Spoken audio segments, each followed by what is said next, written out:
Welcome. This is this is a long play of Majora's Mask, but it's not exactly a blind long play either. This is more of, I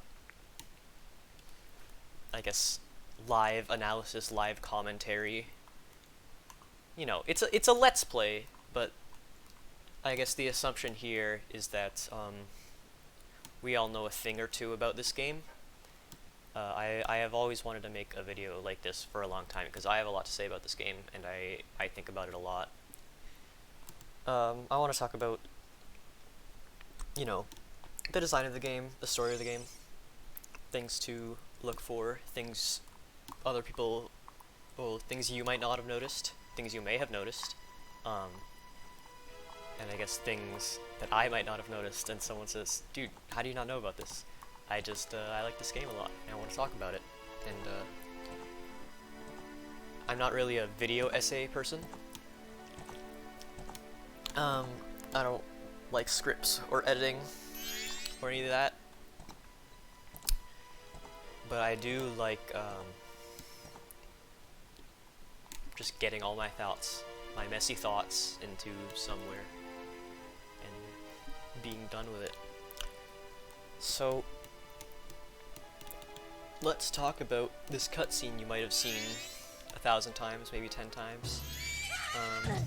Maybe even this is your first time seeing it. But Link, our hero of time, is searching for, I mean, it's most certainly Navi, but after playing this game and playing Ocarina of Time, and just noticing how characters in general are written, I really do wonder, what did he see in her? You know, like,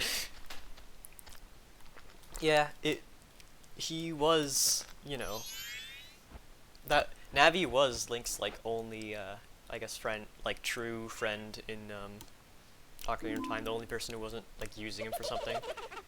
And I think, Ocarina of Time is not a cynical game like this is. Oh, I really like, Tattle and Tails' interaction here. I think it's cute. Aw, but I want to try it out.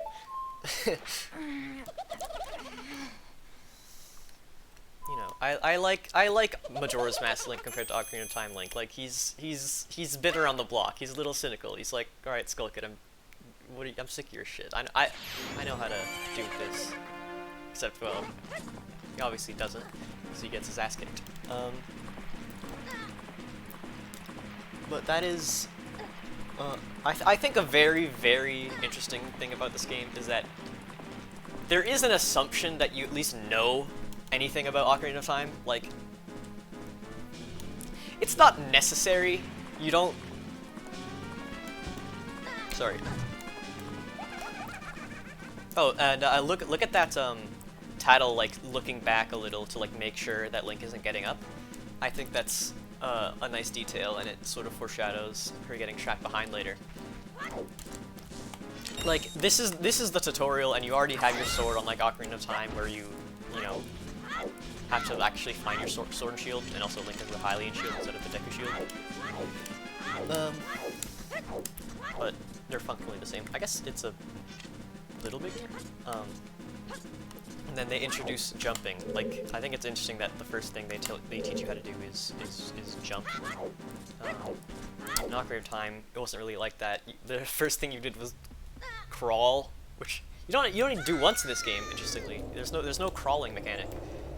But I think in the debug area there's a place where you can crawl, if I remember correctly.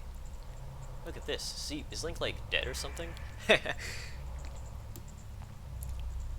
Yeah, it's... They're just teaching you how to move properly, and then immediately taking away Link's movement and substituting it out for a shittier Deku Link. I think, it's pretty funny that Skullkid, like, implies that he killed your horse, but he really didn't.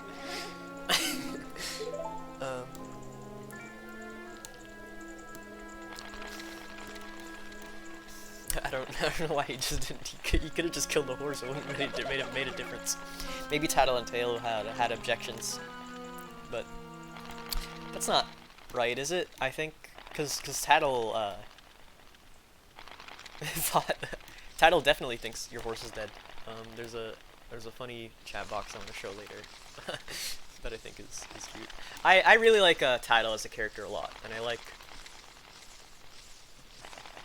this game. But let's talk about what's happening now. It's just Link getting cursed. I think. Actually, I'll wait a little bit to talk about how this curse like works in terms of like the magic system, I guess, like just how it works. Now that's a good look for you. I don't know why he says this, because he can just... Link is capable of opening a door. Tattle's not, though. I like this little buzzing she does.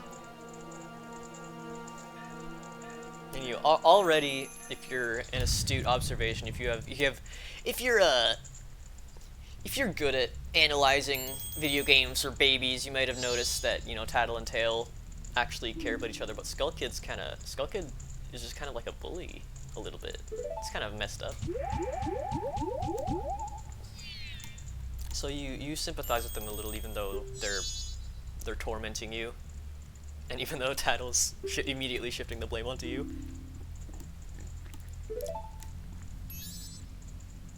I really like that there's just no animation for Deku Link here, because he definitely does have like idle animations and stuff. And then Tattle, I'm just a helpless little girl. Come on, what are you? And then immediately doing a 180, because she is the older sister of the two fairies. I like can I Z target anything here? Uh-oh, Z. Oh, my French. But Tattle is like bouncing, is not attached to you yet. Did you know this isn't actually Keaton grass? It does the same animation. There's one in the woods earlier that does the same animation, but it doesn't actually. If you cheat and warp here with the Keaton mask and equip it, it won't work. Where's Tattle? It's back here. But you know, she might realize, hey, wait for me. That stuff back there. A little awkward apology, because you know it's kind of an uneasy alliance with Tattle, which immediately is way different from Blink and Navi. So it's nice to meet you or whatever. Like Navi is very like, you know, the like platonic ideal of like a pixie or a fairy, and like look at I like this line. If I figure something out, I'll tell it to you. Hopefully you'll manage to get by without my help until then.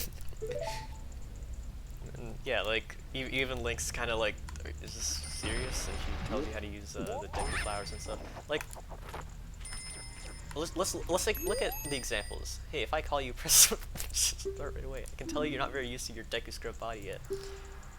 Like, Navi would be like, Link, this is a Deku scrub, and if you press A, and like she'll give this explanation, but in a very like helpful and like jovial tone. But Tattle is like, okay, are you even fucking listening to me? This is how you do it. Are you like stupid? She's very yeah. If you are you sure? This game's good.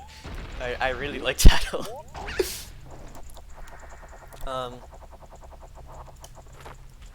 She's not nearly as friendly and like patient as Navi, and or like jovial and other such adjectives. I don't want Deku Nuts. Let's just go here. Never mind. And this is I did wait to talk about this earlier. Sorry, this commentary is definitely going to be scattered, but you know, and I might repeat myself a few times, but hopefully I'll say everything. A lot of people just don't even do this when I watch them play. They just don't do this as part of the tutorial, the teaching you how to do set targeting. See? You can do it if you try. She's nice. You can use the little things. And this is the targeting tutorial. Check it out. Yeah, she wants you to check out this tree, and a lot of people don't do this on their first playthrough, but they do realize later because fucking MatPat tells them. This tree looks all dark and gloomy, almost like it could start crying at any second now. How sad. Like this, if you know anything about very generous. If you know anything about this game, you know that you know the other transformation masks required someone to die to use them, except for like the Giants of Fierce Deity. Like, but the Goron and Zora, you watch someone die to get those masks, and with the Deku mask, that doesn't happen. But it's kind of implied very strongly that that tree is a dead Deku Scrub. That Skull Kid, I guess, was using the same power that the Mass Salesman uses in that he imbued in the Song of Healing. Speaking of that guy,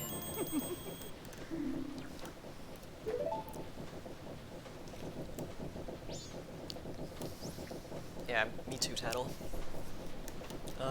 I was very scared of that laugh as a kid because I watched Ben Drown creepypasta. And now I like this character. He's been following me since when?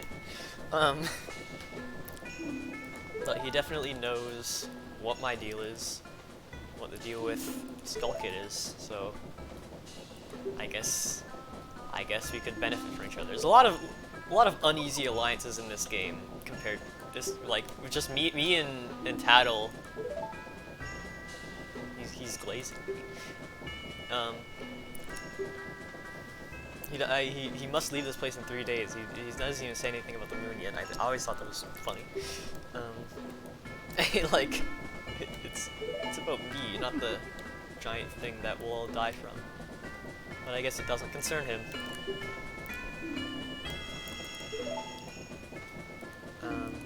Yes, believe in your strengths. Let's try to talk to him again. Did you find that little imp? I haven't even left yet. But he tells you.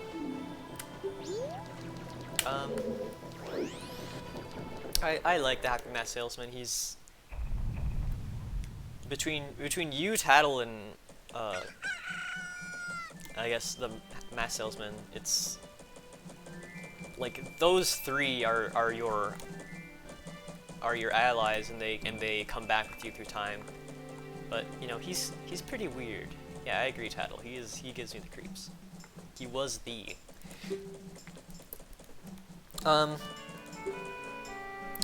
Let's talk about this tutorial. Well, I don't know about that, Tattle.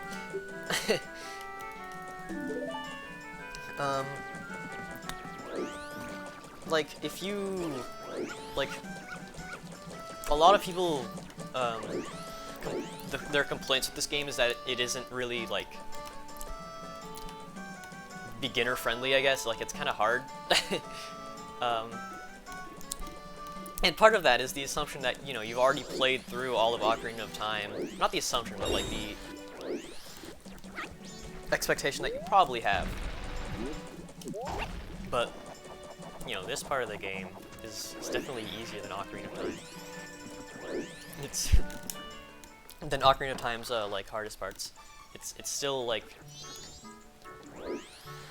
it's still starting off like it. You know, a game gets harder as you play through it, but it's just this curve, I guess, starts higher and ascends higher just because it's not as long.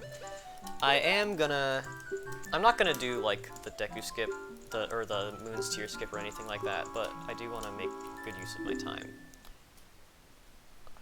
But I will read this story later with the All Knight's mask. I can talk about it. Fun fact. I guess I will read her diary and show you something cool. Granny's diary. Ah, no, I read it on the wrong day. If you read it on the first day, she's like, I fucking hate Andrew's cooking, and I'm just gonna pretend to be have dementia so I don't have to eat it. Let's go to the trading post and make it nighttime. Actually, I don't remember. No, you can start the Bombers game at nighttime, right? I wouldn't mess up like this.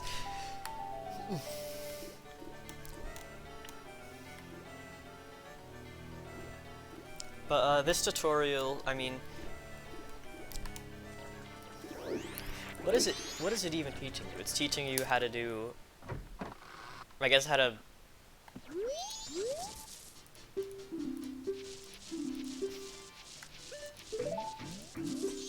it's you're mostly just learning the layout of Clocktown is the main thing it's teaching you, and like, hey, you need to like talk to people and pay attention if you want to like know what the hell you're going to do. And Tata will like remind you like, hey, every 30 seconds I'm getting out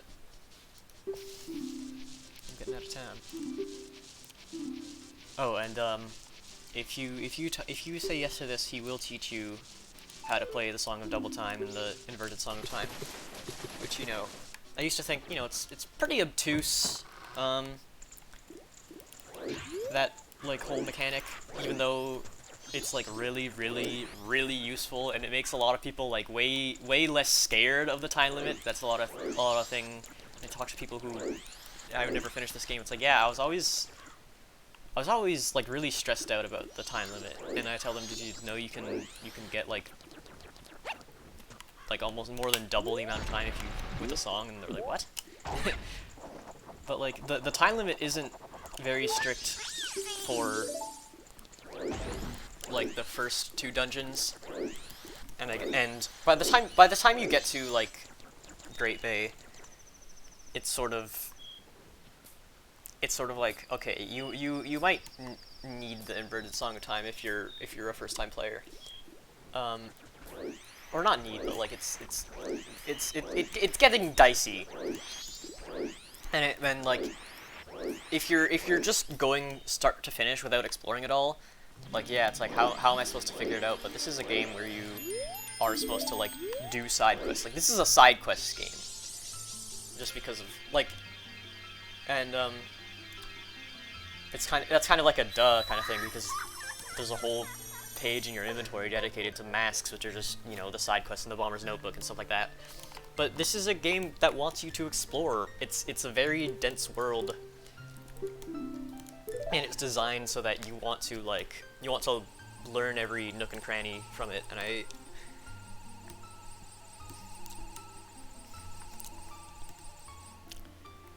I don't but a lot of people do play this game like that just because it's like efficient to them. Like, you know, I'm just gonna go. This is my next objective, so I'm gonna go there. Imagine if this game had like a Fallout quest marker for your main objective, it'd be so much worse. You know, if that makes sense. But this is a game where you sort of explore. Like, the fact that you need like Epona to get to the 3rd and 4th dungeons is like a, hey, have you been doing enough side quests? I'm gonna force you to stop until you like do some side quests, at least this one. A lot of people wonder like, what's the Epona's kind of like a stupid thing to put in this game just because Goron is faster, but I think the point is, you know, are you doing enough side quests? Are you exploring this world and not just going straight to the end? You know, someone might say, isn't that just like padding? But no, it's good game design. I don't like when these guys go into the loading zones. Did you know you can shoot them with arrows, bubbles, or any other such projectile to make them fall over? And it's really funny when you use arrows, because you're shooting a child with arrows.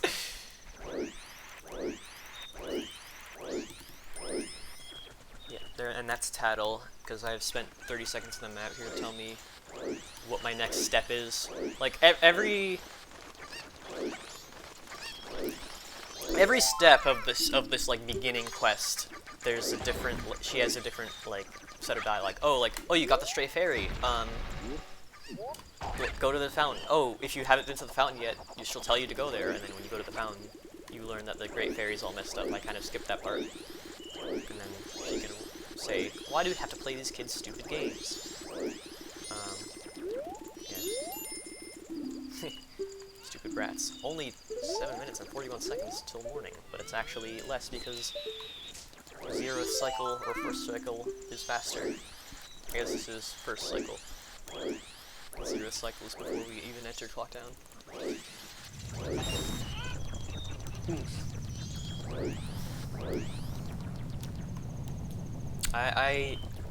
I don't think this is a bad tutorial, or like it's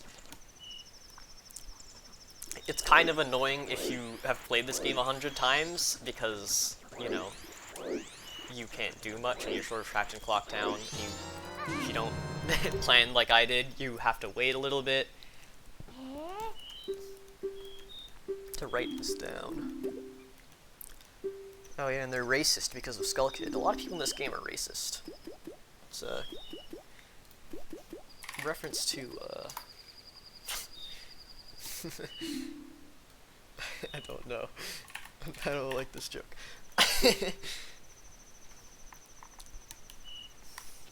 But now let's go to the bomber's hideout and take the long way for no reason. I got plenty of time, I think.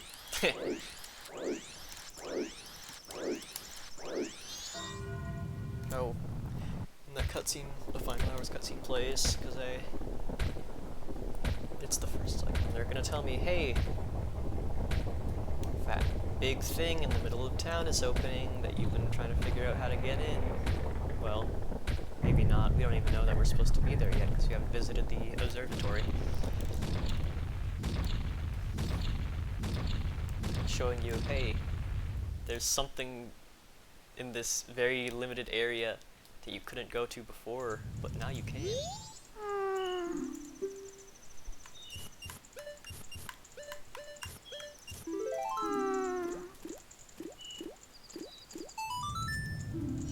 This guy, see, this, this is a really good example of how much first cycle speeds up time. Like, look at that timer. It's like 1 Mississippi. It's like double. Let's not get hit by a spider. It is gonna be a little dicey, but I think we'll be fine. There's another scarecrow in here, and I used to. She's telling me, oh, there's a connection to Skull Kid in this building. And oh my god, we're gonna run out of time. It'll be fine, Tattle. You're such a...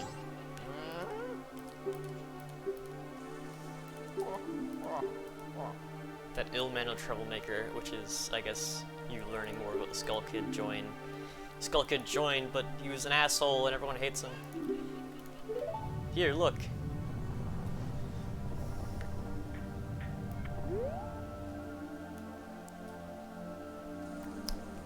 You might not have seen that animation before.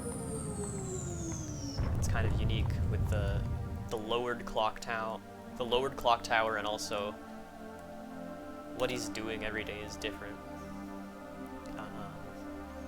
Usually on the first day he's just shaking his butt at you.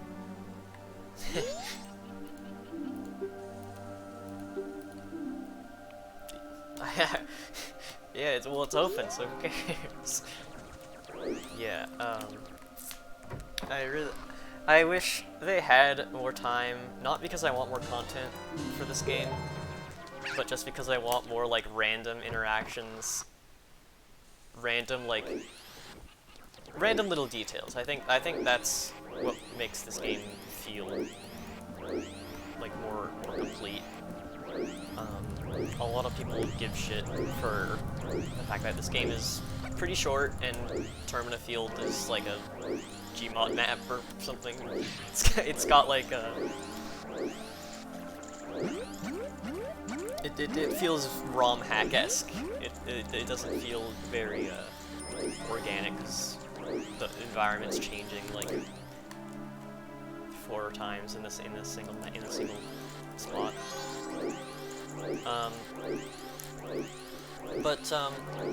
I don't mind that too much, but I do wish that they added just like more. They made the world. They would make the world even denser. Like I don't want it to be wide. I want it to be deep. And this game does do a pretty good job of that, despite, you know, the insanely rushed development cycle. It's kind of a legendary story that people like to talk about this game. So let's keep this guy released here. Guys, the world's gonna end soon. Why do you care so much? I guess he is just leaving. He is planning to move, so he just wants money because he's greedy. Oh wait, I was gonna go to Toilet Hand, but actually.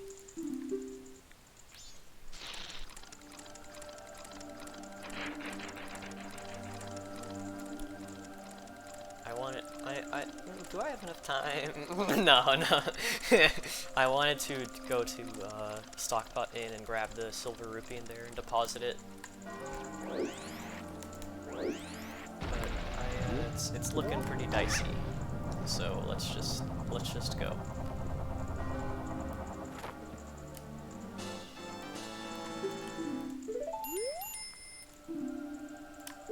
Well, then why'd you stop me?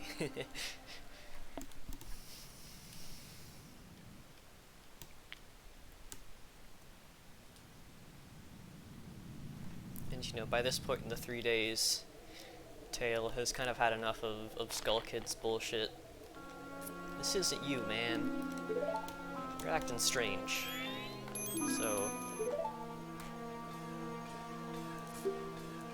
even though there's no time left, he'll still give us a good hint of how to stop Skull Kid. Like, this is an aspect of the game that is a little underexplored. The Tails storyline, because I think there's some stuff to consider, like how, yeah, he knows about the giants. I guess he's discussed with Skull Kid, even though Skull Kid's kind of, he's not nice. He's been a huge asshole recently.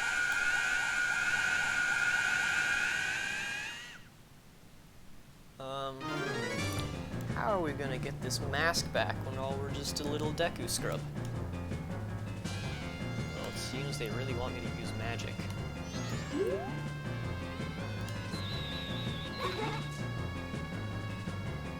It's sort of funny.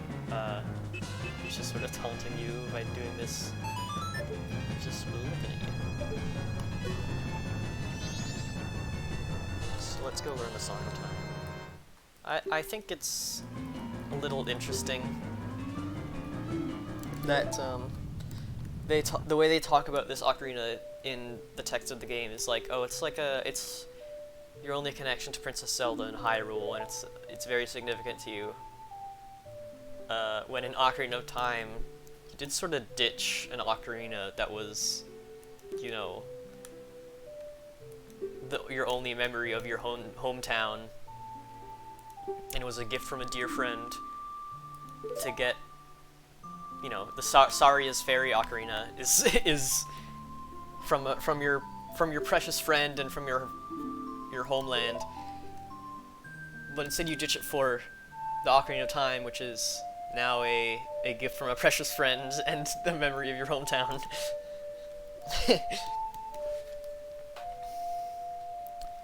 But, you know, there's only one ocarina in this game. You don't ditch it for a ocarina of Majora or something like that.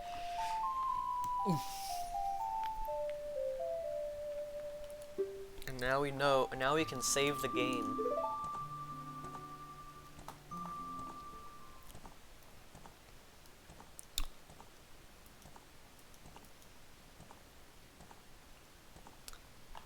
And they talk about goddess. There's not a lot of mentions about goddesses in this game, other than the goddess of time. But even though there's a lot of talk of like the goddesses in Ocarina of Time, like the goddess of power, those spirits that you see in the Deku Tree cutscene. Also, this is something different from Ocarina of Time. You can move around on blank spaces. Honestly, I think it's way more intuitive.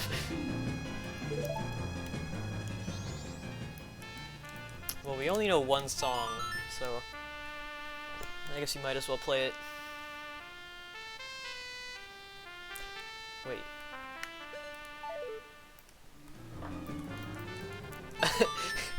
This just occurred to me. What happens if I do this? I guess I can't. Yeah, that makes sense.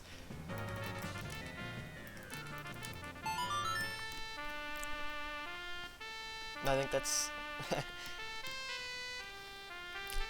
I like,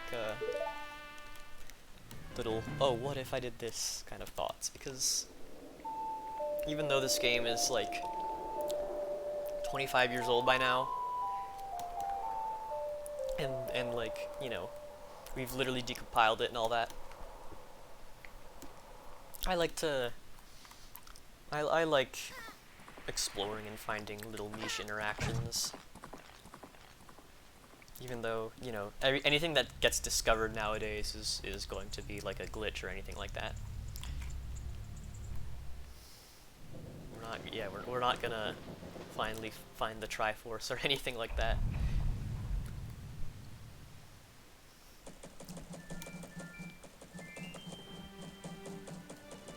Now, we're still technically trapped in Clock Town because the guards won't let us out because we're just a little Deku scrub. But, start it over. Yep.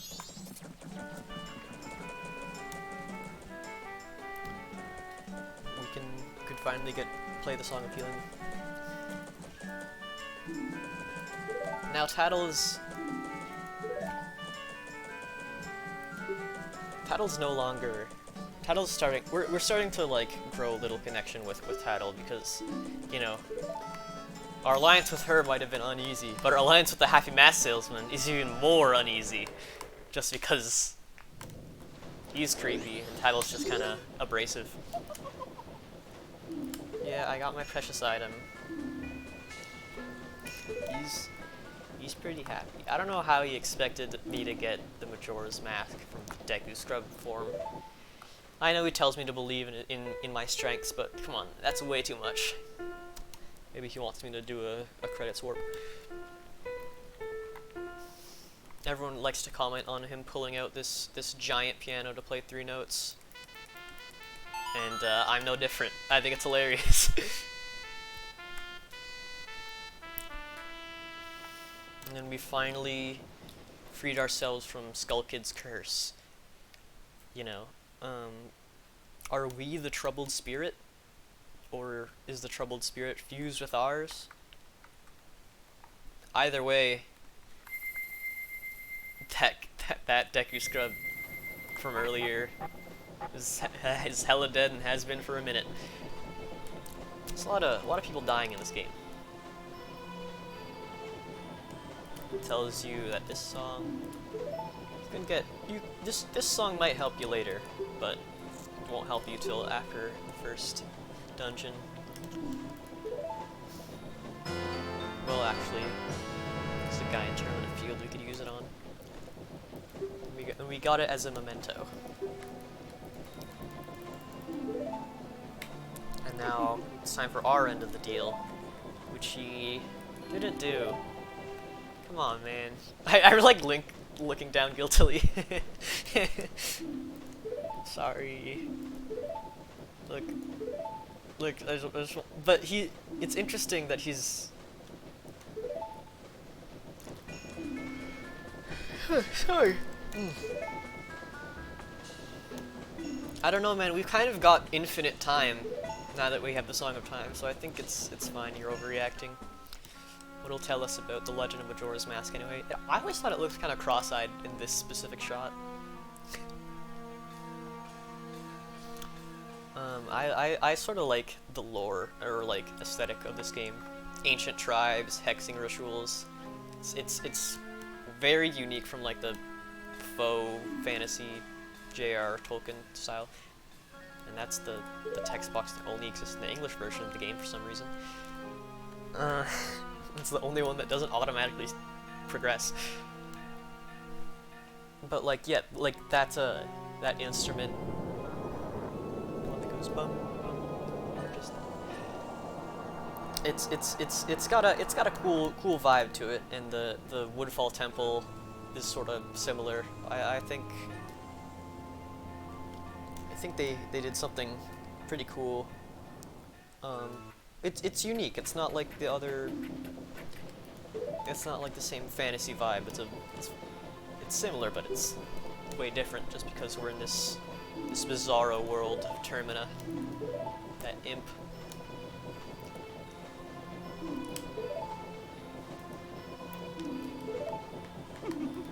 Well, I didn't say that, but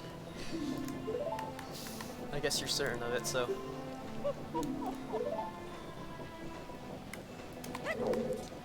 Anyway. Where will Tattle tell us to go? That mask. The Skull Kid used the power of that mask to do those terrible things. And we've got to do something about it, Tattle. And it's a good thing Tail gave us that hint, even though it seemed futile from his perspective. And you know, it's funny that Tattle and Tail seem to be like natives to Termina. But Skull Kid isn't,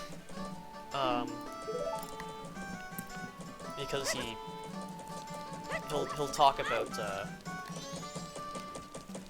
that kid in the fairy, that kid in the forest who taught him a song. I guess he also traveled out in search of a friend, just like Link.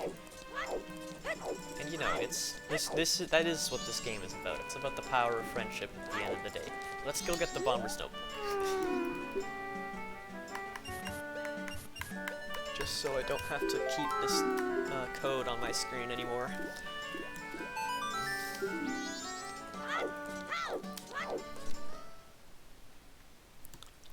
You can backflip over him as human, but you won't get the Bomber's Notebook when this guy comes out. Which is pretty weird. You literally have to know the secret code, but I don't... Is there a way to get to into the observatory without that code? Like from Termina Field? This guy is kind of respectful, and because we're not a Deku Scrub, he won't be racist to us anymore.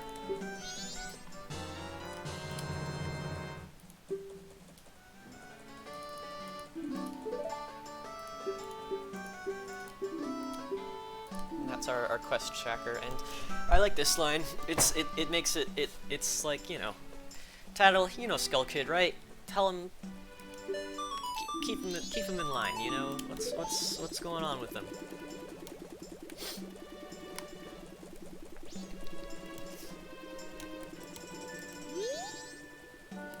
Yeah. Let's talk about what I think.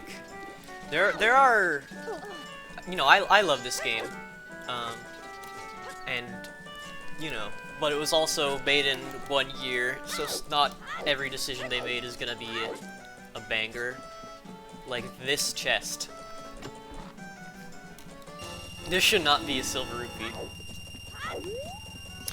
I think it should be like, you know, 50 at most. I think it's kind of like, it's kind of cheap, you know, it's really easy to get. Like, you know, that chest you need the hook shot to get, and it's like 20 rupees. And the chest that's here on the third day is only there on the third day, and that also requires the hook shot. The only other chest in this game, in Clock Town, is the one in Stockpot Inn that has 100 rupees and is only accessible on the last day. Actually, no, there's the knife. I mean, the knife chamber's also there, but I want the bomb bag. But you know, we don't need Grandma's big bag. We just want to be able to carry it at all.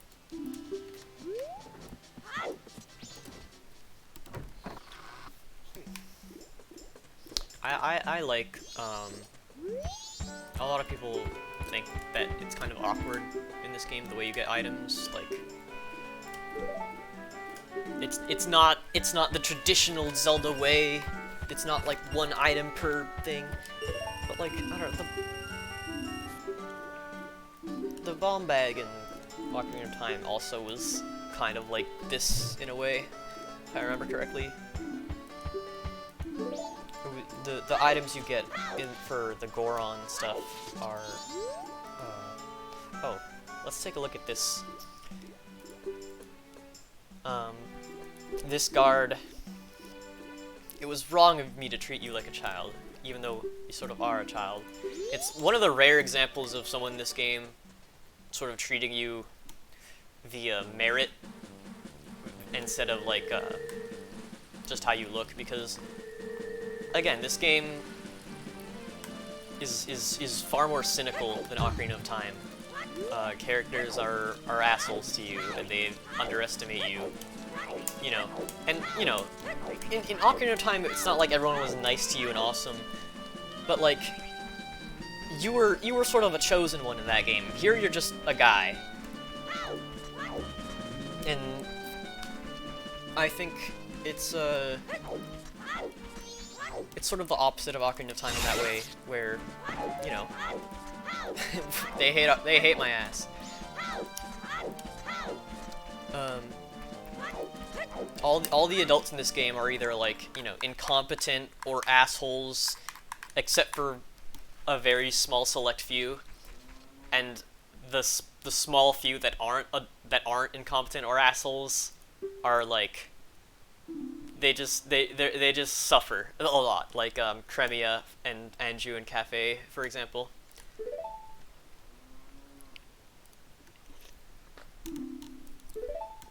And here we get a little insight into Skull Kid, but before he was so evil. I sort of like, I like this plotline. I just think that's beautiful. These sort of like outcasts are together, and you know, they obviously, you know, have fought a little bit. We've seen them bickering. But you know, if you don't have good social skills, and you don't like, you're going to be hanging out. You're going to gravitate towards people who also aren't like perfectly adjusted. You know, the misfits gotta stick together, is what I'm saying. So, and they do, until someone takes it too far.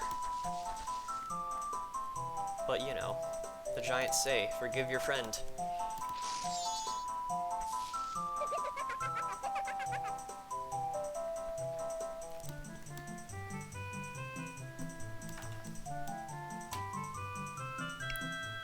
Now this Skull Kid, the friends he's talking about, even though this is like a tertiary source at this game, they're the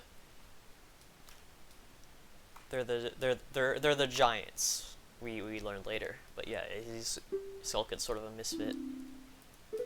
So he does something that's a little. This is Skull Kid doing something that's questionable, and he finds this cool mask from the Happy Mask Salesman and his clone. If you put back the video a little bit, you can see that there are just two models there. You can see his arm sticking out of the ground. And then he's just sort of, and then kind of just sort of cuts herself off. Oh yeah, hit the owl and Clocktown. Oops. I'm not going for hit an owl. That would be stupid.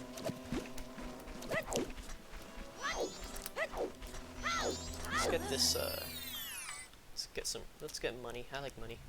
You might have noticed that I am not, playing Inverted Song of Time. That's because I don't feel like it.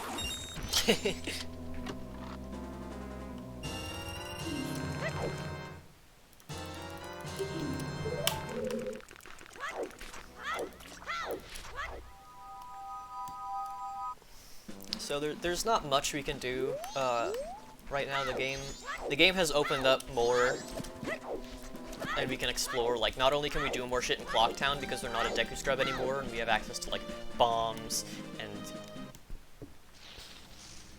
you know, the people in the mayor's office will actually talk to us instead of like we could start the Andrew Cafe quest even though we can't get very far. But we can like explore, we can learn things, and get the Bomber's Notebook. Stuff like that. But our options are still pretty limited. We can only go to Termina Field, and we can't go to Snowhead or the ocean or the field because we don't have arrows or the hookshot or a horse.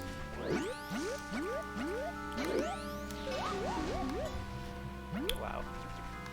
Kind of a god gamer. But I think this part of the game is another one of the, like, okay, they kind of messed up with this, because this quest, to get the boat, you have to do, like, pretty much immediately. Like, I already know where to go. I didn't take any detours, but I didn't invert. And, you know, a lot of people, when they're new to this game, they're not going to be inverting because they might not even know that that's an option. I don't need to talk to her, but you would talk to her and say, have you seen a witch who looks just like me? You don't have a bottle. Can't even sell. We can't even buy these.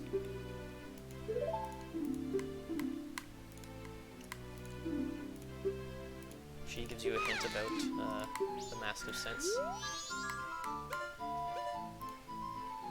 Oh, she won't even say it on the first day.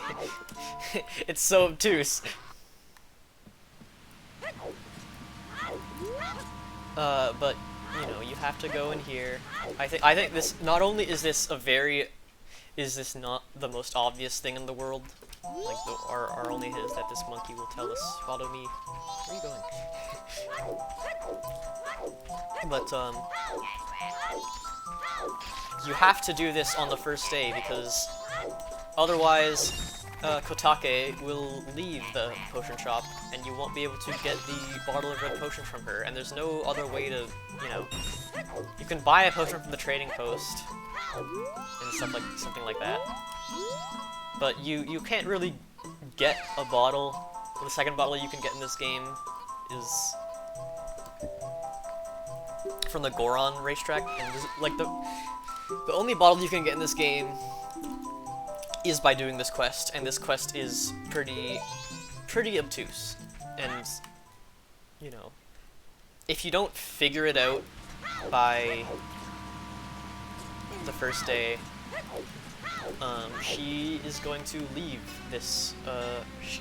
Kotake is going to go into the woods and look for her sister because you haven't done it.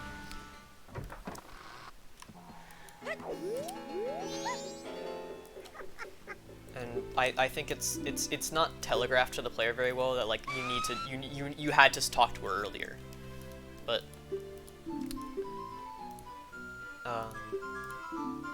yeah, look at her underestimating Skull Kid, because she knows that without the mask, he's a little prankster, but he's not like can't do anything. He's just a kid. But you know, we know that's not the case because he's got wicked powers. Um, yeah, I've memorized it. No big deal. I haven't memorized day 2 or day 3 though.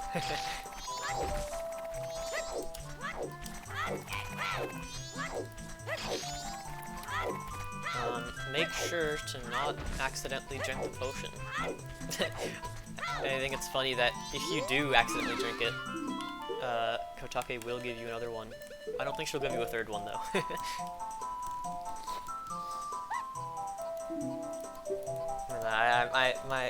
My last upload on this channel was giving her a potion that wasn't from Kotake, and pointing out that she still says it's from Kotake, and also that Link is hitting the whip right now.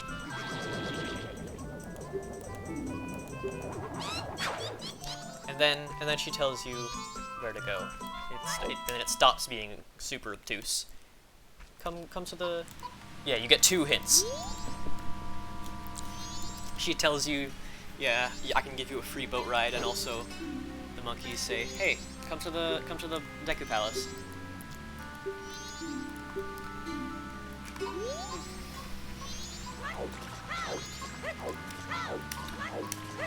Because, you know, there's something wrong in this swamp.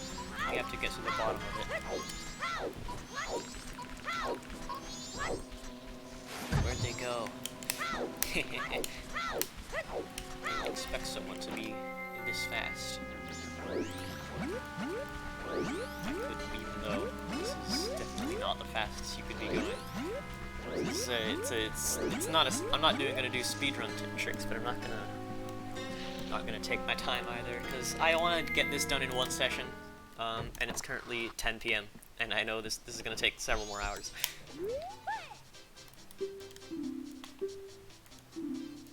So let's go get the Picto box. I would always take a picture of the big Octorok as a kid, and I would forget to turn it in after I defeated the first boss. I usually did not get further than the first temple when I played this game as a kid. But that did mean I played first cycle a billion times, which if you think about, if you speedrun this game, you have to do that a lot of times. But yeah, the water here isn't even poisoned. The big octos appear to be sort of blocking it off. But once you disembark, they have a little line of dialogue that says, "Hey, this water is poisoned," so it's kind of weird. There's a whole bunch of crap. Like, this area is pretty laggy, especially on other versions of this game, especially the GameCube. I wanted to do a little something special with the GameCube version, and I regretted it because it's a bad game. It's just a really laggy version. This monkey, we recognize that monkey. He'll tell you, hey, this way, this way. I like the monkeys in this game. I like monkeys in every game they're in. But now we have to solve this puzzle. How are we gonna rescue this monkey? As he tells us, hey, there's a special event going on. Come from lands all over to see the execution of this innocent monkey. We can talk to all the people, all the like the kings, like fired up. These little goons are fired up. This monkey's, you know, it's not right. It's you got the wrong guy. And you know, it sucks for him because, you know, Princess is in danger, but they're not gonna do anything about it. It's gonna kill him. You know, the only person in here other than the monkey and us who isn't, like, consumed with rage is this butler who's keeping a cool head despite it all. Which, you know, is very admirable of him because, you might learn later that, his son is missing, and in fact, we are his son, or at least we're masquerading as his son. And this one will tell us, hey, did you see how to get in? He'll tell you how to. Yeah. I'm smart. He'll tell you, hey, you need a bean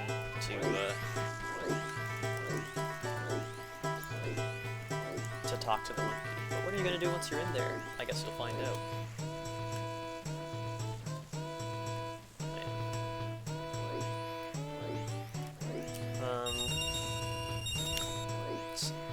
These, I always thought the line of sight of these guards were surprisingly lenient. Although, I'm quick to change my mind whenever I get caught. But if you go at nighttime, you can see the sort of like the hitbox of their line of sight, if that makes sense. I mean, it'll become nighttime in just a few seconds. Like you can, if you know where specifically to look out for, you just kind of go crazy. But I knew that wouldn't work. Oh, I didn't get water. Luckily, oh no, it's poison out there. Shit.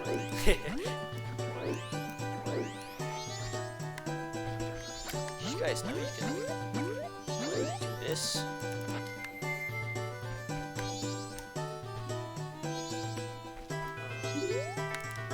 Never mind, I'm bad at the game. Oh, another thing I don't like about this game is that, about this area specifically, is that if you jump in the swamp, it's really hard to get out unless you're Deku. And you can't equip the Deku mask mid-water. Well, sometimes you can. But it's not very, like, you just kind of die if you go in there.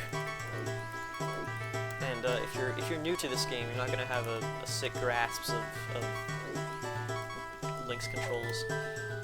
Anyway, now that it's nighttime, yeah, the reason I forgot the water is just because I wanted to show this off. How their line of sight works. Like, it sort of like shifts back and forth even there's no visual indication of that happening in their daytime animation. It's sort of like when they're turning around, it does something. It like swings around like a whip. And you can that patch there is a trap. If you get that treasure chest with 20 rupees in it, you have to buy another bean for 10 rupees. Actually, I don't even remember if it was 20 rupees or 5 rupees. It'd be really funny if it was 5 rupees, so you could just soft lock yourself. Not soft lock yourself, but like screw yourself.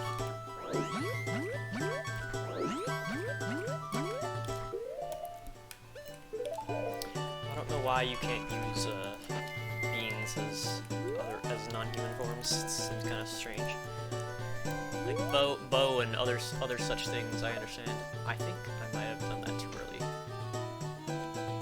No, we're good.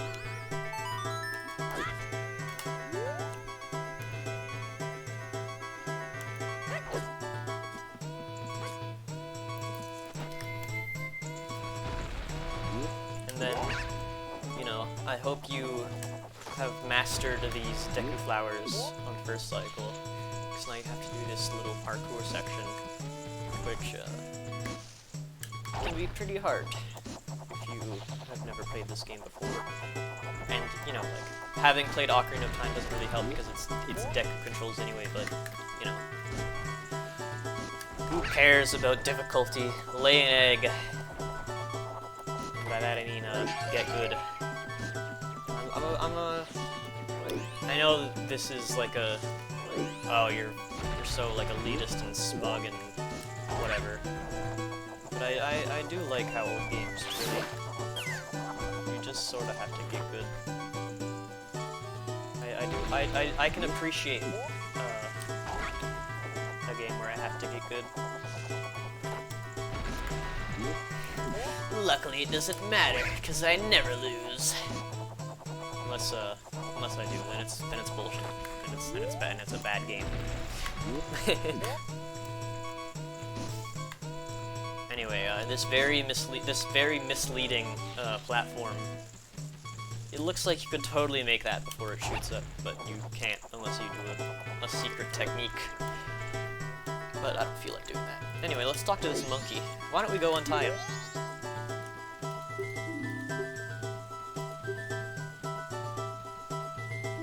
Hey, I'm not... What if I do this? How did you get here?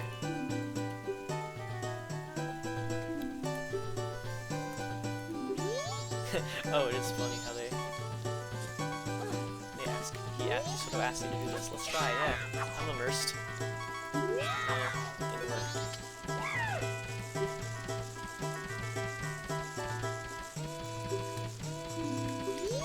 And he wants you to pull out the Deku pipe, so why don't I show him the ocarina?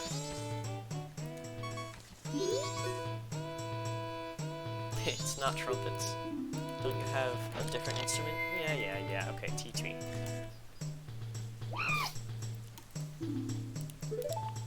Sorry, not the trumpet, the Deku pipes. Sort of face palms.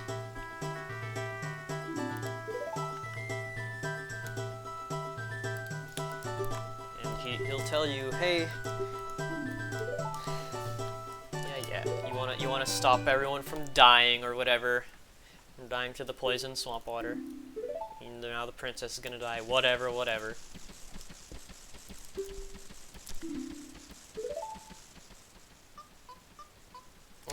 I like that he asked me for something that carries a lot of sound, and then he says, "Okay, wait, we can't play too loud because we don't want to get caught."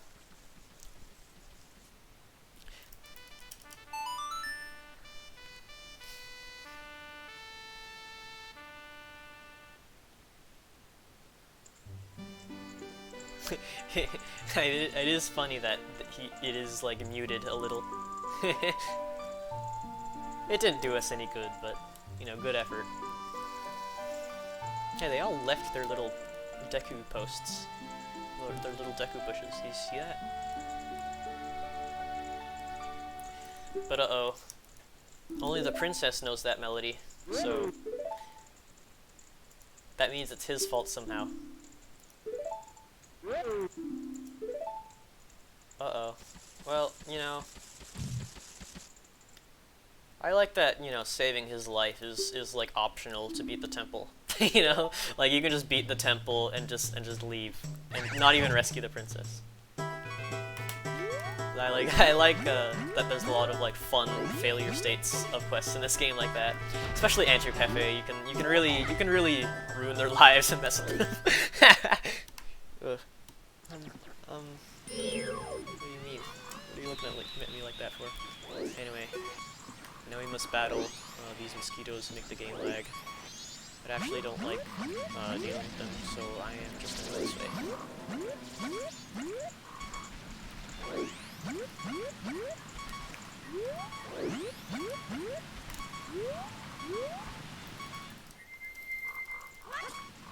Oh shit.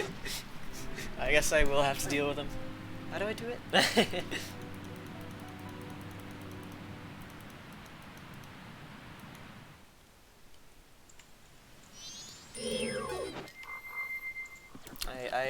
These guys are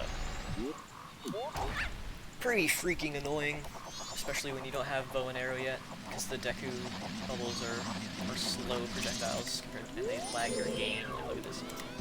It's even worse on platforms. And they knock you back, so when you're flying you get owned. Luckily, they die in one hit. See, have you ever? If you don't kill them, that flight would have been five seconds longer, just because of how many frames they eat up. They don't suck blood; they suck frames. Anyway, here's that annoying owl everybody hates. But it's not his fault. It's not his fault that he's annoying. It's the fact that Ocarina of Time has the slowest text scroll speed in the world. If you play these games back to back, you notice, holy shit. The text is so slow. But in this game, not only can you press A to just like make it go to the end instantly, if you press the text scroll speed is also just way faster. And then, you know, there's more interruptions with Navi. Title interrupts you far less. Yes, yes, teach me the Song of Sword.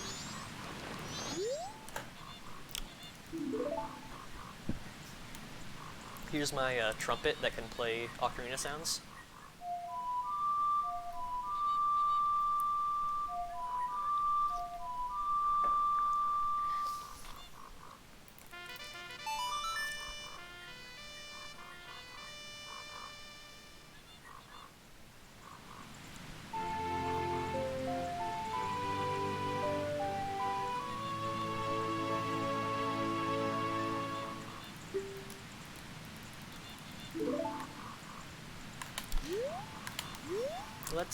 Let's talk about the Deku King a little bit.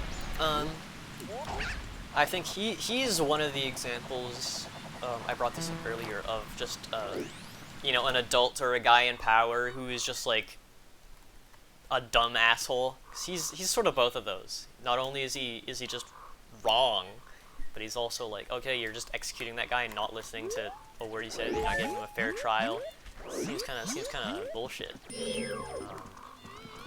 Man, these guys are.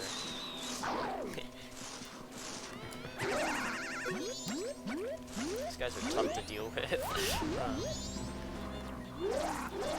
Unless you, I feel like the most reliable method to get past them is just have them run past you and fall off, or not even fall off. That's interesting. But you know, the Deku King is sort of a dumb asshole, and you know, the king in Ocarina of Time, you know, there's sort of like a warning there, like, hey, you know,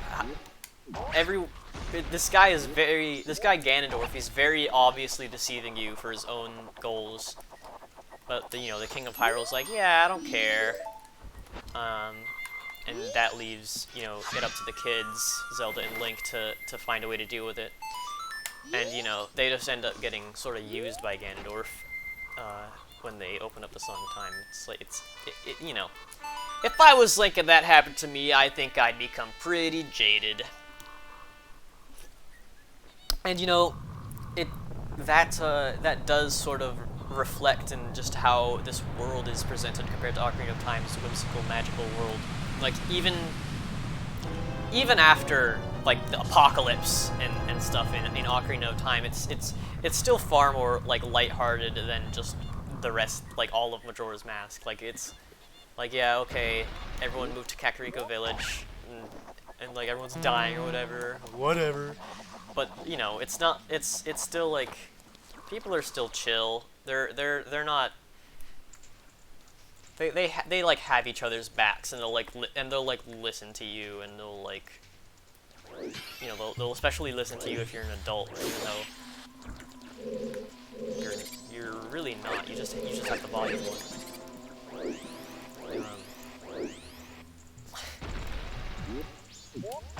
I guess there's a little parallel between, you know, that sort of aspect of Ocarina of Time where, like, people tend to not take kids seriously, and this is also true of Ocarina of Time, where, like, you know,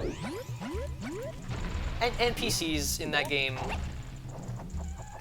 aren't, like, they usually treat you like a kid, even if, okay, this is why I bought bombs, because I hate fighting these guys as Deku. You know you can do this. But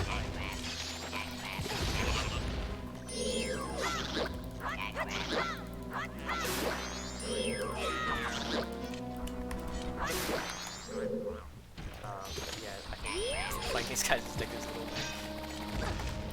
I'd rather blow myself up with bombs 100 times.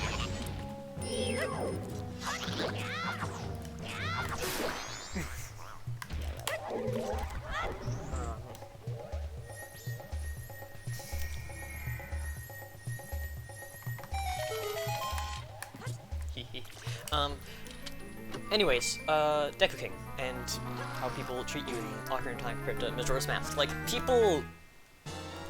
I think people in general treat you a little more seriously in Majora's Mask. Like, Child Link, specifically.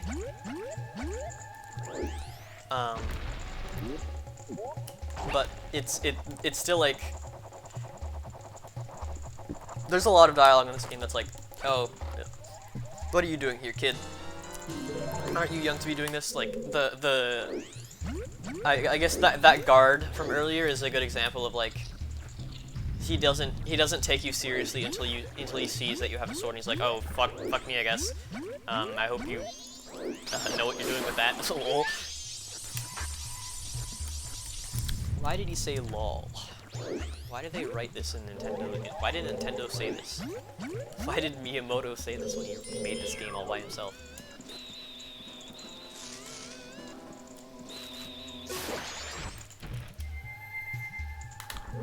But, you know, when people take you seriously in this game, it is usually because it is the fault of the fact that you are, like, people will take you seriously as long as you aren't yourself, is what I'm saying. Like, Goron, if Goron and Zoras are, like, you know, big, strong adults, so they will, I don't need the compass. I don't want to fight a, what's even in that, like, three dragonflies?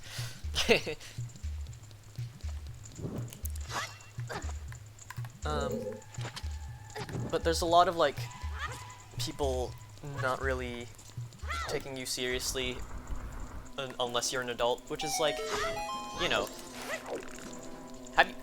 have any of you guys ever been kids before? It's kind of, like, fucking frustrating when people, like, are not, like, taking you seriously and, like, you know, aren't you gonna treat me based on my merits? How do I prove myself that you should, like, listen to me? No one takes me seriously. I think that's a very common frustration in a lot of kids, and I think it's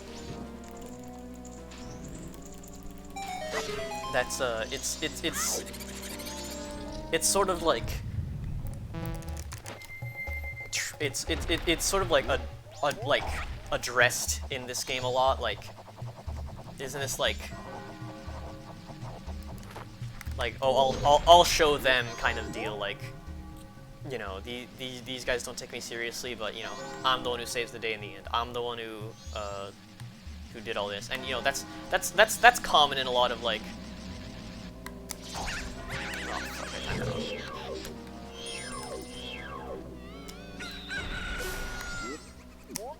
it's common in a lot of stories with, you know, child protagonists and that are like aimed at children. Because when you're a kid, you want to be taken seriously, because people don't do that usually. And that's why,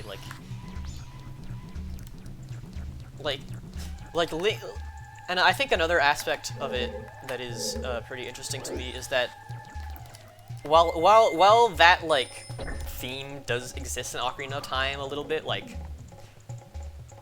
okay, yeah, I have to do all this bullshit and go through all these hurdles because I'm a kid and no one takes me seriously. Like, that is, like, literally the inciting incident of the whole quest with Zelda and getting the 3 jewels is literally the fact that people do not take Zelda seriously.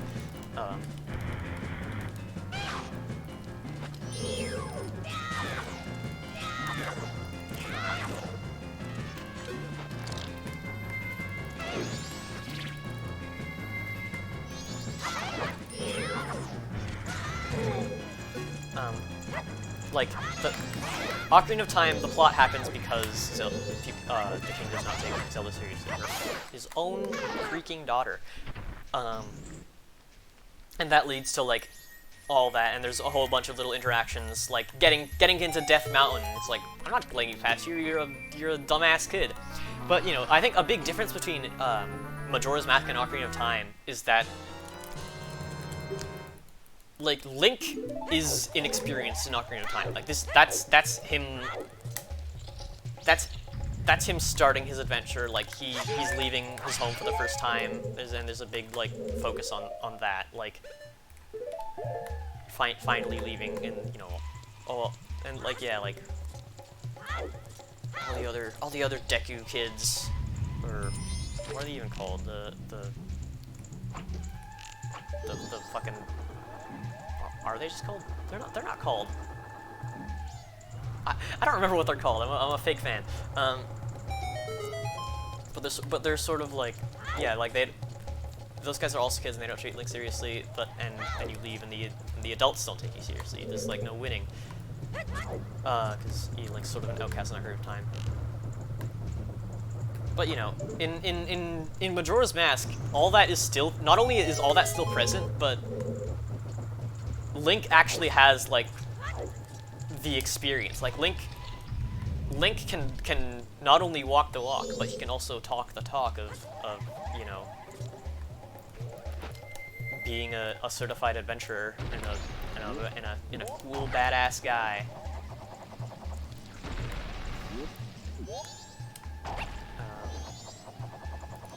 I am missing the boss key. I was wondering, is this temple really that short? But Link is very, very competent in this game. Which is, you know, not exactly the same as Ocarina of Time, but like he's not stupid in that game. He's just sort of, he's a little bit inexperienced, but like he's. I think there's still reason to like take him seriously, and there's still like there's still the aspect of it's unfair to just not listen to me because I'm a kid.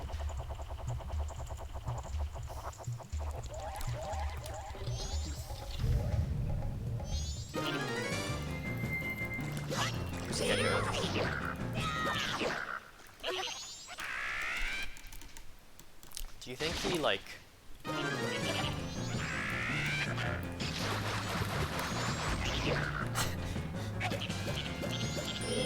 Do you think before, you know, like it's sort of like implied that the evil magic that corrupts all the temples and swamps and stuff like that is the same thing that's making these frogs like all messed up. But I have to wonder, was this frog and turtle friends before the curse? Did the turtle also get cursed? Or is the turtle just, you know, are all the turtles in this game just assholes? Because I think that might be true.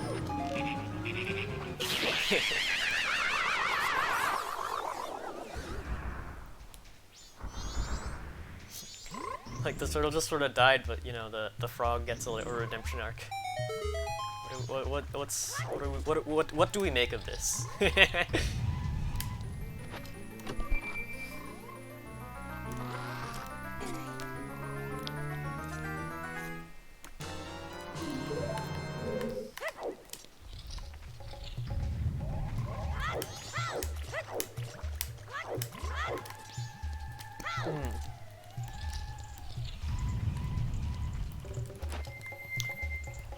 What to talk about next? I have definitely dropped a very some topic because of how disorganized this is. I'm just pretty much making it up as I go along.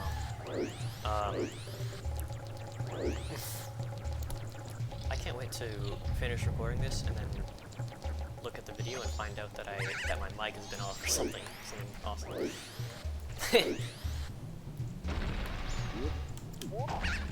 But you know, while we have this minute, let's talk about Termina. Because it's, you know, Termina's kind of a weird place. It's like, what's the deal with it? How come this is not gonna end well?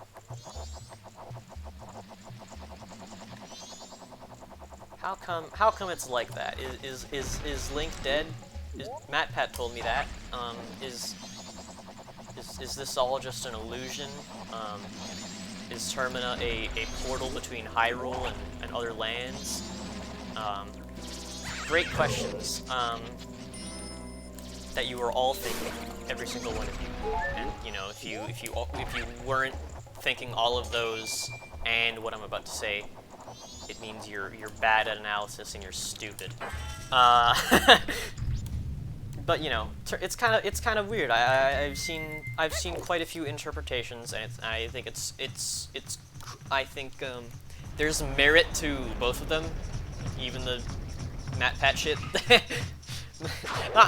not specifically how he breaks it down, but I do like to think about this game in that way, where this land is sort of shaped by Link's experience, because, you know, this game's cynical. Link's acts a lot more cynical in this game compared to Ocarina of Time. And you know, I know like in real life, I can't hit this guy. In real life, that's, you know, just because that's like we're just making the game like that. So that's why. So that's the way it is. But I do like.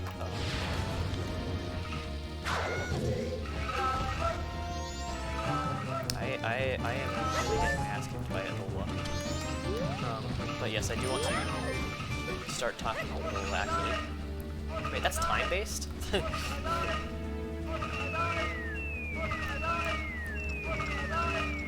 I do think it's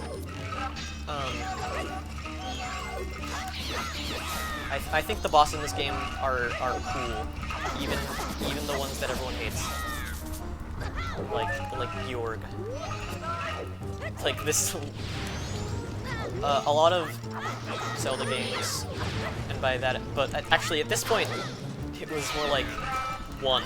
It was just Ocarina of Time that did this, where you would get the way you defeat the boss was to use the item you got in the dungeon, and what you do is you use the item to like disable the boss, or like stagger him or whatever, and then you'd hit him with the sword a bunch. But the bosses in this game are not like that, even though I literally just did that. You don't have to use the bow to defeat Dole at all. You can use the Deku Flowers or your sword or anything like that. You can just sort of hit him till he dies. And this gets talked about in speedruns a lot, but he has a weakness to these bomb flowers, or I guess bombs. And they do extra damage. It's pretty hard to hit him, and they also hit him a bunch of times. But I do appreciate a lot that the bosses tend to be more open-ended than they do in, you know, Ocarina of Time and later Zelda games. Like in Link's Awakening, I guess, and fucking Zelda 1 and Zelda 2. It's not even a real game. Not Link's Awakening, Link to the Past. The bosses had a more traditional, like, you just hit them till they die. But also, I don't know, there was a lot of, like, item gimmick stuff. But I appreciate that these bosses are not designed that way. I think it makes them a lot more interesting. Also, despite the fact all that praise I just rained on open-ended bosses, I don't really care about the Breath of the Wild and Breath of the Wild bosses. Anyway, I like this. I like any scene involving the giants a lot. I think they're a very unique design, and the story is nice. The story between the giants and the Skull Kid and all that is nice. And the Oath to Order is like... I like the Oath to Order.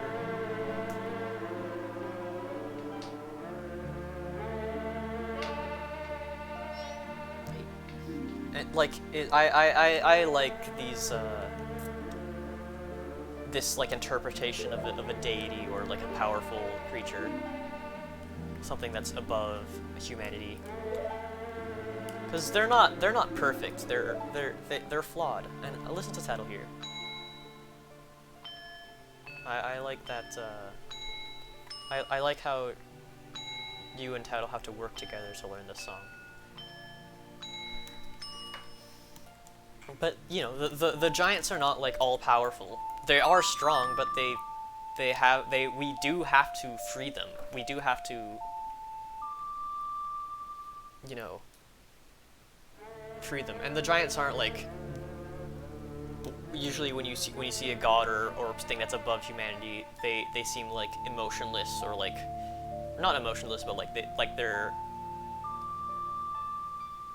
they don't really concern themselves too much with emotions and stuff like that. But the giants aren't like that. They're very emotional. They literally speak via crying.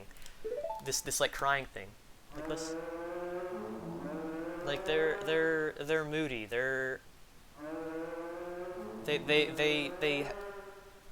They feel bad. They feel guilt for Skull Kid. And you know, they can't communicate to humans very well just because of how it works, or fairies, I guess, call us. Like I like the giants as creatures a lot. I think they're very. I appreciate their story. Like at the end, it's sort of like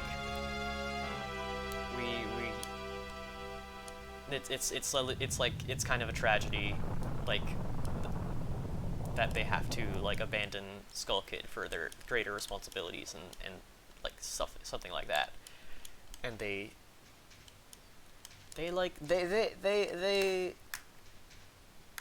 want that. They want everyone to be happy, and they care about how like Skull Kid feels. You know, like usually when you have a god, it's like I don't care about how some guy feels. Anyway, this scene. Oh, hey, you were pretty good back there. Have you done this before or what? Yeah, played this game, an Ocarina of Time, and this game a lot. I think that's a nice cutscene. This is really where the Uneasy Alliance really evolves into a friendship, because you know this isn't the first time Tattle has apologized. Depending on how you've gone about, it might even be the third time, because I forgot to show that earlier. But this is like the most like genuine. It's the most like it's the least functional. Like the first one is like, okay, I apologized. Well, she's still like that here, but you know, this one's, it's more of a deflection than like a, okay, let's get a move on kind of thing.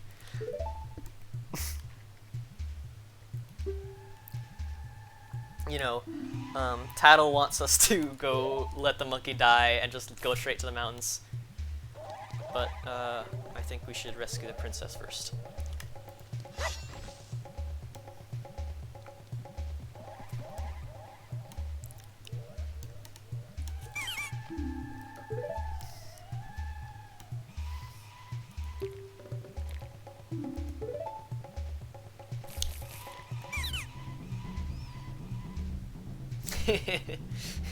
Yep.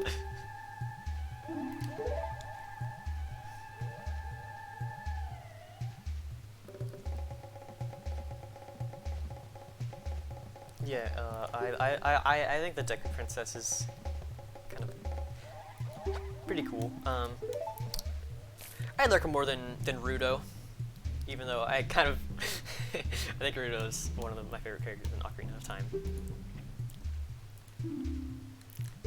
She's pissed. And then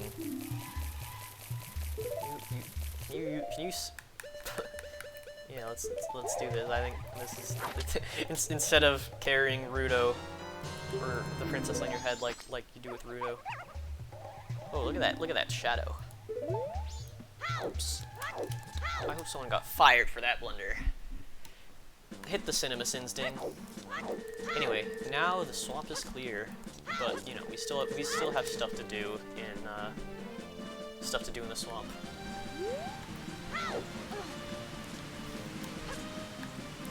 Like climb on these vines and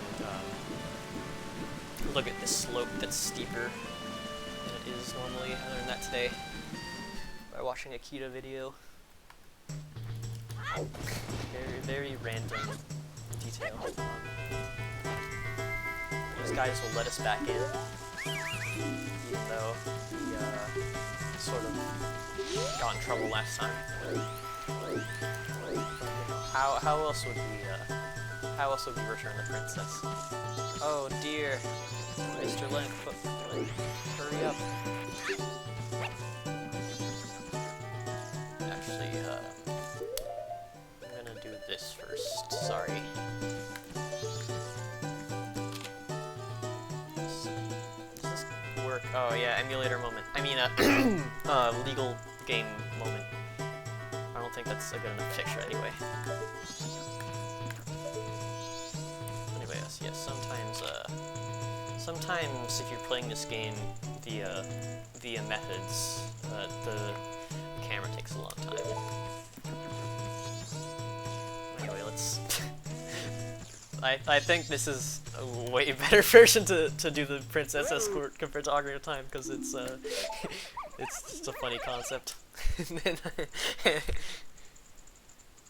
Get him! Get him! Get him! Dude, even the butler's like...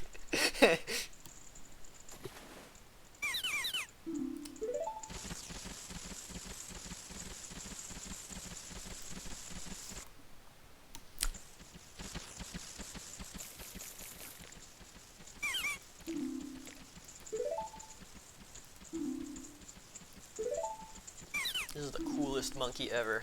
Look at him. So you're called Link, are you?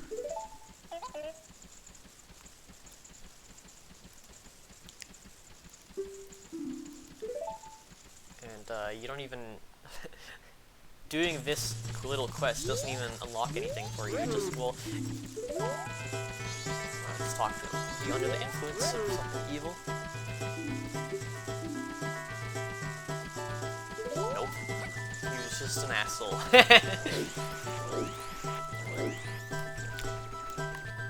Yeah, it is interesting how doing that part of the game does unlocks a mini game to get a mask that isn't actually that useful. Another, it's just something you can sort of do. You can only do this. Yeah, like. But let's think about like the roadmap of this. We have to beat the temple. And then do the quest, and then do this race to get the Mask of Sense. And after all that, we can buy a blue potion. And no, there's not even like a heart piece you can get with the Mask of Sense, I think.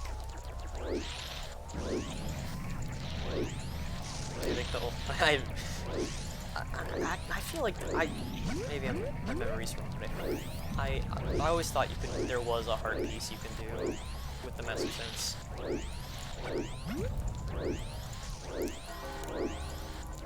But this race is, I'm not struggling with it, but it's not easy. A lot of like, even if you have like played Ocarina of Time and even this like done it before, it might take you a few tries. It's far harder than like Dampe, just because of how quickly the butler will get away from you. Yeah, but I've seen some very cracked players do it pretty in a pretty fast and cool way. It really is just a lot of effort for something that is useful pretty much just for 100%.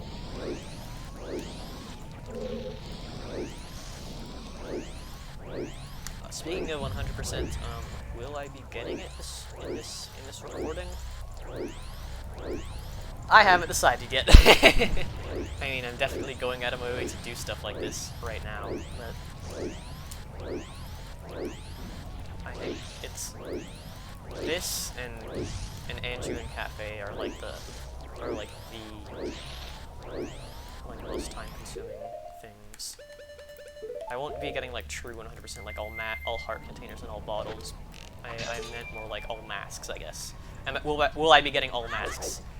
Like fucking shit, I guess. The ones that I think about that are like, oh, that's gonna take a while are like, yeah, Andrew Cafe, and also Romani's mask, and by extension, Circus Leader. But I think it's fine. We can do it. It won't be that long. I can manage time well in this game, probably. Olfactory perception. It's a unique word. And then the real reward for doing this is actually just getting the lore that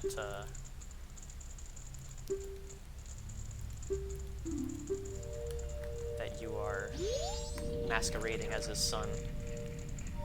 And even forgives you for making the race so goddamn hard.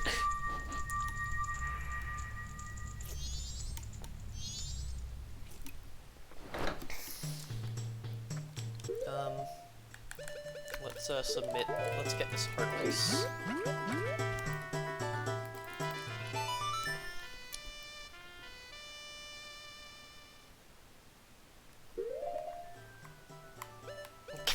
Yeah, I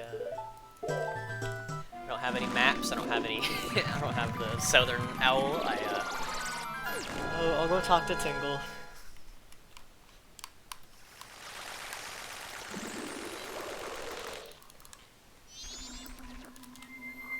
It is so strange that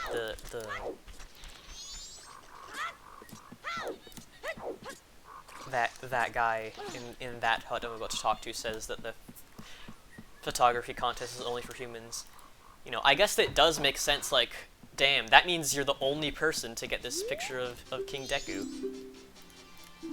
But, I guess that's the only reason. The contest ended? Oh yeah, true! You're right, fuck! I forgot how this game works.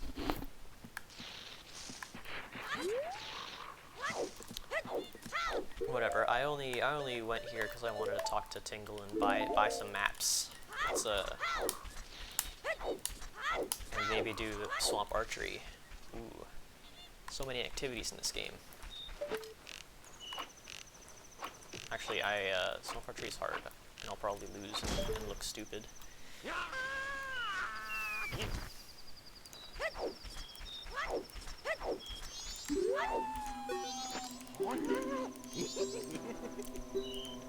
It's very strange how this is like the only recurring character from this game.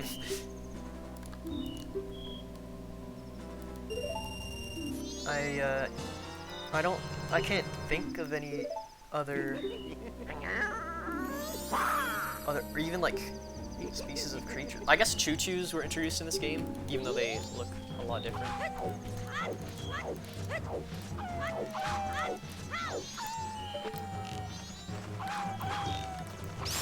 No, this one's...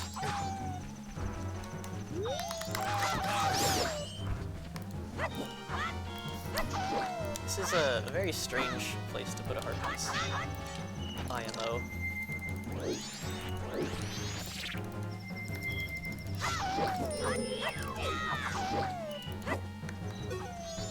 That's good enough.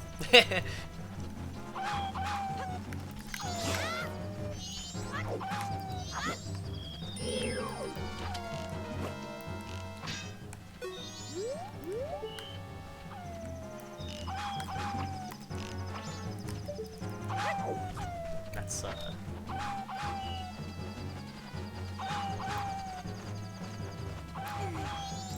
there are a lot of heart pieces.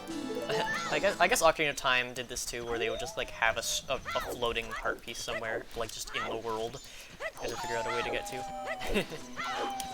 But that one is something else. I guess now what we're doing, we're gonna go hit an owl, not hit an owl, and then I want to pick up Cafe's mask or something.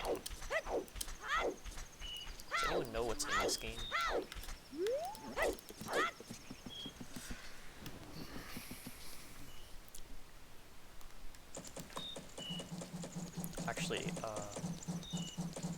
mayor's office is closed. So let's deposit our rupees and then get Kamaro's mask, and then get that heart piece. I do want to explore and not just go to a straight shot to the end, even though I want to like kind of haul ass and you know, finish this game in one sitting. Fuck. This UI, man. You can't even, like, skip through it with B. So you're conditioned to mash, and then when you mash, you deposit 0 rupees. I'm gonna miss Kamaro. I couldn't... I don't need to invert. I'm good.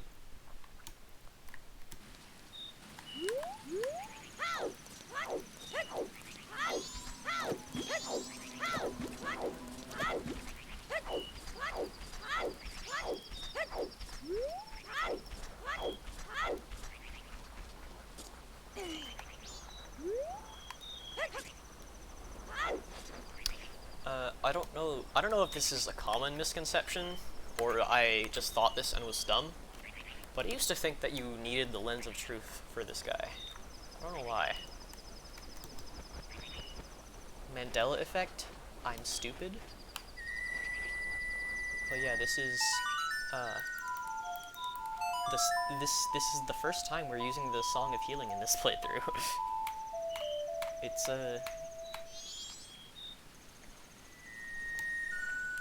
It's funny that,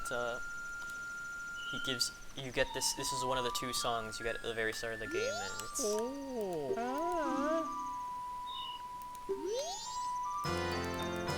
it's... It's really not used nearly as much as the other. And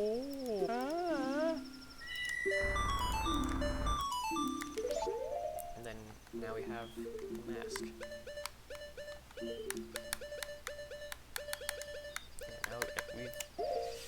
So we've got our collection is starting strong.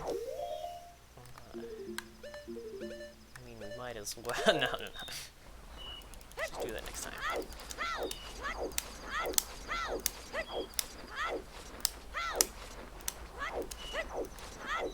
So Kamaro is one of the 2 non-required.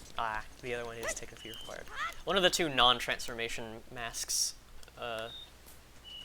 that you need, or that you get via Song of Healing. They're often forgotten by what do you even use this thing for? When people ask themselves that. But it's just another random use of it's just another random thing in this world. Anyway, these ladies who have a dance that sucks and they don't know how to make a dance that's good. Let's show them how it's done.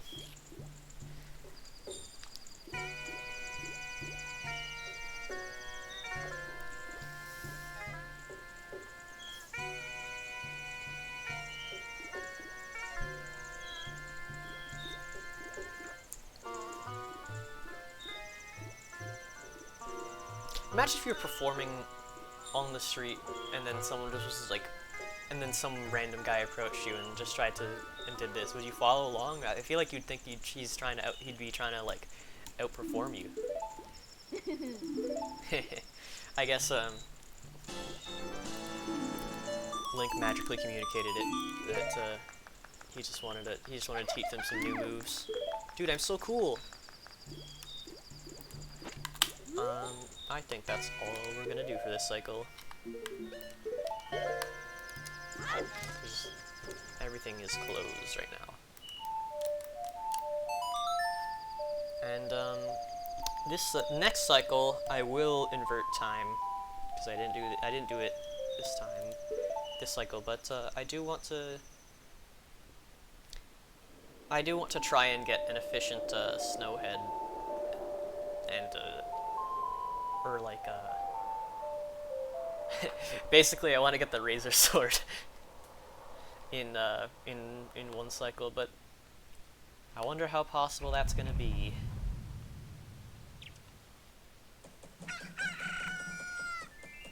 And now Ted will tell us our next main objective, my Fallout quest marker, is pointing towards the mountains. So let's hurry there. Not only is the way blocked off by arrows. Shit, I spoke too soon. Not only is the way blocked off by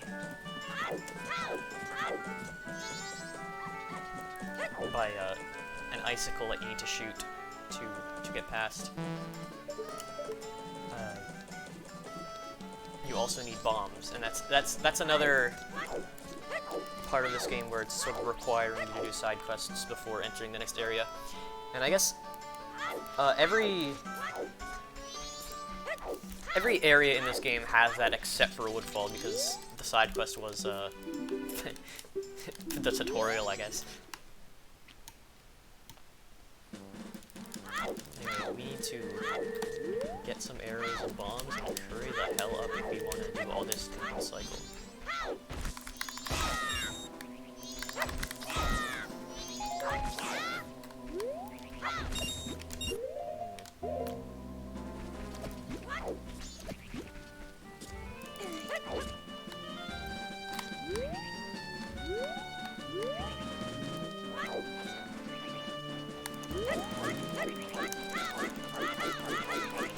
I really thought there was like a little snowballs down there, but there weren't. Go in that grotto and start the very long side quest for a heart piece. It's kind of an obtuse one too. I guess with the Mask of Truth, they would tell you what to do. There's a lot of Ocarina of Time also had this, where there are just like very obscure like grottos that you'd have to like blow up sort of like blow up the ground. Not even like an obvious like, hey, there's a big crack or a big rock that you should throw a bomb at. Just like, oh, there's like a little pattern here. We should put in the Mask of Truth. It starts glowing, and from there you can.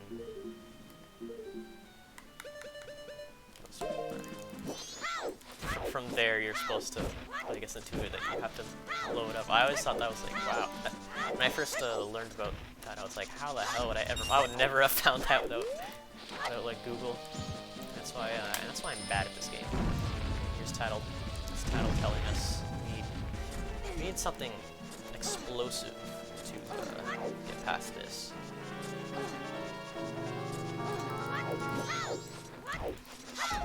Anyway,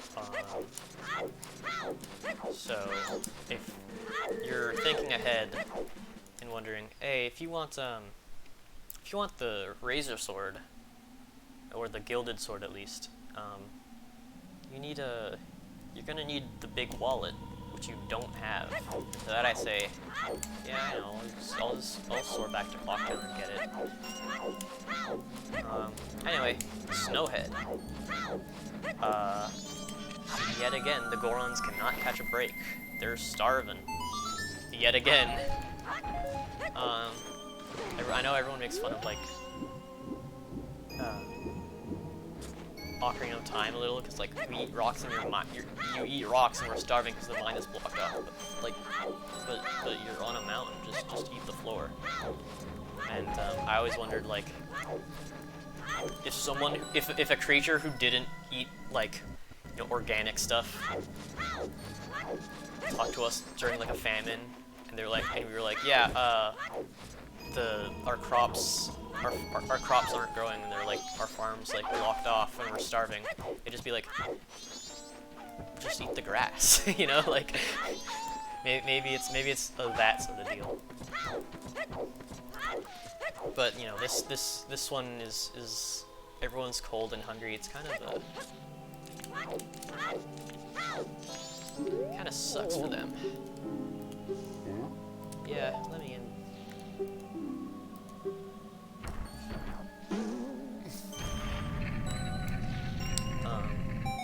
And this is not useless you have to talk to the Goron child before the Goron elder, or else he won't teach you the lullaby.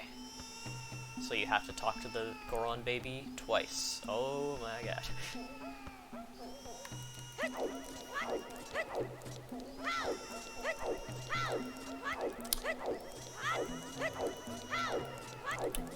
Anyway, I don't know how much I have to say about this snowhead quest. Is this ice physics?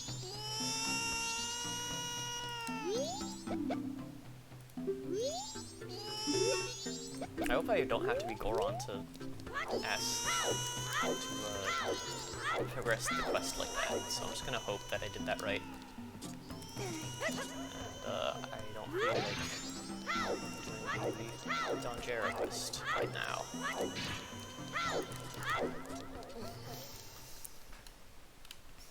What I will do is get the Lens of Truth.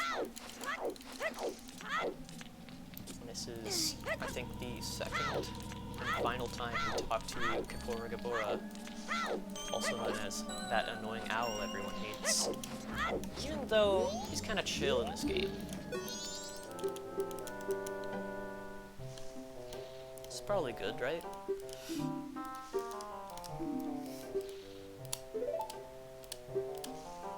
He's a lot more, like, I didn't talk about it last time, but he's more like, he's not only is he less annoying because this game doesn't have the slowest text scroll speed in the world, but he's also just he's more of like a trickster, not a trickster, but like a guy who like lets on, who's very obviously like he knows more than he says. He's in the original game, he would just like give you like mostly geographical info, you know, like this is Lake Hylia, by the way. Here's the deal with it. I'm gonna go fly to the other side of the map, and then he tells you what Kakariko Village is, and you go back to Lake Hylia, and he's there again. So it was a weird part of that game.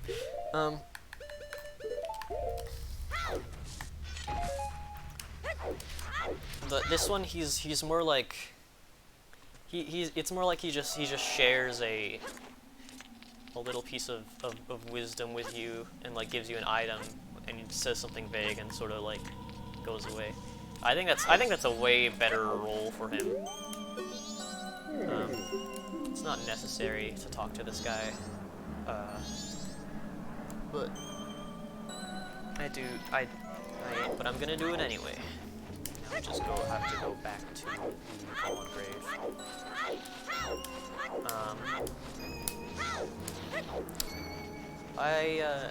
Darmani is pretty cool. I think a cool thing about this game that you didn't see with Deku a lot, because you know no one really, you weren't anyone important. You weren't anyone important. You're just the butler's son. No, you weren't like a figure in your community like Mikau or Darmani is.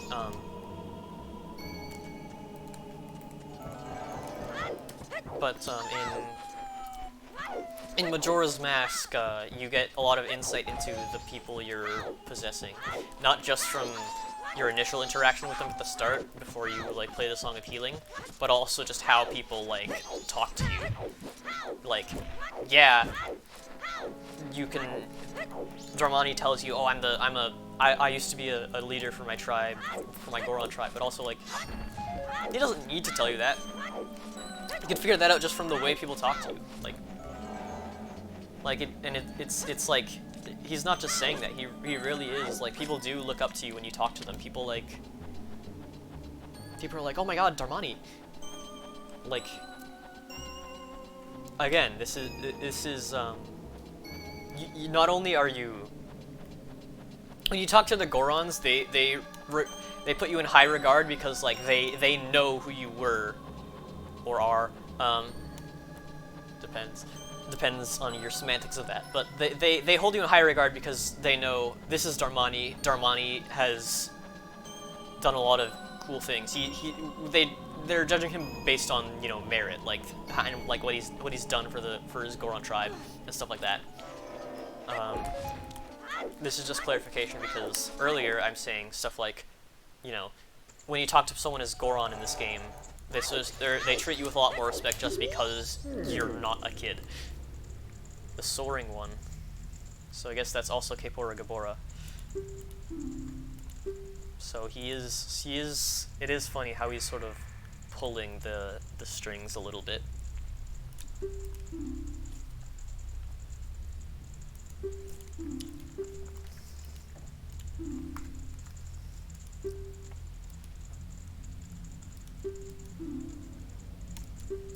So you have to finish what he couldn't.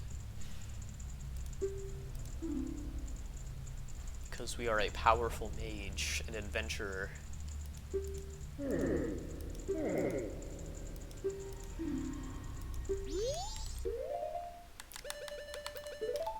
Now we can get a cool item.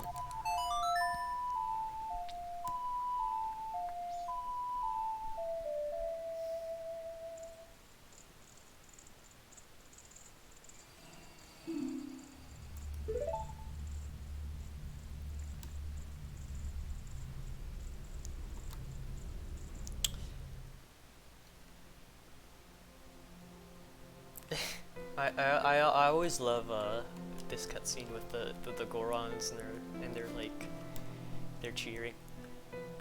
It it does look kind of funny. Even though it's we're sort of taking on the burden of Darmani's sorrows. I don't know. Actually, I don't know if it's that what's happening. We're whatever's happening to Darmani's sorrows, whether or not it's becoming ours or just going away, we're healing it. It's the song of healing. It's not the song of taking on one's burden. But you know, we are sort of taking on his responsibilities, which you could also argue are the same as taking on his woes.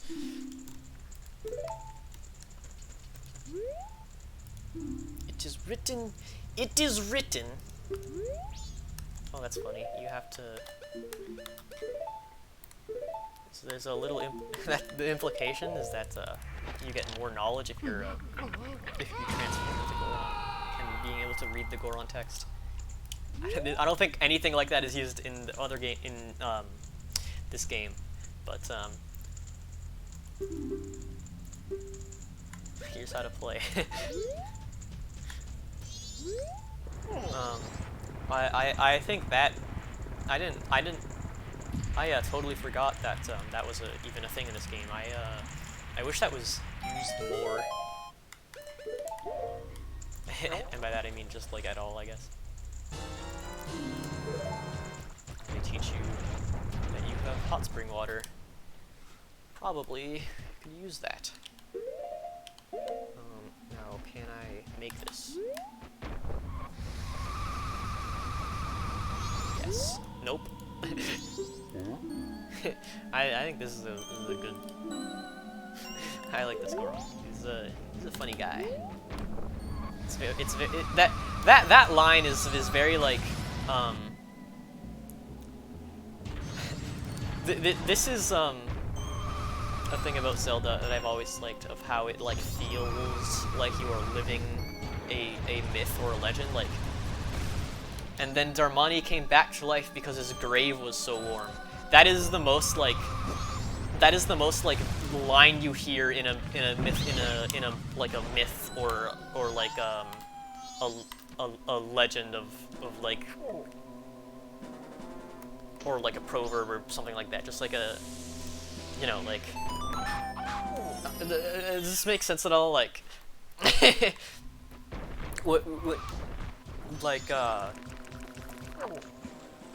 what's an example of something that's like this? Because the in Western culture that it's usually like fairy tales, which are like there's never gods. I guess and like biblical stories aren't usually like that, but like in a lot of cultures there's a lot of like the trickster god did X, Y, and Z, and they usually have logic, like they came back to life because it was so warm underneath the grave and stuff like that, you know, because it's a metaphor or whatever. Anyway, let's talk to this guy.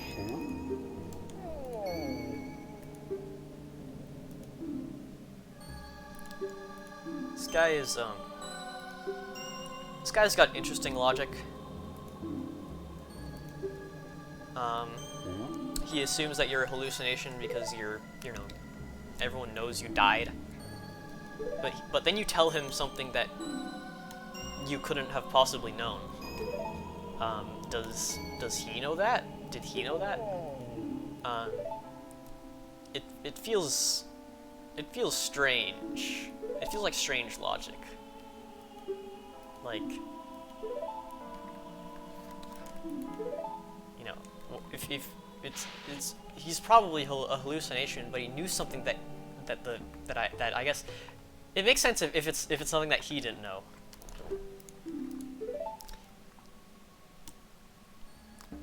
But like he could very well have like deduced that as something that's happening. But you know, I guess he's sort of desperate because he's like gonna die or whatever. He'll be fine. He'll be fine.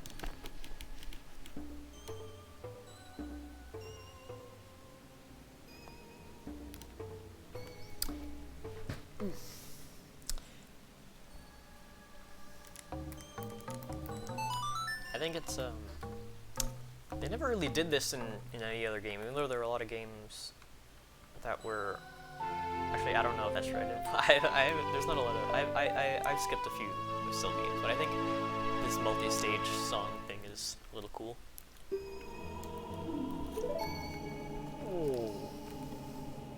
Yeah, Gramps.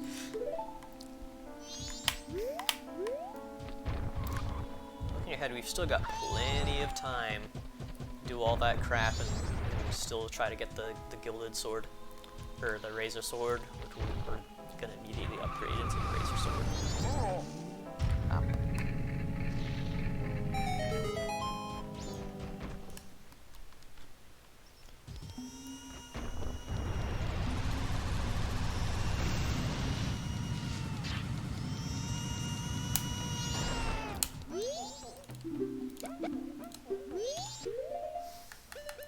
The Goron child will recognize you. He won't comment on how you're dead, but all these other guys will.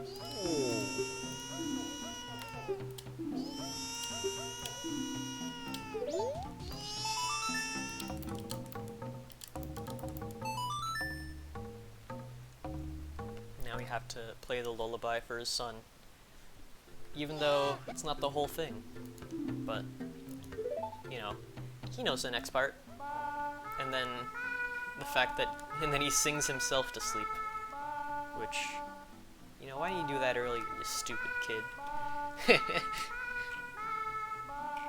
Well, technically not. We have to do the call and repeat to actually put him to sleep. So yes, I guess we are doing something.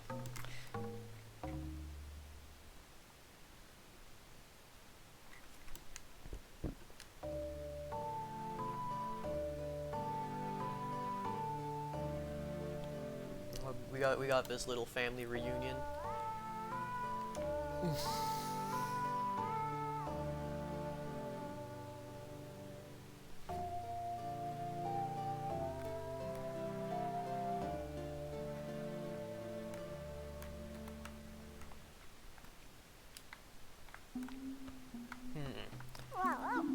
On second thought, maybe I don't want the Goron Elder to die. So let's go. Let's go finish Snowhead and save the world or something. I think it's cute that the adults fall asleep also. Who doesn't? Who doesn't love the Gorons? I think the Gorons are great, and I'm glad they've reappeared along with the Zoras. But you know, I'll say it. The Deku. The Deku have been robbed. Like, maybe these woke developers always telling me, oh yeah, this is a Korok. No, it's a Deku. The Deku is the forest creature. And I won't stand for this propaganda. Because I like the Deku. They're goofy. I'm gonna run out of magic.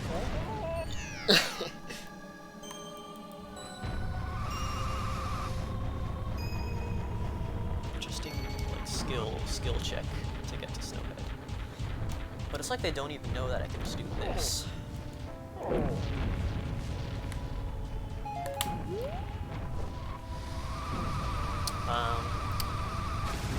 This is another thing that, yeah, everyone appreciates. A lot of people, when they talk about this game, appreciate. The transformation masks are, like, fucking cool. Like, Deku's kind of unimpressive because, like, it's the shitty one. Like, it's literally a curse placed upon you. So, it makes sense that it's like objectively worse than normal Link. But you know, it does have its niches. But like Goron and Zora, like you can fuck shit up. Oh yeah, I forgot how this game works. You don't actually need the Lens of Truth to see the big Goron, and you don't actually need to be smart to fuck up and fail the song 5 times. Anyway, the transformation masks have they've got cool movement. Like a lot of people find building up speed with Goron to be a little annoying because if you go on a ramp, it's the sort of like building up speed phase of the roll like resets. But like that's consistent. It's not random. Though I do agree it can be like frustrating, but it is consistent, and that's something I like a lot because if it was inconsistent, it would be even more frustrating. I know that like randomizer has like a make it not do that option, and I don't remember if in Majora's Mask 3D, which I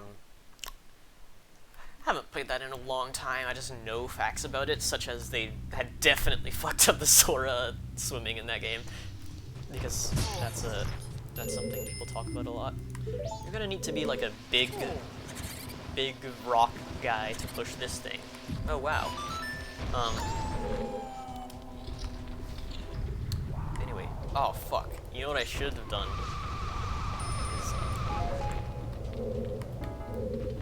Let's okay, yeah. I realize now because I do want double defense because it's like overpowered.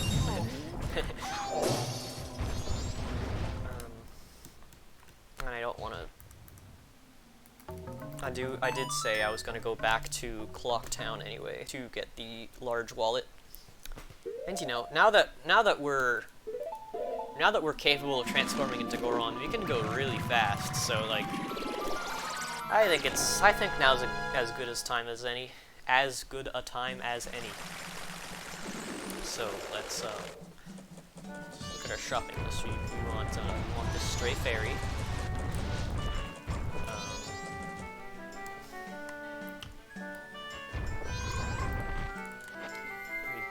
We don't want to fall in the pool of the water as Goron because Gorons can't swim.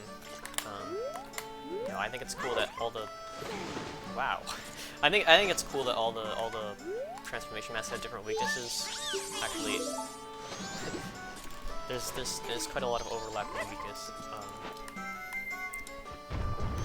Actually, it does form a sort of triangle. Like, Deku and Goron are weak to water. Zora and fire. Zora and Deku are weak to fire. Like, if you touch fire at all as those two, you void out and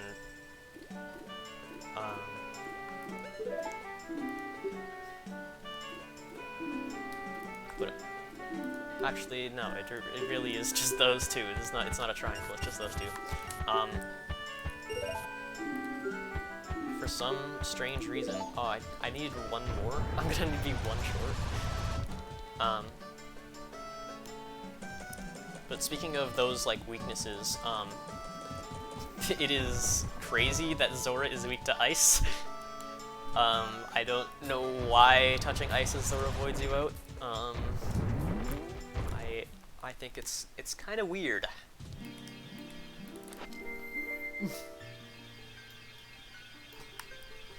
Okay. Oh no, the Great Fairy. Anyway, give me this cool mask that lets me.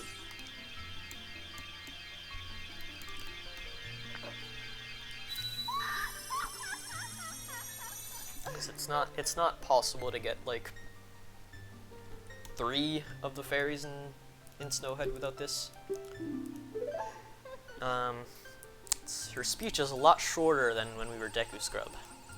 Does she know something? Probably not. Maybe she just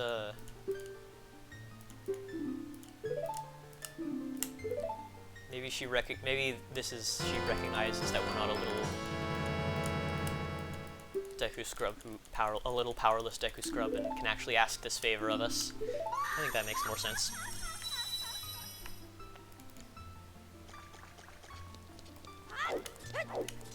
Between the fairies, the great fairies and the giants are the like god equivalent. That sounds like a weird sentence, but like they're like the powerful deity-esque thing. And you know they're very grounded compared to the other ones. Like they can lose in a fight against, you know. It is Skull Kid enhanced with the power of an actual like scary deity, that being Majora. I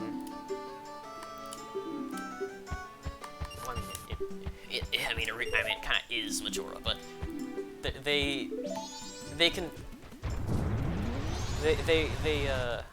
they're not as all powerful as being something like that, and it might suggest. Anyway, let's get this unbalanced silver rupee. I can make this. No, you have to be precise. Nah. let's not fuck around. We want to do this before day 2.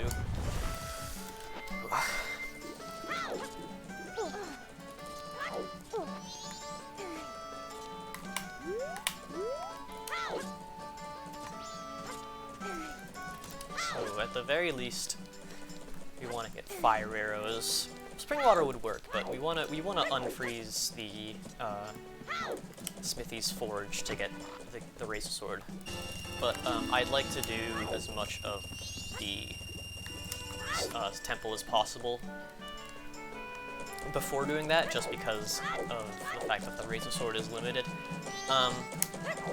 This is another thing people sort of like have a like sour spot for, because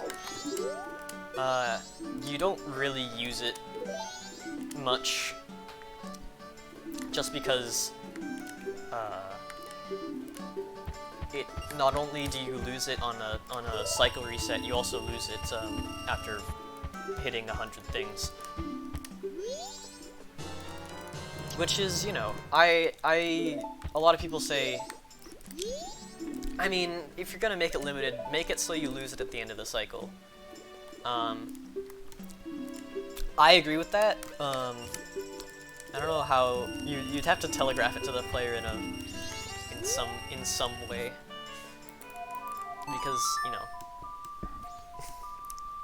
the Smithy will tell you. Maybe Tattle is like, I don't know why, but I think that sword won't last very when we go back in time. I guess if the guys just said, oh yeah, it's a temporary reinforcement, it'll dull itself eventually. But you know, not after usage, after time, it would make sense, and the player wouldn't feel cheated if they lost it on a cycle reset. But I do think, even then, I don't think that would like quote-unquote solve the problem of like you barely get to use the Razor Sword a lot, because okay, after you get the Razor Sword, you immediately learn from the smithy. Hey, there's like a better version because because the gold dust exists, and oh fuck. You would still, a lot of people, even if it's even if the Razor Sword lasted, you know, until the cycle reset, or even if it was permanent, which, you know, wouldn't make sense because it does the same damage as Gilded Sword.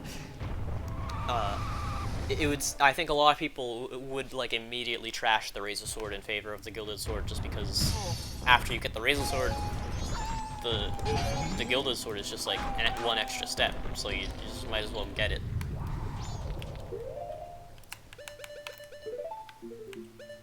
So let's make our loadout for this temple, something like this. Nope. Cool thing about this temple, this, oh shit. I forgot. Anyway, as I was saying, cool thing about this temple is, this applies a little bit to Woodfall.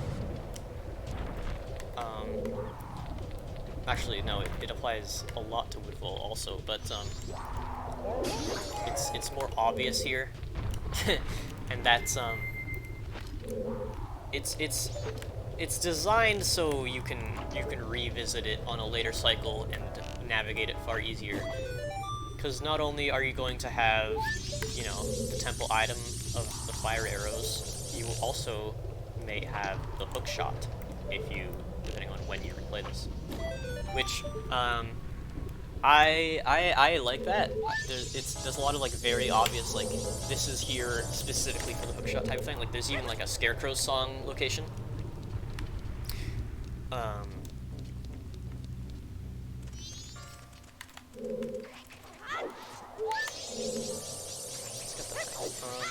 There's even like a Scarecrow song location specifically to hookshot, and I think I like shit like that. Even though it's like, you know, it's not useful to my playthrough of this right now, and I'm not really planning to use it. And when I played this game, I didn't use it very much, but you know, someone might have. But it's also just like, even if you don't use it, it's cool to learn that it exists, or like keep it in your back pocket, because like, you know, maybe if you want to do a different route, or maybe you want to do a cool route or something, you might use it.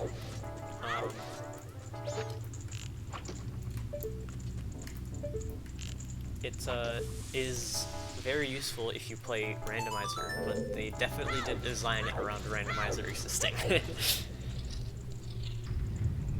And like the fact that I've brought it up so many times is a little indicative that yes, I do like to play randomizer. I think it's a fun way to engage with this game's like movement, or not movement, and also like routing live. I think it's cool. Anyway, let's talk about things they did on purpose, or at least things that I could argue, or things that they did on accident that I could at least argue that they did on purpose. This is the design of Snowhead Temple. Might as well, we're in here. I mean, everyone loves Everyone loves the big, my big pillar. And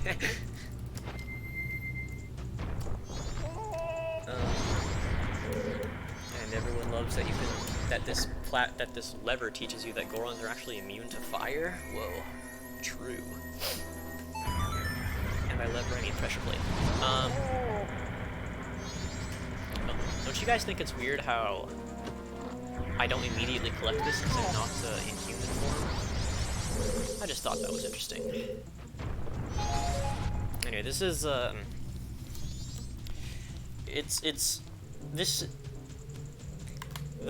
design of this temple is very like the puzzle's like obvious. It's obvious like you have to do something with this big pillar that you raise up and down, and you know, find a way to progress like that.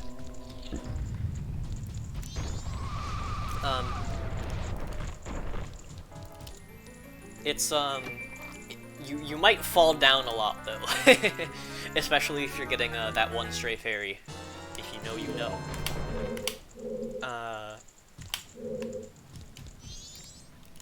And you know, I think falling down once or twice is healthy, because you have to like revisit rooms like this anyway. That was I can't believe I didn't hit the wall, but did hit the crate.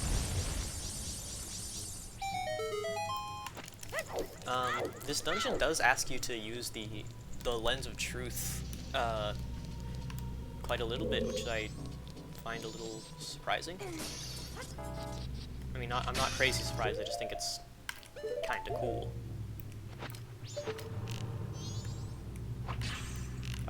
This room is kind of annoying. I don't know why the icicles require... I should have brought this up when I even entered Snowhead in the first place, but I have no idea why you have to shoot the icicles twice. Like, it makes you feel like, you know, you might have, like, not... This might, like, not be the answer to the puzzle, because, you know, I don't think I'm alone in, this, but, when you're playing through the game and you're entering Snowhead for the first time, you shoot the icicle, because, like, or Tattle, like, you can Z target it, so, like, it's obviously something you want to target and shoot, and then you do it, and then, like, nothing happens, so you're like, what the fuck? And they knew that this wasn't intuitive, so they made Tattle say, you might have to shoot this more than once. But, you know, in that case, why not just make it so you only have to shoot it once? It's kind of strange, but it doesn't matter that much, I guess.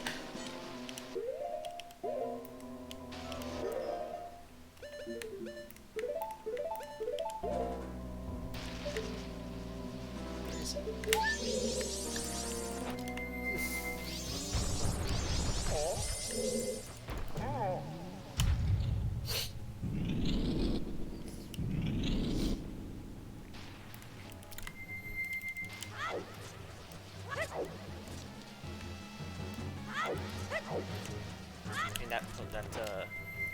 that little ice pillar there is yet another example of thing. You can use an item you get later to skip all this bullshit, but I think that's not even like something you do in a revisit. That's like something you do like on your first playthrough when you fall down 100 times. And you know, it sounds like I'm complaining that I think this temple sucks, but I think falling down builds character. And I really do mean that. I do think,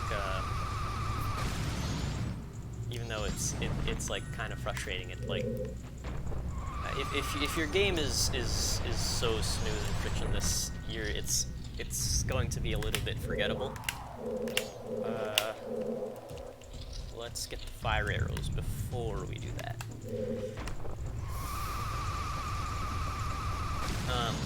Oh yes, one thing I don't like about this temple, and this problem applies to more than just this temple. Sorry, I bumped my mic.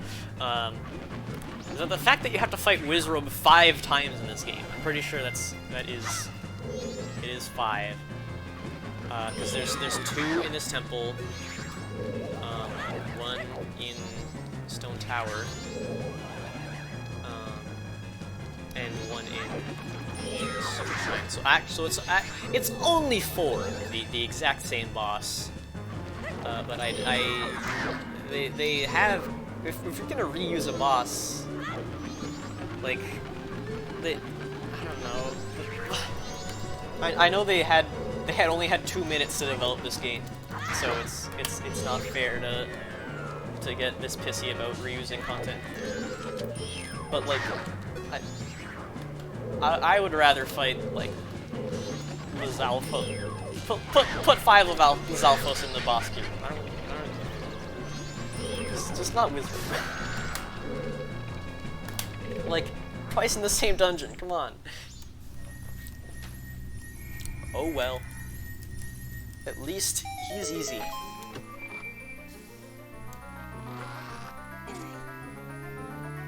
I feel like there's a 5th Wizrobe. I don't know why.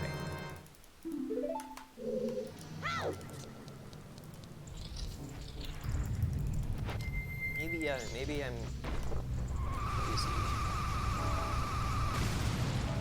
Because there's not a Wizrobe in Great Bay. That would be way too much of a fucking meme.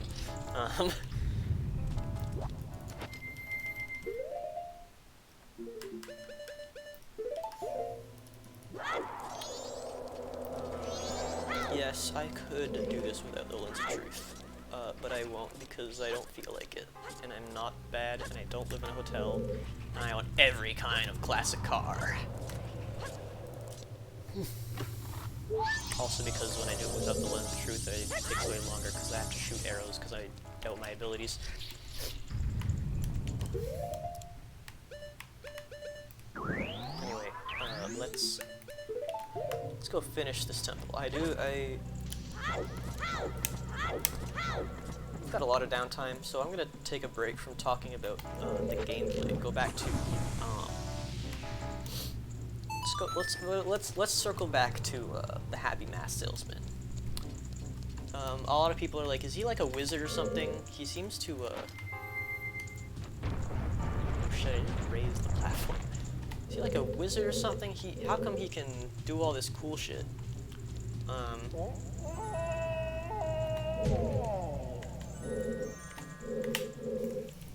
And he definitely he's almost certainly abnormal. Maybe he's a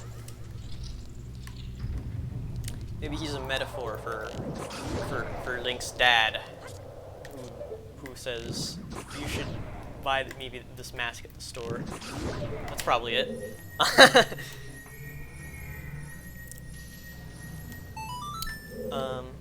No, I do think that, I said earlier that I do like to believe that, I do like to view this game through the lens of, like, you know, the protagonist's view of stuff and things is, influencing how like, the world is. Like, Link is cynical because of his experience in Ocarina of Time, and therefore the land of Termina and the people in it are kind of cynical, and the world is like, you know, how a cynical person would view the world. It's you know, you can argue this on like a this interpretation, like, you know, maybe there's it's not the most ludicrous thing in the world to say that your view of the world, like, influences itself, if that makes sense. Like, oh, if you're a depressed person, things seem depressing, you know, and like Link in this case, if you're a cynical person, things seem cynical, even though, you know, maybe in reality it's not. But you could also argue that, hey, maybe this is a fantasy magic game world. Maybe if Link is in a coma, if Link is in a coma and when he shoots arrows, he's actually shooting nukes, and the Pokemon are nukes. Sorry, this gets dumb. You know, maybe if Link if this land is a product of Link's own mind, maybe not totally, but like partially, because you know there's not no merit to thinking that. Like there's definitely things that would suggest this, though there are things that would suggest otherwise. Like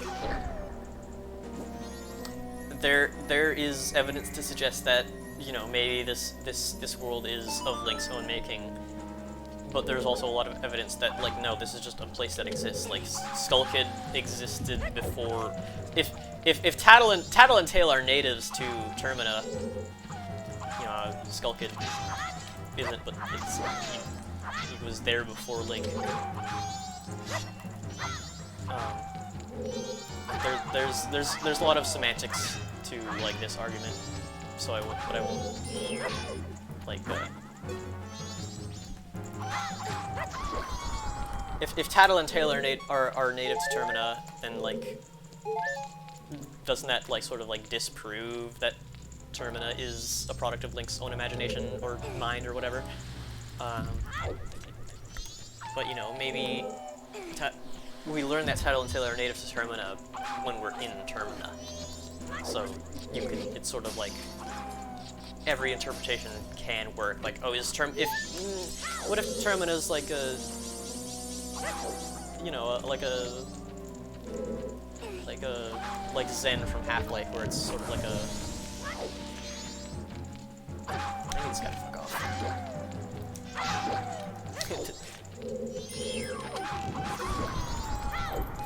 where it's sort of like a border world between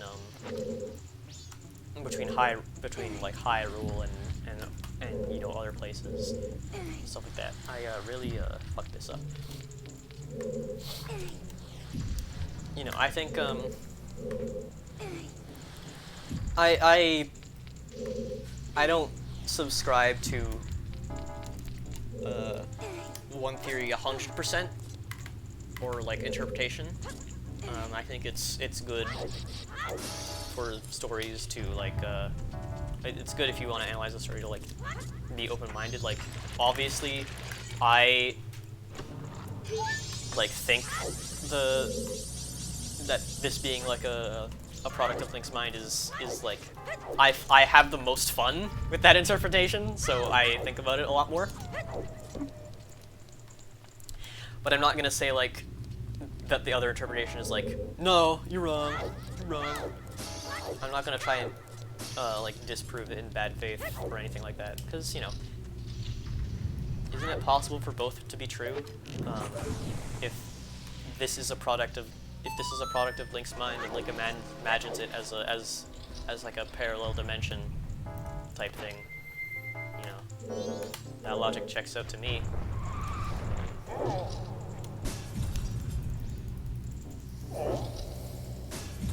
I did not go the most efficient way, so let's drop down. Uh-oh. I don't like how... I could probably finish before day 2, right? I mean, if it gets dicey, I like have the fire arrows and 100 rupees. I could just go. Like, I don't have to use my sword much in this dungeon. I can just punch things as Goron and use arrows.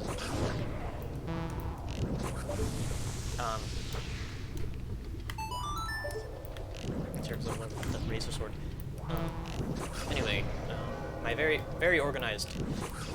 Back to what if Link is dead?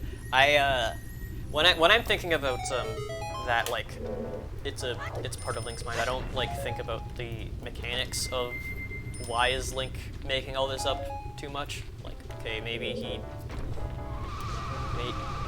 fell off his horse and died. Okay, maybe he, you know, whatever. Maybe when he fell down, he fell to his death, or maybe, you know, when he fell down that mysterious area that had all those symbols. Oh shit! All those strange symbols at the start of the game. Maybe he was creating Termina from his own mind. It doesn't matter very much. It just matters that it happened. But what if it didn't happen? I don't know. Then make your own interpretation. Even though mine's better. What does Tattle say? Because I like Tattle dialogue. Because I do want to, before I get Epona, I want to show off that one line that I like. It is the one at the ocean gate.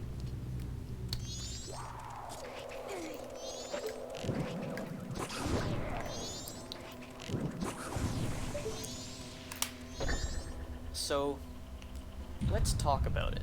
Let's talk about Link. I've said it. I sound like a broken record, and I will continue to do so. But you know, he's cynical compared to Ocarina of Time Link, and I think the fact that a lot of NPCs in this game are like assholes like that, especially the adult ones, is like, you know, if you're a kid who has been like, who's been through it, you've been around the block, and if you've been around the block as a kid, it's like, you know, you're playing on hard mode. Not only do you not have like a lot of experience, and also you're like physically weaker, and also you're small, and everyone and no one takes you seriously. It's like, I don't know, it kind of sucks. I think all of us can relate to that as a kid, to some extent, even though, you know, I think it's not like everyone's had the worst childhood. But you know, there are situations where like people don't like fucking listen to you because you're a kid, and Link is like done with like asking for help in this game. He's not like the king is thinking something stupid. I'm not even gonna bother. I'm not even gonna like try. I'm not even gonna try to convince him that this monkey is innocent. Like he's a dumbass, and I know that. I'll just skip ahead. I'll just take care of it myself. And you know, that was true in Ocarina of Time also. Like, there is no scene of you trying to convince the king that you should listen to Zelda or anything like that. But you know, like,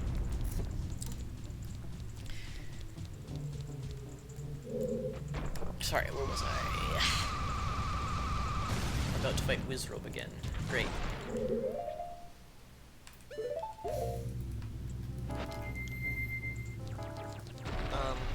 But like, this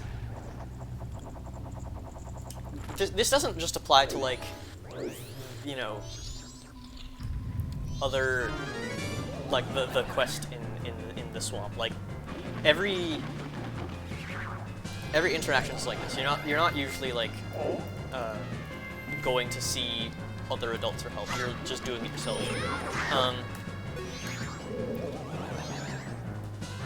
You know, like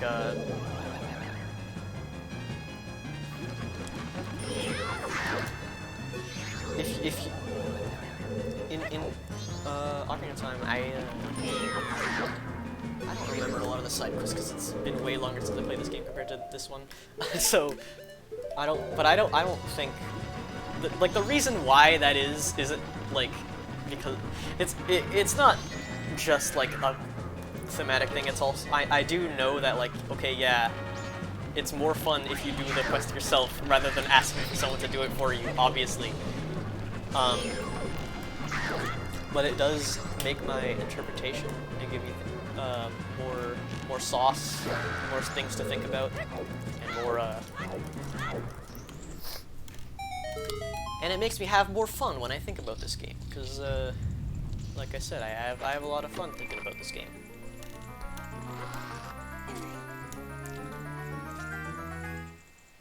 And, oh, yes, I just remembered this, and I am surprised I didn't talk about it earlier. I guess that's my bad for rushing through the first cycle so fast. But the bombers are, you know, I think they play into this, like, adults don't really know what they're talking about and I can't really trust them type of thing. Where, like, the people who are trying to uphold justice and like, you know, watch over people and like something like that, like, it's obvious that, like, okay, they're younger, they're even younger than Link, so they do seem like kind of naive, but like they're the most like consistently helpful and like chill, and they like they're nice to you, like, unless you're a Deku.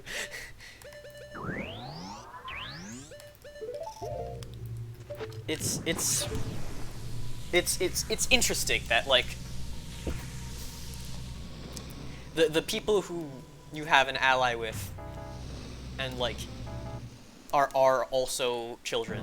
Like, even like that little interaction between Tattle and Jim, the leader of the bombers, and they're like, hey, yeah, like, tell Skull Kid he's a little bitch. I think it does, like, sort of like add to that sort of like these are the guys who've got it under control. These are not the like that pussy mayor or those bickering guards or the fucking the construction workers who are assholes. And I'm just thinking about people in Paris Thomas. It's the people who I can rely on most of this town is surprisingly, you know, little kids. Anyway, enough about that. Let's talk about everyone's favorite boss battle. I mean, it's cool. It is. You pretty much are required to use Goron. It's. I was praising Odola a lot for, like, the fact that you didn't have to do it in one specific way.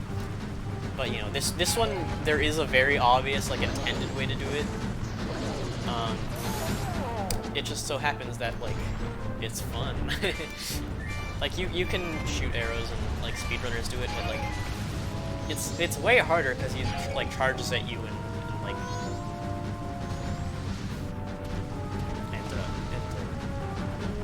what's it called? Like, I'm really bad at dodging that. Like, I will admit that even though I praised it earlier, I praised the boss designs earlier for being open-ended. This one isn't quite so open-ended, but it's still just like, it's just fun because, you know, moving the Goron is fun. Surely. One thing I noticed about this game compared to Ocarina of Time is that heart pickups are a lot less common. In Ocarina of Time, if every boss arena has like a... That's enough, right? This is enough to beat this guy. Every boss arena has like a bunch of pots, and they all have like a billion heart pickups. This game does not. It's just straight up harder. And I mean, I respect it. Oh! Actually, it sucks. It does make heart pickups a lot more valuable just because, and fairies and bottles.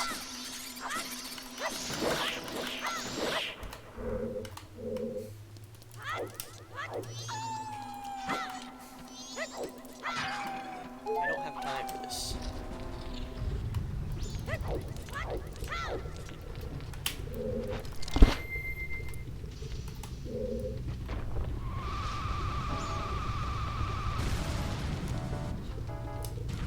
Oh man. Anyway, let's talk about this is great. I get to talk about Goat even more. But there really isn't much to say. He's just like straight up fun.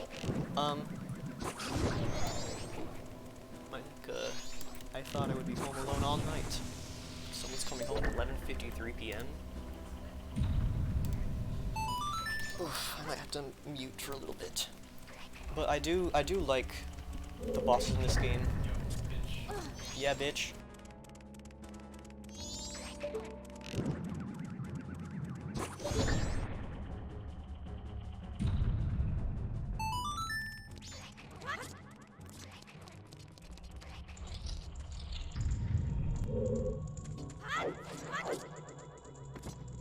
Just have to tell my stupid roommate, my frat bro roommate, to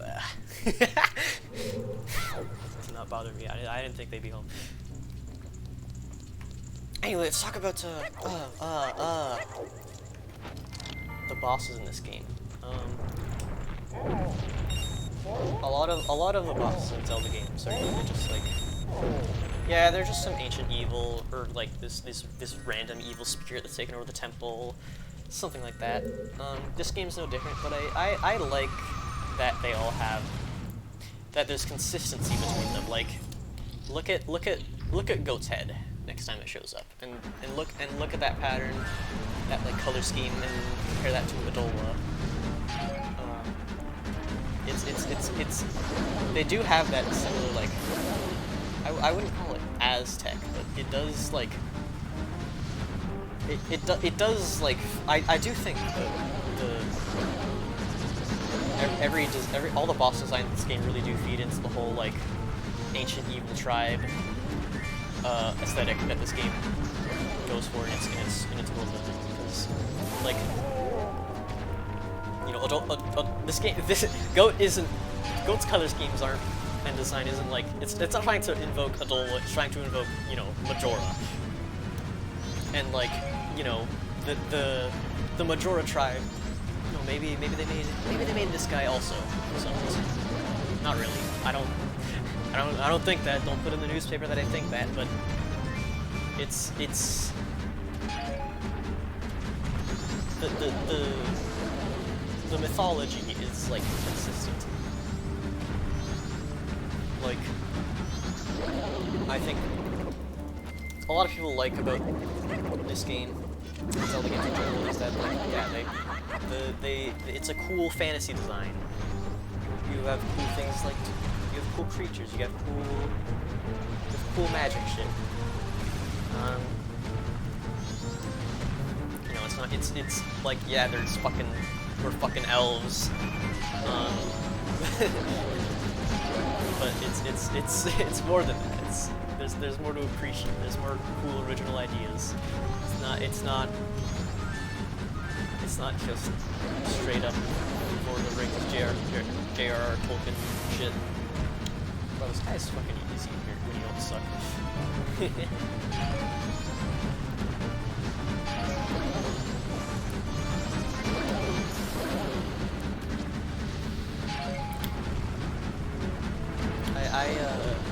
I think youre strays the most from the other bosses, like, vibes, I guess. I don't think Gayor. I think it is just youre. Oh, speaking of, that made me think of the right way to pronounce things. And because usually when you're doing that with a game that was originally written in Japanese, you just look at, you know, how it was written, because it's a phonetic language. And something that perplexes me, and I still don't know why it's like this, but Tattle has a different name, but Tail does not. Tattle's name in Japanese is Chat. Which, you know, specifically it's Chatto. And I was like, okay, that's cool, but then why is no. I think Tail's name is different. It's Toreo, which sounds a little bit like tutorial, I guess. Chatto Toreo. The pun isn't obvious to me, but maybe I'm just really stupid, or I'm reading it wrong. Anyway, the giants are back. I love them. We get more insight into them. Yeah, they're guardians, but they're still chill.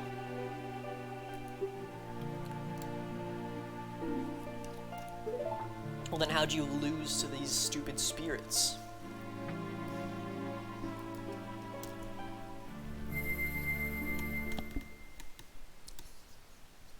It seems like the giants have a little bit of a communication problem. Rather, it's just hard for them to communicate. Because, you know, the whole thing with Skullkid, and every time you talk to them, you can only do it for 5 seconds at a time. So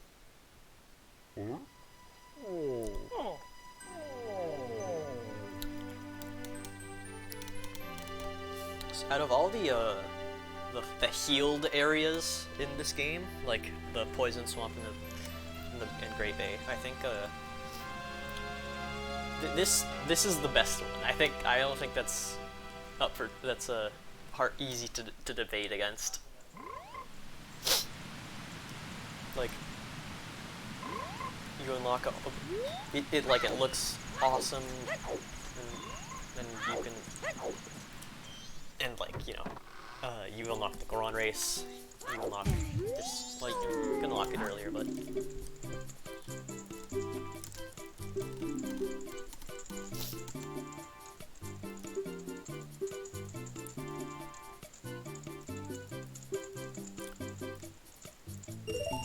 one rupee per swing.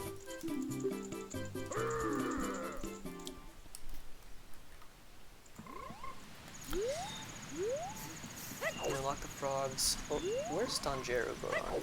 I guess he's gone. He doesn't live here. Yeah, just way more like thing. There's just way more things to do compared to the other ones. Like, I guess just because the snow is so oppressive normally.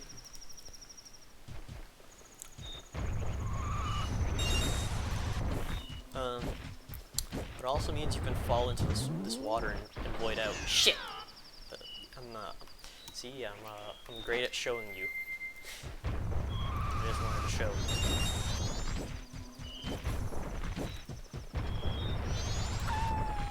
And the wolf, even the wolves like change, and you can come back here as Zora if you really want to and get like I think there's a heart piece in that chest, in a chest right there. I think it's cool because you can see that when it's frozen underwater. It's like a cool, like, oh, what if I came back? How do I get to that? Even though it's like I have to kill Goat again. That's kind of tedious. I don't know. It's sometimes the like sometimes the cycle shit is cool. Sometimes it's like it feels annoying.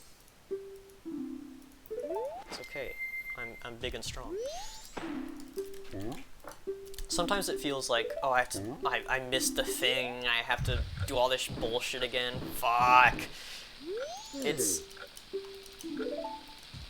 can be frustrating, but I also think that, like, you know, on the flip side, it also means it's just like it's more satisfying to find stuff and learn things, because like you're not expected to figure everything out on the first try unless you're like looking things up, which you know, this game was made in the 1800s before they even had electricity, so you couldn't like look things up back then.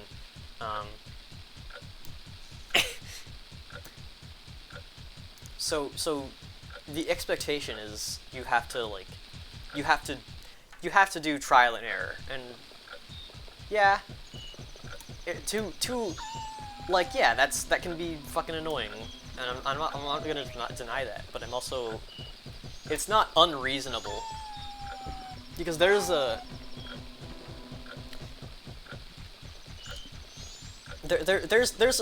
definitely a threshold to like the acceptable amount of trial and error. Like, if it was, you know, absurd amount of trial and error, like even like the most complicated like sequence of events, the Anjo and Cafe quest, there's still a lot of like signposting and like, here is what you need to do next at this time. Here, you know. The game is not obtuse, usually. I'm I said that and I thought of the witches again. Um, it is. It's not obtuse, but it can be frustrating because, you know, it'll tell you if you miss something, and like how to not do that next time. But that still means, you know, you got to do it again. But whenever there's something like that, it's usually not at the end of a long sequence. There aren't a lot of very long like quest lines in this game, I guess. Like, yeah, stuff is locked behind other stuff, but and if you're only going for one specific thing and it's locked behind a bunch of other bullshit that you have to do in the same cycle, it effectively is just like one long quest. But there are very few things that require so many steps, and you know, part of me is like, I wish this game had like more cool, more complicated stuff in it, but also at the same time, like, if something was like twice as long as the Anchoin Cafe quest, I think it would just become tedious. There's a balance that has to be kept when designing quests in this game, and it's quite a unique problem, just in terms of game design, that like you're not gonna see very often, because this game is designed around the knowledge. One of the ways you progress in this game isn't just like getting more shit, but also like getting more knowledge of what is where, what is what, because and this is another interesting thing. It's kind of a relic. Well, we might say, dude, Outer Wilds came out like 2 days ago, and that's basically just this. And like, yeah, but like, that's the entire game, not just like an important part of it. Like, anyway, just have to do Gorn Racing, which is got some absurd rubber banding.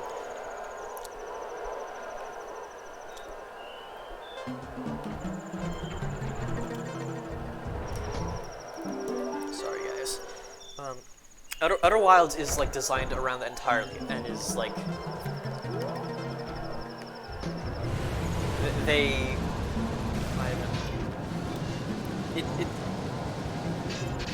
there's a lot of shit to do, and it's like it's like a note-taking game, stuff like that. It's not. It's. I think you can understand intuitively that there is like a difference between, like, you know, a game that you like pick up and put down a bunch of times, you want to explore like all of it, like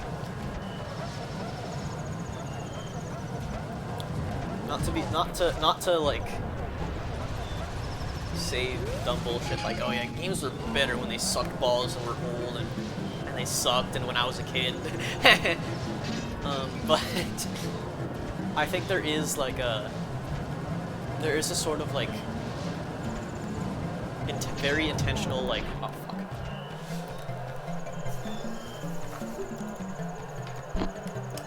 Sorry. There is a very intentional, like,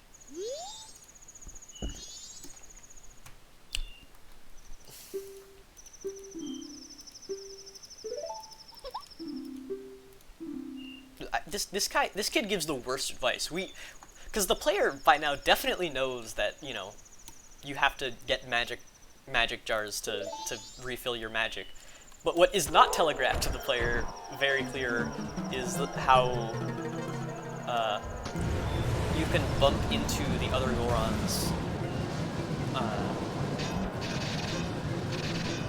and slow them down. Because, like, you'll notice this accidentally, but if you try to go for it intentionally, you'll fall over, because if you do it too fast in a row before their Goron your Goron finishes flashing, you'll fall over, and that's like, okay, it's obvious to me now, but But when you're first doing this minigame, it's like, why am I just getting owned for no reason? And why are these Gorons so fast?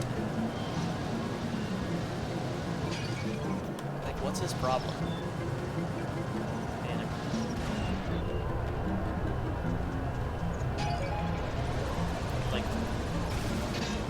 it's a lot of people complain about like how like aggressive the rubber banding is, but I think my main problem with the Goron race is how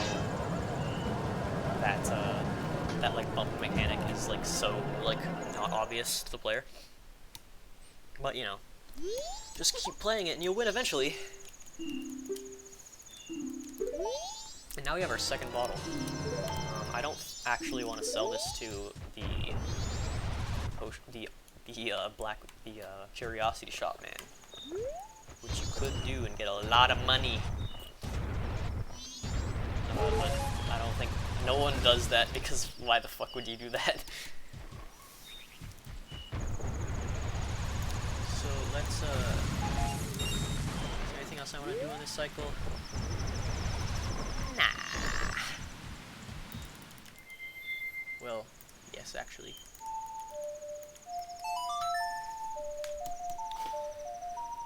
Feel like I'm forgetting something.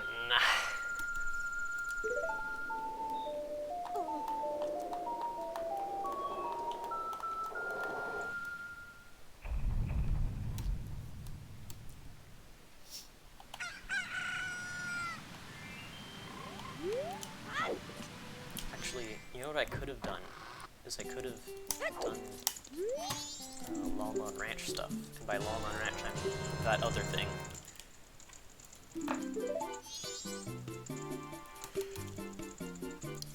See, he immediately telegraphs to you that, hey, you can make it good actually. And you do. And, guys, I don't think the Razor Sword design is as cool as you guys say it is. Like, come on. The Gilded Sword is way cooler. And you're just saying that because you never get to use it. You're just being a contrarian and a hater.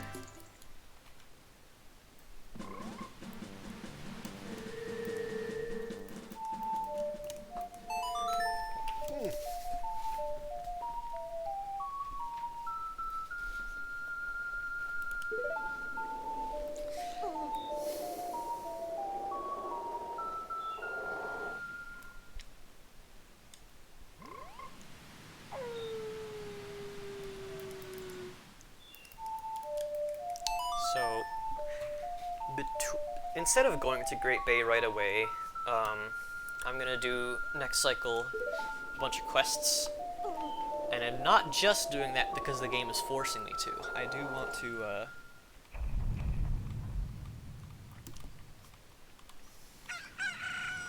I do want to get various assorted masks, because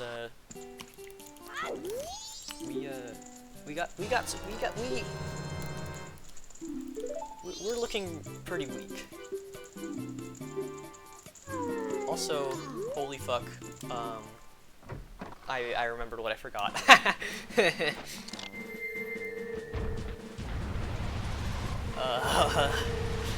good thing I noticed that.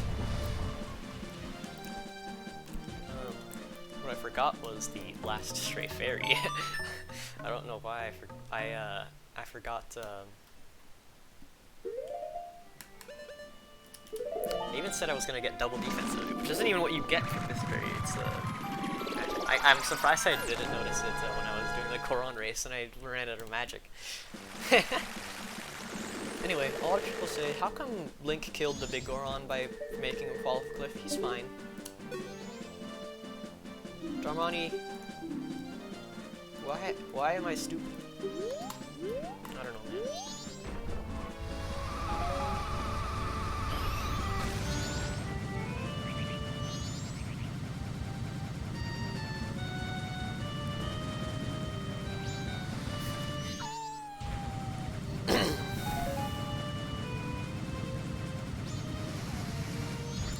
So really does throw a wrench into my plans. Not really, though. I'll do it real fast.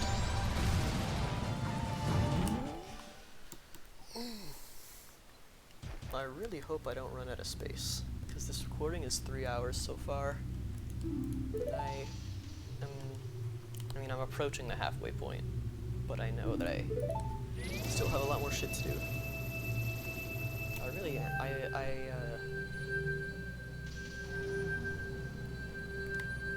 I thought this was going to take like 9 hours, but it seems like it's going to take 7? I don't want to go this way. Either way.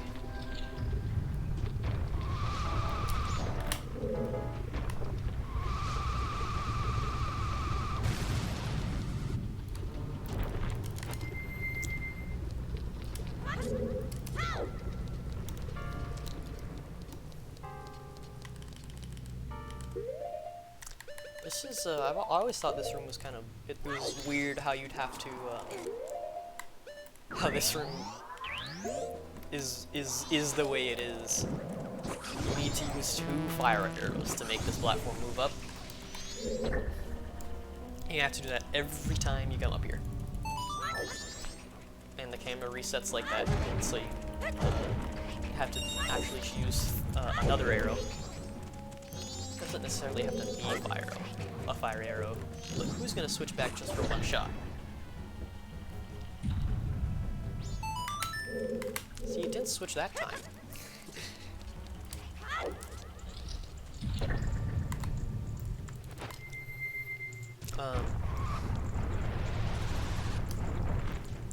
It looks like there's an unopened treasure chest in this room. It's weird. I think it's this one. And you can use the Scarecrow song if you're like a pussy. But skip ahead like 2 minutes.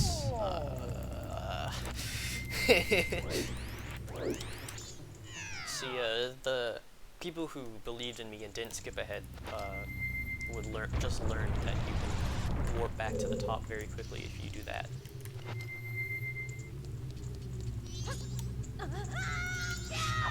Shit.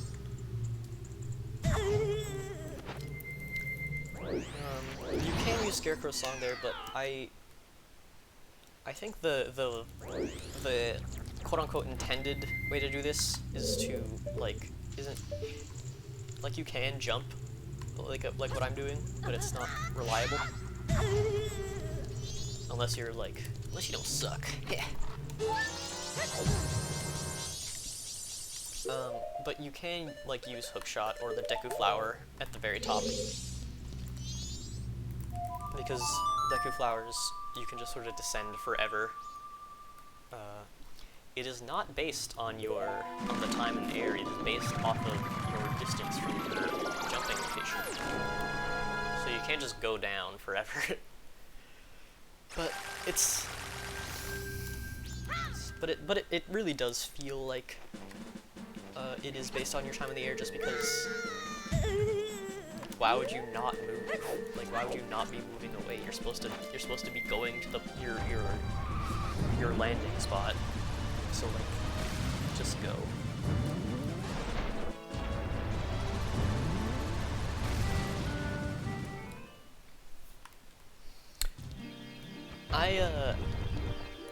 I think the 3DS version swapping around the upgraded spin attack is stupid. I don't know why they did that.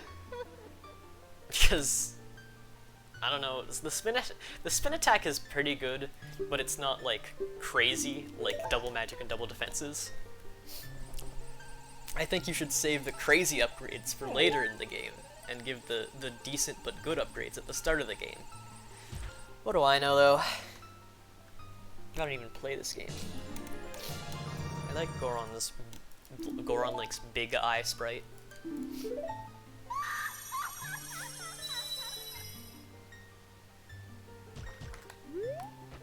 Anyway, now it's time to end the cycle. Just kidding. I'm depositing my rupees.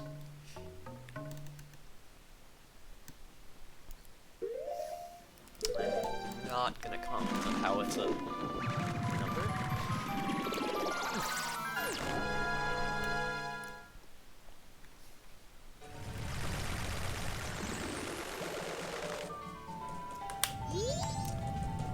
I do like that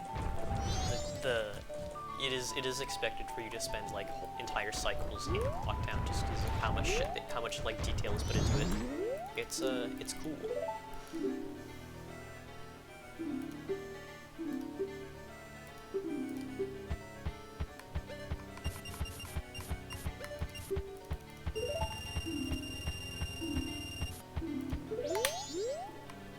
Okay.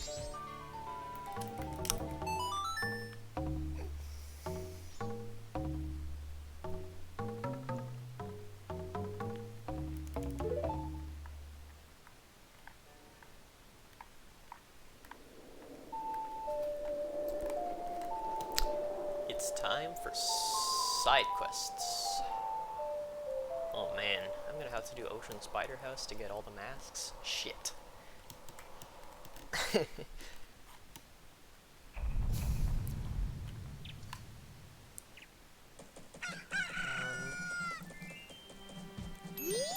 don't know if I want to invert yet, but I will sort of. I am playing it by ear. So yeah, let's go to the West Gate. Let's listen to Tattle. See, this guy won't even try to stop me, but this guy will. It's like he doesn't even. It's like he just cares about my appearance, and he's an asshole.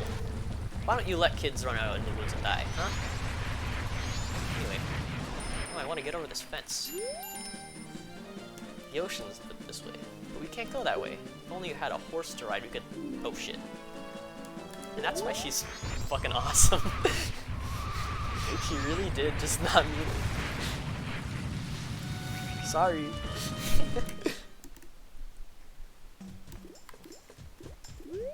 We've all done it. We've all said something stupid before realizing we're saying something stupid.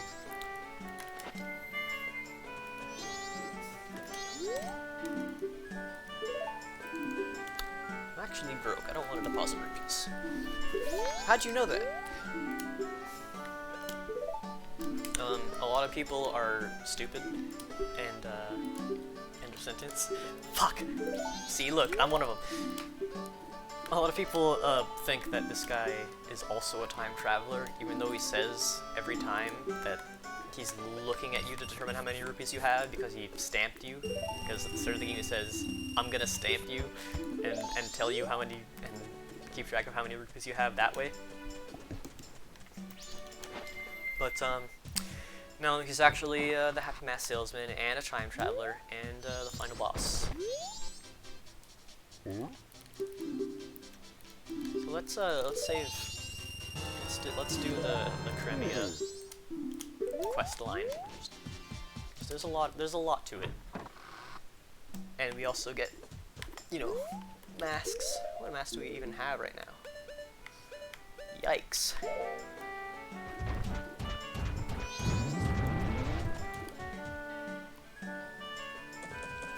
So.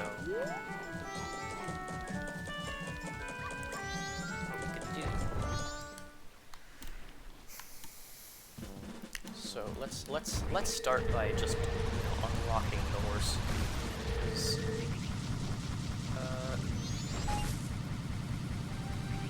This is what's, you know, required to beat the game and all that.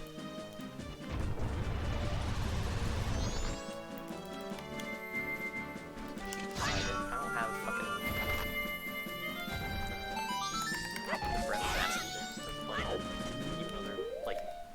Even though they're like easy to get, you have to be stupid to miss that. Not me though. I wanted to get Tinkle's map, but I didn't get any arrows, and I don't even have enough rupees anyway. And also blow up the bomb faster. Come on. Oh.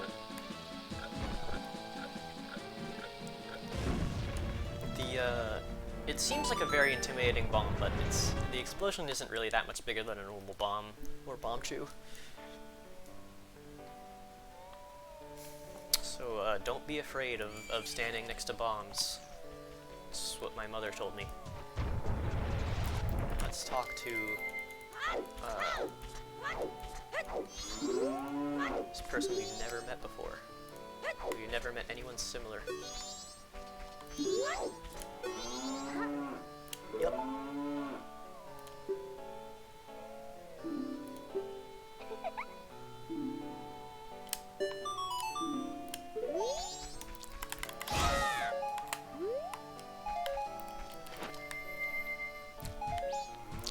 These are Cremia is an example of one of the adults in this game that isn't just the worst person in the world. Hey, my horse is alive.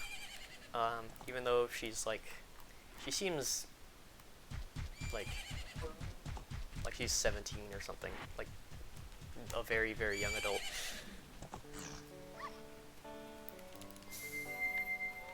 How do I talk to a horse? Do you know anything about this horse, madam?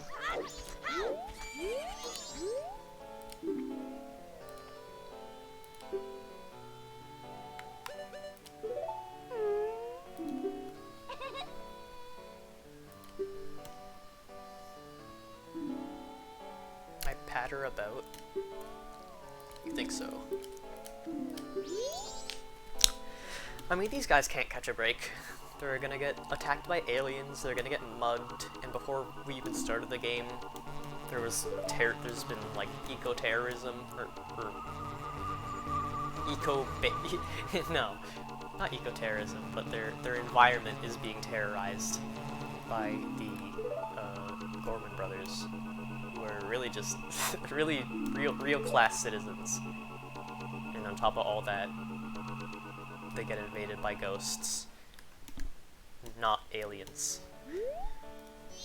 Even though they're aliens. You're a boy, what'd you try?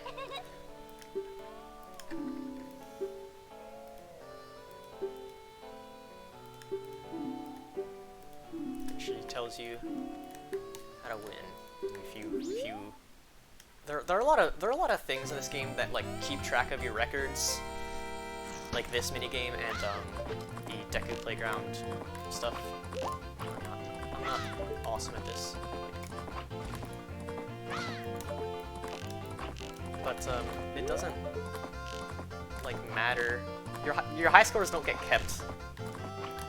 Like it would have been a nice detail if like Tattle or something would like preserve your records through time, because like maybe like, you know, if you got like 40 seconds, and then when you came back and Romani's like, well, no one's beat the record of 1 minute, even though you did 40 seconds last cycle. Maybe Tattle could have like a little aside, be like, heh, you guys don't even know that you got 40 seconds last time. But, you know, how natural is that? Two characters talking in the same dialogue? No one's ever done that before. Anyway, now we have Epona, which we could just ditch these guys forever and not have to and just beat the game.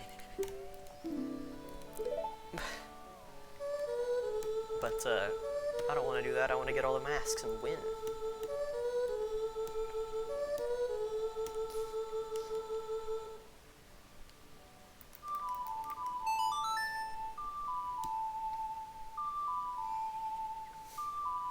That's the second song that we just stole from Ocarina of Time.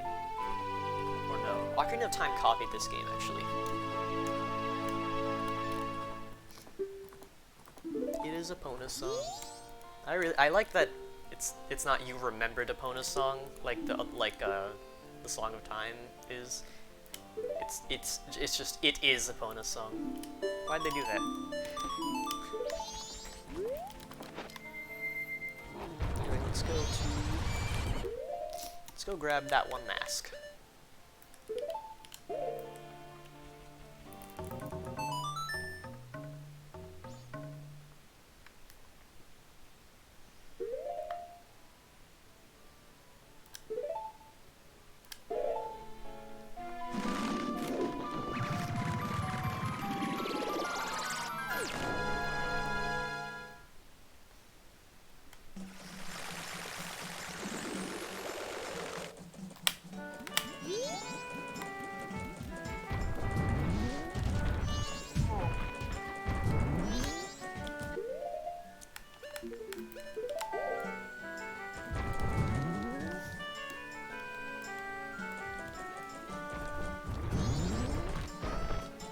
not time yet. Yes, I wanted to get the cafe mask. So I don't know, let's just get more money. While we're waiting for Gorman Senior to go talk to the mayor.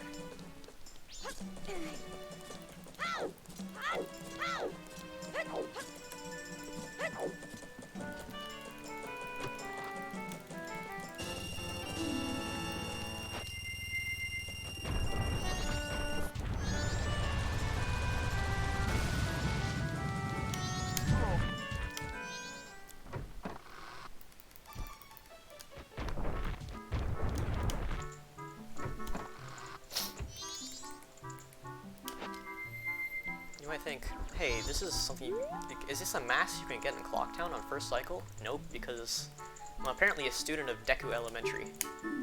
Field trips go next door. What if I talk to her as this? You're also on a field trip. No, that is the same line as dialogue as Link.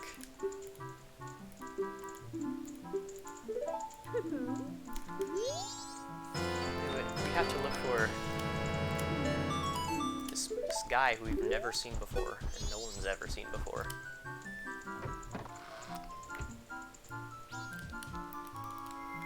Why don't we use it immediately? Because there's a lot of random dialogue that you can get with this mask. Yep. You can learn a lot of. You can learn, you know, the whole predicament before even like starting the quest proper, just with this mask.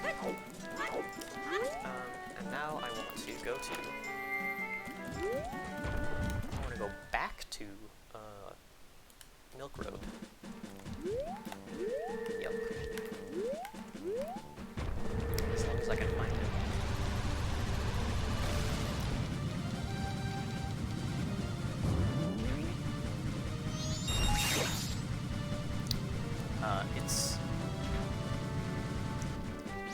We're gonna get a very strange item. This is not the fucking way. I'll talk about this when it's relevant, but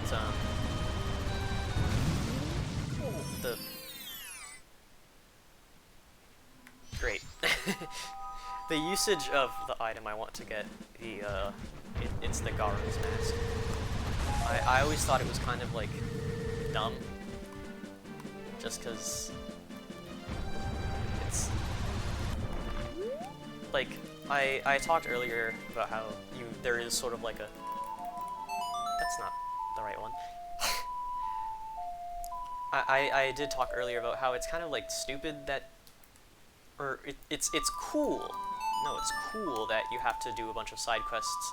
There's like a side quest check, like, hey, do you have this yet? Have you been exploring yet? You know, I like that, but to get into Ikana, you need to do this quest, which I'm about to do. And you know, I don't have a problem with like the fact that you have to get this mask from this spot, but I think it should not be that from just like a story point of view. So this game's Ice Arrows equivalent.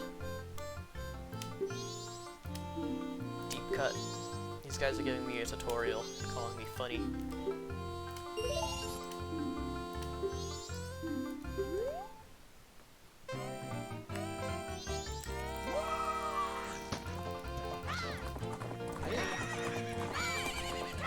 You use arrows during this?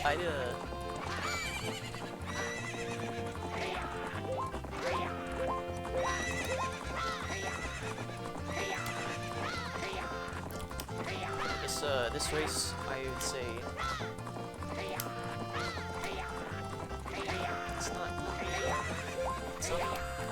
it's not like the easiest thing. But you know, maybe I'm just bad. Especially because they have all this shit.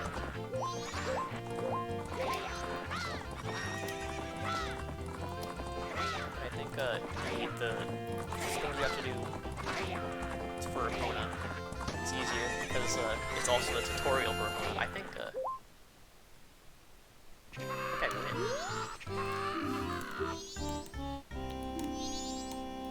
And now Mario and Luigi are going to give me this. Why do they have that? Who knows? And why?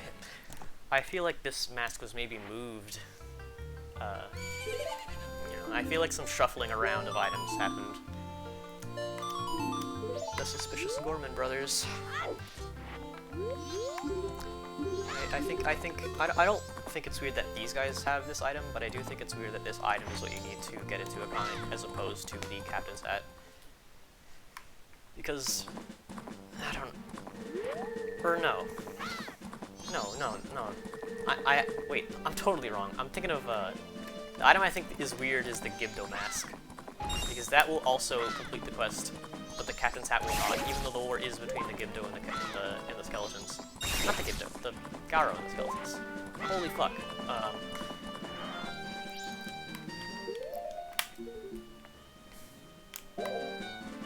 So let's,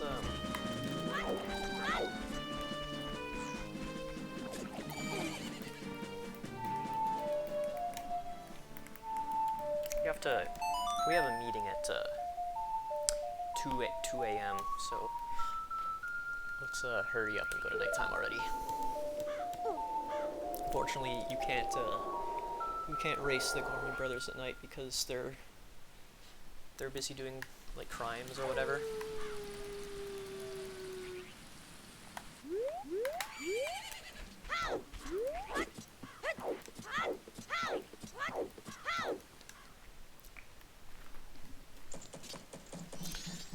Now we can talk to this weird guy.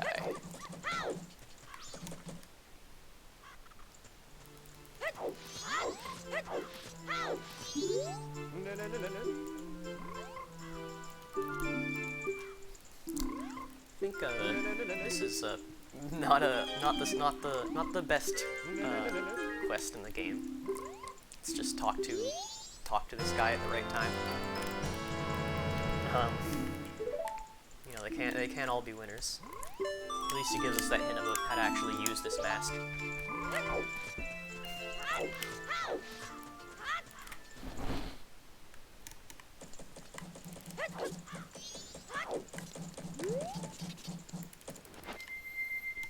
At least that guy actually realizes the error of his ways, you know, like he didn't think that the doggy deserves to be the captain, but you know, he realizes now maybe that guy had a point. I can't fight this guy at night. Shit.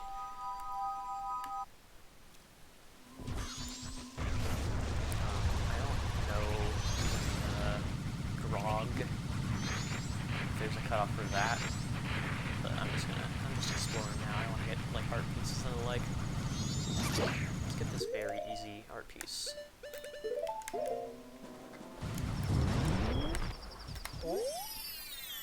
Is this even the right grotto? Yes.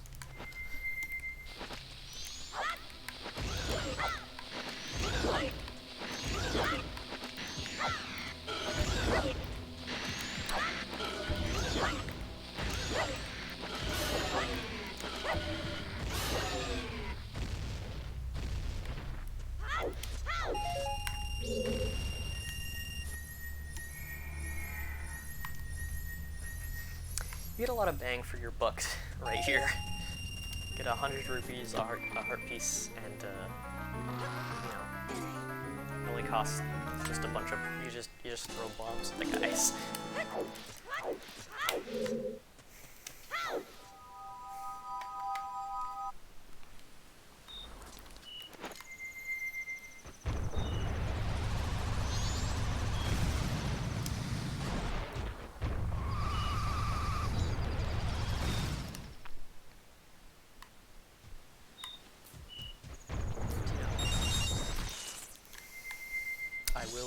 I will save Grandma, by the way.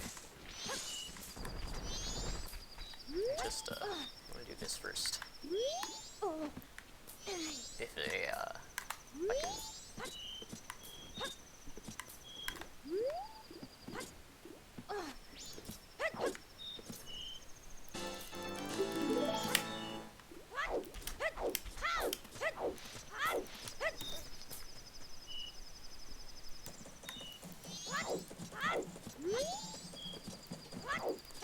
what? Just to top it all off, let's get this guy's heart container or heart piece.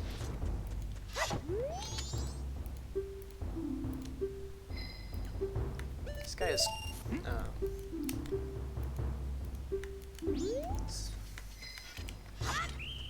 I don't think I'm gonna be showing it off, but he claims he's gonna go slice the moon in half with his epic katana and epic samurai skills. But really, he's just gonna, you know, shake and cry during his last hours of his life. The loser. But at least he'll give me this heart piece if I jump slash all these logs. This is a very strange way to indicate to the player that jump slashes do more damage. It just seems like I get more points because it's harder to do, and not because they do more damage. Because the other ways you get points are scaling like that, because they all do the same amount of damage, I think.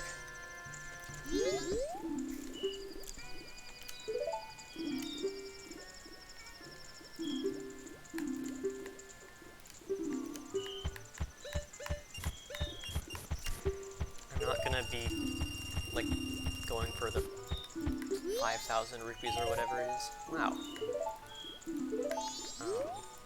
But, no. These guys are in the streets. But I do want the all-night mask. Oh my god.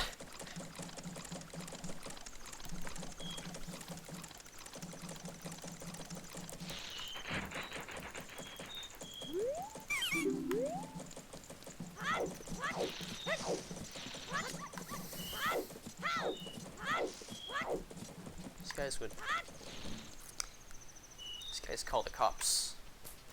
These guys would call the cops on you. I'll be the first one to say it. This is Keaton grass that actually works. There's a lot of Keaton grass in the world, but I think that's like the only patch that like anyone ever uses to actually like get the Keaton art piece. I think it'd be cool if like it was like sort of like the Mask of Truth, where like you would unlock extra dialogue by like talking to them, and I'll just like solve my riddle, or you know maybe you know, I wish they added more random interactions, because that's like this game in this game's broad strokes are like very good already, and that's like the only thing I would like do to improve that game is just add more stuff, add more little details. Like I don't think I would.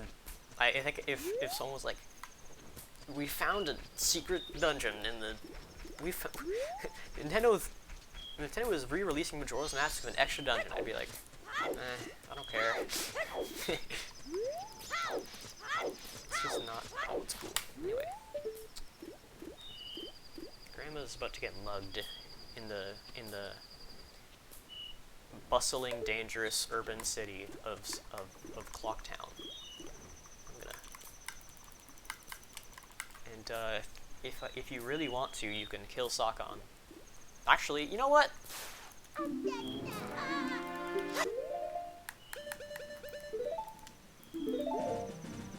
Actually, I don't know if she'll give me the blast mask if I do this, but you can kill him.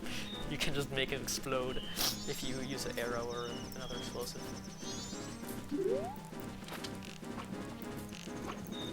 Get him.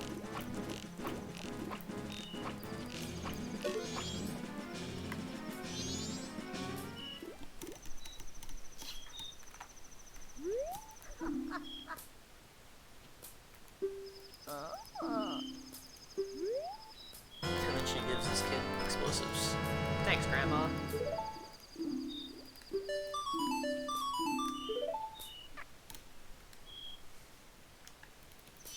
Anyway, that'll activate All Might Mask, but I'm gonna have to save Grandma again, I think, because shit.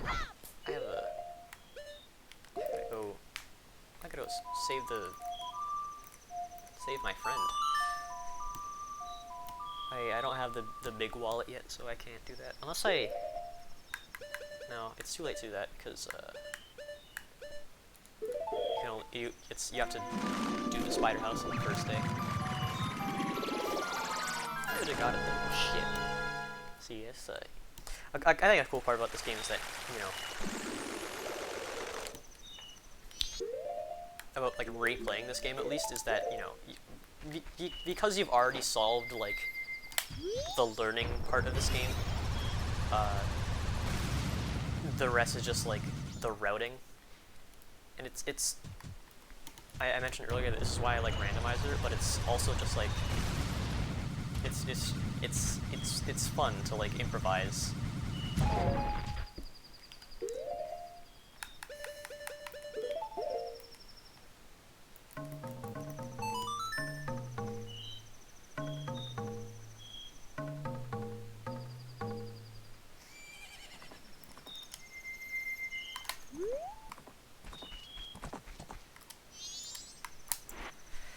I know I don't need to show up this early, but I can do this.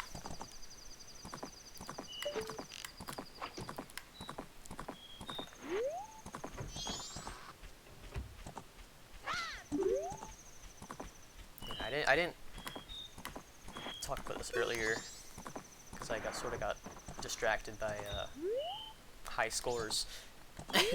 But I think if we interpret this game via the lens of Link has influence over the world, and is sort of his experience in Ocarina of Time is like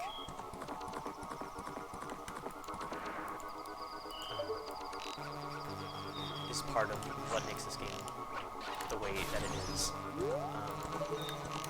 There's a very, like, there's if you look at it through that way, you might think, like, if that's true, and I'm gonna read it this way. I don't know. It sounds like Link had a crush on Romani's Ocarina equivalent, because she is, like, they are, like, she is very nice to Link, and she is, like, and she's sweet in both Ocarina of Time and Majora.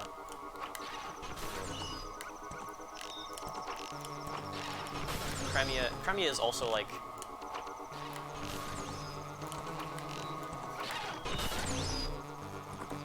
I don't think, like, Cremia is not the same as adult, what even is her name? It's not, is it Romani? It's not Romani in Ocarina of Time. It's something else, but I don't remember it because I'm a big fan of this game. But I think their personalities are different, but, you know, Romani is the same between both games. They're both, like, actually no, that's that's not true either, is it? Because Romani in Ocarina is more like assertive. It's not, but, like, that doesn't it doesn't feel like Romani in Majora's Mask will just, like, hey, do this, lol. But, you know, it's when she does that, it's less of, like, because she thinks it would be good for you to do that. It's just like she just wants this to happen. Like, the example is, like, you know, the cows are giving thanks too. You can play that song.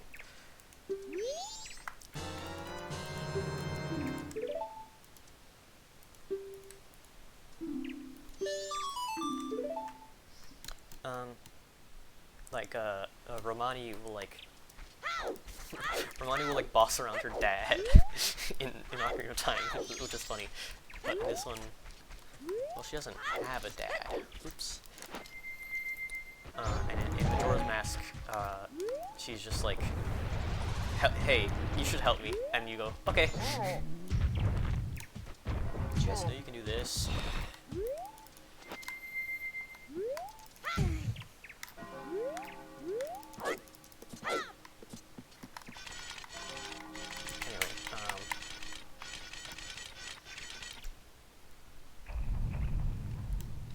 Anyway, I think Romani's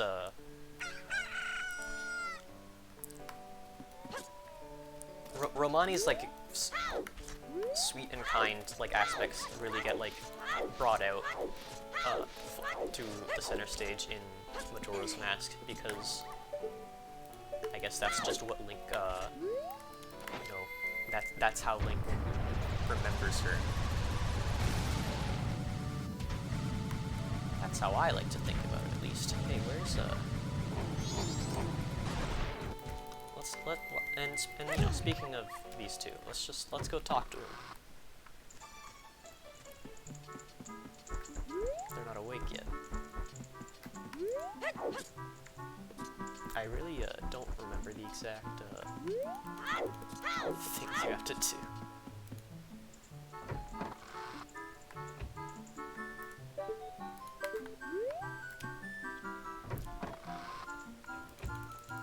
This is a cool house.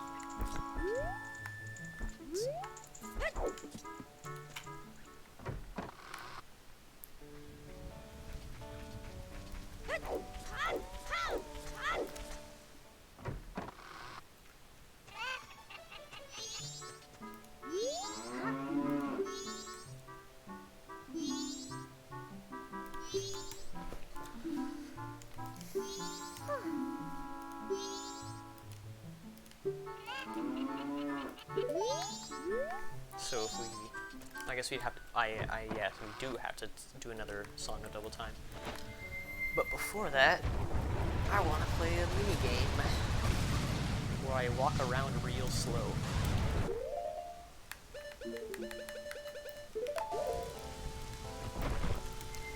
If I walk around real slow long enough, I'll gain the ability to walk around real fast.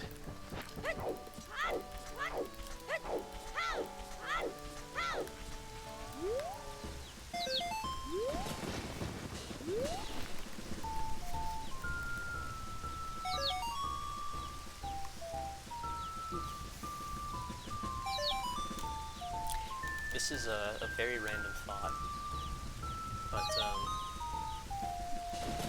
some speedrunners, namely ZFG, because I hear him talk about this a lot, don't like how the camera, and some of the movement in this game differs from Ocarina of Time. I think the camera feels less rigid in this game, and that's like why it's different in the way it is, but it does make it like, it does make it awkward if you're like trying to turn around and do things like backwalk. And you know, the other thing is like how you don't jump, your like side hops and the like aren't 100% like consistent, and they are in Ocarina. I think it's fine, and in fact, I think it's better that it's like that, because I don't like how rigid Ocarina feels.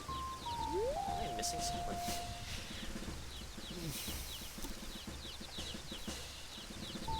Anyway, that's my 2 cents on it, even though it does make this like a pain in the ass if you're going for speedrun tricks and the like. But I think it's overall it's shit. I gotta stop pressing buttons. Come on. Don't run away!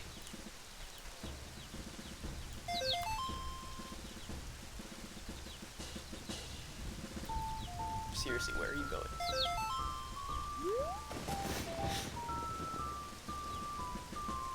Actually, this is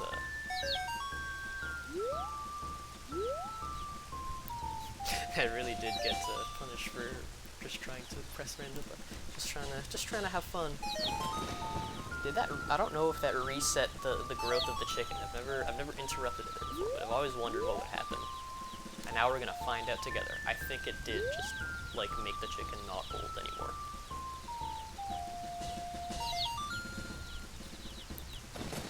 turn back into a baby if you cancel your growth spurt. I call this puberty cancel.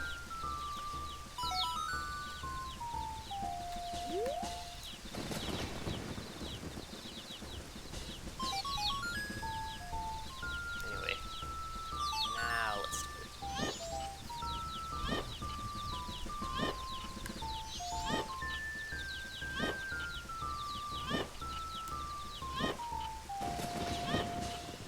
I think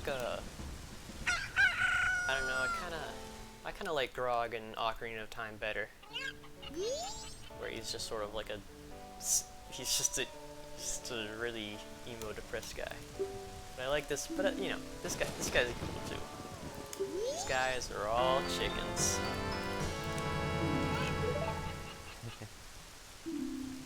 Roosters. Fuck! What does it say about him in the notebook? Why don't we take a look at the little entries they have?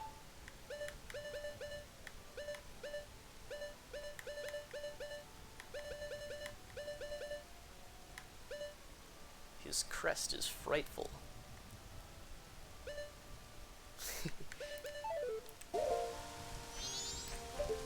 I don't know. I'm not that scared. I'm not that scared of him. Now we can get this thing that's slower than Goron as well. But you can get here on the final day without the powder keg, so it's not useless like you might think. You might be led to believe.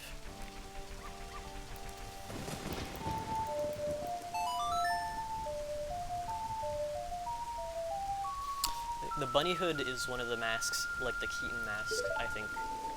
And also, I think any of the animal-looking masks, the Star Fox masks, that you can talk to people and they'll say, "Hey, that's a cute thing you have there." And I've talked about this before, but I like little details like that.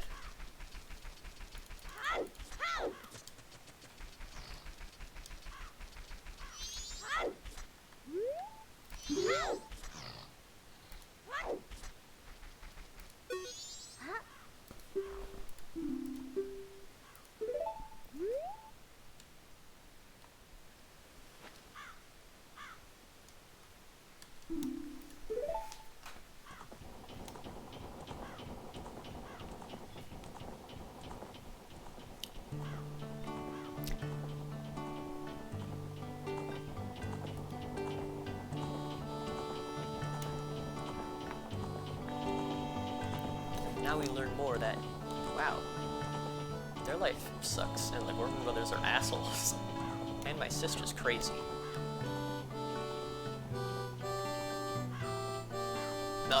And on top of all that, the world's gonna end.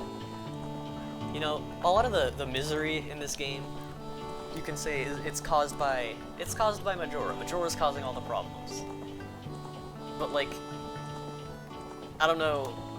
I think some of the people in this game are just assholes. I mean, they're just villains. There's a lot of villains in this world, like the Gorman brothers and Sakon and the like. This would have happened without Majora. Maybe not the ghosts. I don't know what the deal with the ghosts is. They were here last year, so they're not. I don't think they're not a new thing.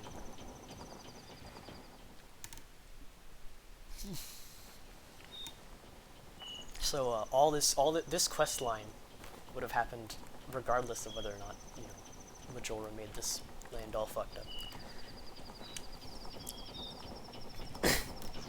But we'll learn in Akana that you know, Termina has a little bit of a fucked up history. Anyway. Oh.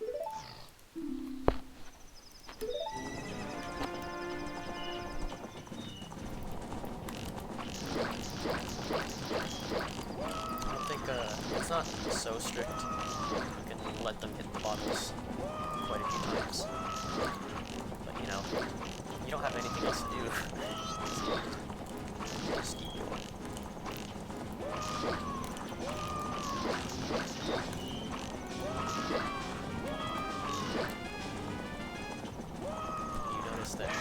even though I got the Gara mask this cycle, they're still wearing it to fucking hide themselves from us. I think I know who's behind this all.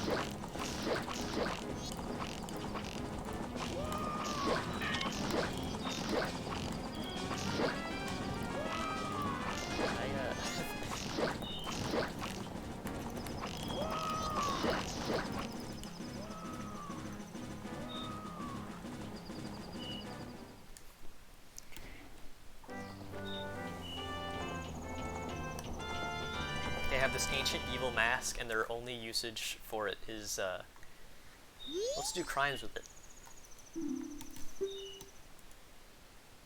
You are pretty cool.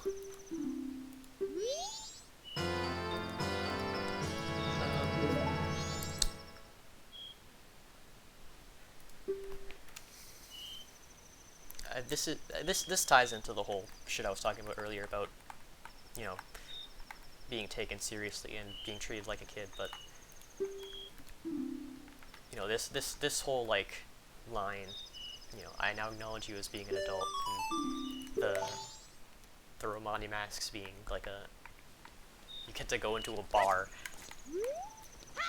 It is like it's one of the rare instances of like, hey, you're like competent, like it's one of the only times in the game people like actually treat you seriously, because Romani and Crimea they're kind of chill like that. Is there anything else I want to do?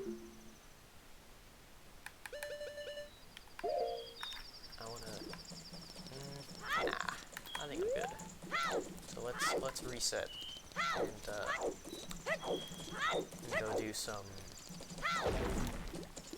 Great Bay shenanigans. At least I think that's all I want to do.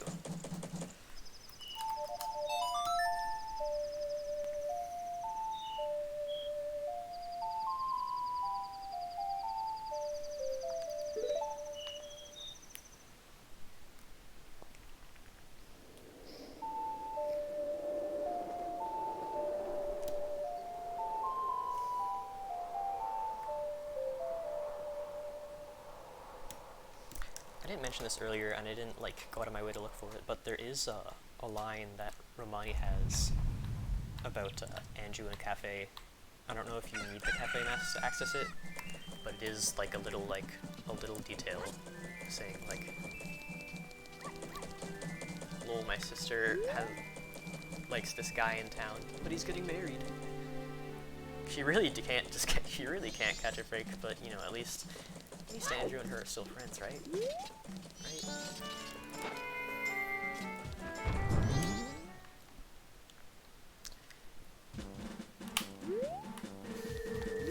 Oh, it's the complete opposite side of where I want to go.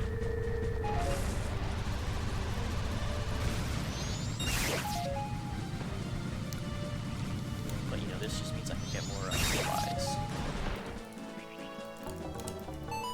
There's a lot of bullshit you gotta do to open up Great Bay Temple and do all this stuff there. So I would like to do it in one cycle, but I'm not counting on it. It looks dicey. I will just call it after I get New Wave Bossa Nova. And this is my horse. Don't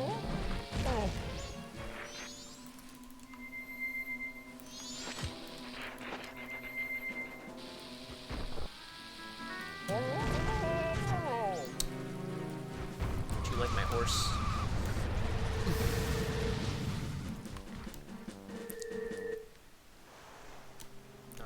Oh yeah, you need hookshot for Spider House, so I couldn't even have done it if I wanted to earlier.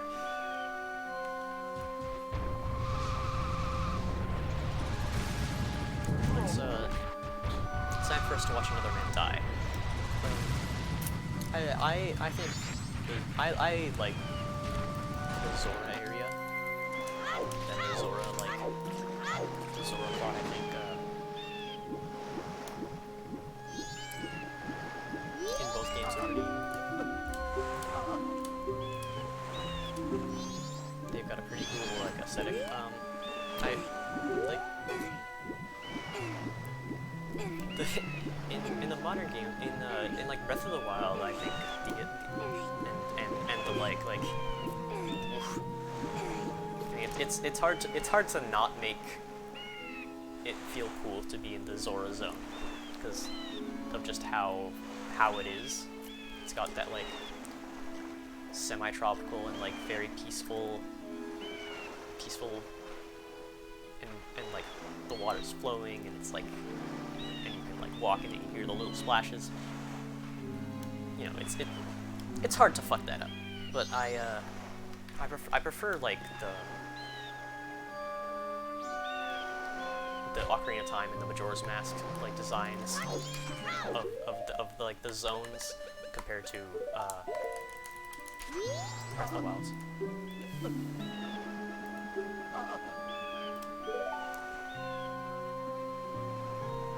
One last performance.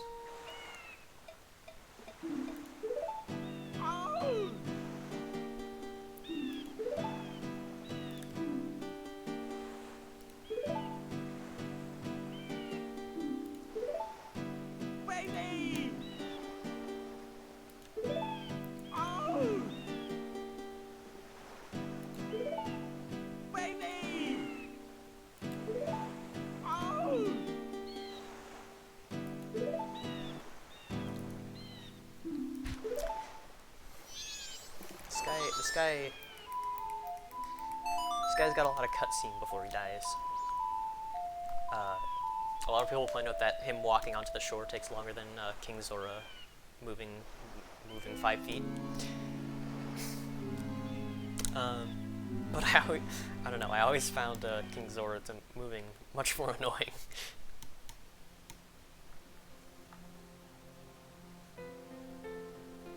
Shout out to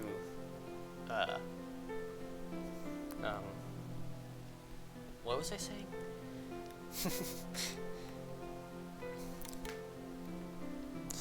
I think this is a little bit of a strange cutscene because you've never really. Mikau is the first thing you see when you enter Great Bay, so you're going to interact with it before you like go to Zora Hall or anything and meet all the people in this cutscene. So Mikau's farewell is also your introduction to these characters.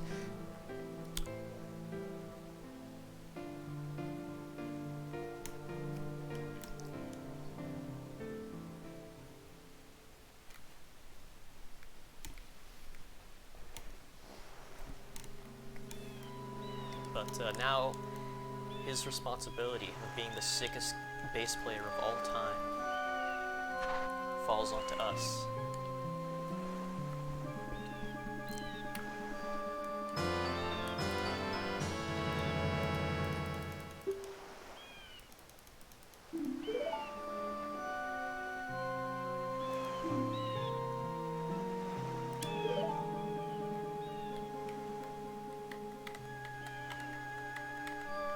Speaking of his grave, I think it's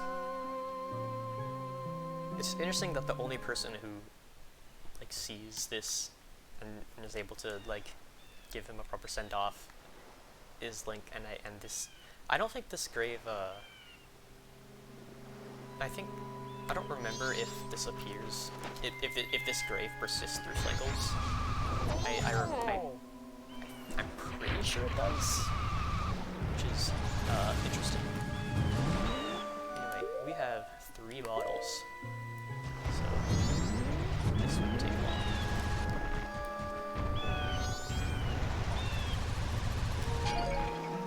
Oh, you know what we can get?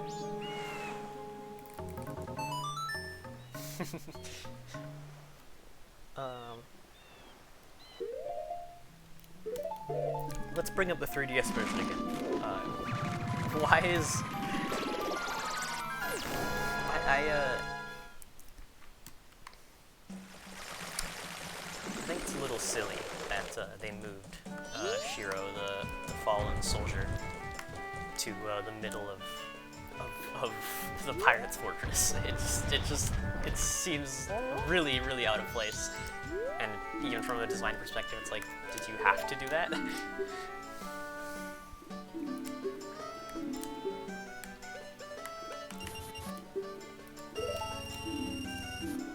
I really should have hit that owl statue before I did this, but it's whatever.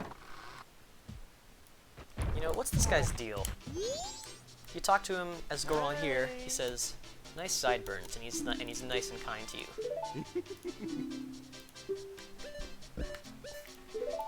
But if you speak to him in the curiosity shop as Goron, he'll call you a freak and tell you to leave. And is his racism just a cover-up to make you suspect that he's not exactly the same guy running the curiosity shop? Because of its dubious legality? It's pretty obvious it's him, though. I don't know, maybe it's not. I know some people, I've talked to some people that don't realize that it's the same guy. But if you see him in the Bomber's Notebook, it does say he's the same guy, I'm pretty sure. And by talk to him in the Bomber's Notebook, I can just look at his entry, because you do get his entry when you, during the Enter Cafe quest. How many times am I gonna confuse these two songs? They both play very similar.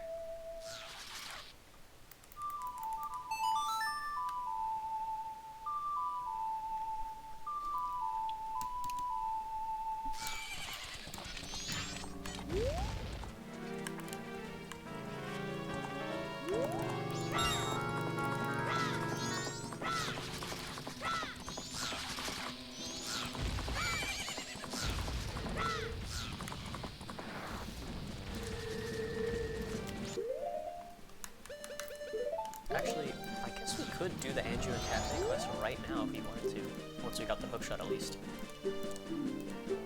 You don't need to go further into Ikana with at least the part that requires the ice arrows.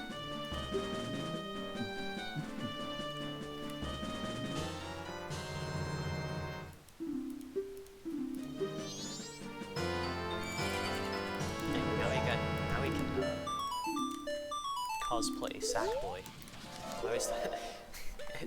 Don't you guys think it looks like so similar to Sackboy? I always thought it did as a kid. That's right, I'm only 5 years old.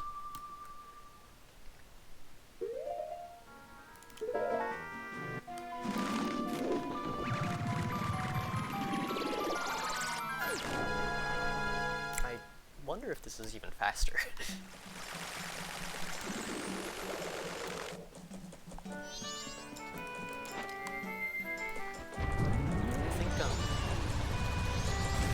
I know that, like, you're sort of told to, like, bomb or lens of truth or mask of truth, shit. I'm gonna get everything to the mask of truth.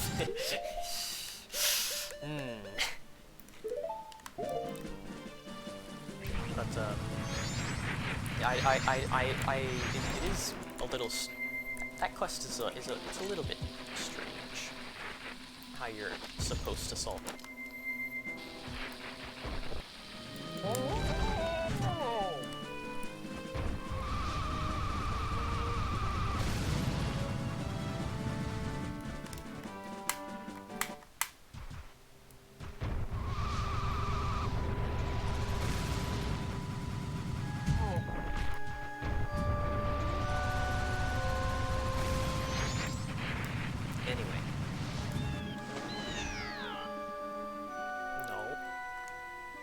That sucks.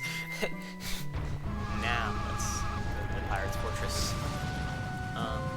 So in the 3DS version, they move the soldier that gives you the stone mask, Shiro, also known as Stone Mask Guy,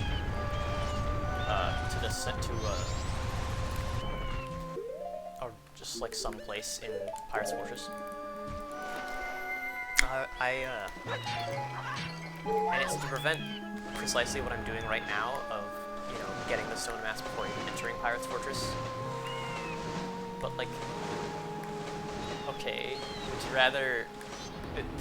The difference is so like, you have to do this. You have to do the very start of the stealth section to get Shiro, as opposed to, you know, not doing it at all. It's which is to prevent like people who know about the stone mask, or like finding the stone mask before the Pirate's Fortress. But like, I don't think there's anything wrong with that. I think it's fine if you are rewarded for exploring by having an item that makes this segment easier, because that's what this stone mask is like for. It's for stealth sections like this. And I think there's an argument to be made that like, oh, because it's in the middle of the stealth section, it makes it easier because you can find it easier. Which is like, okay, I get that, but I don't have them.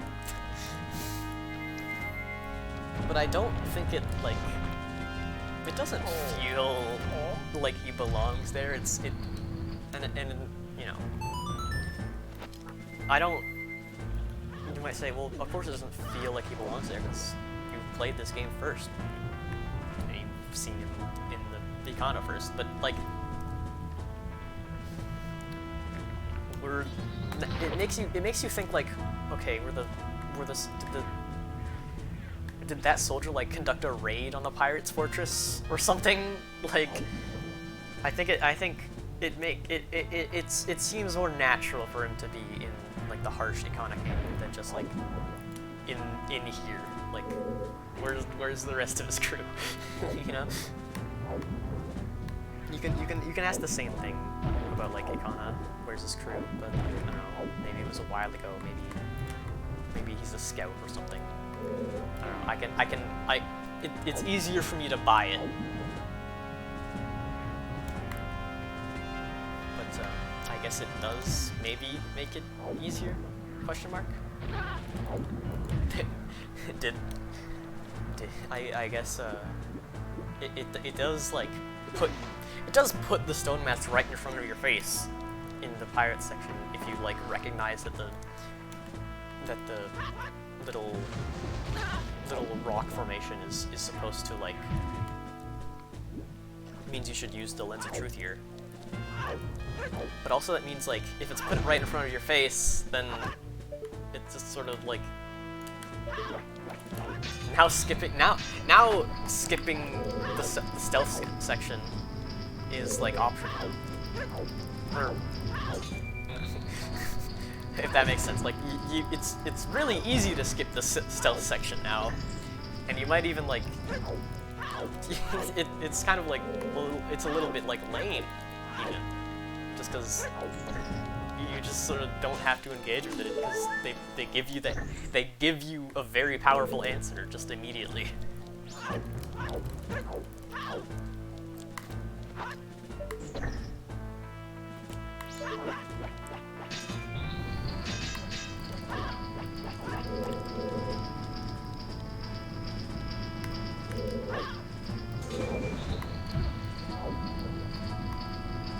See, luckily they realized that this is a game for babies, so they made the timer very forgiving, so that even if I fuck up a bunch of times like that, it's fine.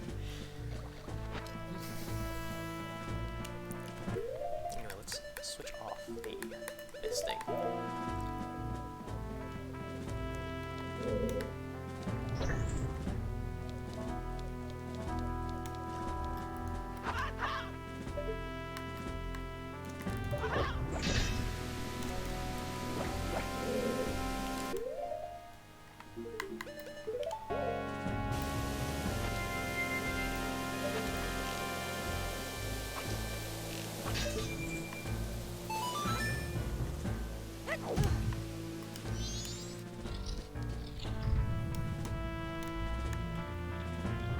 This is like this area is sort of a checkpoint so you don't have to, so that if you get caught in there, you don't have to do the whole sewer section again.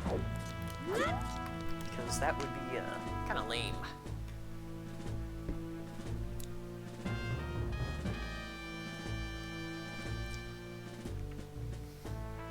I think this stealth section is like designed a little bit better than Ocarina of Time's like Gerudo section, even though you can skip it like this. Right, that area with the ladder is where Shiro would be in the 3DS version. But I do think it's more like it feels easier to like intuit where you can and can't go, and like it doesn't. It always felt quite like the outside area of the Gerudo village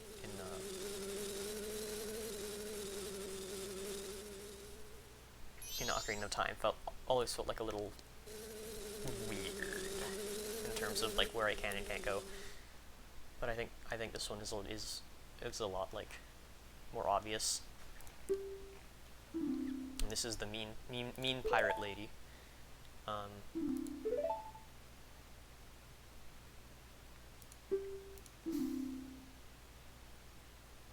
don't know, you kind of have most of them already. We're learning a little bit about, I think some of you would fold in this situation. But we're learning a little bit about the situation in Great Bay. Such as, here's how many eggs are where, and also that, you know,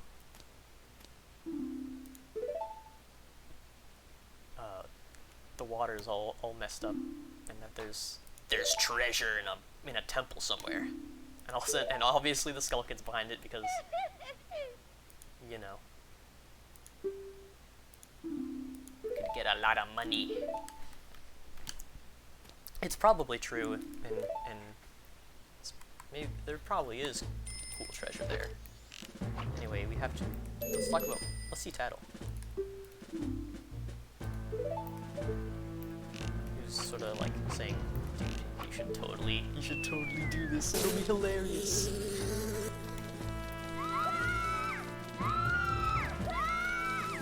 And you know what? She's right. For whatever reason,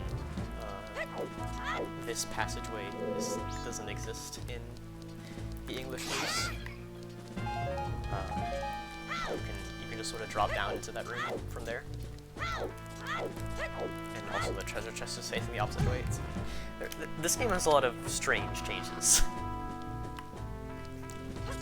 during between the Japanese and the English. Not even like localization things, just like mechanical changes. I brought up that extra text box over here, but also like the grottos and the Deku Palace are all different. And, you know, there's the most obvious one is that there isn't any owl saving, which you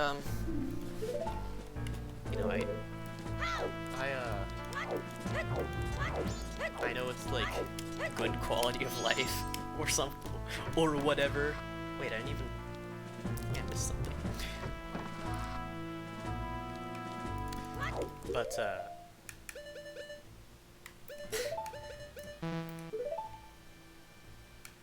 I know it's like good quality of life or whatever, but I do think like it feels more natural. It gives you a very natural like stopping point whenever you're playing this game, just because of like how the cycle-based things work. And you know, those sections still exist, and it's just you're not losing anything from the owl saving there. It's just like I don't know. I literally never use owl saves. It's just like oh shit, something came when I have to go, I better use this kind of thing. But how could you ever stop gaming? I am gonna go right back to the lab.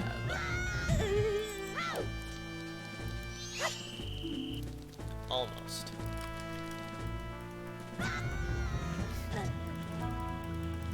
Just because there are 4 eggs here, but I only have 3 bottles, so I have to take 2 trips anyway.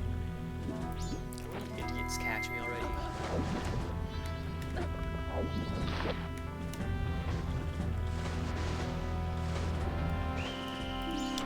If you're sick, you can get onto the back of the boat, and it's cool.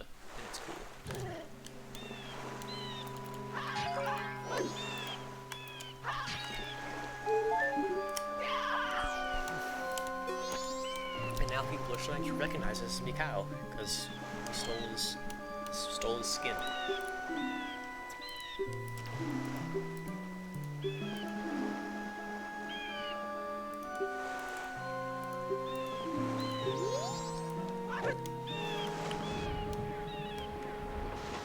So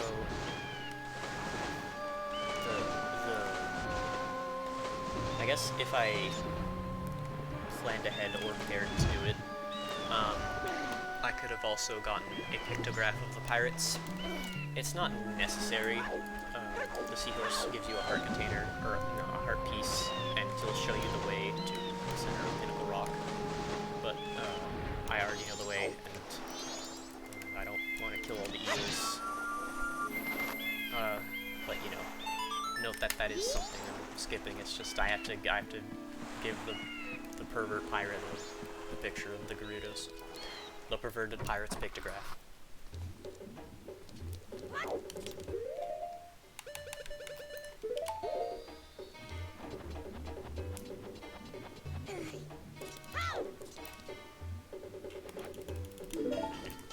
I don't like this. This gray area is so like randomly precise. I never know where I'm supposed to drop the eggs.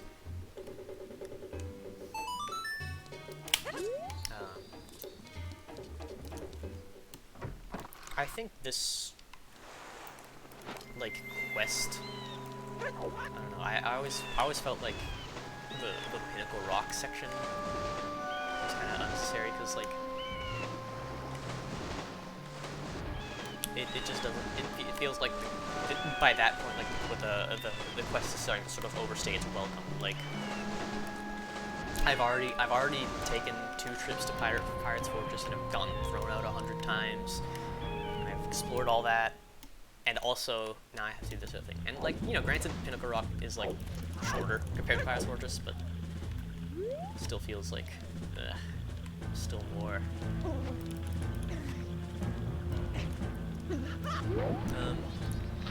I don't think there's much interesting stuff to say about the pirates. We're already talking about just like how it's designed, I guess. That is interesting. So I guess what happened was the fish pushed me into the boat, which crushed Sora, and that caused me to get voided out, I think.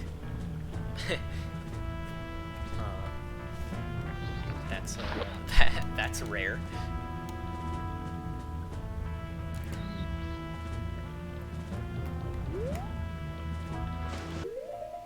Let's put on the stone mask because this section is always really like strict in terms of like getting caught. Whenever I try to go up there without like waiting for the gap, I like always get caught. It feels like that's like the most strict the stealth sightlines are in this whole game.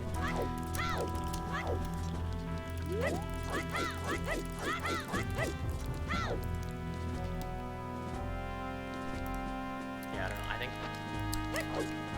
this like aspect of the game is I think the pirates are a little lackluster in terms of like their everything, just because like, you know, we already did this plotline in Ocarina of Time.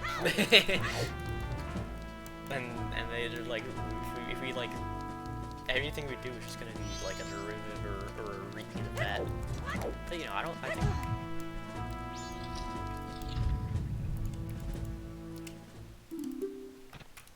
I think it's cool that they're here.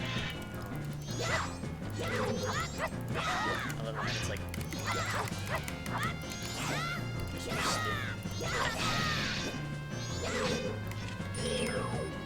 oh yeah, one difference.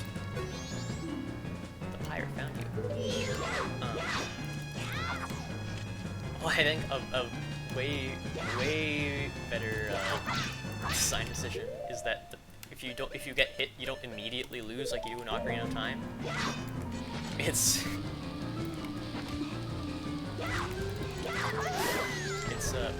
pretty annoying and jarring if you're going from Majora's Mask to Ocarina of Time. Just because you have to play way more patient, and it's kind of annoying.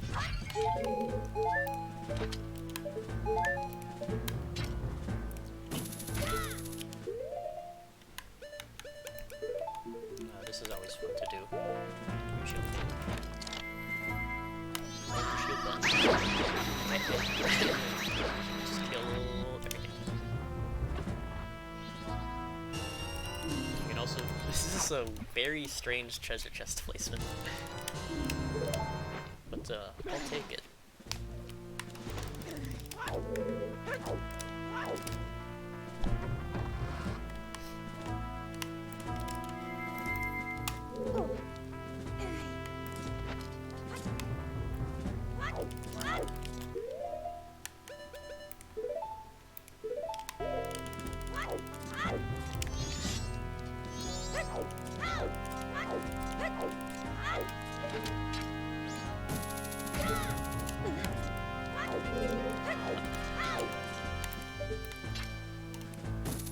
Our source has a lot of open. It's very open, especially compared to Gerudo. I can see an argument as to why like it would feel kind of like lamer as a stealth section, even though there are like rooms that are closed. Ocarina of Time also had that. I don't know. A lot of you guys were fooled by the mask.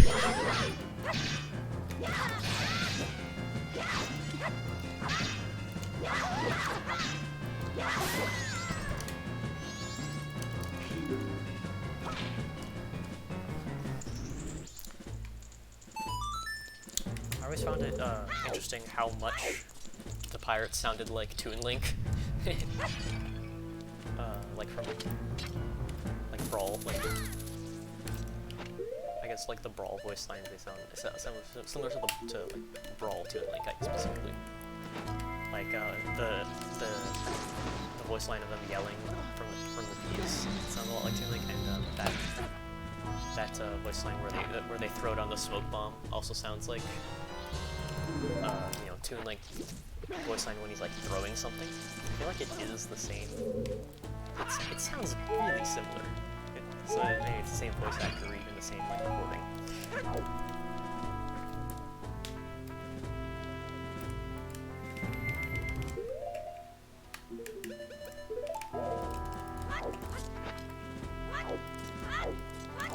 Now we can plunder the plunderers and get more 20 rupees.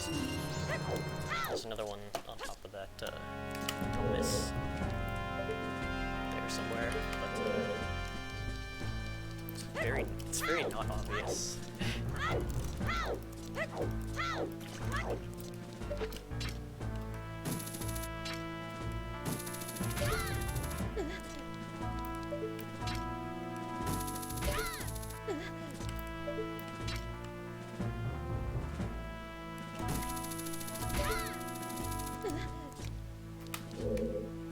I appreciate that the layout of this place is simple, at least. I always found the Gerudo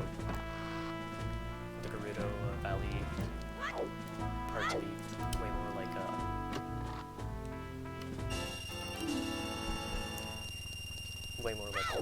convoluted, even though it's really not.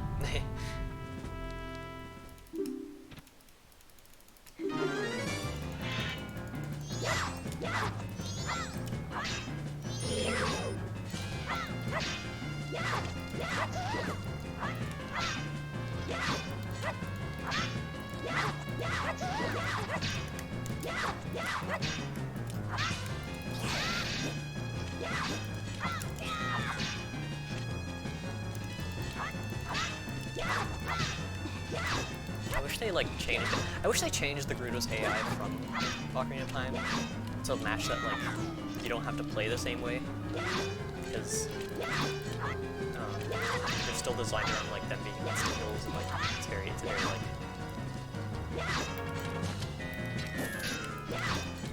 it's a very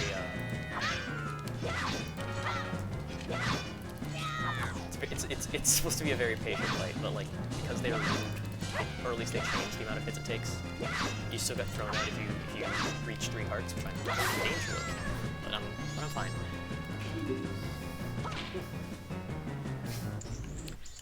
I wish they made them like more aggressive to match it, so that you'd have more openings, so that it wouldn't be so like stalematey.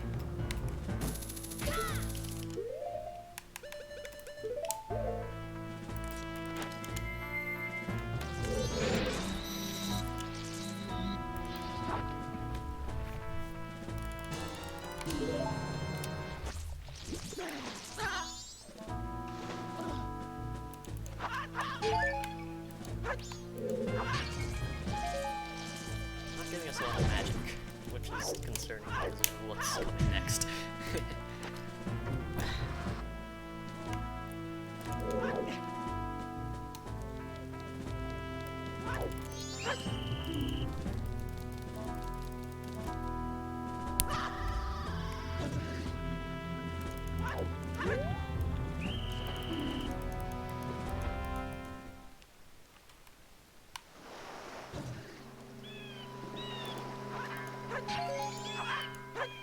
It's interesting how a lot of pot drops are like semi-fixed. I did bring this up earlier, but pots with hearts in them are way less common in this game.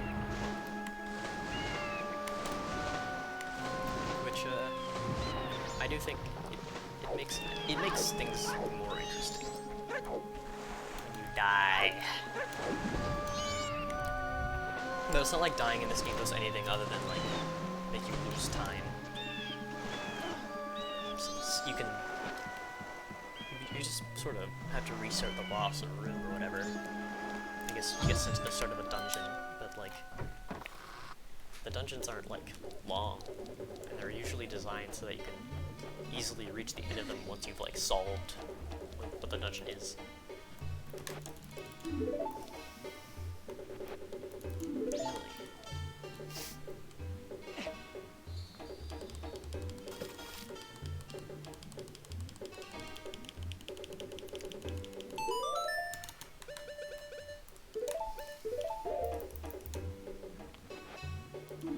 I don't know, it seemed to work just fine a second ago. I don't know the mechanics of the specific details of why this part is so finicky, but I'm interested to know why. Oh well, it's just a tiny quality of life thing.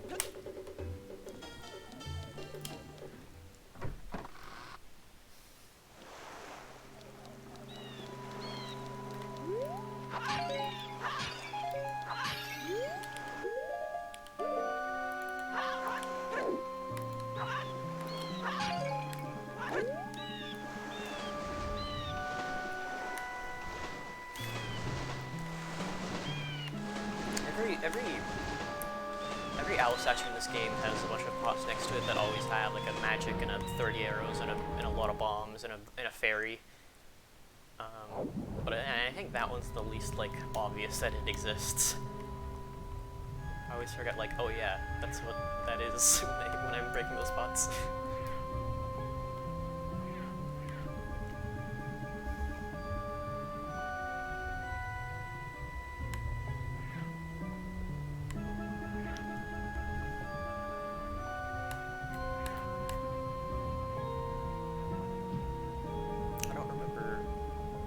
Exactly where the eggs are. But we can find out pretty easily by looking with our eyes.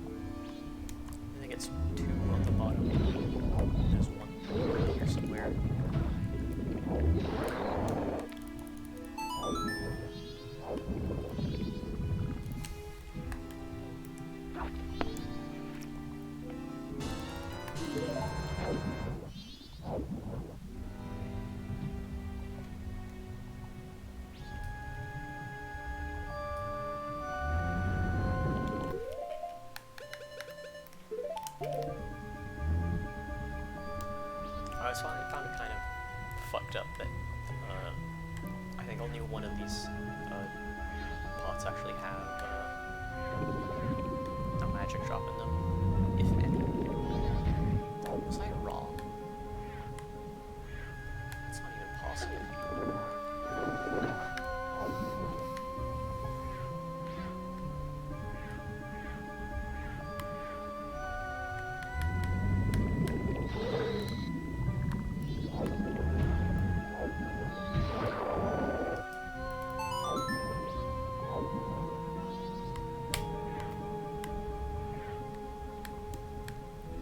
Yeah, I think what I said earlier really is just like, I'm never wrong. This really is just, they really didn't need to make it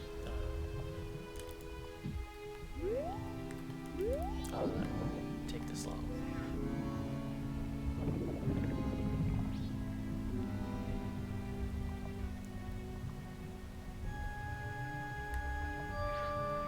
Okay, I think I'm stupid, or that the eggs have the red resistance of the eggs is shorter than the chest, but I don't think that's true, because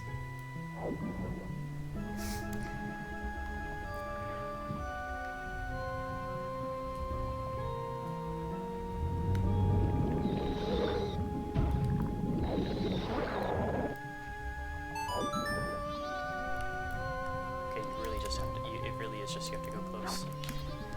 I wish the eggs on the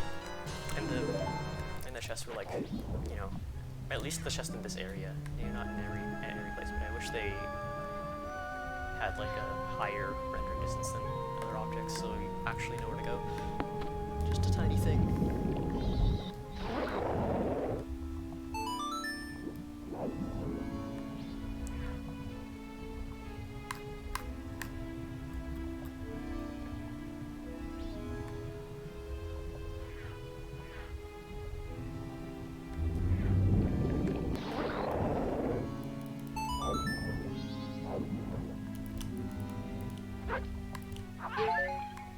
Like, come on, who wants a heart?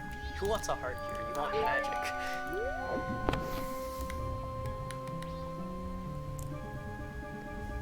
No, I haven't talked much about this, but it is really fucked up that there have been a million games where you can swim, and this is the only one that has like swimming controls that don't suck. I think I think if you're doing it for the first time, it is a little like not intuitive. I really am just gonna do the whole Seahorse quest on accident, am I? But it really is very nice, like swimming controls. It really does. It's satisfying to go fast when you swim in like this. Like, look at it, and the little like the trail from the fins make it very like look at that, when you turn, they sort of like turn with you. You turn, makes a little helix type motion. I think that's what it's called. And you can surface like this, and you can go even faster like this. They made the mechanics of the transformation mechanics very, very, very good, very deep. So like, even though they only had 5 minutes to work on this game,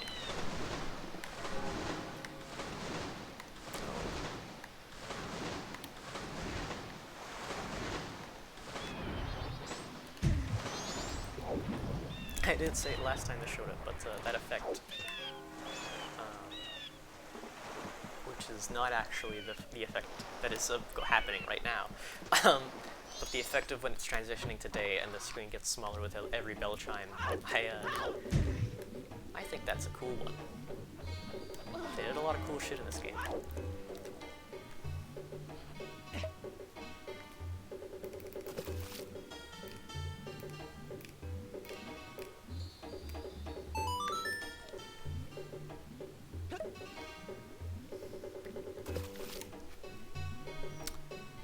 finally, it's time to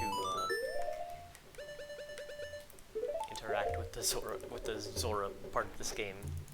I sort of went straight to the Pirate's Fortress, but you know, if you didn't already know where to go, you would normally go to Zora Hall and like talk to all the people there, and you'd find out like,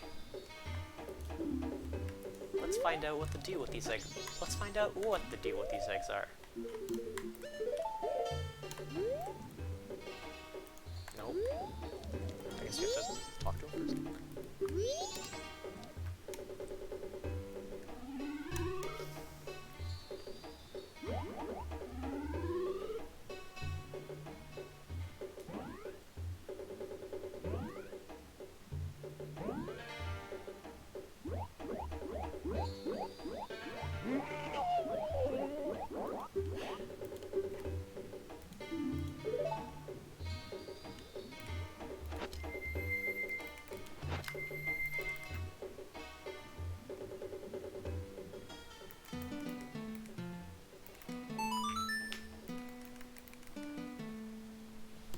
I do appreciate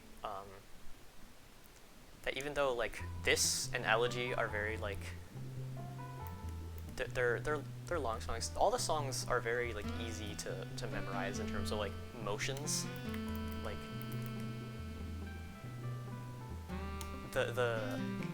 it's if you think about the songs in this game not as like buttons you have to press, but like movements you have to do on your C stick or like your C buttons, they become a lot easier to memorize. Like this is like, it has two like horizontal descending motions. You do like, yes, there's this initial note, this ding, but then after that it's, you know, you go up and then you go horizontal and then you go down and then horizontal. It's very like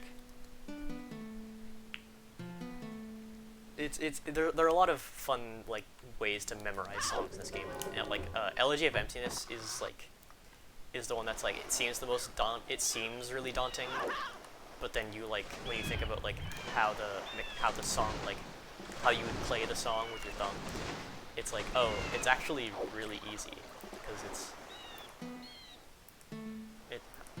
wait, shit. Yeah, you have this initial thing and then you just go in a circle. It's very like this Ocarina of Time also like has songs, but I really like how they're holy ivy frames. Oh my god! But I really like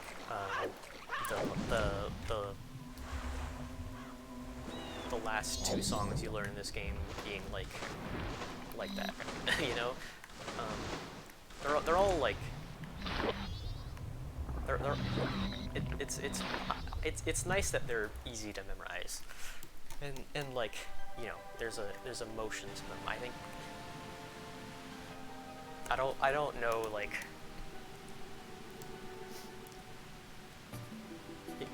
if it was random, like the songs wouldn't sound good. So I think like, yeah, there's like, it's just part of it is just like a result of like how holy shit. I didn't know that was a thing I could do.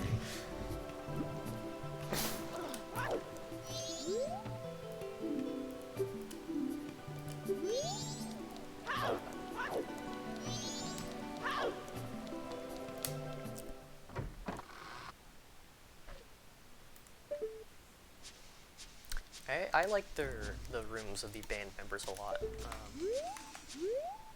Like, yeah, they play the funny Zelda songs.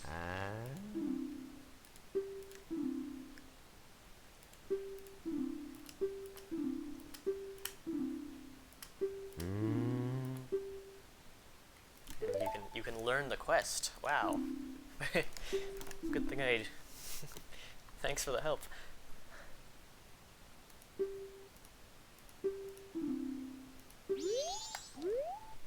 Yeah, what I really want to do is go to Evan's, or no, I want to go to Mikau's room. But I don't remember which one it is. But that guy, he can play songs. And that's the... oh shit.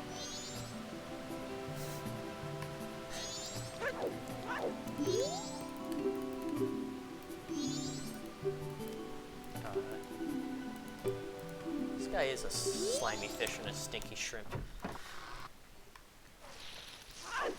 But I do like how all the rooms, like, how they're designed, like...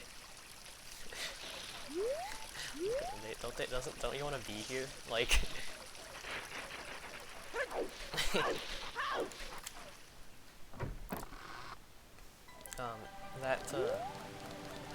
I think that Deku scrub in there is definitely violating squatting laws. And Evan wants to see me, you know, this guy's got a cool room for someone who's kind of a dick. So if you, I really wanted to talk about this side quest because I think it's funny. But I don't remember, I don't quite remember how to get to my room. Because there is like a journal entry you have to read. It's not this shop. I'll go to the shop anyway.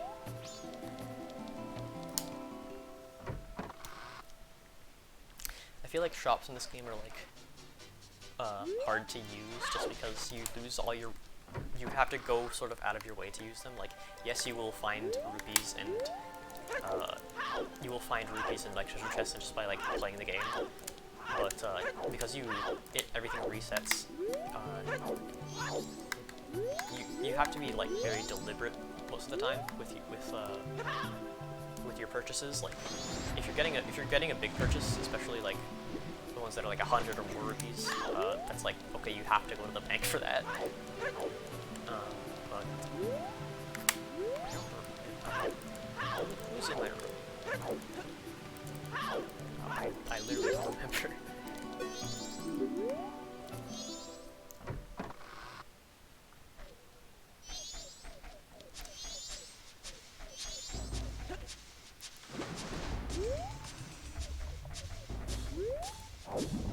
Anyway, enough fucking around. Let's just go to the temple. I really did want to talk about the little jam session, because I do like that you can actually read Mikau's diary, because I like that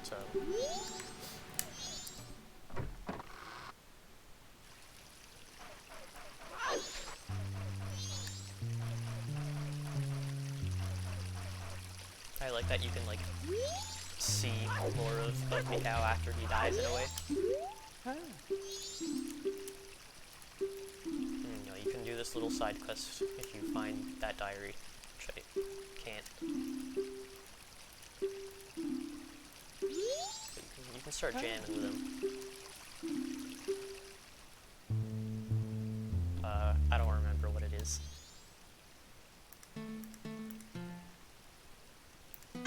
Shit.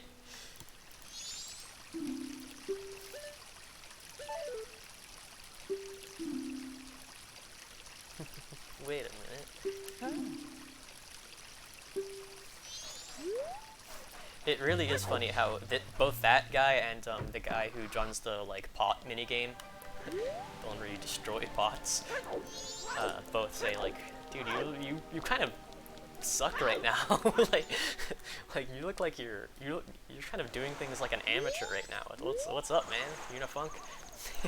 Because you know you are an amateur. Anyway, we can talk to Lulu, but she doesn't have a voice.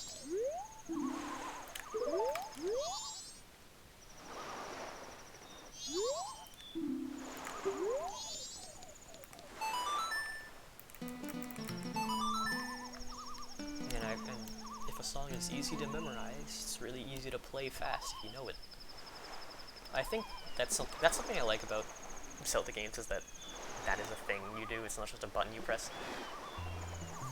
and I think it'd be lame if that was an option, because then you wouldn't do it. You wouldn't play the song. You wouldn't memorize the song. I think the fact that you have to know what the song is makes it like there's a little joy in like you get to learn the song, and it becomes second nature to you. It's fun to learn that. It's fun to do that. Anyway, this is my favorite melee character, the turtle.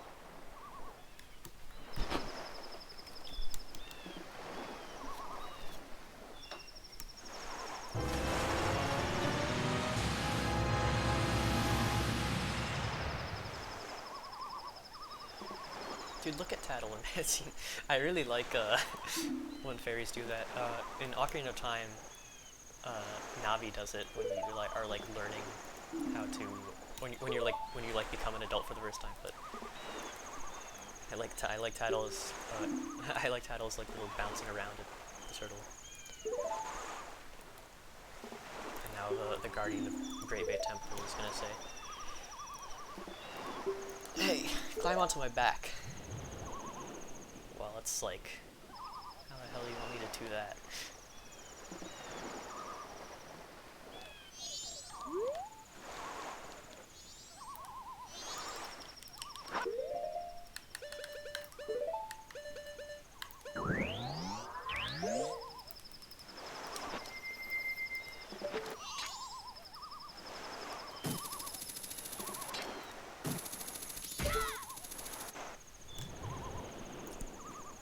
So this temple's, you know, a lot of people don't like the water temple from Ocarina of Time, and because this is also a water-based temple, you might think, does that mean this one sucks also? I think the Great Bay Temple is awesome. I think the puzzle it's telegraphed what you like have to do well if you like pay attention to your surroundings, which by now you should learn that, you know, if you're not like DSP or something, you should surely look for clues and how to do things. But also, you know, the Zora swimming is cool because it just is. And look at like this is awesome. I don't have a stick, do I? I might have to use fire arrows to get this.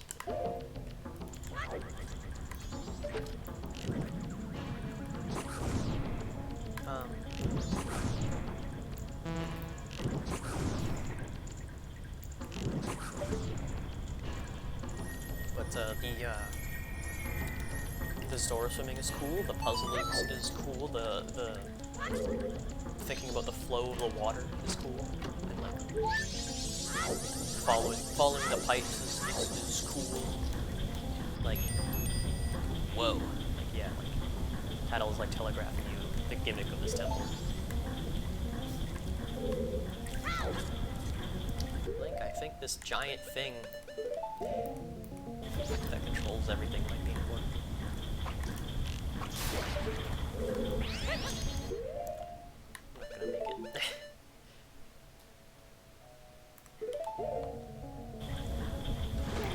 Need to, because I have to actually do this first. But like, yeah, there's not much to do in this room, so you just look around for things to do. This is one of them. Oh, if you open the turn gate, it makes the thing. It makes it go. And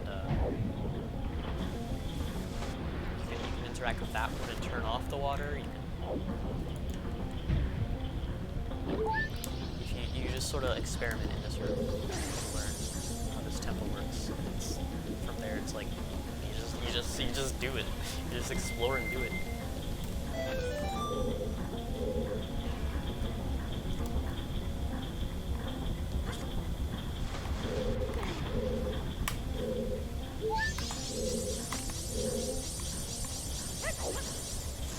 This jump is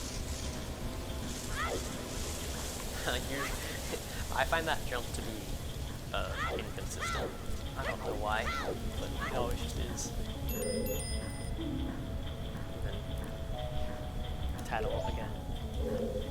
Like when Tattle interrupts you in this game compared to Ocarina of Time, because like you could just press A to make her talk faster. It's far less annoying, and you know she's not like a lot of people like it's like the funny epic meme to be like, hey, it's that annoying fairy that says, hey, listen, and you know they obviously changed the sound, the hint sound to a little chime that is far less intrusive, but also I really do think the text scroll speed is like if Ocarina of Time had the same had like the same like the exact same like text mechanics, because you know they're slightly different. I think there's no way people would be nearly as annoyed. I went the wrong way.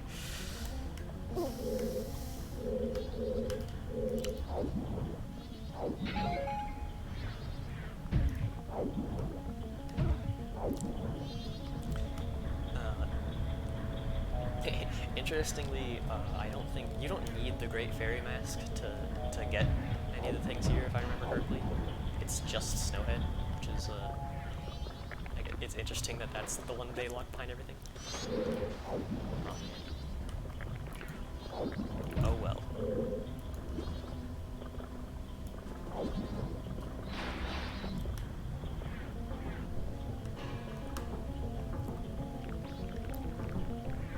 Yeah, this is definitely better than Iron Boots.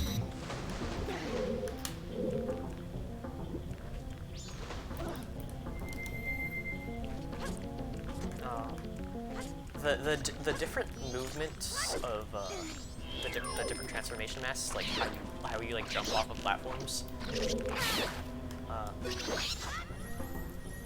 I think it's cool and interesting that it like exists. Like the Zora will do like a harder to control but like longer jump, and you know Link's like the easiest one to control, and like Deku and Goron usually like don't even jump at all.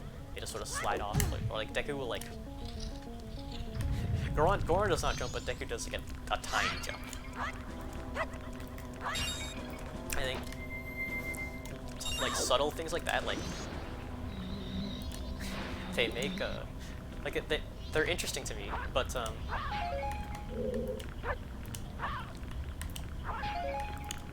because switching masks in this game isn't always like the fastest thing in the world. Like if you have if you have one in on your C buttons, it's very easy to switch for like a certain situation, and I like literally did it just then. But you know, if you're like, oh man, X mask would be better here, but I don't want to like open the pause menu and then put it on a C button and then put it on. You know, it's like okay, that takes like 2 seconds, but like it kind of is like, sometimes that really is like the difference between doing it and not doing it. Some like the decompilation of this game, or like the recompilation of this game, and you know, randomizer and stuff like that have like a lot of like tiny QOLs, things like that, like putting your masks on your D-pad because it's like not used in this game. Is like a nice touch.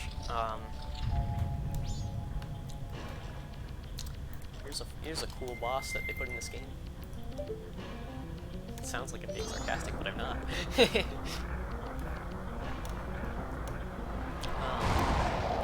I think this boss is another like instance of like it's cool that you can go about this in a lot of ways. Like, you know, the main puzzle of this boss is like how do I get to his weak spot if not only is it closed half the time, but also like they have there's all the shit guarding it. You can use you know, just sort of like spam it, or like use like bombs or something. Actually, bombs are really good here. You can also like use the Zora because those like pierce, those pierce. So we haven't taken out enough of the things. Probably hit him. No, bombs also pierce, so we could do this. Let's try. See?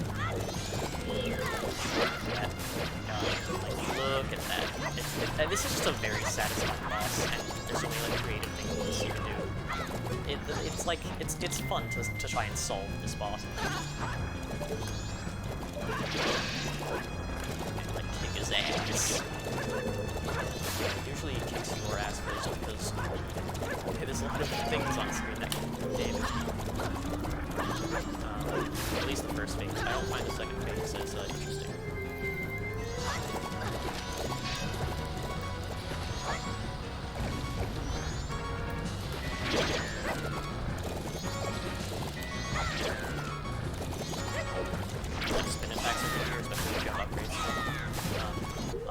To do is use Deku Mask here because you have invincibility frames, so you can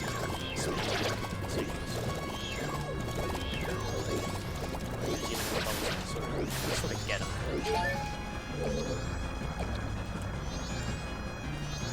Wow, Majora's Mask actually giving you a heart piece or a heart arena boss battle.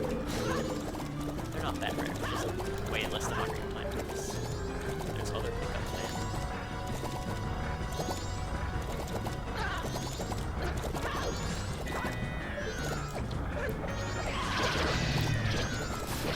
The second phase of this boss where he sort of like runs around, you have to like bait him into opening his eyes. I find way less compelling than the first phase, but the first phase is so like fun to me that I like. I don't mind it.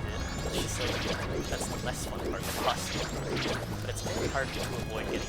It's like abuse Deku ability frames a lot.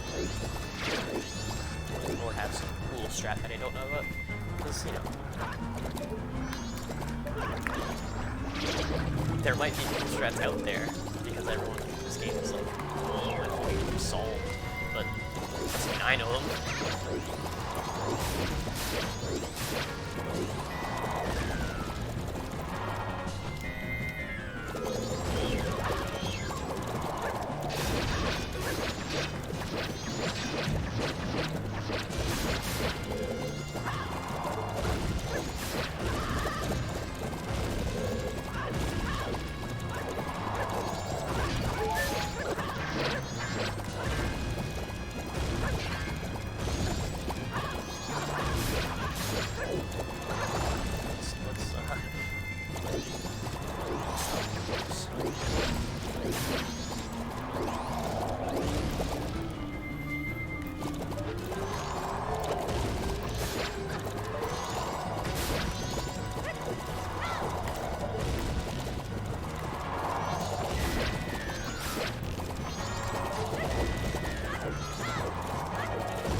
One thing that is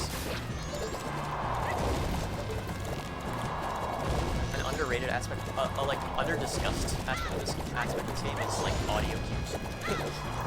There are some very nice, subtle audio cues in this game. The one that reminded me to talk about this was the fact that you can tell or use just with the sound. Here, I'm not using like mono certain things, but they're like proximity-based sounds, and like figuring out where things are based on sounds. Pretty cool in this game.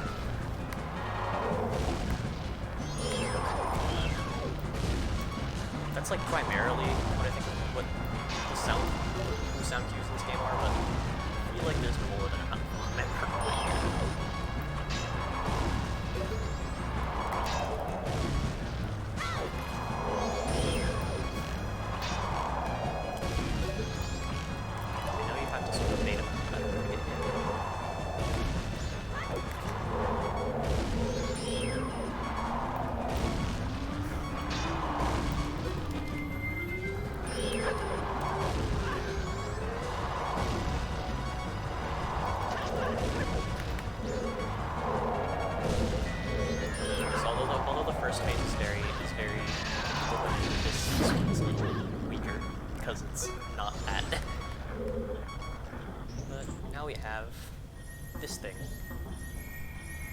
whatever can be in it. Some people don't like that, the temple rewards, like the item you get inside the temple is, they're kind of like predictable, like they're all just different arrows. Spoilers. But I think it's fine because the way this game is designed is like, that's just how it be. Like, there are like other items and cool shit in this game. You just don't get them in the temple, and I think you don't have to. Oh man, I should have shot something from that choo-choo, so actually do this part. And there's no pot over there. But I think it's fine because the items you're getting are like, not only do you get like the loop of like a temple in this game is like, first you get the mask, then you get like an item or something, you know, in Snowhead it's like the Lens of Truth. But in Woodfall it's kind of like weird because, you know, you start as Deku, and so the cycle's not followed 100%. Same with Stone Tower, where there is no transformation mask. But you get the item before the temple and the transformation mask, and you use both of those in the temple. And and then even after all that, there's still another item you get inside the temple. Like, if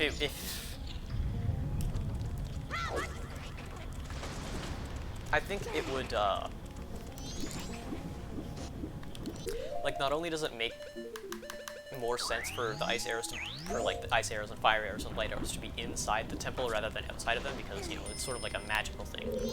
Oh, Tattle, tell me how to use ice arrows on Octoroks.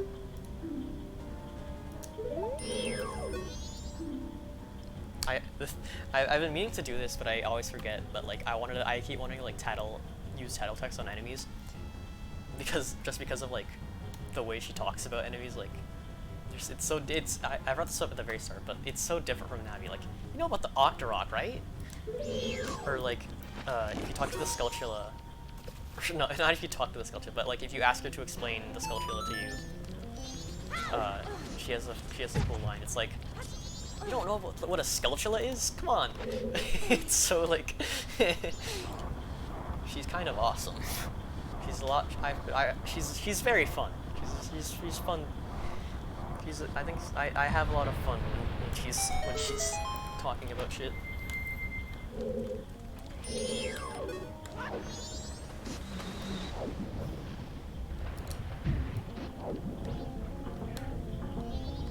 Anyway, now that we have ice arrows, we can defeat our second frog of the game.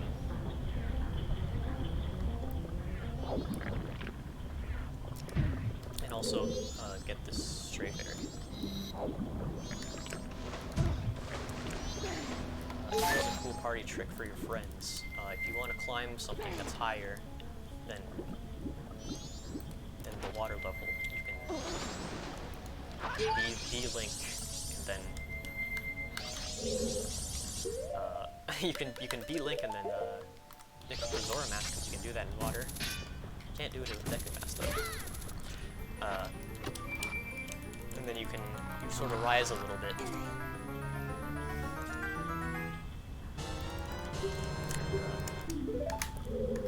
You might think, why did you bring up the fact that you can't equip the Deku mask? Of course you can't. Deku can't even swim. But in Woodfall, specifically, like the room that is like the entrance to Woodfall Temple, like with the beams and the bugs. It's, if you fall in the swamp water as Link, which, you know, you're probably going to do if it's like your first, if you're new. It's like, I don't know, like even I've fallen all the time there because it's like hard.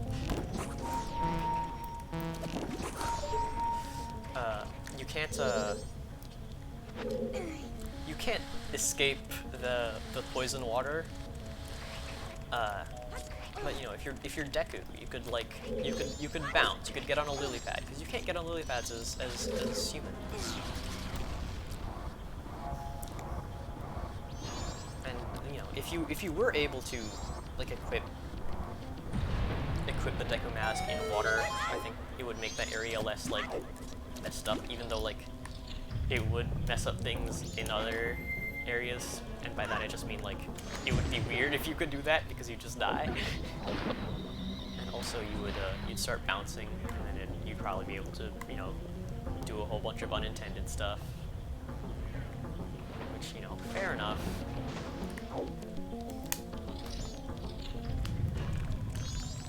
But I like it would make one specific thing easier.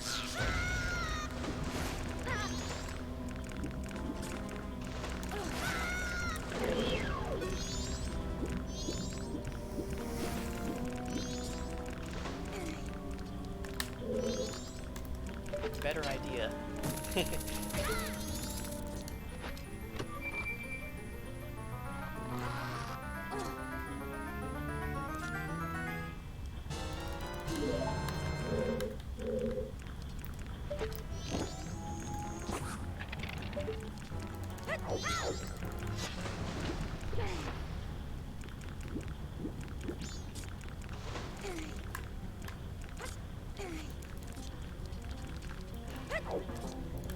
Then, randomly, middle of the Great Bay, you must use the fire arrows.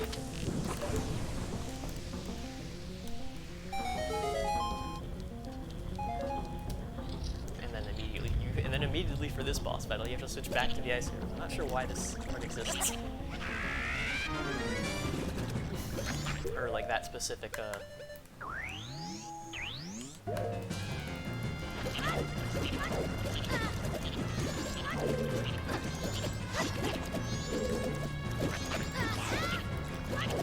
this is just an inferior ward.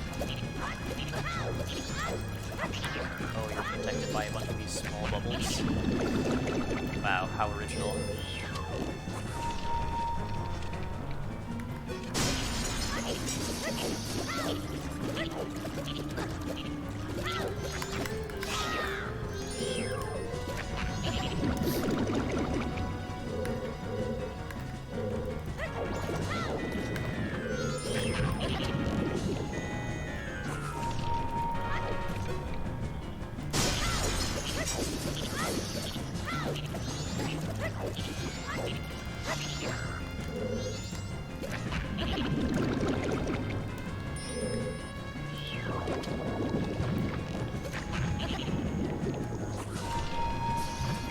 Think about it, this is kind of a weird mini boss. I guess it's the mosquito boss.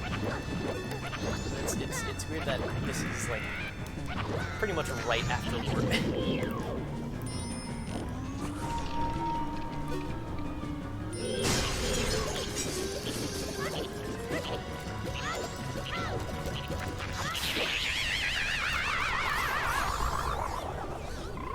You know, I'm not complaining that the boss that this frog is like easy to get to from the start of the dungeon, because it would be a pain if you had to do the entire dungeon to the tutorial quest, because it's already kind of errand. I don't think any of these are gonna have hearts on them.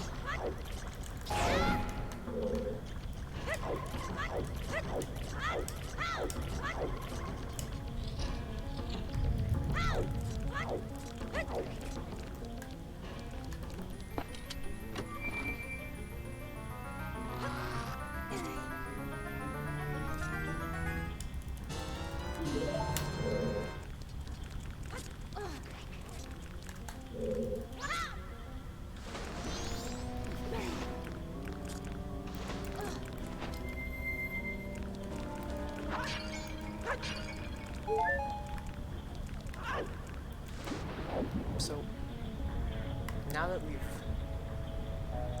we've done all this shit,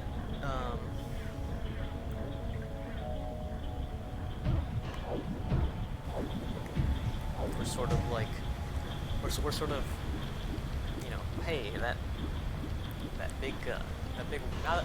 now that we have the ability to freeze water, very kind of a shitty ability compared to fire.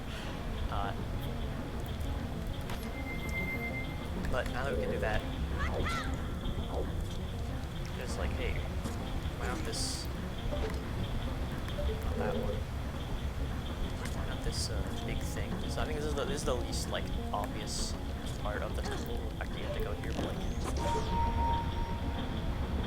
I don't know. I feel like maybe I feel like it's kind of a, you couldn't go there before and you'd remember like, well, there's a big thing of water blocking me from this one part, but maybe I should go there now. But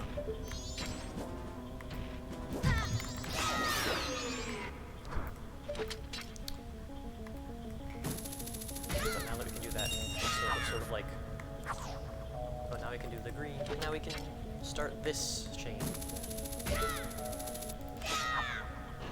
Wow. I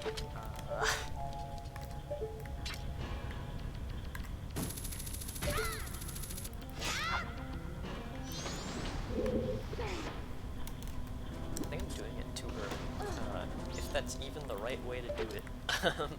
I honestly don't remember if there's another way to do this, but this is how I do it.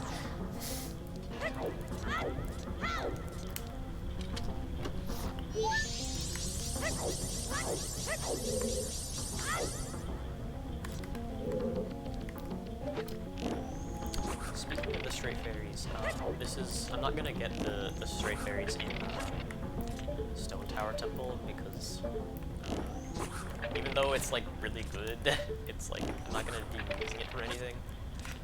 Like the Great Fairy Sword is awesome. I know it's like unintuitive because it's on your C button, but I think it's fine that it's there. But you know, it's strong as hell. It's really big. You know, it's just so overpowered. It really is just like, well, there's nothing else in this. You're at the very end of the game. Just take this. Just fuck them up.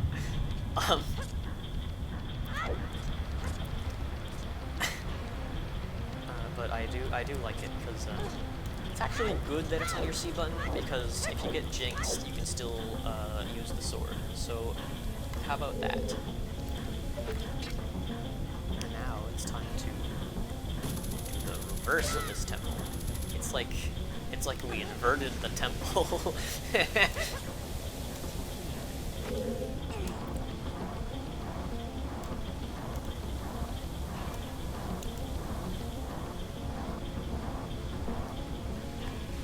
Yes, now that we followed the flow of all the pipes.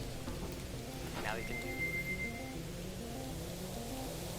can just reverse it. We only need to reverse it once, unless we like miss something. I'm pretty sure.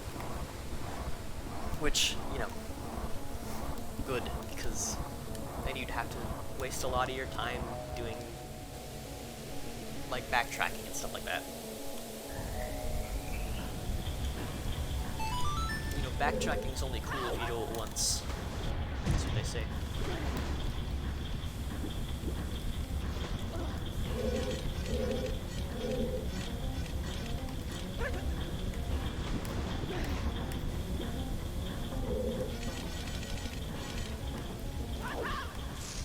Like, look at how like awkward Zora jumps are compared to like the jumps. Like he dives all the time.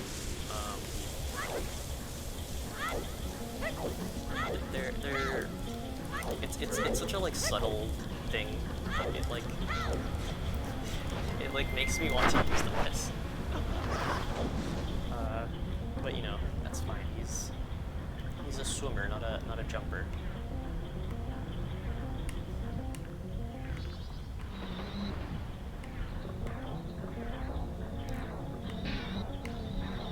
Now we get a bunch of weird rooms in a row.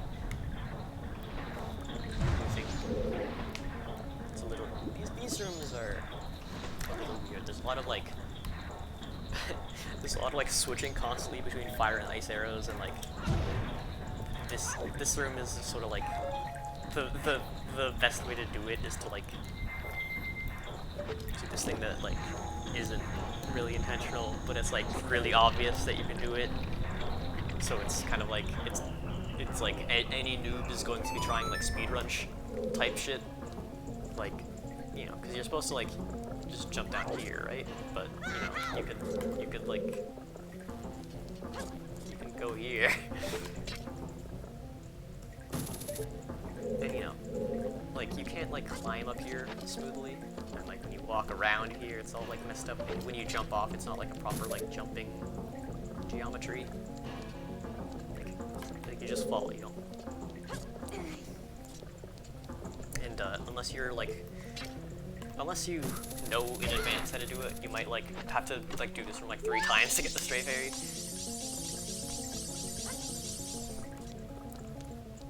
You do have to like you do have to like go back down for this to like reset the room if you do the stray fairy, because of where this one is placed. I don't know. This room always gave me bad vibes.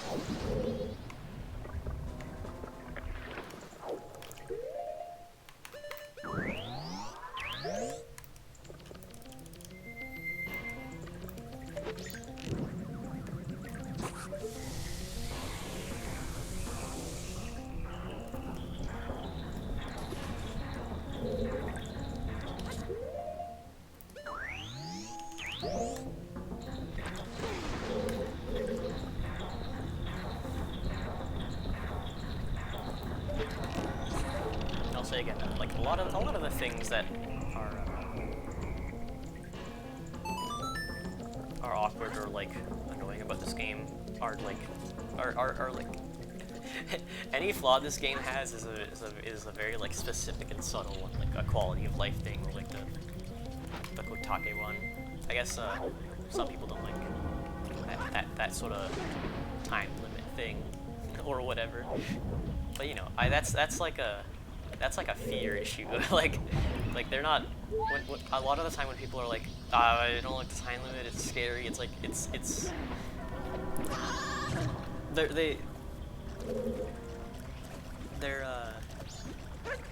they're usually just like afraid of like losing, because you know, a moon crash isn't that bad. And like, okay, you can play Song of Time literally whenever. Like, you know, you have to plan around it so you can get everything you want done. But it's not like it's far less intrusive than it appears to be when you're first starting out.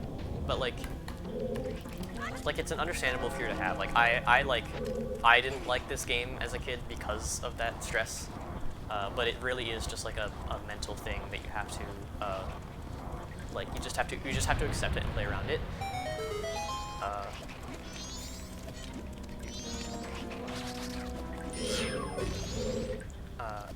And once you do that, you realize not only is this a good game in spite of the time limit, but you know that this time limit is actually making cool things happen in my gameplay.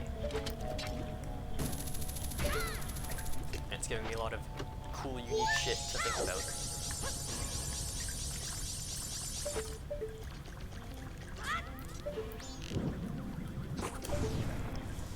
And this room, if you fall down in this room, you have a tendency to slip and fall in this room. It might take a lot longer than that room, because I did that pretty efficiently. Now, which fairies am I missing? Oh well, who knows?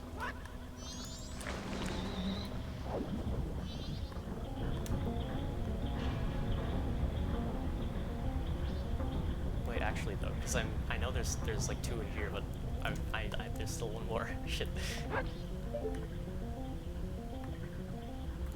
Well, that's what the mask is for. That's what the point of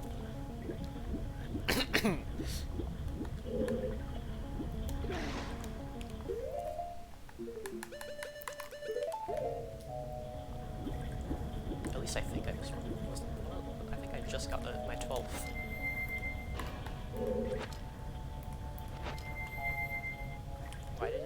Why did it go back?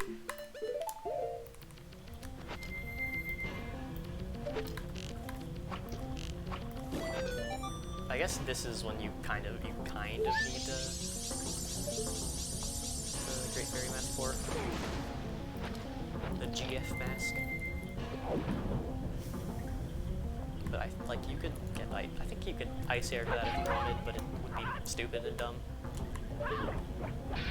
Speaking of things that are something stupid and dumb, even this one's a little bit of it's a little hard to get.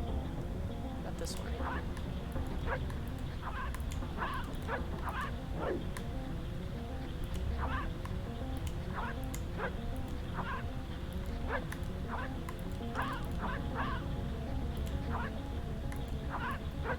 Okay, fine.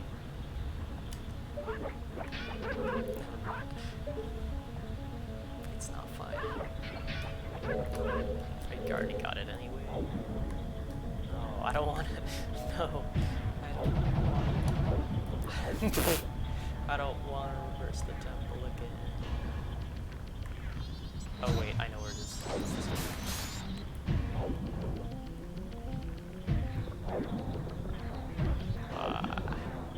But you see, if you fuck it up, you have to.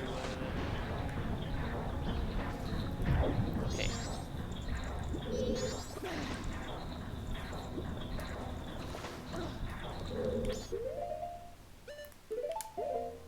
Let's try this instead.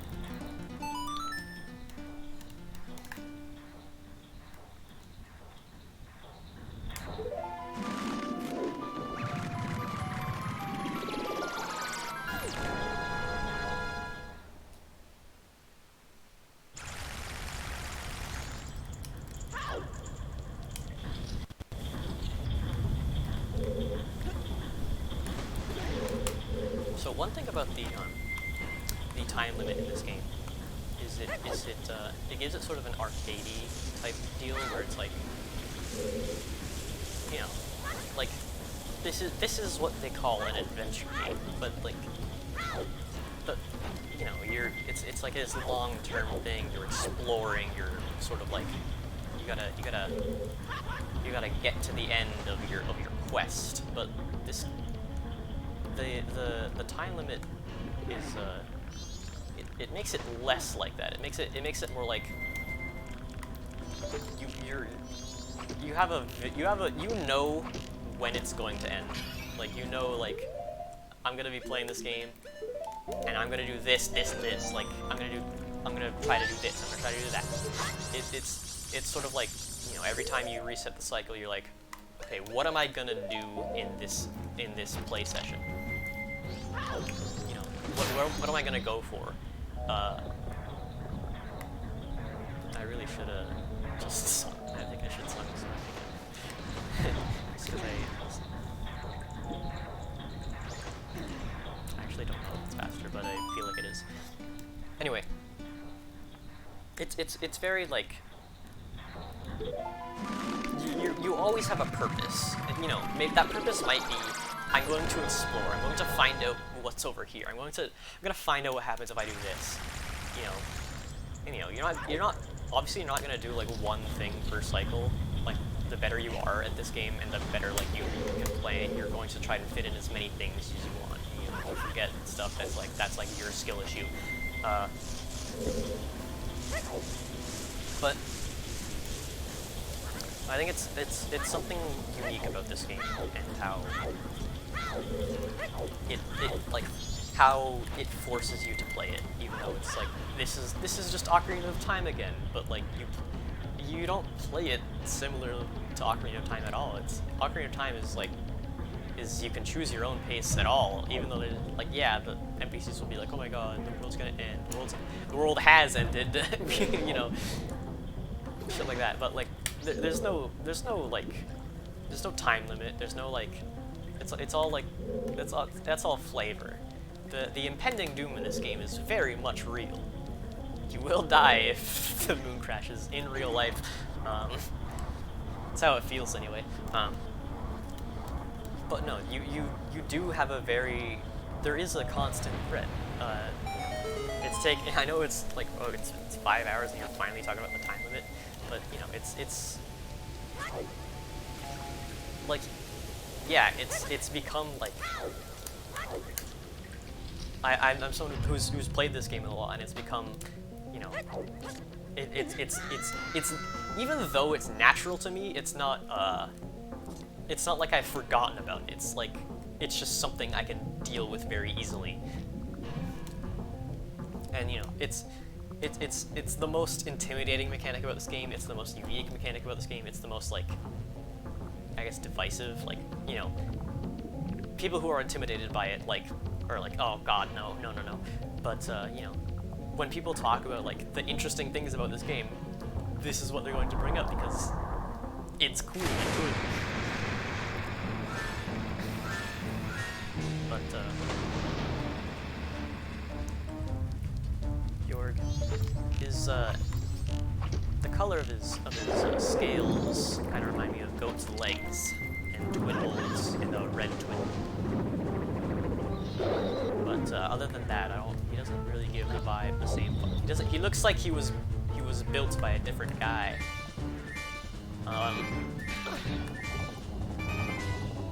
You know, the other one, and by built I mean, like, you know, Adola doesn't look like he was built into it. It doesn't, but like Goat looks like he was. Goat is they literally described it as mechanical. It's like boss, like moniker.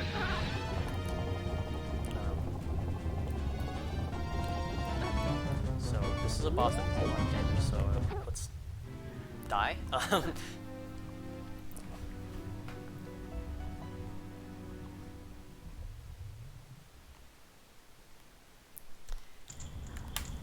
Anyway,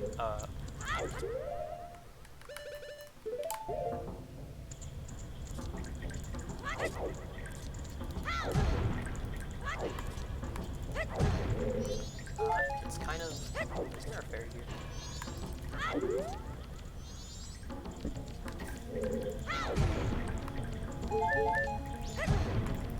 Yeah. Anyway, Jorg is he's a little bit of a fucker. It's kind of like, I think he's probably like the, like mechanically, I think Majora's Mask is like, he will hit you more unless you like have like Fierce Deity Mask or like, you know, Great Fairy Sword or like all the other things that trivialize the fight. Okay, hold on. Maybe Jorg is the hardest boss, but he's hard as fuck because, you know, not only that, but like I've been doing a decent amount of side quests. I know there's way more I could be getting, and I also could like leave right now and just like get double defense. But you know, I have 6 hearts. It's not. I'm not crazy. I'm not stacked. I think a lot of people, when you're trying to, you know, it's normal to like just focus on the main objective, even though like this game like tells you like you should try doing other stuff. Like in spite of that, it's not crazy to think that like I'm not the only person who would be in this, like, who would have this setup. I think this is, you know, I think, in fact, a lot of people when they play this game are in the state of it. And the fact that he does like that attack does like 2 hearts. You can only do that 3 times per guy. It's very. Which I guess like, if you're trying to make a Zelda game hard, how do you reconcile with the fact that fairies exist? Because they're kind of fucking strong. They can I don't remember how many hearts they revive you at, but it's not a full revive. I think it's like 8, which is, you know, still quite a lot. And like, you know, like, well, now I'm gonna die, but I'll be fine. But I have to surface first.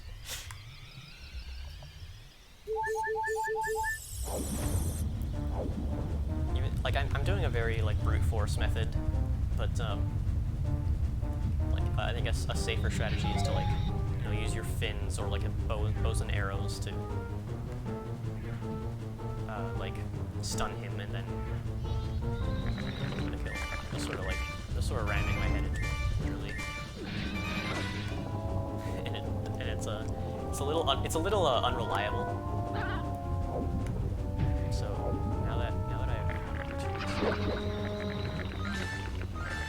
now that I have a reason to be scared, I will be. So let's do the quote-unquote intended method where you shoot him here. He's gonna try to he tries to ram you off this platform, but you can shoot him before he does that. This is like the traditional Zelda method of doing it. Like, it's very like do this and then do this. It's like very like formulaic. Even though this is not the item we got in the temple. This is just normal arrows. And it's still hookshot and it's not ice arrows either. But we are using the Zormax, so I guess that kind of counts. But that is the safe way to do it.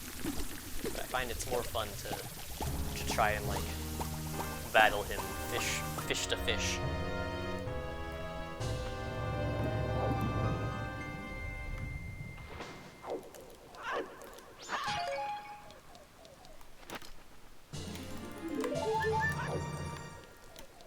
And now we have freed a Great Bay from its murky, poisonous, messed up way. Not much changes though. The fisherman opens its. It's just a fisherman in like the stage type thing. So let's talk about the giants instead. We're finally sort of getting through with them. We're trying to like. We want to communicate our plight. So they tell us. It's implied that we want to, but you need to, help our friend.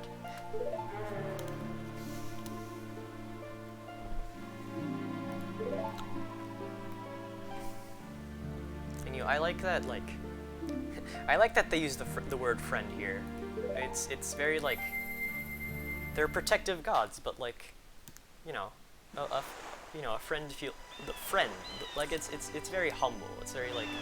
It's chill, and the giants are friends. The giants make friends. They used to be friends with the Skull Kid. They like this is a game. This is a game about the power of friendship. At the end of the day.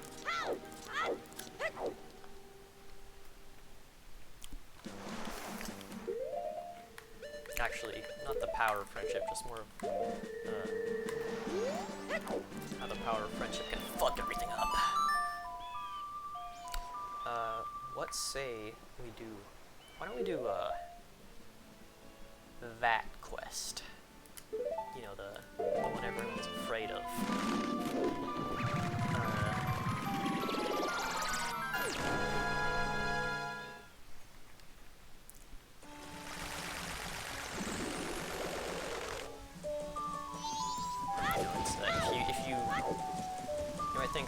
Isn't it kind of crazy to, do this? And also, like, it's fine. I have a lot of stuff. I have a lot of bullshit I need to do. Like, if I'm going to get all mass, I need to get, like, I need to do both spider houses. I need to. I mean, that's the main one I'm intimidated by right now. I have a lot of quests. I only have like half the mass in the game right now, and you know, I'm going to get a bunch of them as soon as I like start doing Akana stuff. But I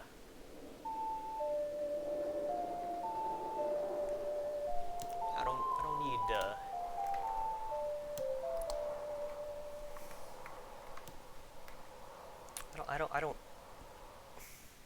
I don't need to dedicate a cycle just doing Android Cafe. I can try to make good use of my time. Now, you know, we gotta go beat the game. It's fine, it's fine. I wanna help the people.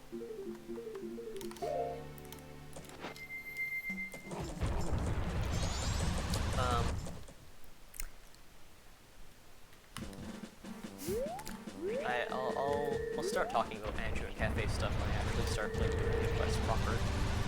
Because you know, I already got the Cafe's mask earlier.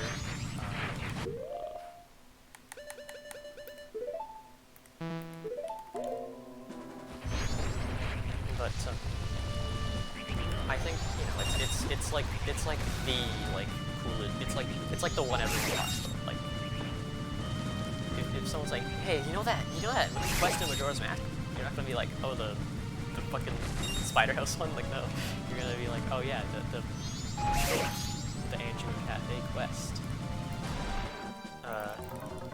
It's cool.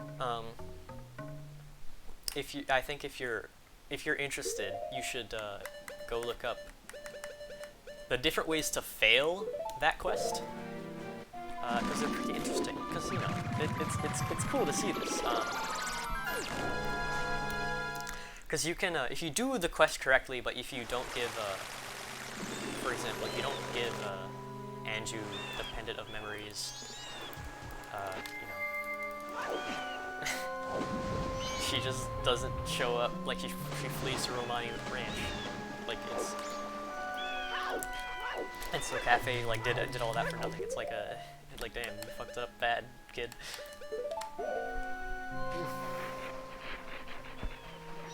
Actually, I think I will give myself some time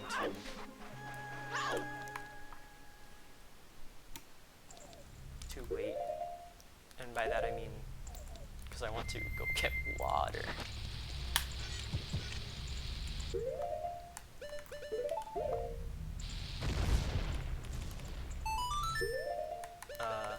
If I got the captain's mask, I could have gotten the heart container, but I don't need to do that. I'm gonna do a trial and error anyway. And also, it's just a practice. I don't need it. Anyway, this is the ghost house that people don't hate. I mean, ghost house, spider house. And I agree. I think this one is better than the swamp spider house. Mostly because I think it's annoying that you have to use bugs. Like it's not obvious, and it's like, and it's not like interesting either. It's just a.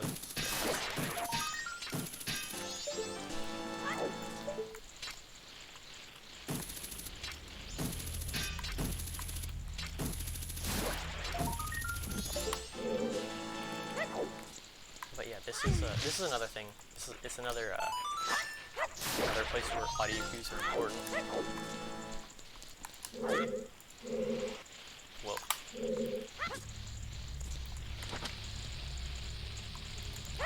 I think I like this a lot more than the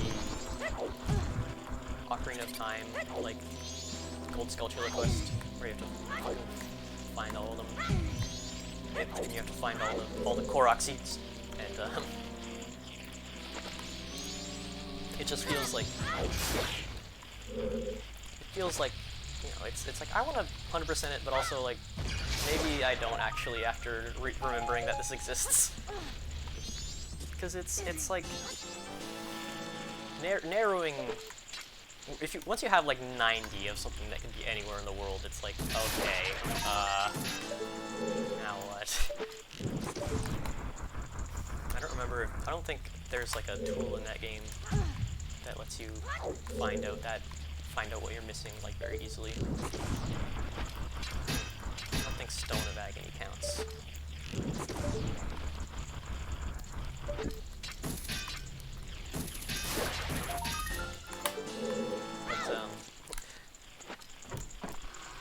You know, I think these like this like little scavenger hunt-esque thing is way more fun than Ocarina of Time, like search the whole world thing. But I think I don't know. I always thought 30 was kind of a bit excessive. But doesn't matter that much. Maybe I should have heard. Because I want to Andrew for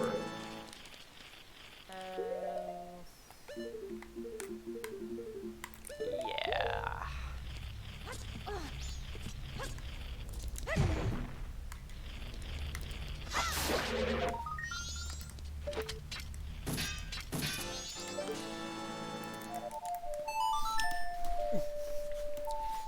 Yeah, this is how I'm gonna be doing the Anju Cafe quest, because if you focus solely on it, which, you know, it is normal for like your first time doing it and like trying to figure out and like once you have to like write down all the steps through a bunch of trial and error, it's like, okay, I don't want to fuck this up, but if you know it's like it's not that crazy. Just go to the right place at the right time. How hard could it be?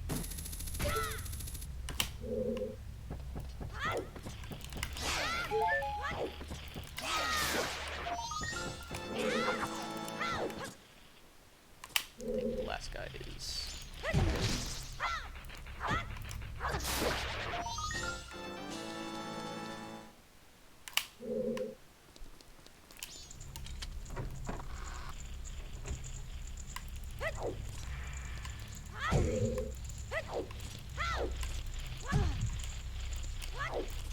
I appreciate that the Skulltula house is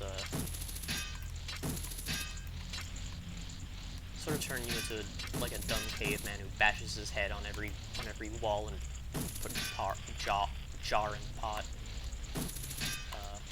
They also turn you into a North American gamer.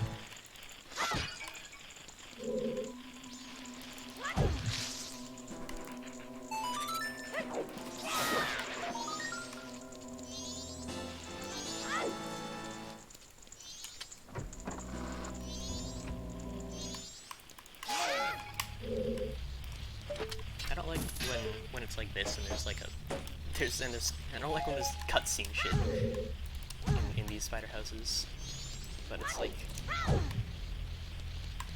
the bugs, but I think and like these paintings, but I think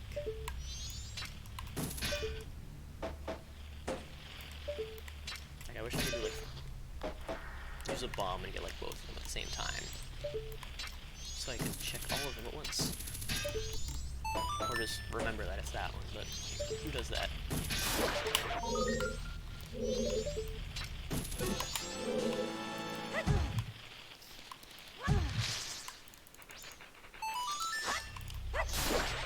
If you had the captain's hat, you could learn about what order to shoot all these things in and get the heart piece there, but who cares?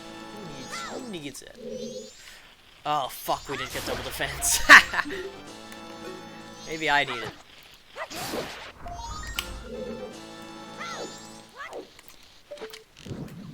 Remember, you can't die to things in this game unless you're bad. And I'm good.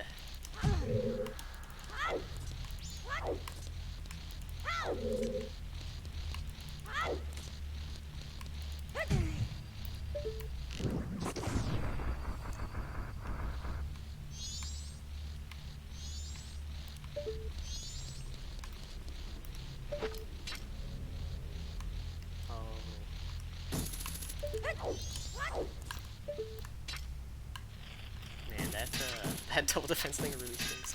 Oh well, I don't. Yeah, it's a crutch. I don't need anything like that. I can just be good. Even though I'm gonna get the wallet, I can't get the all my mask disciple because if you save Grandma, you can't save Andrew and Cafe. So in the best ending of this game, it's sort of like implied that like all the masks you got fixed all the problems. Like you did it. You fixed the world if you got all the masks. But you know, the blast mask and the couples mask are sort of mutually exclusive. So I guess if you do that, they just execute Sakon or something.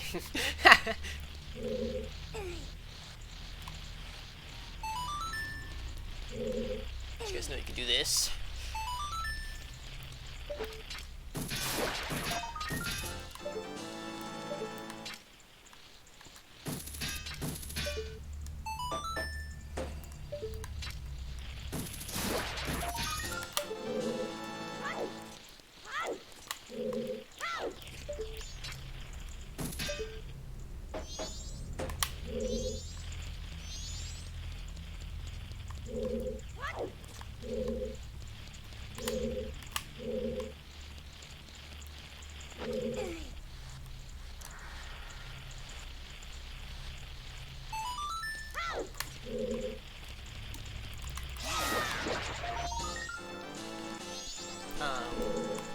I think the most interesting part about this, something that I think about, and this is gonna be a very, very random thing to say, and honestly not even that relevant to Majora, but makes me think of Ben Drowned and Vampire the Masquerade and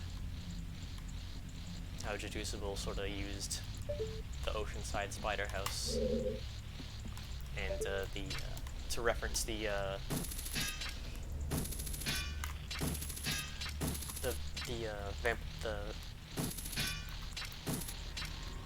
Oceanside Ghost House in Vampires.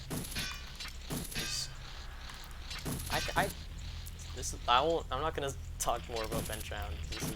That's a different game. And it kind of is. I just think that it's cool, and Jeduceable he did a cool thing. And it's, you know, you might think, oh my god, it's so annoying that that it got lumped in with creepypastas, even though it's a cool ARG. It's not for little kids, okay? I mean, that's what I'd be thinking sometimes, but oh well. What are you gonna do?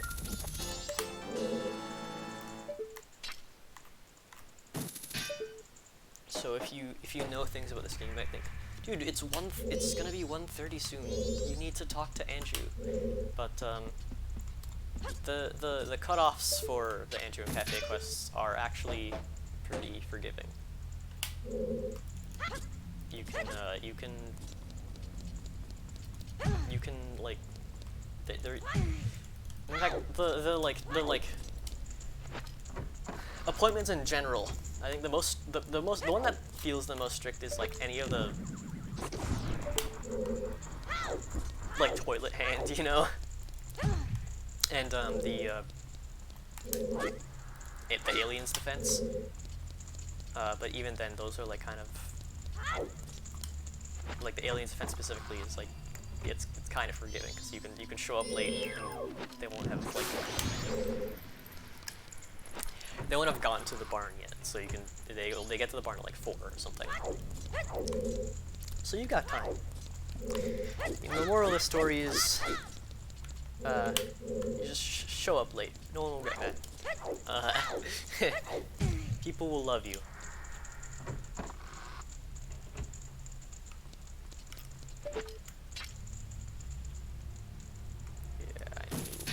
I always forget this stupid guy, but it's fine because I have to leave this way anyway.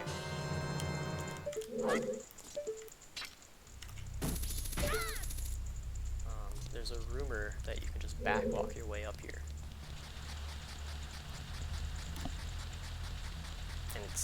brew.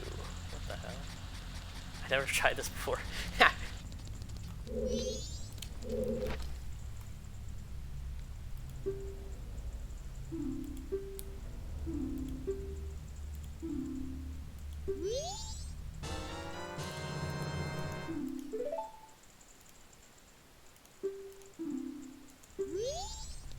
Anyway, that guy's a prepper.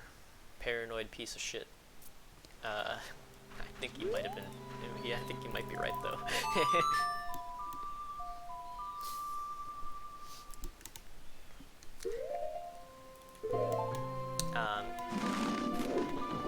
That's the guy who... That's Brembo, isn't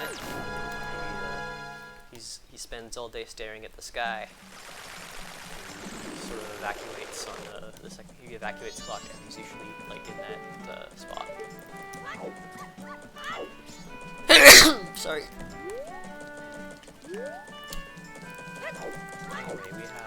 Anyway, we are also looking for cafe, so let's get in. We could also steal the room key. Let's do it. So I wanna. I think it's funny that it exists. Oh, I'm like just in time. I guess it's 2:30, not 1:30.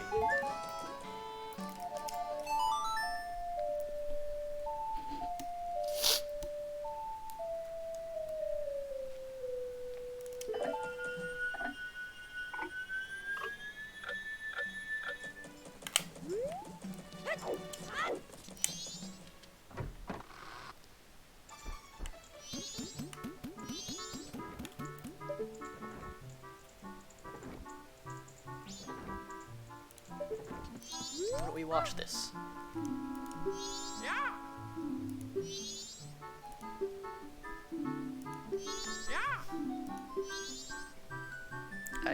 I think the postman in this game is awesome.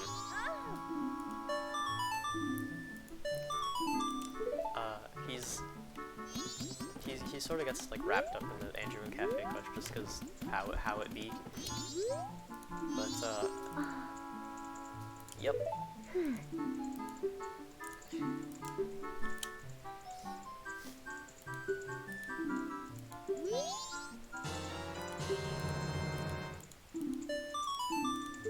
Okay. I'll be the first one to say it. What is a knife chamber?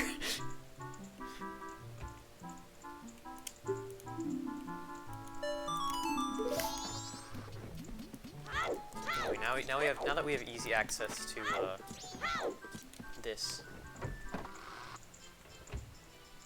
and more importantly, eavesdropping.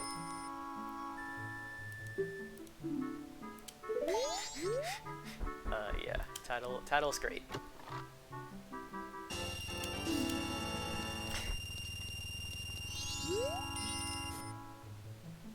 For crying out loud, it's so good.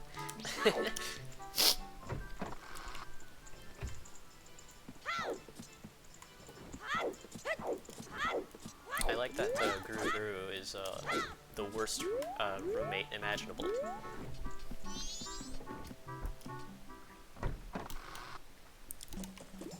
So, now that we've done that, let's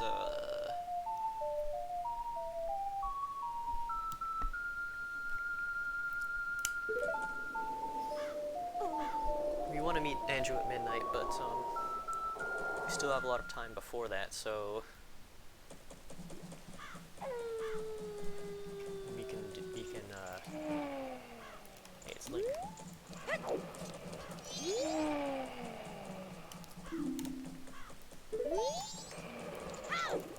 Dude, he's a psychic. Okay, look, while we're waiting for our meeting with Andrew, we can do another spider house. Yeah.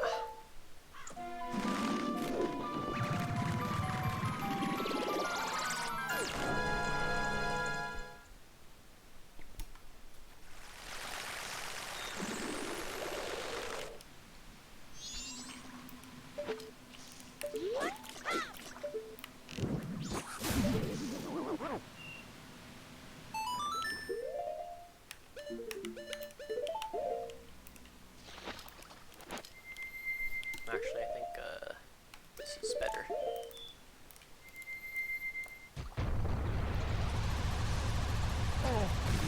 Don't care. You can actually get poisoned, so go ahead and eat that expired food.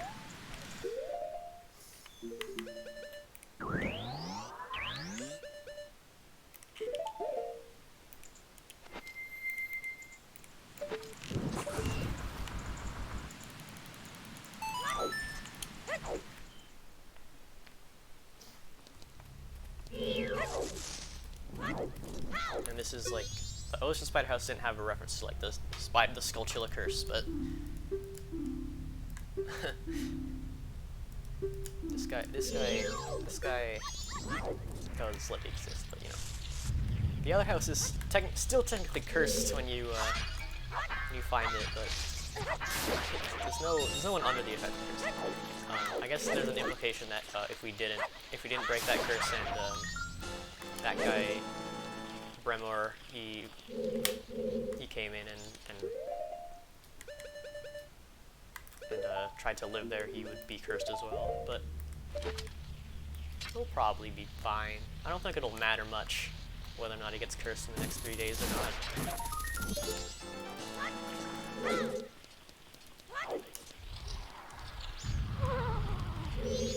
Now this is something cool.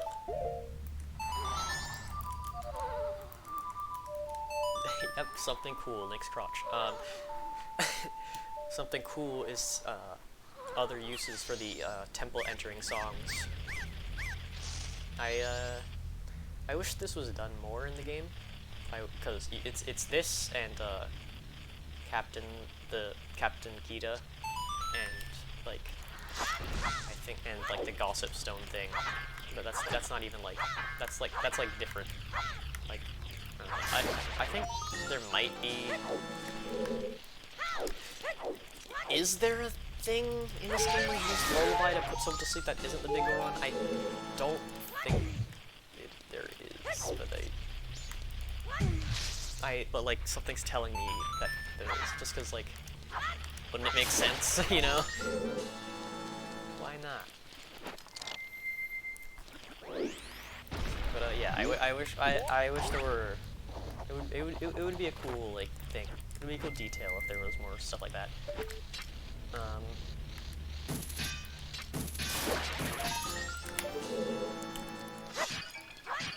I think spider houses are pretty weird in terms of like why they exist. Like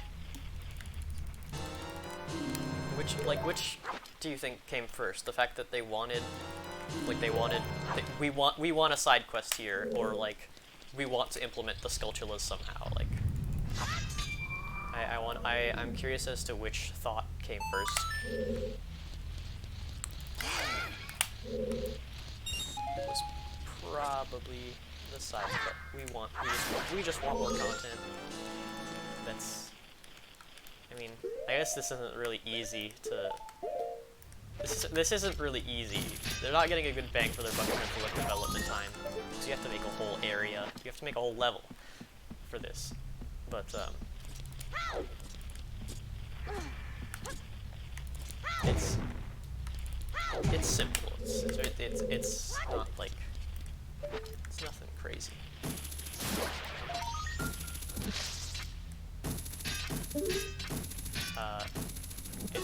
What is crazy though is how much worse this is to do without the hookshot, because the Oceanside Spider House does require a hookshot, but this one doesn't. So you just have to like do like parkour and like Deku flying, or like plant a bean sprout here or something to get spiders in hard-to-reach areas, which, you know, there aren't that many. I don't think there are any left. But it is like, it's kind of it's a bit of a pain. And that's why it's preferred to have a hookshot.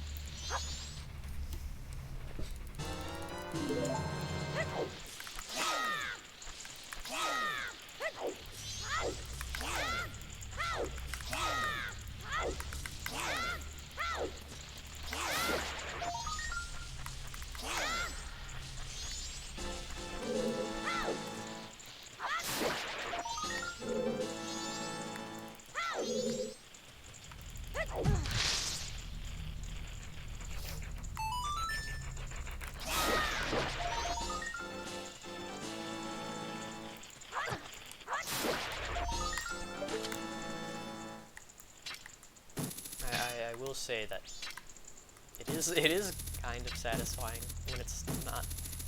It is a very strange mix of like tedious and satisfaction, because you know it's fun to rack up a bunch in a row, but it's also like, damn, I have to do this.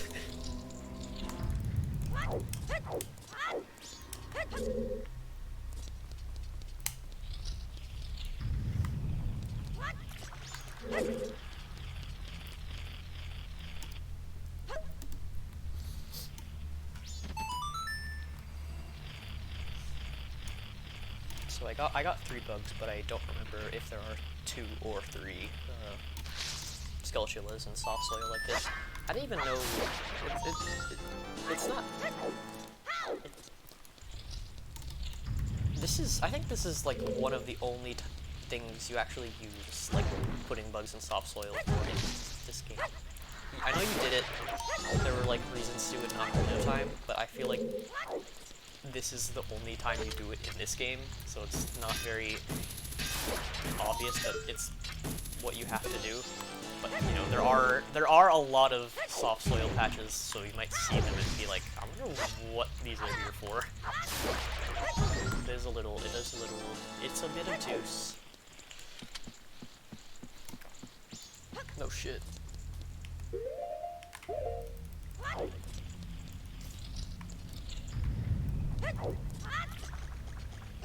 So I'm pretty sure that you can actually wait really, really long for the midnight meeting, like literally going into, like literally waiting till like 5 AM to do it.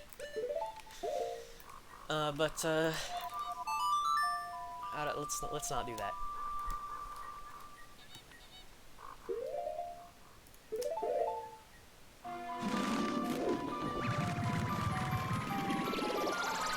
See ya.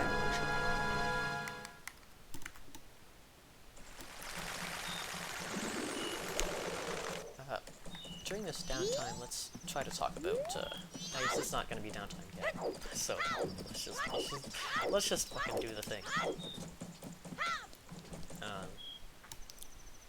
I think I am early a little bit because at 11:30 she starts to walk to the kitchen, and then she. Yep. What's up?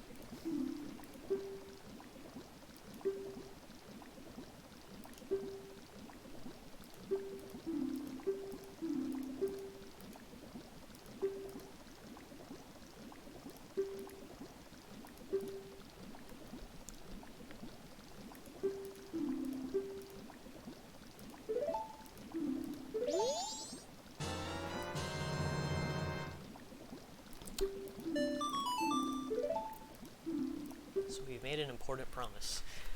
I don't think we can actually read it. No, but it is open. but no, that's a federal offense in Termina.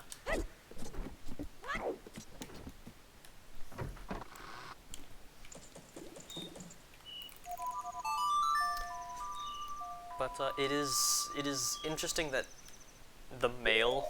This is like this is the mail system.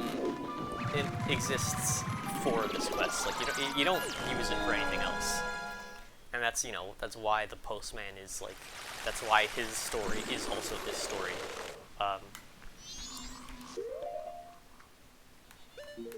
But it is an interesting system, like, because you learn it by like talking to the postman in his office, or like looking at his schedule.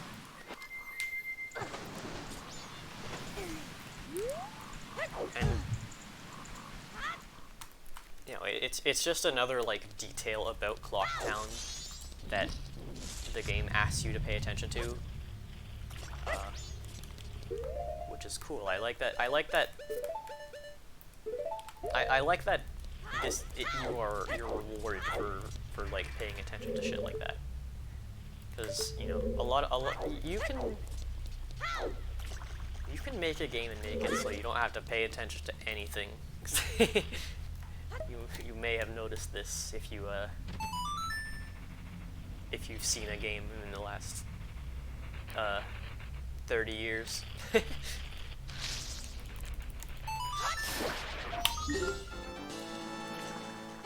But I think games where you have to where you need to like where you need to you know explore, you need to read, you need to be part of this world, you need to participate. It's cool, and I think when you get into the right state of mind to like be like exploring and stuff like that, like when you come in the state of mind that is like participating in the world of the game you're playing, it's great to be like rewarded for your curiosity. Like, I wonder what would happen if this, like, you know, if Anju is, or what's a cool example? Like, if the postman is, I mean, we can just go look at these. Like, if the Gorman brothers are gonna be fucking,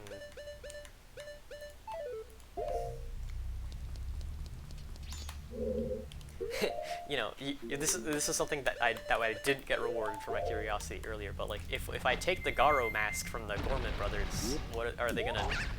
Are they still gonna try to rob Cremia with that mask? The answer happens to be an edge case that they didn't account for. But you know, edge cases that they did account for are just, you know, quests and heart pieces. Like, what if I follow the Deku? What if I follow the Deku that I give them in Tier 2? I mean, I think that's a different Deku. But if you're like, where does he go afterwards? You can track him down and find him. You can apply your knowledge of the things you learn in this game to like find secrets and the like. And sometimes it is required for important shit, sometimes it's required for unimportant shit. But I think that is like that is where this game shines, IMO, because it's, you know, if you've got a limited budget, but you still want to make like, if you still want to make something awesome, you're like, okay, well, if I can't do something grand, I have to do something intricate. Because I don't have the resources to make something massive and sprawling. I have to choose something and then like drill into it. And that's what this game does, and it does it very, very well.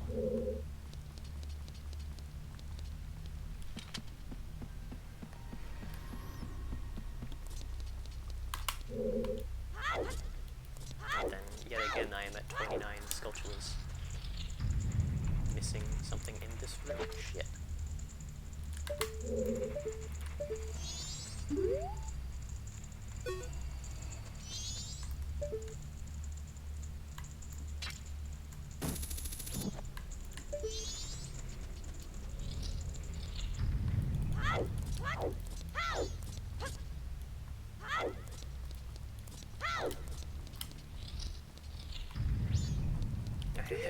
There's no way I have to invert, right? I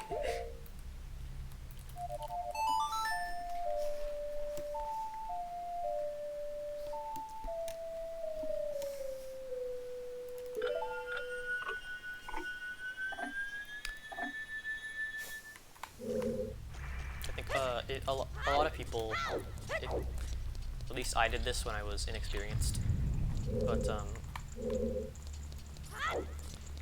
I think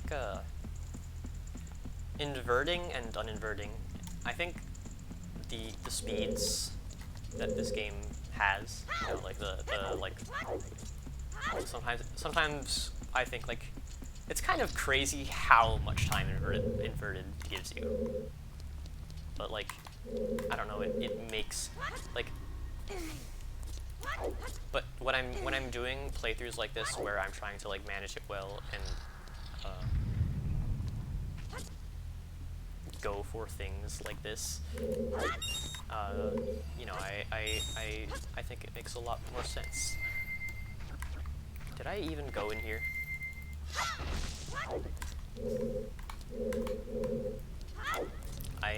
Now I'm stumped. I can't even hear any of them in any room. I thought I heard one in that ending, the furthest room in, but it's not there.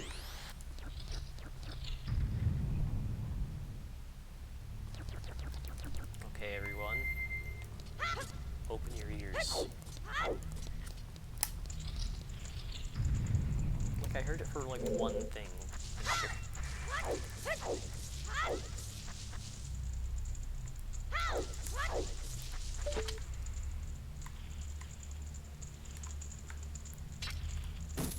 You.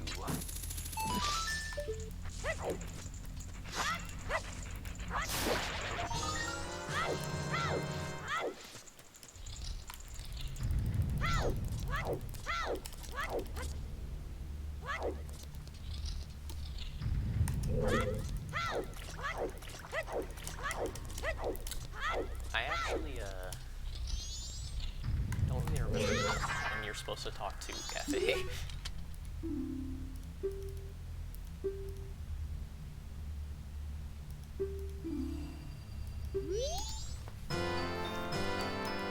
So was the man who gave the Mask of Truth, Skull Kid, Gorman, or Sakon?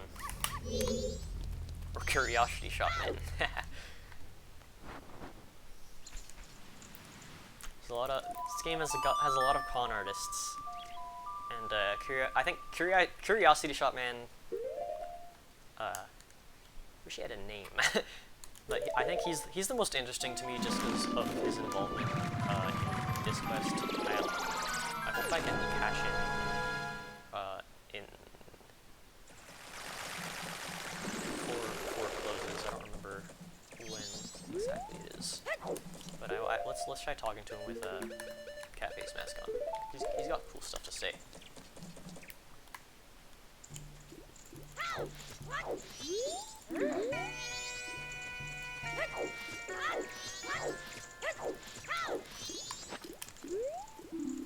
Nope. That means he's in here, right? Nope.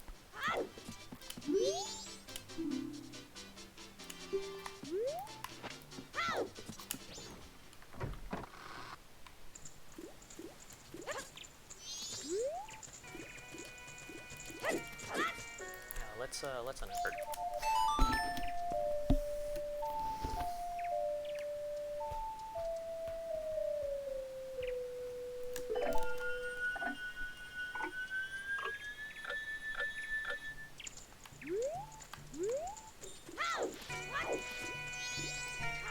So let's I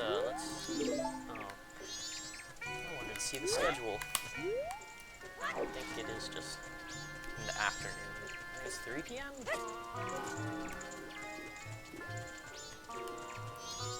Hey kid, you know this guy?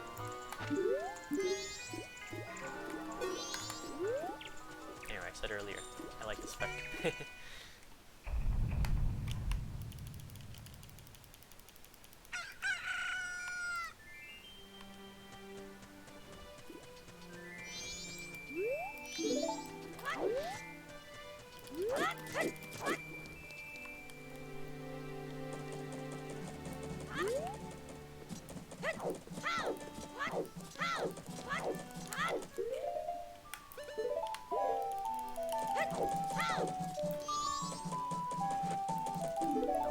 It's not Ocarina of Time. You have to talk to it first. I always thought it was surprising to me that that like prompt that like put the item on C and press start didn't exist in Ocarina of Time, like at all. I don't think. Anyway, what we should do now? I don't want to make an owl save. No. What we should do now is I want to go get Donjero.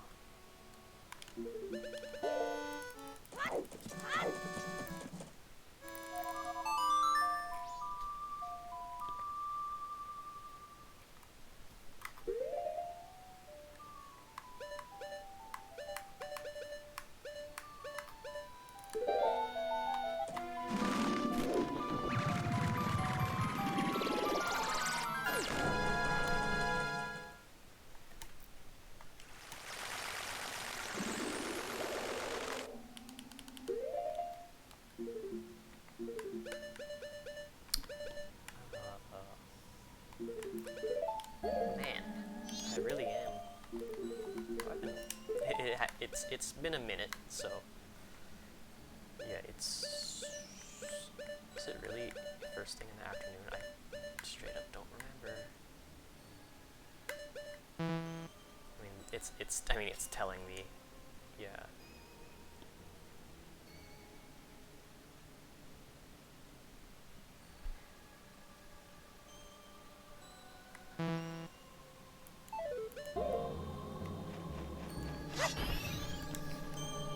Oh well, let's. I mean, I want to get Donjero's mask anyway. So.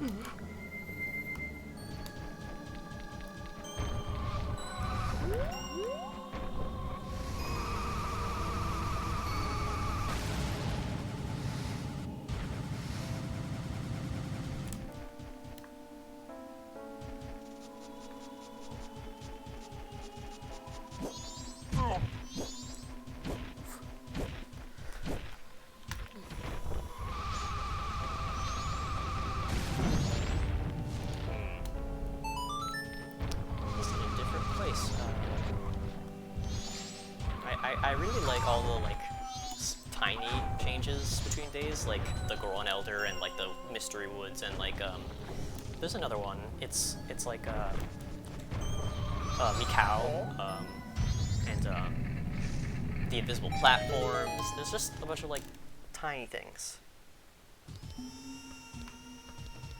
No, I want to go up.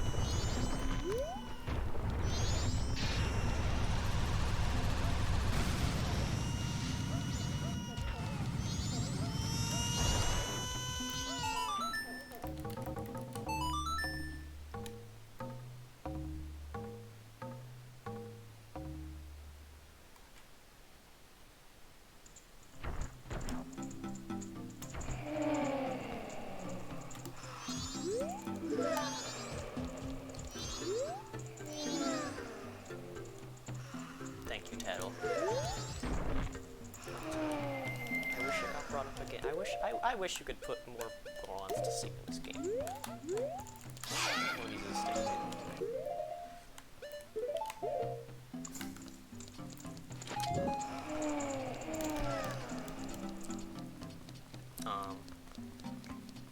So I didn't talk to the starving Goron earlier, or the he is starving, not just freezing, but that Goron who's trapped on the little ledge will ask, if you talk to him as Darmani, he will ask you to bring him his food, or no, he'll pass on the knowledge of his favorite food that he hid in the chandelier. And if you get bored and activate all these torches for fun, actually I do think he will also tell you about the torches that you can just get the Donjero's mask.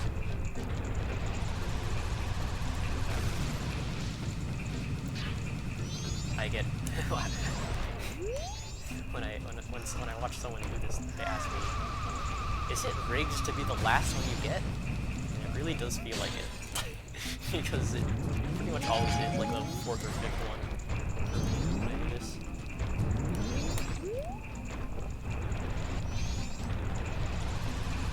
I wish you could use like a projectile, like Sora fins to do this. You know, that'd be.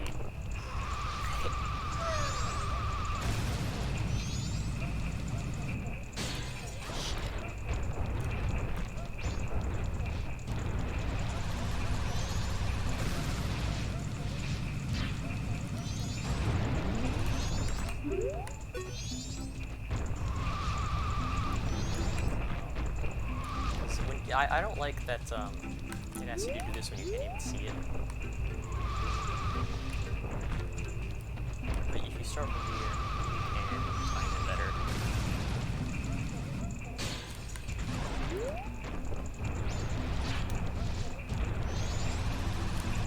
But it is like...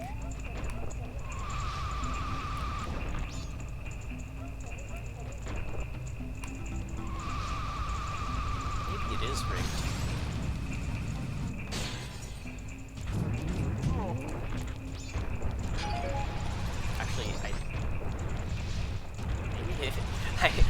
actually am starting to think that it is rigged to be the last one every time.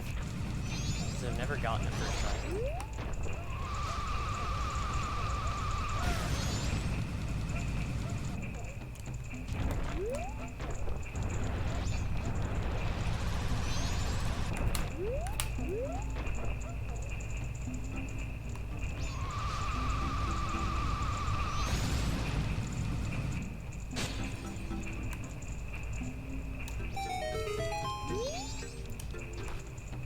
Anyway, this is a weird item.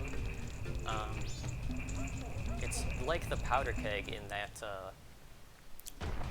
it's something you can carry between loading zones like this. And if you know, like, just like Bottle Adventure, you might know that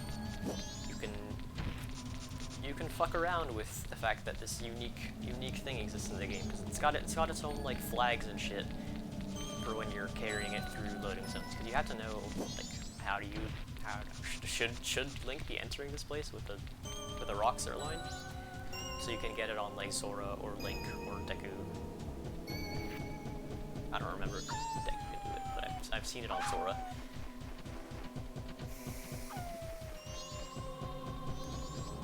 Anyway, the postman should be doing his rounds by now. So why don't we follow him after we deliver this Uber Eats, of course.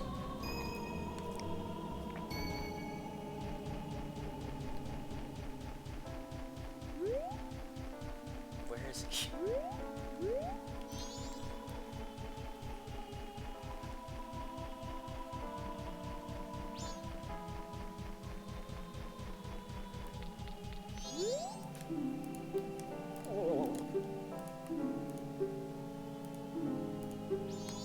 Here you go.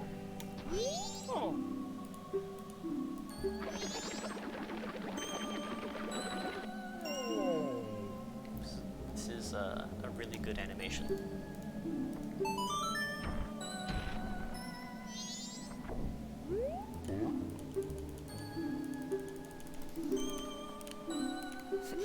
I was mashing through it, but I like that he says, "Oh, only Darmani would know my favorite food."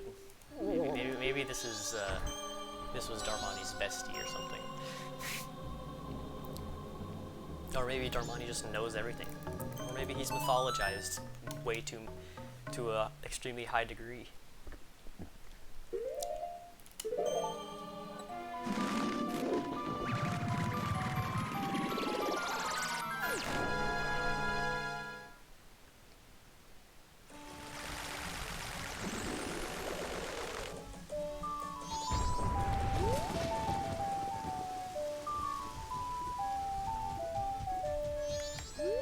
That guy.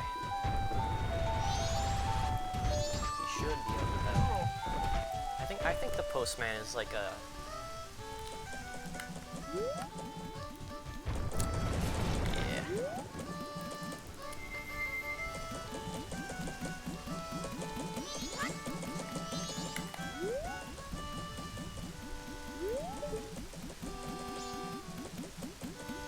I think the postman is like a, you know, like a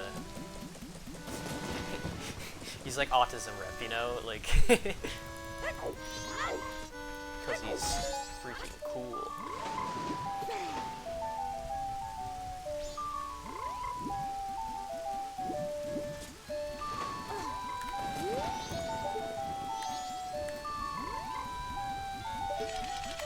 It's like Hunter Dunbar.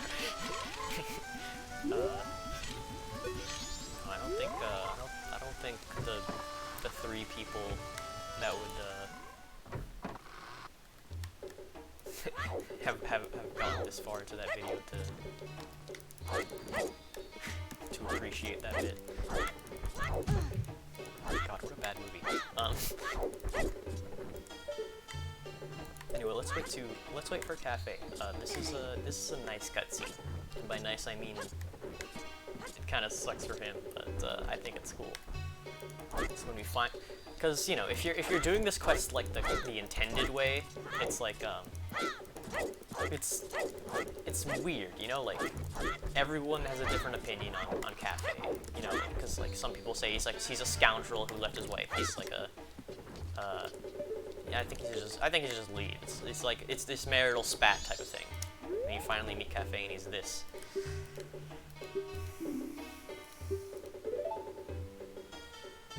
I mean, the purple hair kind of gives it away, but, come on.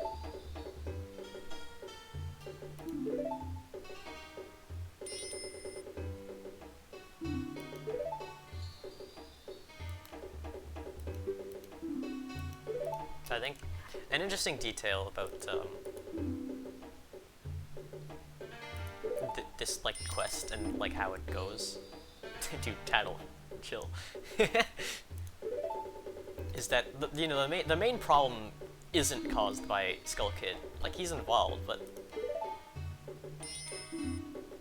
like it's mostly Sakon's fault. Like, he doesn't care that he's a child and that he's been cursed like this.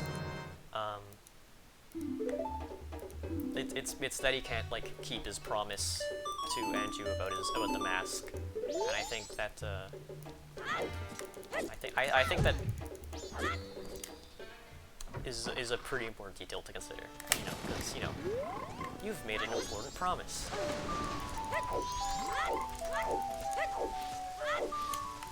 So let's go give this to Cafe. And by Cafe, I mean that other guy.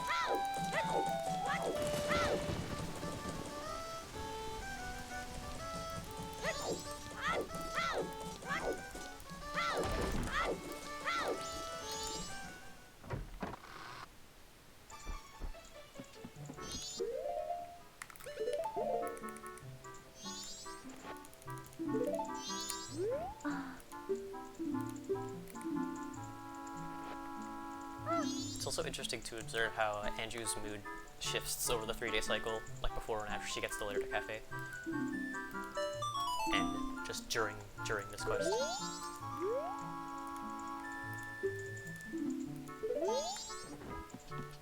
So, next step in the quest is just to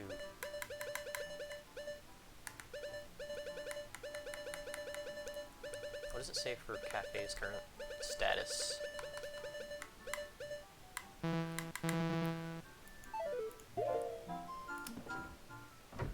I think the only thing we have left is the only thing we have left is the Curiosity Shop Man thing and the like actual like the little level.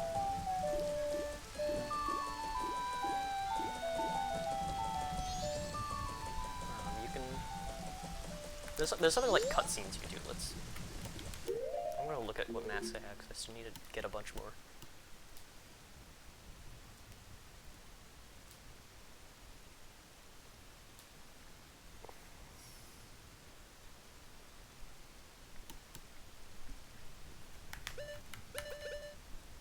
I don't remember what it is. This is the Giant's mask, the Gibdo mask, the Captain's hat. I guess you gotta get that. Couple's mask. Postman's hat. No, come on here. Fuck. How do I play this game? Oh yeah, all night mask. Okay, yeah,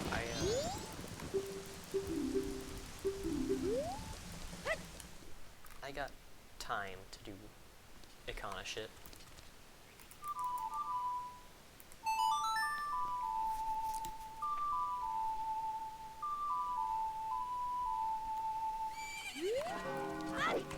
And I did bring this up earlier when I got the Garo mask, and when I was fucking wrong about it. But I do think it's, like, stupid that the Captain's hat doesn't, let you into Ikana. Because, let's talk to this guy.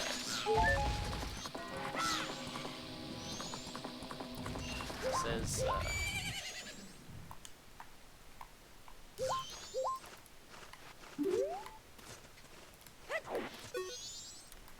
what are you doing in a place like this? And he's sort of like asking you if you're ready to be in this fucked up and evil place. wandering spirits. I mean, he tells you where to get it. You know, but it's a little strange that the Gibdo mask also works for this. It's not like telegraphed to you. It's like, does he want? If we talk to him again, he tells you he wants like he'll tell you. Do you have your own horse? No. His dialogue is different because I actually have it in my inventory, but he tells you to get the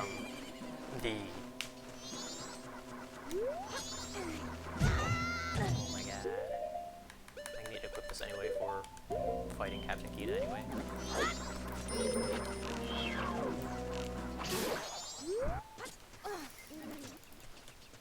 Oh man, if only I had the Great Fairy Sword.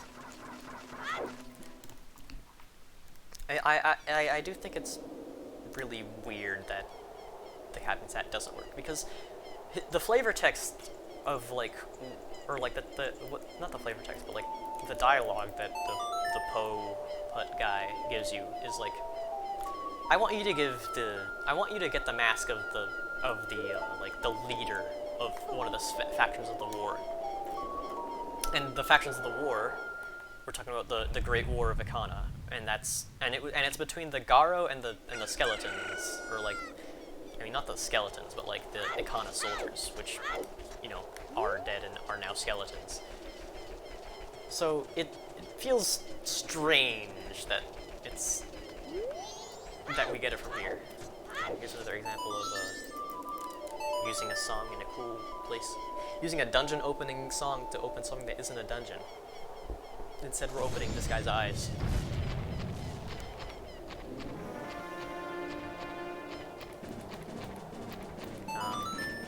He starts with a massive head start, but you can just shoot him.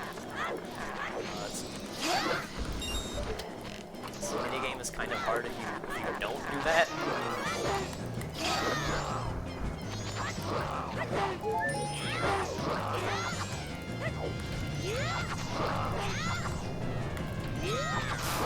So, if you just shoot him with a bow, it's like you can do it in that fast. And then he tells you like, I'm one of the factions of the war. I commanded the army, and I'm entrusting this responsibility of, you know. This is a lot like what you would do with the Song of Healing. It's just you don't play it, but it's functionally another Song of Healing type thing. Except I guess he's relinquishing it purposefully. He's already dead. How can you heal someone who's dead? But yeah, it's just why doesn't this work against to get into Ikana? It's just so strange to me. And you know, if the Captain's Hat doesn't work, then why does the Gibdo mask work? Because you don't get that until you get into Ikana. So what the hell? Maybe like they changed how shit was gonna be somehow, and you know, something weird happened. But I don't know. This always baffled me. I really want to know, like, how come the Gibdo mask works.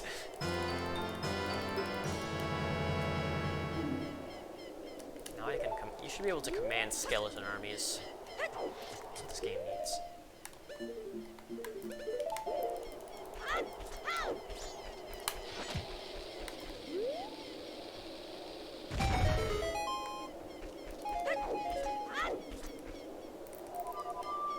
Actually, I want to set the Song of Sword thing here, so I can get back here later when I have to for that one quest.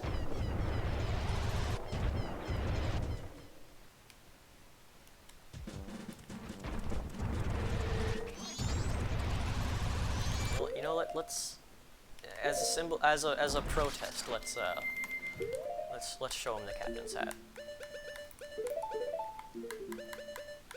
Like they're, I mean, they're right next to each other too.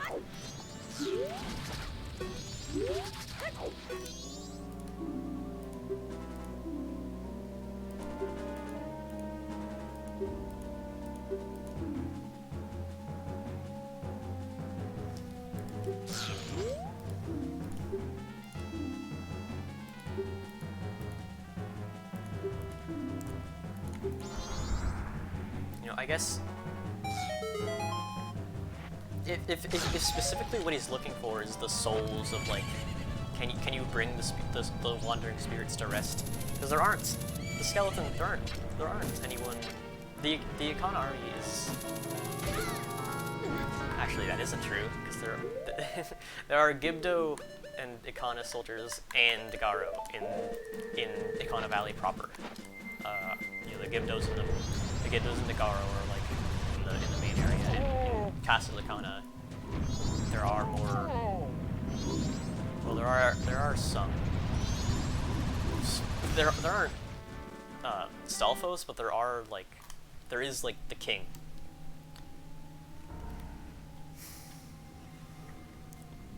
Just a strange decision to me.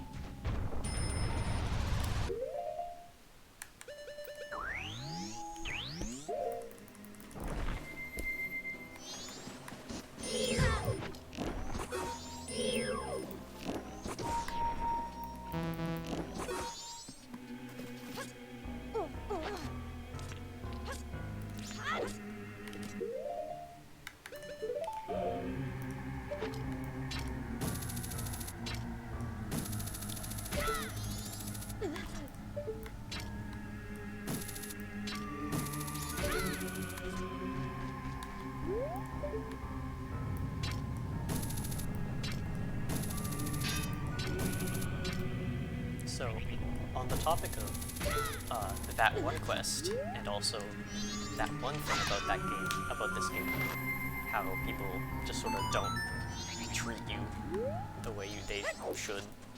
That people don't like treat you based on your merit. They just sort of make a bunch of assumptions about you, act like an asshole because of that. It's interesting that even though, like, that is what's happening in the Andrew Cafe quest, like, you know, Cafe turns from an adult to a child, like, you know. Like, that would suck if that happened to you. It's not really, like, it's not brought up much. I don't know. It's the aspect of, like, people, like, treating Cafe differently is, like, he is afraid of being seen by other people, and it's not just because of, like,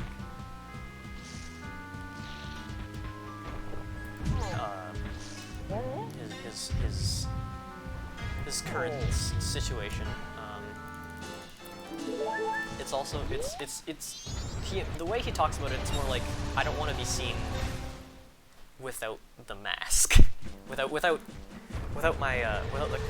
my half of the couple's mask, because I don't have it anymore because of that bitch sock on. Like, he was fine, like, walking around town to get to the North Block town before that whole thing happened.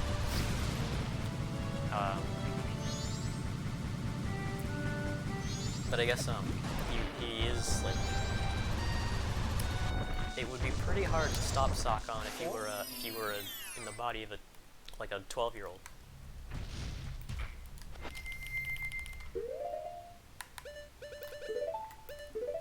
Yeah, I'm having a hard time remembering what mask I can get for the Ikana ones, so I'm just sort of getting heart disease and stuff right now. While we wait for that guy.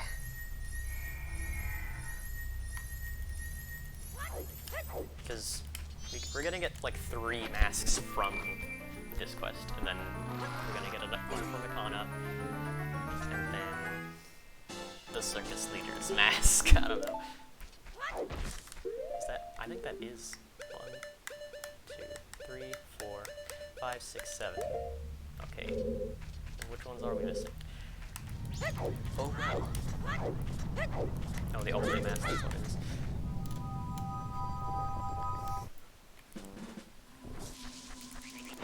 I think I think it's interesting that you kind of have to screw over some people to get things. Sometimes, like specifically, like grandma. There's also this guy.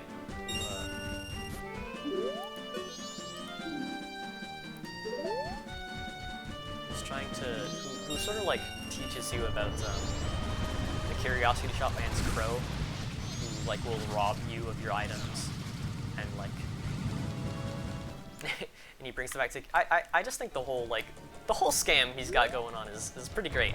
I think it's cool that he does that.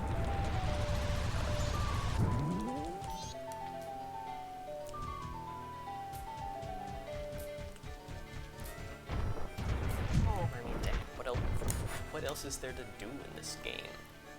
I'm just having a hard time remembering where to get masks. I could get the boost here again. The toilet hand thing. Nah.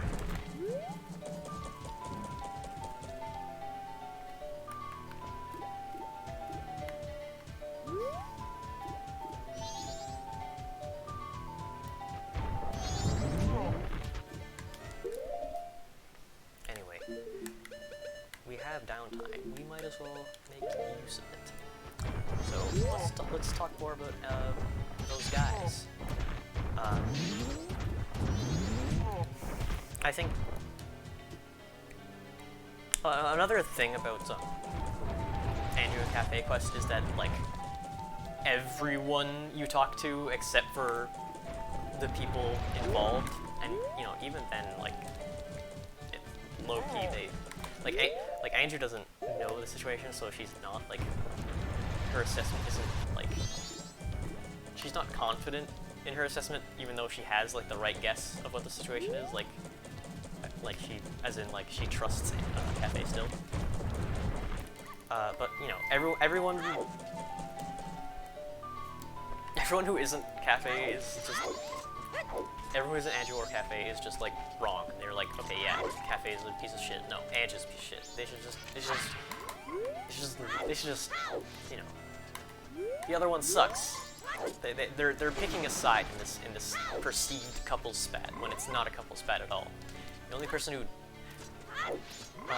one of the few people who like don't do this is Curiosity Shop Man. He's the guy who doesn't know anything. Who like, you know, he says he doesn't know anything, but he knows everything. When you show Cafe's mastering, he just tells you to fuck off. Is he here yet? Yeah. I mean, I think this guy's interesting. I think he's.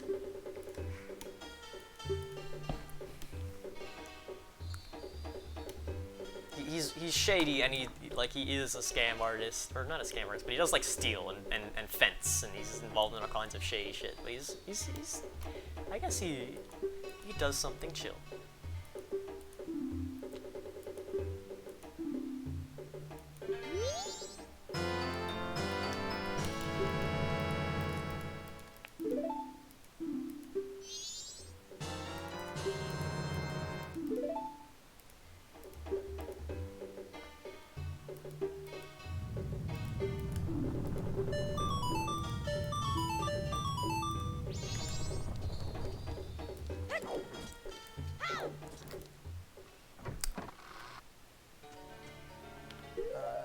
What time does Sokon enter that stupid magical hut? His fucking his lair full of tricks and traps. Hope it's not now.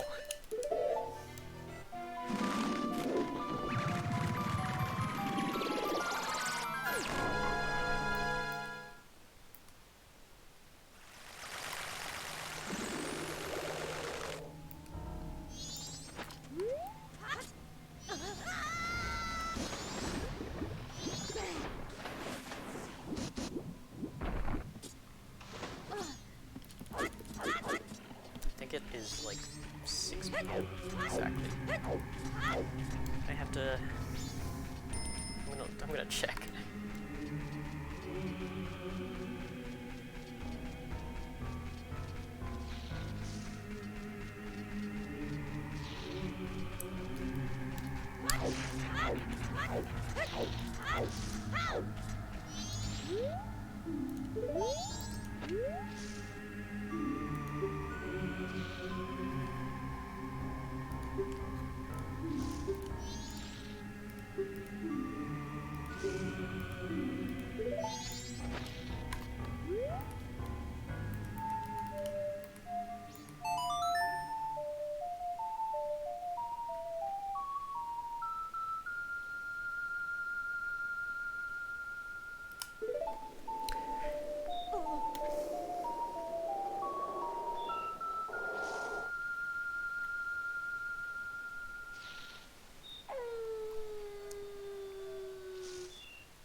It's interesting that to his benefit and detriment that Cafe is this like hard-headed, I guess, because you know.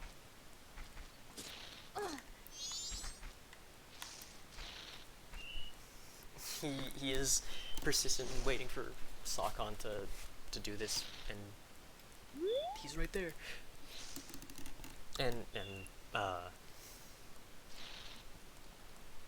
And he's very determined to get his mask back, but also like the fact that he's doing I mean, that's good, right? But also like I don't know, you're kind of causing a lot of problems by, you know, insisting that you have to have your son's mask. I'm sure it'd be fine. I'm sure Andrew would forgive you. I think that's what, you know, I think other characters in this game do say that, I think. Actually, I don't know. I think it's Tattle that does this, but I don't know. Who else would even know?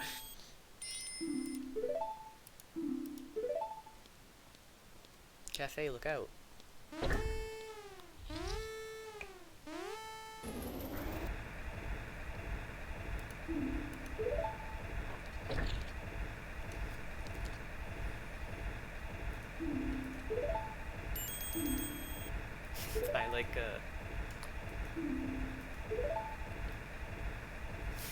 I like Tattle's response there.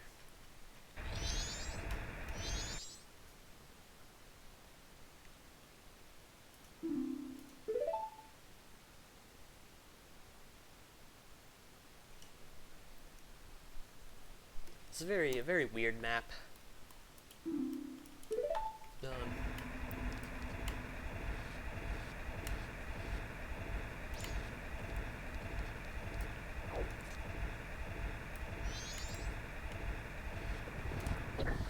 Why is Tattle following Cafe?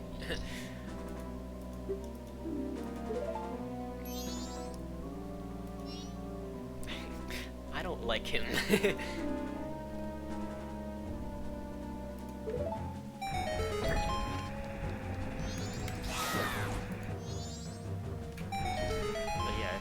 Then you have to do this,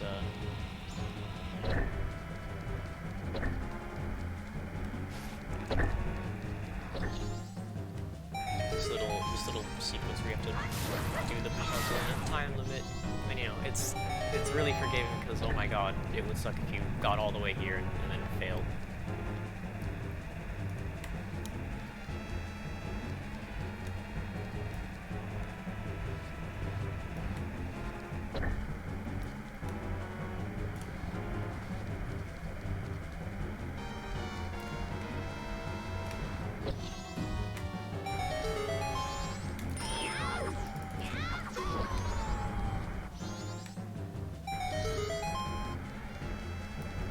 It is the fourth uneasy alliance, like I said. Even though Cafe's like chill, it's just that Tattle doesn't like him. We made it just in time.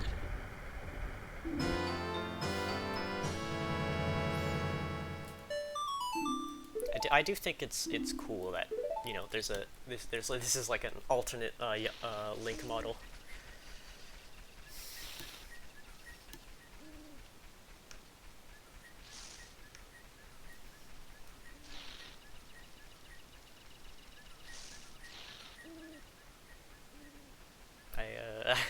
Does it need to follow for that long?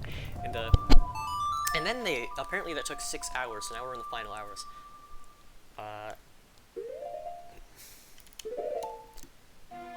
The insane thing that this game asks you to do is to do this quest twice to get 100%. You need to where you give the what you do with the priority mail is there's 2 different options that give you 2 different items. One is a bottle of Chateau Romani, which, you know, you can only use in the last 12 hours. Only use in the last day. But, you know, the important thing is that you get a bottle, not like that it's Chateau Romani. Or you can do this.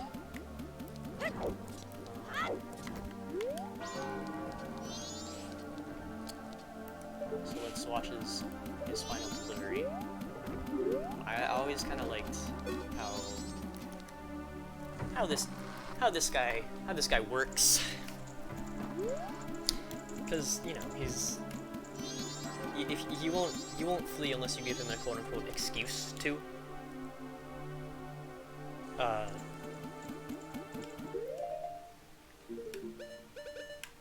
Where is it?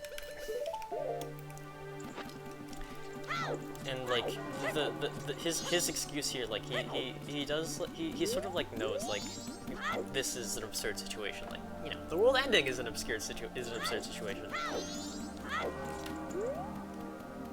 But, you know, you gotta give him you gotta find a way to deal with it and still like maintain that feeling of normalcy. This is like, you know, the feeling of normalcy that is like kind of helpful, even though it's detrimental.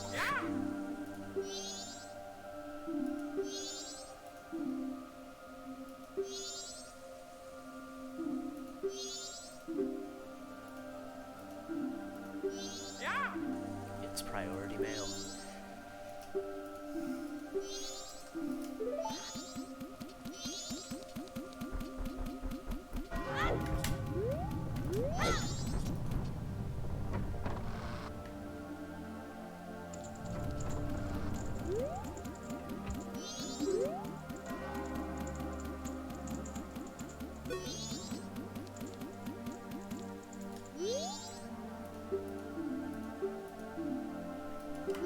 Now look at this animation here.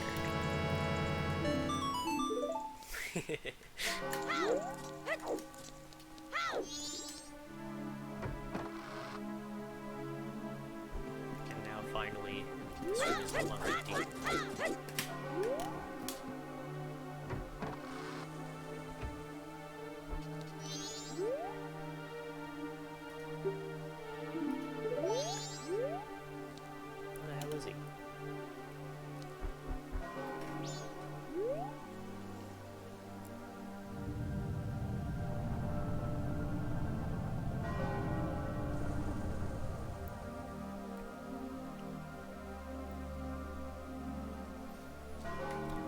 Andrew, do you mind if I take $100 from here? But yeah, you have to wait. It literally is. You have to put all this trust in Cafe. Like, you have to wait till like literally the last moment. Yeah, look at that. Oh God.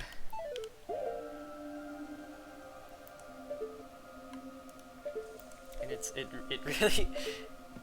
I like the fact that it's not just immediate, that you have to like feel the same like anxiousness that Andrew does. Like, is he gonna come? He promised though. He promised. He made an important promise. It'd be fucked up, right, Andrew?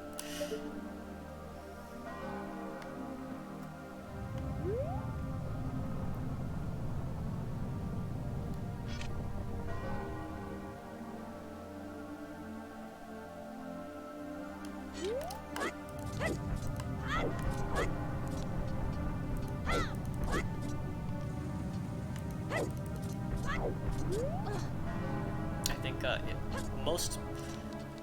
I think it's good that like at least one quest in this game like forces you to like push the timer this much, just because of how like, you know, if you're playing through this game normally, you're usually not going to like risk this much because it's, you know, it's stressful.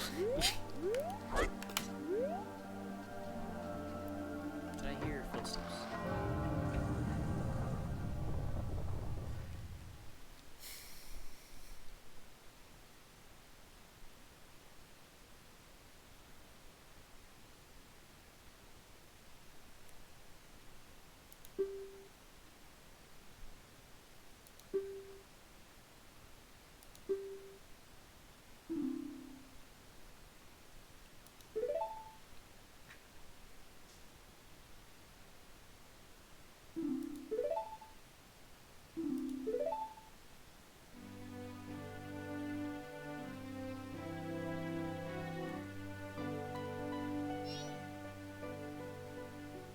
I don't know.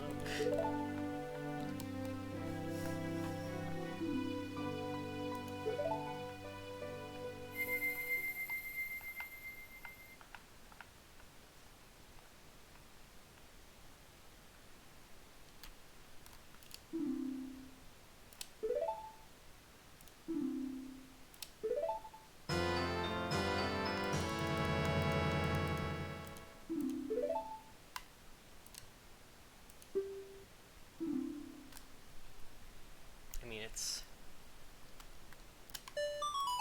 pretty self-explanatory. I don't have to explain much, do I?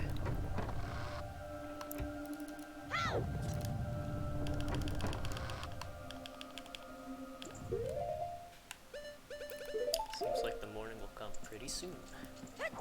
But I have all this money!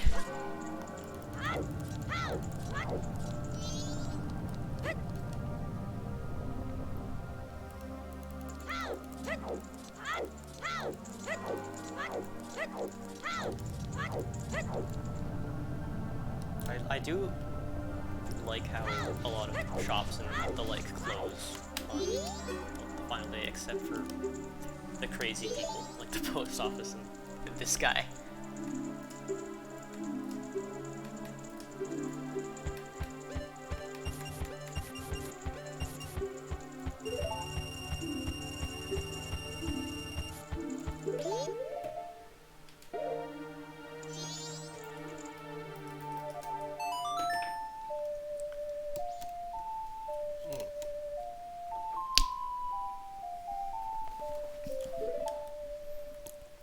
And this should be probably our last cycle. Probably second last. Because I still need to get All Night Mask and Gibdo Mask and the one I'm forgetting and have been forgetting this entire time.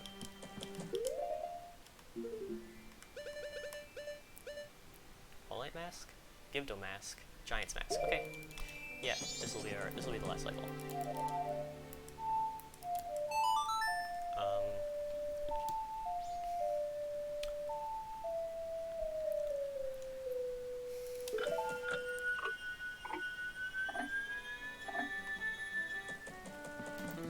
Maybe not. I just realized something, and it's that I'm gonna not have a lot of time just because of not having Song of Storms. I mean, something. I uninverted because I wanted to get the, because I do want to talk about the mayor's office, but fuck, what am I gonna do to kill that time? Let's do chest game. I don't know. Let's do Honey and Darling. They don't give us anything cool.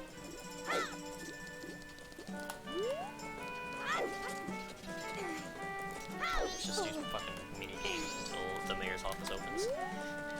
Cause I like that part, that aspect of the game. And I've delayed talking about it just because I haven't wanted to talk about it more. I mean, I could also spend that time talking about it. Shit, what do I do? Anyway, let's talk about, the fish fucker in this, place. Why is she like this? Actually, no, it's... No, the Goron's what gets you the heart piece. Whatever.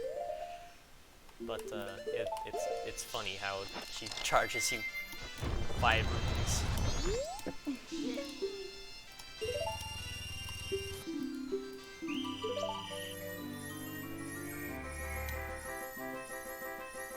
And, this minigame is the hardest thing in the world if you don't cheat.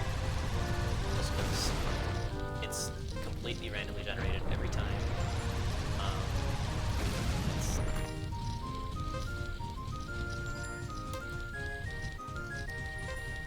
That was farce. I'm surprised I didn't even have to cheat there. But you can sort of if you get onto a corner, you can sort of cheese it.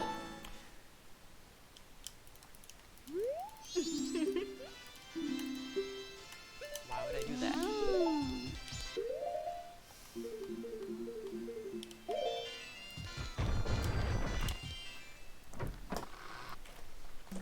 Because I do want to talk about the mayor's office and that, like, that whole thing.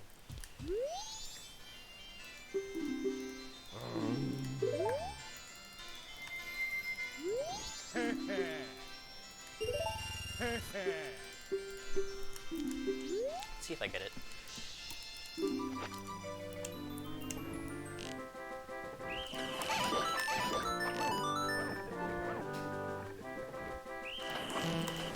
I'm back.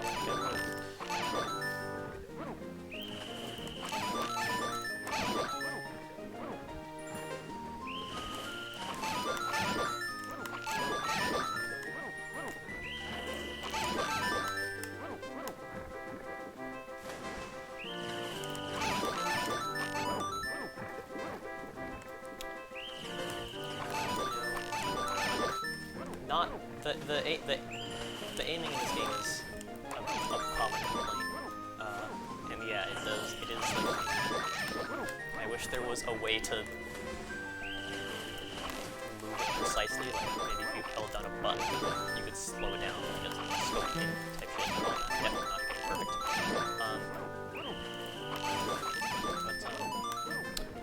I don't know, it is something you can get used to, even though it kind of blows. It's definitely worse if you're playing with an N64 controller, I find. Actually, I think the N64 controller makes it a little bit easier, just because, you know, have you felt an N64 controller? They're like, the stick is like stiff. Actually, no, because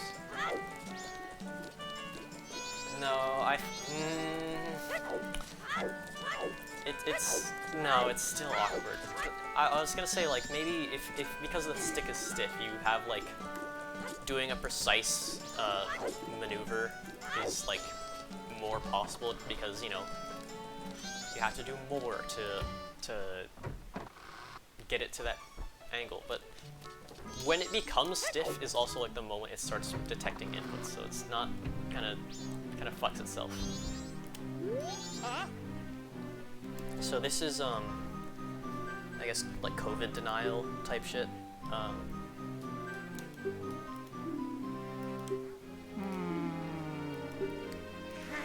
No, nothing ever happens. Yeah, it's this, like, if we don't like the people who are anti-evacuation are very, like, their motive is very obviously the fact that they want the carnival to exist just because it's, like, profitable. But, and, you know, the guards are like, are you crazy?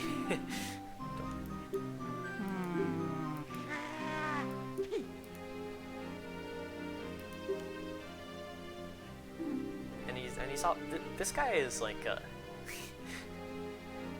he's kind of leading questions. Let's not bring his wife into this.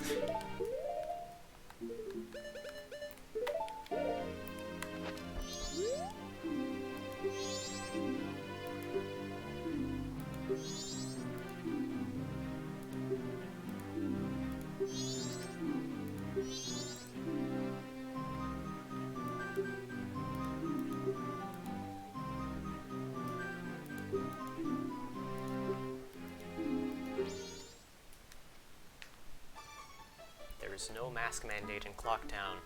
Uh-oh. it really is just like... Why are they like that? I mean...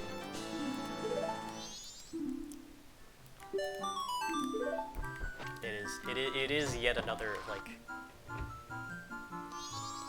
Yet another time in this game where the adults are dumb assholes. And the children are right. Anyway, let's go beat the game, I guess.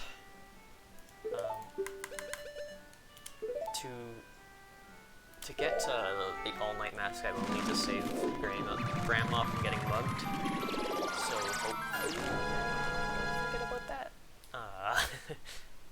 If I do, oh well.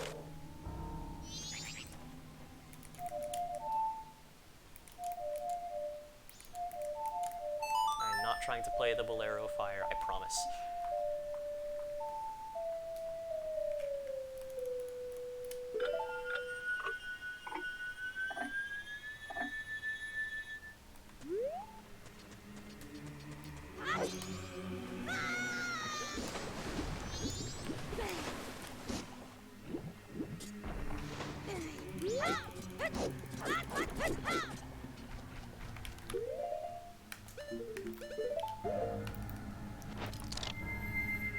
Anyway, we got pretty sidetracked about the captains.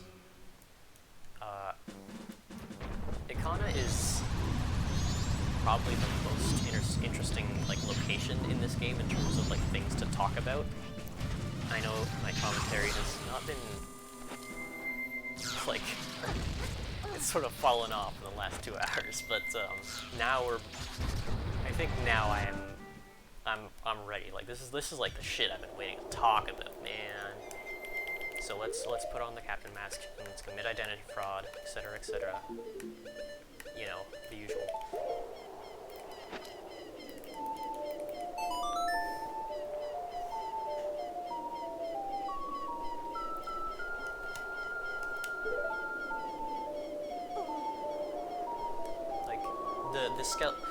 The skeletons are all guarding the graves as instructed. And this thing that Dampe is also guarding the graves as instructed. How long do you think they've been doing this? How long do you think Dampe has been how that family tradition has been going down? It's like forever. Open the grave. Any advice? Anything that'll save my life? Don't open it.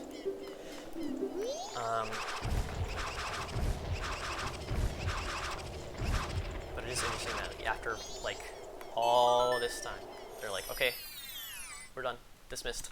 You don't have to guard anymore. I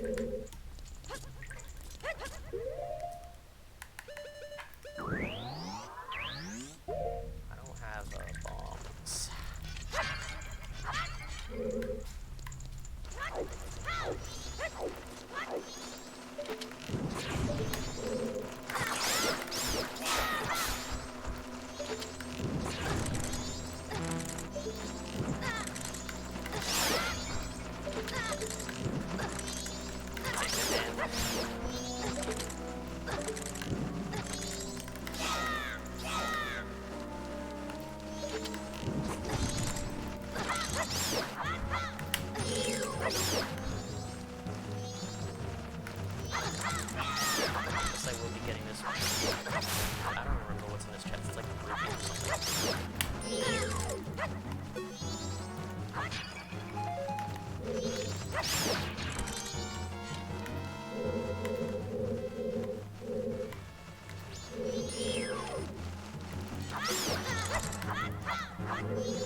No magic, really.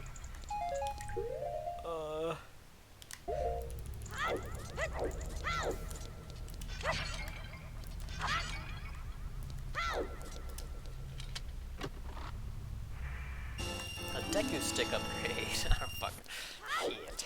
I'll come back.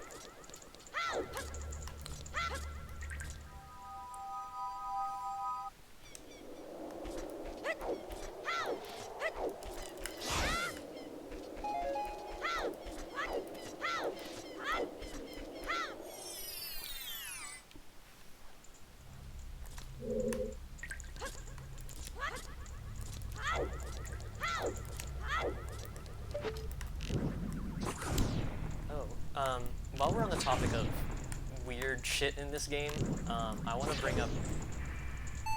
I mean, it's not like super obscure knowledge, because if you play Rando, you've like probably might know. But it is interesting that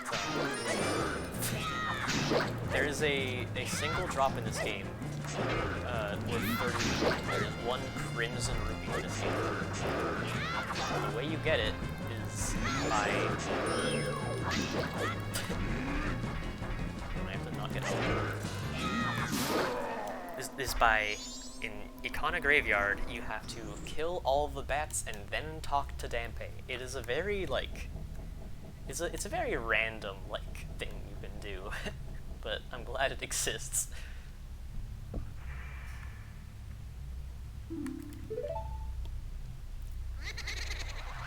So the whole like recurring motif, like everything you do in Ikana is like you're putting spirits to rest. Like, you know, this guy, you're freeing him. You're doing Sharp, and then you're doing all the Gibdo, and then you're doing the Ikana Kings, and like the Garo on the way.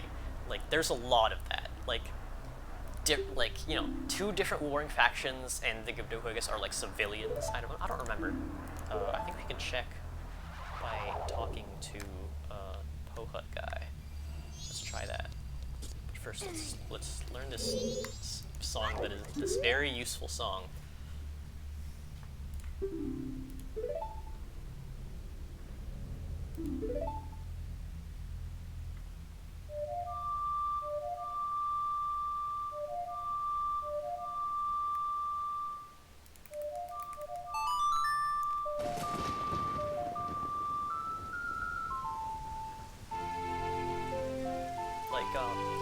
The shit we're doing is very Song of Healing adjacent, and you know, like we've been helping like the dead and the dying and etc. like pretty much this whole game, and now it's like okay, that was the tutorial. Now you're going in, now you're like going all in. It's your full-time job now. It's not just a side hustle.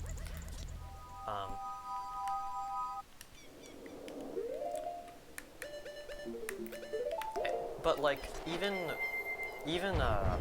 but you don't actually. You do once. You don't use the Song of Healing to do a lot of that healing. You're like coming at it from that angle. I realize I don't have the Gibdo mask. I was gonna put it on and see what he said about it, but realized I kind of fucked up the order of operations there a little bit.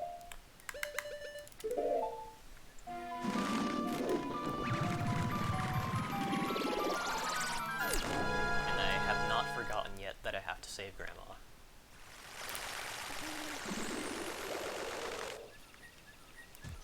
But if we go talk to Sharp in his little evil cave.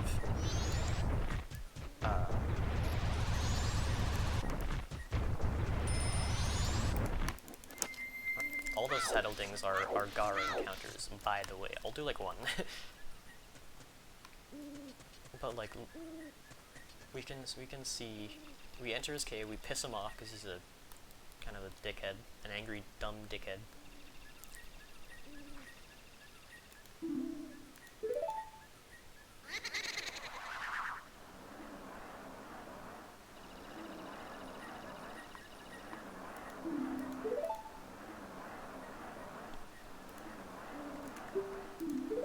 Like, he doesn't, what'd I even do?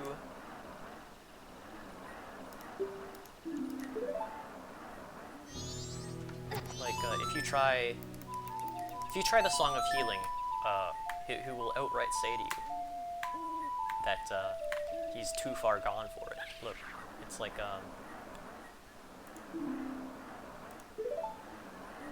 nope.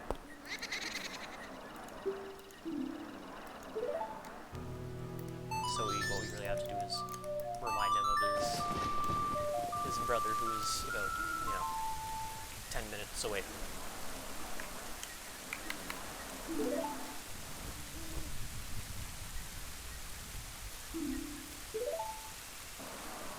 And I like that there's sort of like an implication that they sort of have opposite arcs, like Sharp starts out as chill and gets angry, and Flat starts out as angry and gets more chill, with like the flavor text on the grave. But that's neither here nor there. It's time for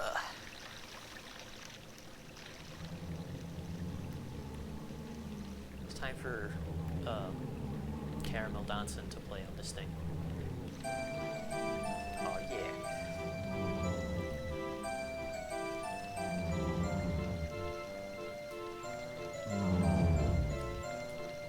And it's funny, you use music to like dispel a ghost as you like sort of, and then that activates the water wheel, which activates music that dispels, these ghouls.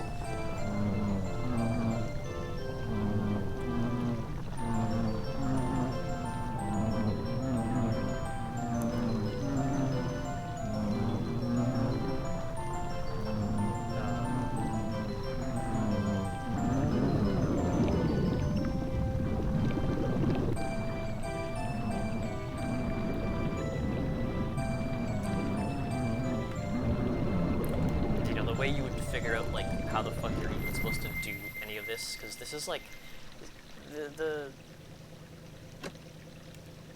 steps are a little like esoteric, but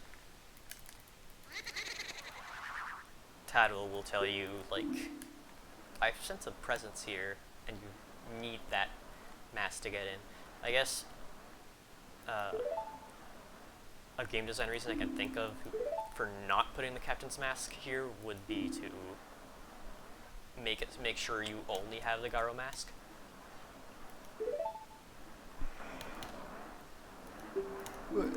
That's just speculation.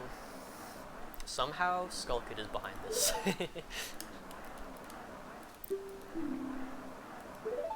But not really. He just sort of added fuel to this long standing fire.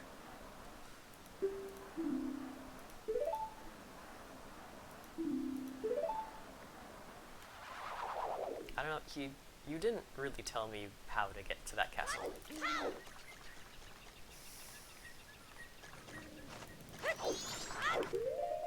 So let's, I wanna do a little, I wanna talk to a Garo once. And by talk to, I mean fight. These guys are definitely smarter than the Stalfos, since they actually recognize that you're just wearing a mask. But they're both equally weak.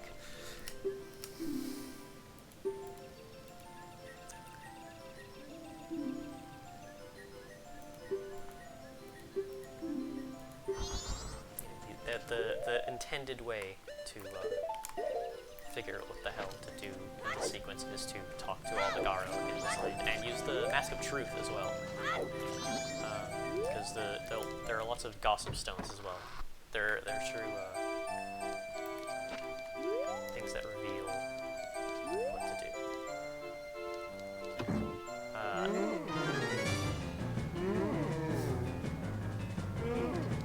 Scared.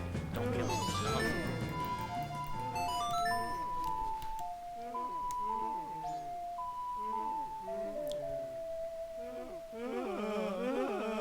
But I think the Garo are like a they're a cool thing that we really don't see ever again.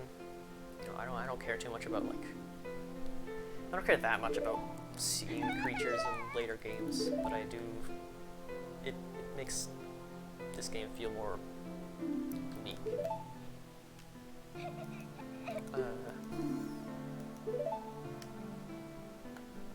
Adult in this game that isn't incompetent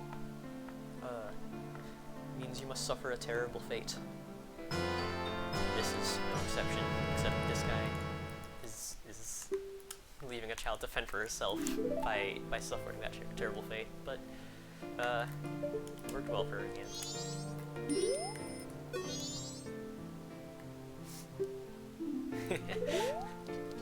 Anyway, just more title dialogue.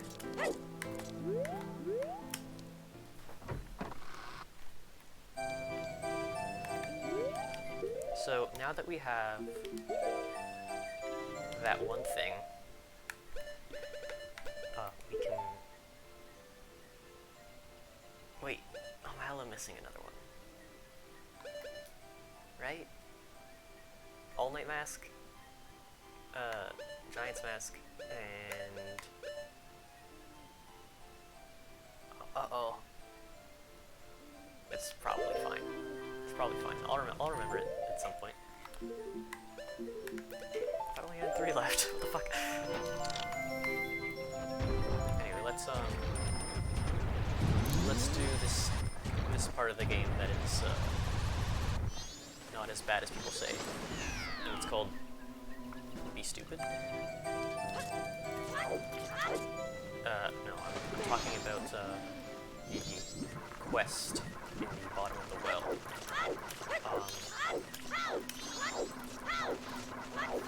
It's similar to the Monkey Cave in Earthbound, where it's like, oh my god, I have to find all these fucking items, and I have to trade them to all these guys, but, you know, you can find everything you need inside the dungeon, except for, like, 1 or 2 items. And those, like, 1 or 2 items that you,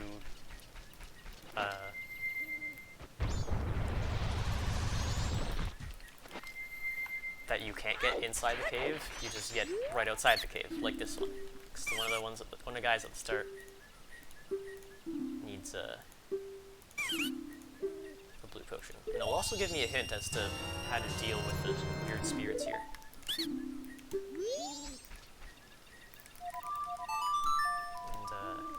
it's faster to do this than to climb back up, I swear.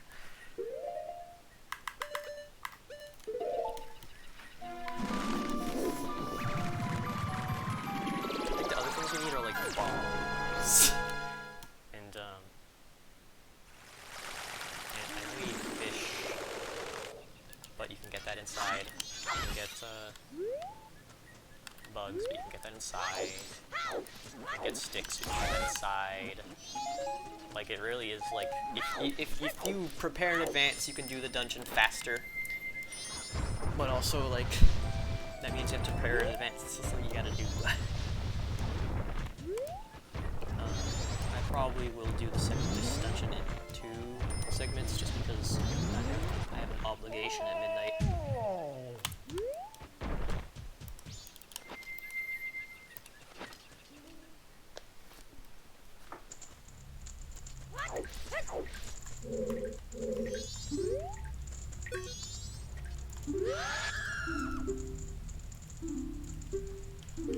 Like, guys, what do you think it is?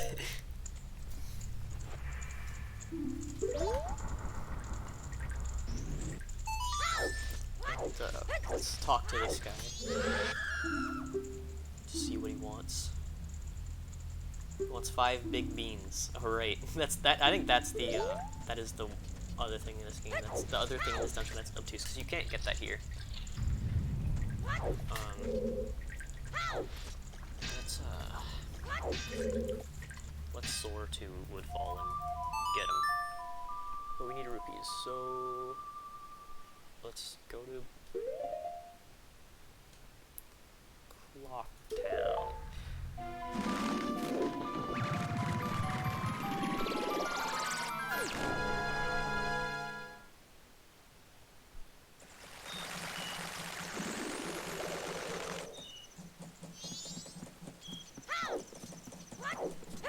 Yeah, it's not as crazy a trading sequence as you might think it is if you're like if you're looking up how to do it. It makes it seem more intimidating, but it's quite simple if you like pay attention to the room, to the things that are in the room that you are going into, because they're not random. It's very deliberately designed to there's a very obvious. I got this already? Wait, what? I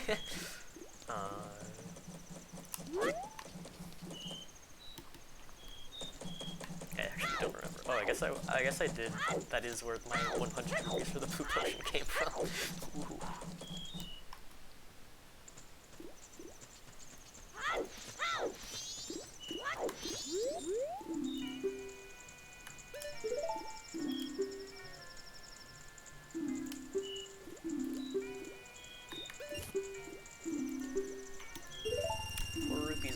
Much.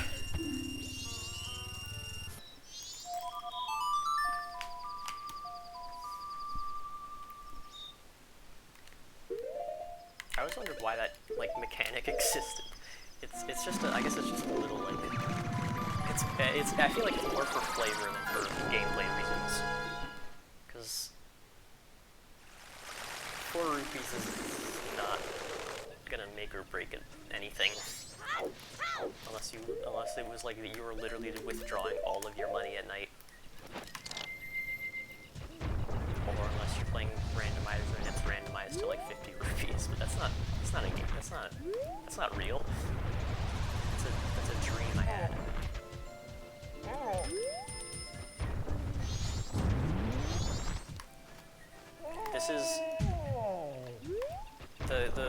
This is the longest pre-dungeon quest, since you know it's the last one. I forgot to go to Woodfall.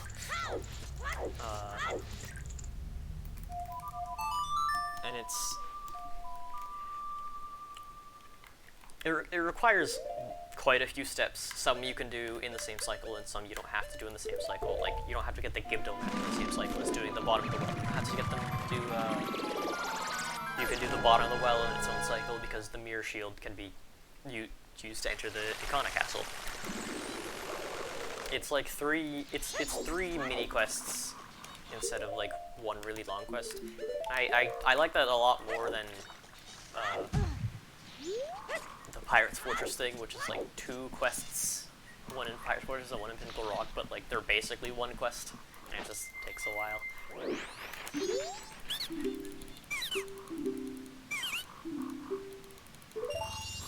Yeah, man.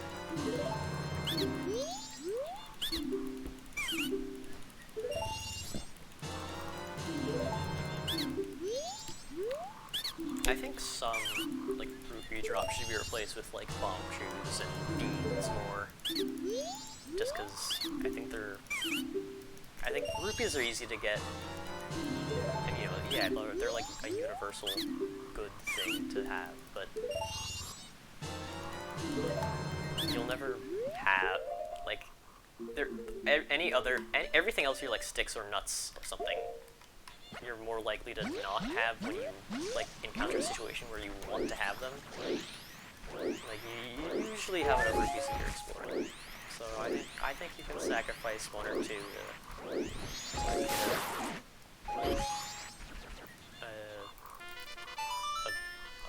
a bean or a bundle of sticks or something, huh? Well, except like this one bush and Southern Swamp that I just destroyed that always has a Deku Stick, and those pots that always have Deku Sticks, but it's not common. What's this one at? Fairy.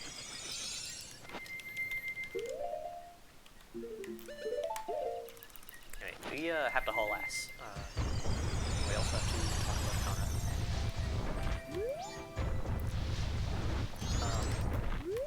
I've talked about the skeletons and the Garo. Well, I've talked about the Gibdo, but I haven't talked quite a lot about the Garo. It's the sort of implication of, like, all the little details in Ikana suggest that Garo are sort of, like, invading, or, like, because there's no Garo base, but there's a Ikana soldier base. And, you know, that would imply that it's who's playing home and who's playing away.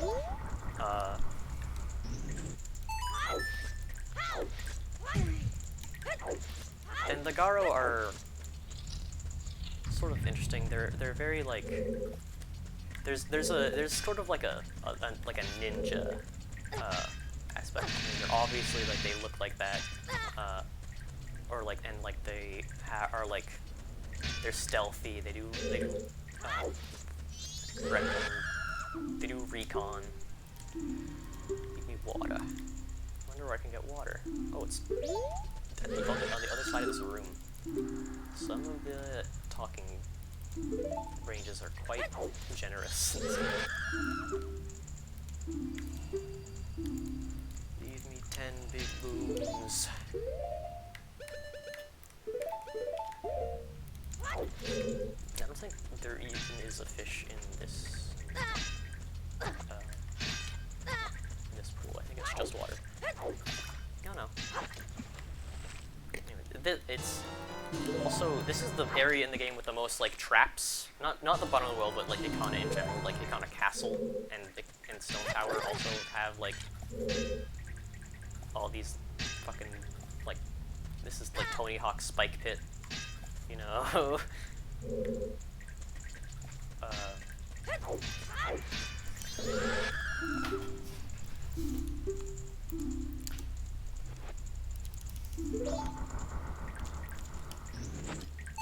Like there's a lot of it's very like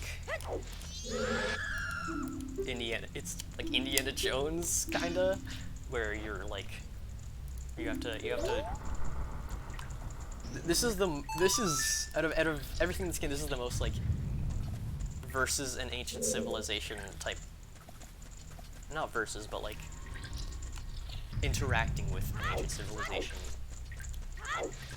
Because, you know, from the rest of the game, you are like doing that in some level with like Majora and all the gods and the temples. But this, I think, even though this isn't the civilization is separate from the Majora tribe, like obviously,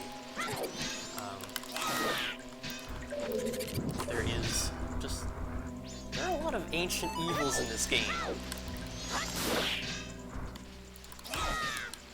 We want bugs. We want something creepy.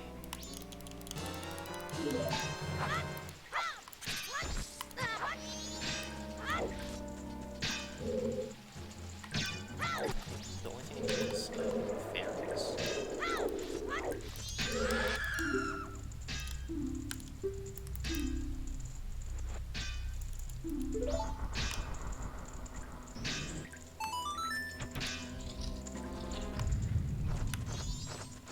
And this is that's just a treasure chest with the rubies in it. I think this guy also wants bugs. It's weird that I think this guy guards the fairy fountain. The one fairy fountain in this game. I think that's also interesting. If we're comparing this Ocarina of Time, how there are a few fairy fountains. I mean, this one has like there's the Great Fairy Fountain, which they will restore you to health, but you can't take any of them in bottles. That's like when you're playing Ocarina of Time, that's what you're going to do with most of the fairies. You're gonna use them to stock up. But the fairies you find in this game are more like the ones next to the owl statues instead of one from a fairy fountain. Like I don't think a Gibdo even asks for a fairy fountain. Interestingly enough, which is it's funny that they put them in this sort of trading quest. Anyway, let's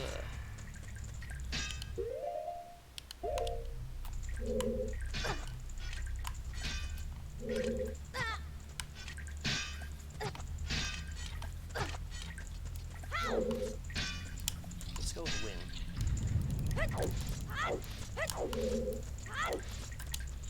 This is it's very like evil war type shit.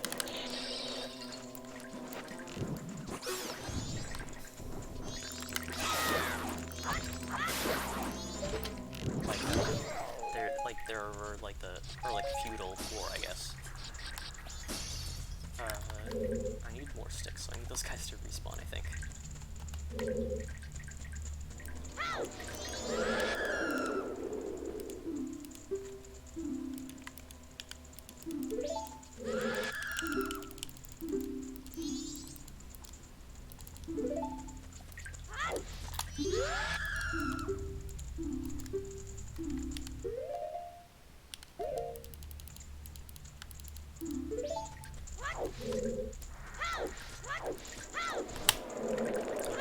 This is a knowledge check of do you know how to get nuts from stick guys? But there are more that get there are stick guys further ahead in that other path, so it actually doesn't matter. But I think you could use Deku nuts to make them like be able to chop. Anyway, let's go back to Clock Town because it's getting dangerous close to midnight, and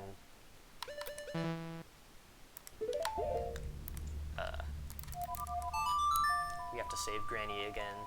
Grandma's getting mugged again.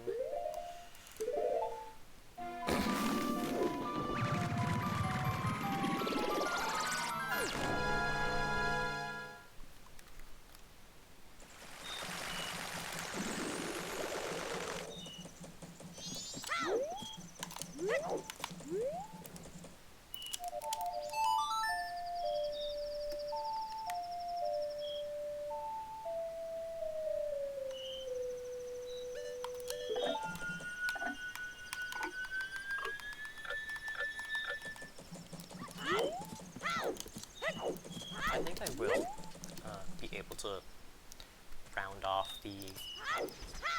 all the shit in this game before, I guess, in this should be my last one if I do it right.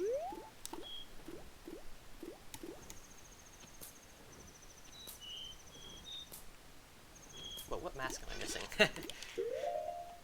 Seriously. All-night mask? Oh, circus leader, duh. I can do that, actually, if I'm going to do that, I might as well, I should do that now, actually, after I, save Grandma.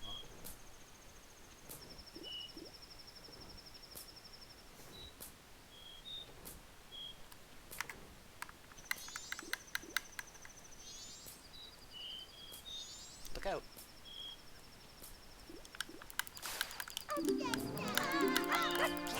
Actually, I guess I could have killed Sock on there.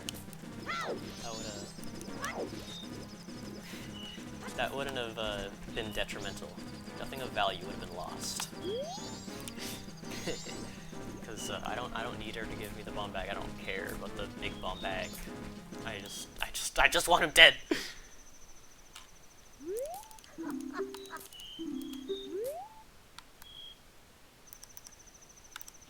So let's get money, and let's go play at the bar.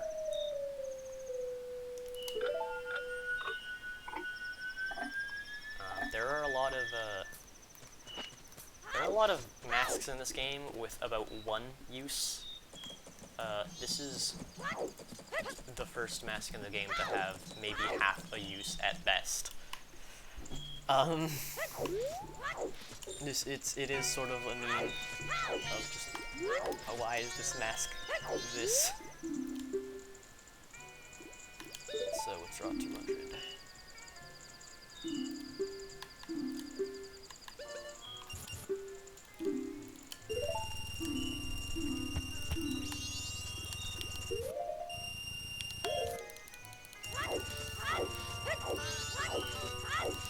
But yeah, the Circus Leader's mask is like the least useful mask in the game. Yeah, there's no like item or heart piece it gives you. The only thing it does do is, other than like change dialogue, is it in the Karemia quest with where you have to defend the milk carts from the milk cartons from the Mario and Luigi. They will not attack you if you are wearing the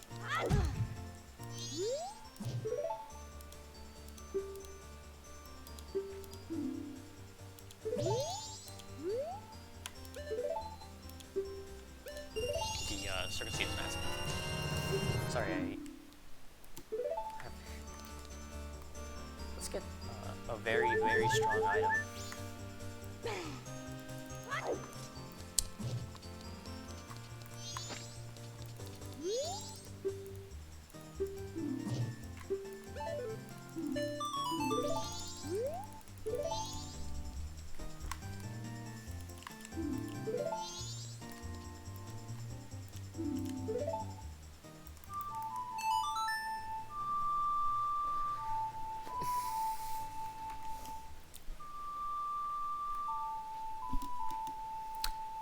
I think this is, even though this quest is like a lot of cutscene, I think it's cool that, you know, you're actually utilizing the different instruments in this way.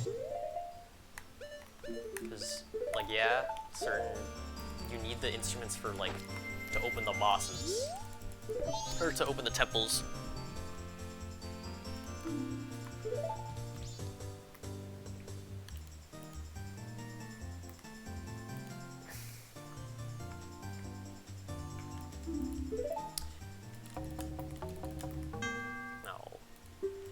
But it's never, it doesn't matter much that like the Goron plays the drums, but like for playing the Goron lullaby, it's more like the Goron's gotta do it because Goron. And you're like, okay, I need to play the guitar here. There's never any like thought like that you have. You're like, oh, I need to do the Zora thing for the Zora. You associate it more with the, you're associating the instrument more with the transformation rather than the instrument. This is kind of a sick lineup in terms of you know, instruments. We got pipes, we got drums, we got guitar, we've got an ocarina, some weird ass jazz, weird ass, yeah. He doesn't like, he's not a fan.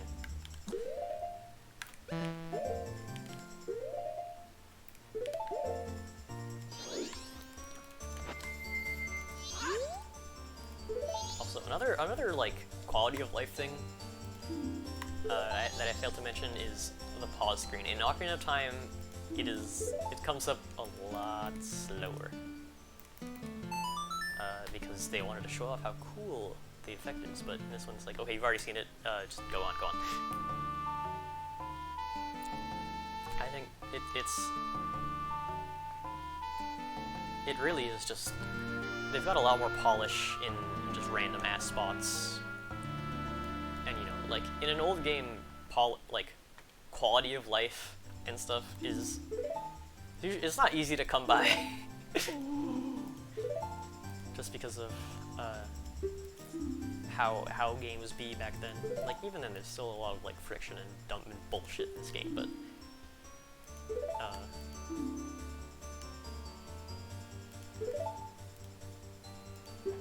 Anyway, we've rekindled this man's love for music. His very hairy hands, look at that.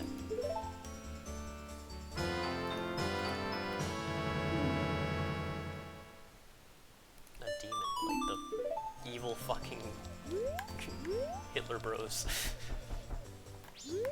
Seriously, what is the problem?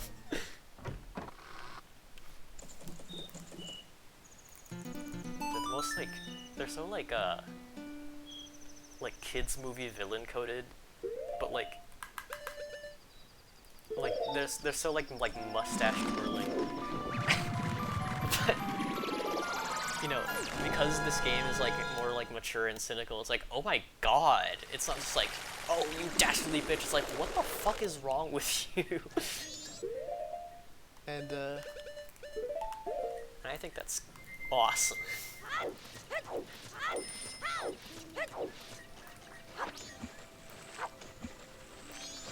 Really? My immersion's ruined. Like,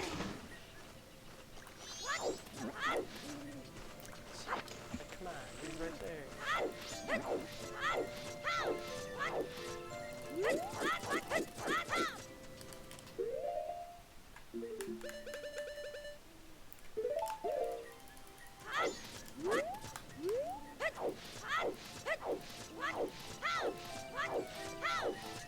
I could buy a map of Woodfall, or I think it's clocked on Woodfall, I'm not Armor Witch, or maybe even Milk Road. But I can buy a map of like the starting areas in Tingle here for like 40 rupees.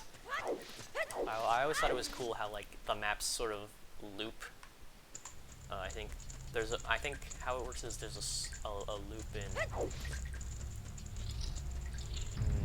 Actually, I don't remember which one it is that Tingle sells, but the Snowhead and further areas are sort of like in a little bubble. If that makes sense.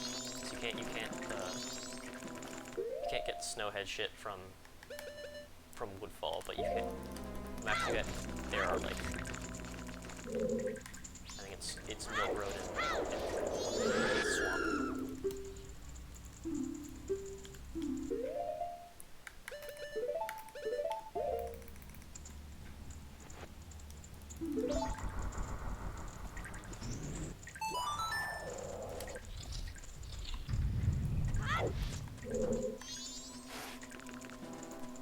Guy wants 10 big blasts, but I can't use my sword. Let's just talk and see what this guy wants. Oh, he wants that big guy. You know, if you wanna do prep and get all the items before entering here, you can go do the Dampe Day 3 quest and get that big Poe. I'm not even sure if you can pick that one up.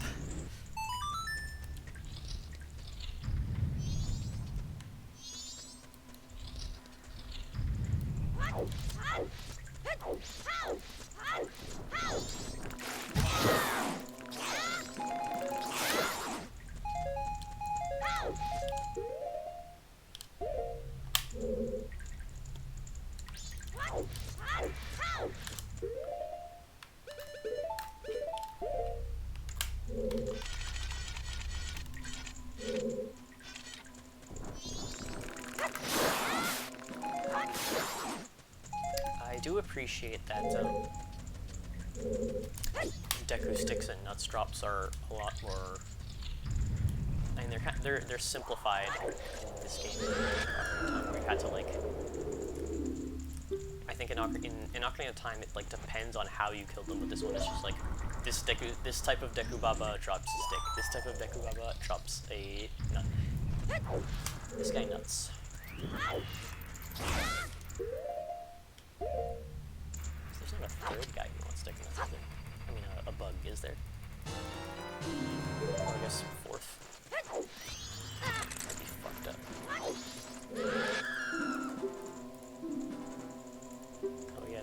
guy who wants spring water. Hilarious, hilarious guys.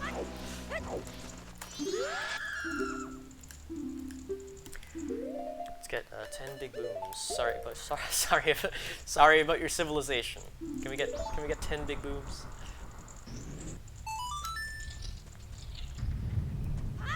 Let's go fight this guy. Now that we have infinite magic, we can do this. I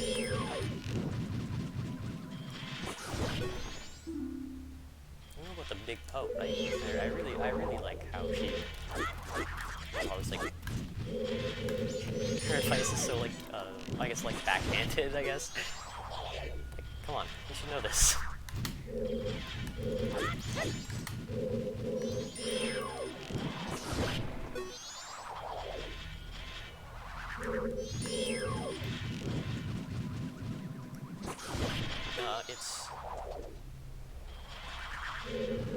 It's strange. Or let's talk about pose in this game because it's a little fucked up. There are 2 big pose. One's here and one in Day 3 Graveyard, as I mentioned earlier. And the only usage for big Poe is you would use it for the Curiosity Shop, and you would use it for this like what I'm doing right now. Because that's just like, oh fuck, what can we put in bottles? Oh, I know, Poe. Let's put a big Poe in this game. But there are small Poes that you can capture. I think I have never tried capturing a small Poe, but I'm pretty sure you can. And I wonder, I haven't played this game in 1,000 years. Where the hell are the small Poes? And the answer is inside Stone Tower Temple, which is like, it's such a random place. Because you're not catching that guy in a bottle. Fuck me. No, I did that on purpose. No, wait, that's nothing to the start.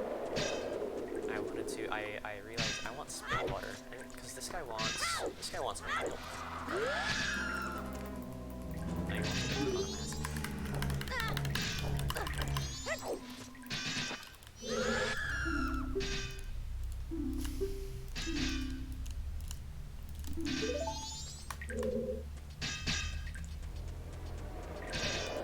But yeah, it's strange. It's a little odd that Poes are in Stone Tower Temple, but you know, it makes sense. It's a ghost. It is a ghost and scary area.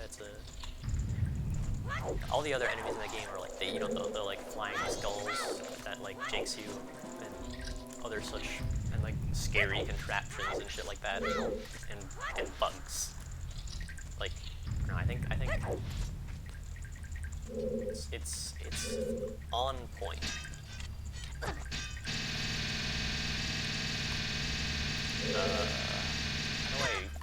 How do I be free?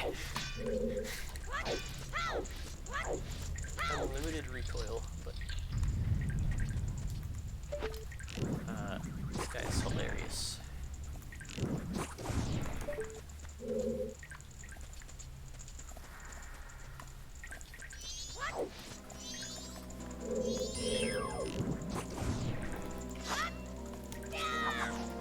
This fucking guy.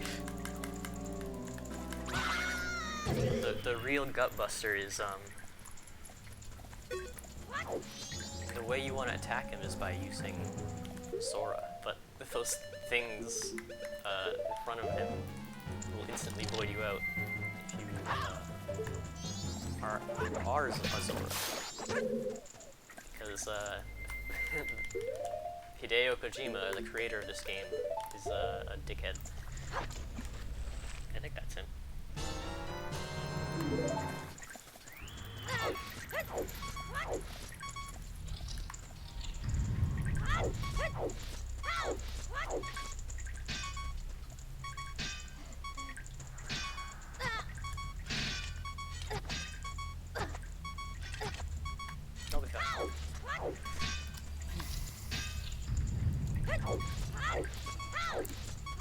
could use right now, what would be useful was be a fairy.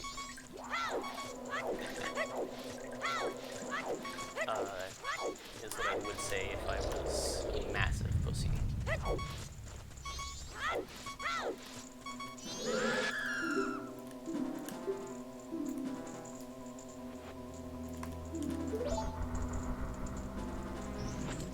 Oh fuck!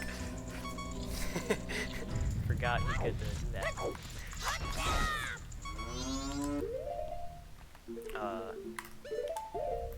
You guys know you can do this.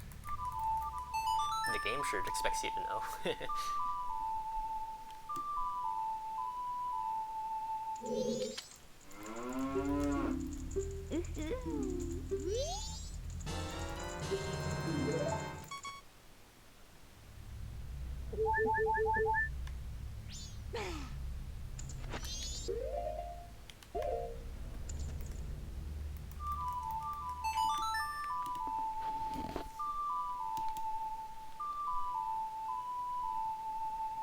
So, on the topic of cows in this game, I think it's telegraphed to you in Ocarina of Time. I literally, that might not be true either, actually. Yeah, you can get milk from any cow in this game if you just play Epona song near them. And there are like cows hidden throughout the game, sort of like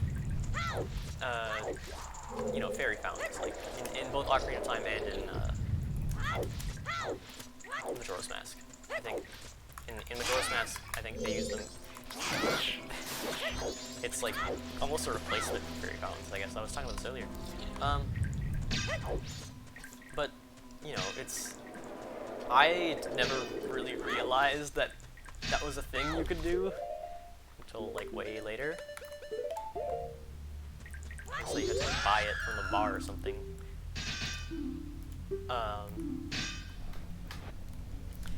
But like in Ocarina of Time, there's even like you can get a cow to, in your like home base spawn area. Don't you need 5 Deku Sticks or something? I guess not.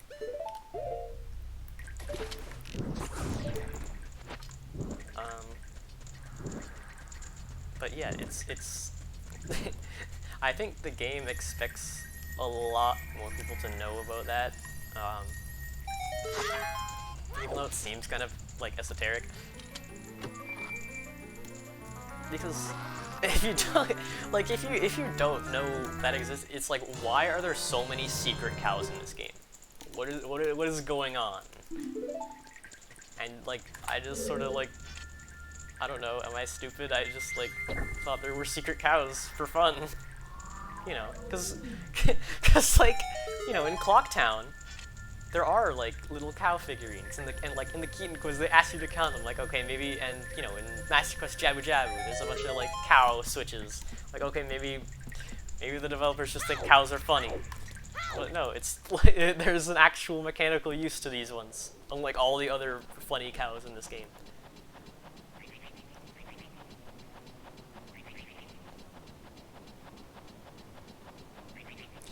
This place is weird without music.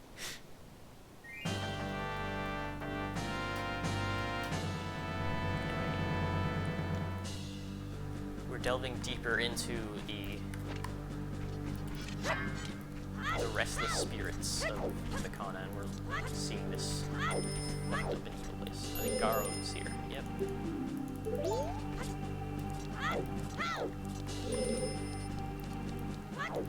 And the Garos will tell us how to unlock the way to King Bob. Oh wait, true. Well, I'll get that now, I guess. These guys are yeah. Random ass thing that this game asks you to do. I'll do this now just to speed shit up. It's we're a good chunk into this video. I think I estimated 7 hours earlier, but it's looking like 9. I think the final time of this video will start with 9. I don't know if it'll be like 9:10 or 9:40, but I think, I don't know, there's not much left for me to do, TBH. But a very random thing this game asks you to do is to get a powder keg. I'm not to blow up part of Icona Castle. I always thought it was a little weird, like, once, like, I don't know, once you're,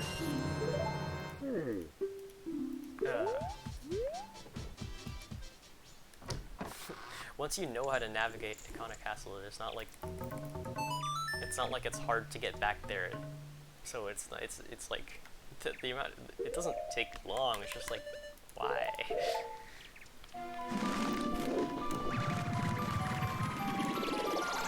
Maybe that was King Icana's final fuck you to the living world. Is make you get a. Make you go shopping.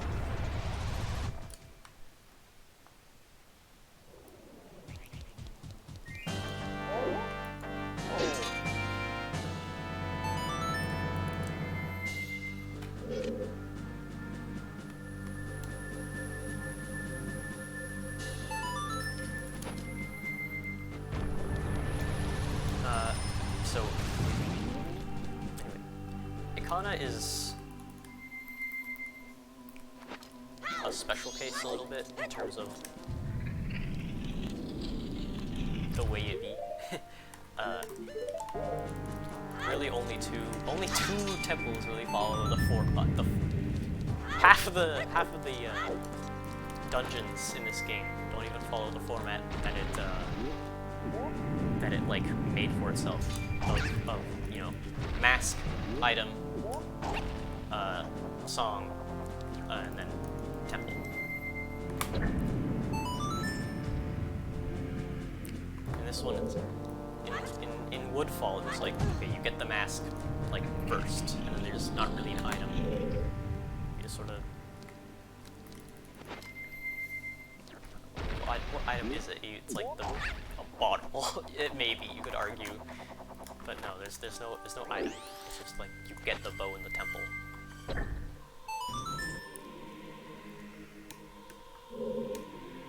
This jump feels way harder than, like, is that a required pop-up? Like, what are we doing here?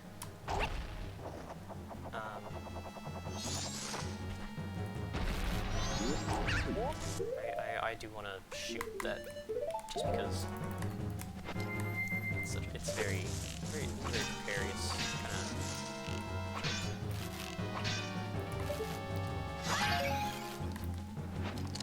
No.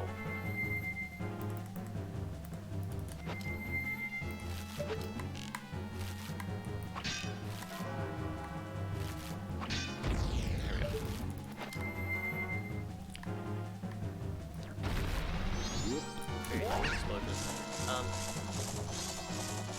Yeah, the format, like, okay, you get an item, you get the mirror shield, you get you get the song, and a song like sort of doubles as like an item because in the way that it like solves puzzles for you.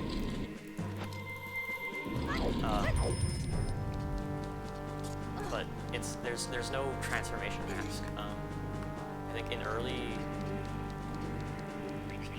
some people who know about like how this game was made might know that I have to go here in vanilla, but I don't know why. What does this do?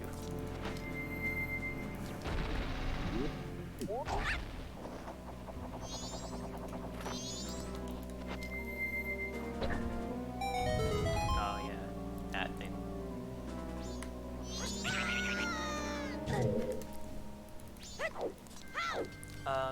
Anyway, Elegy. Elegy, I love Elegy.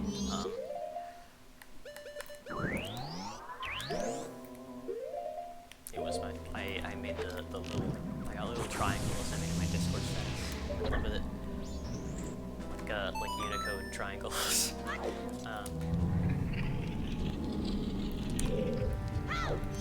We're gonna see Elegy later, but I do like that it's a song with like a puzzle use, even though it's like, oh, there is a fifth Wizrobe. I knew I was forgetting something.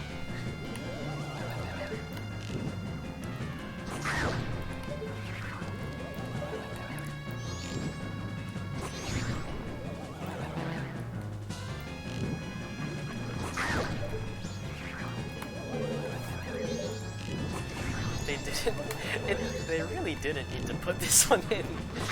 It's not really guarding anything. You could just put like a puzzle, maybe.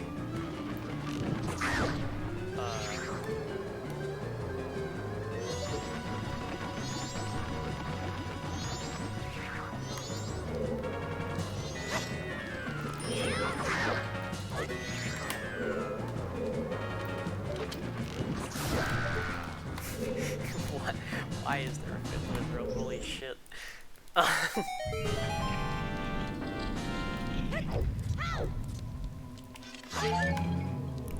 know what this area is. This place reminds me of, fucking Dark Souls. I don't know why. I thought I should mention Dark Souls. An evil spirit whispered in my ear. I should bring up Dark Souls.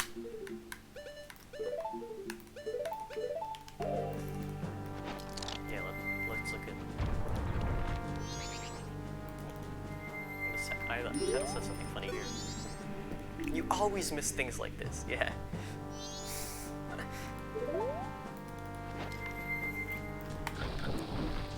She's very like.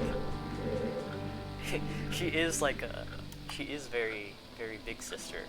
That's because it's true. And it makes her very fun, and I think they made it so that the person who's with you the whole time has an interesting personality. You know, sorry Navi fans, you exist, but she doesn't. She's not. I don't see what you guys see in her. By Navi fans, I mean Link, I guess. Anyway.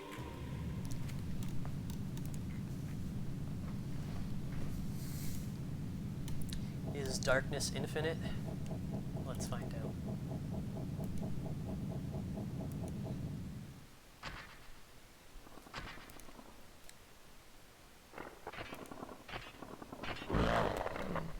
This guy says it isn't.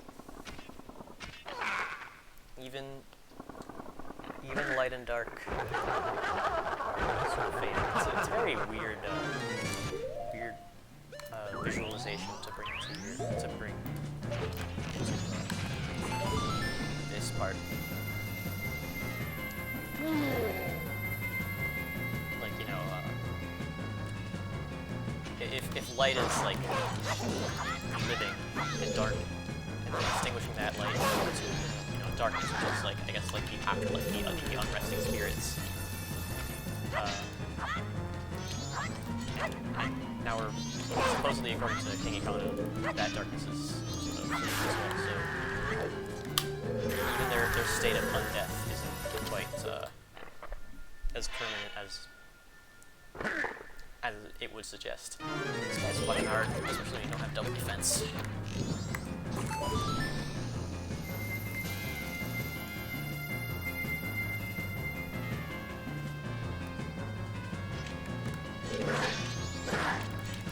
He's got the razor sword.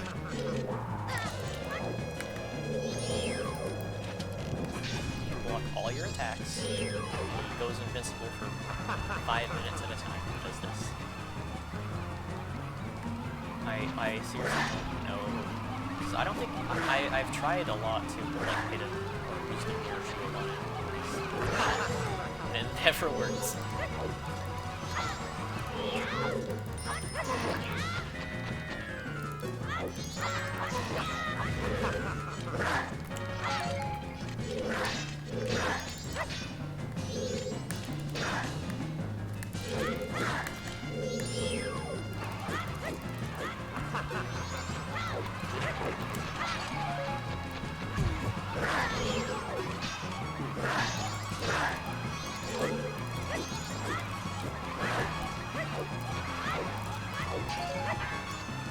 I don't think any of these are hard pickups. Oh, I have one shot.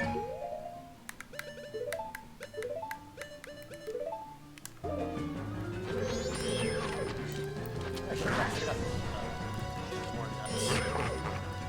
Not for this guy. I don't even know if they work on it, but for Garo Master. Very good on it. Alright, you can use Mirror Shield on it, but I don't use this one. But you can use it to sort of...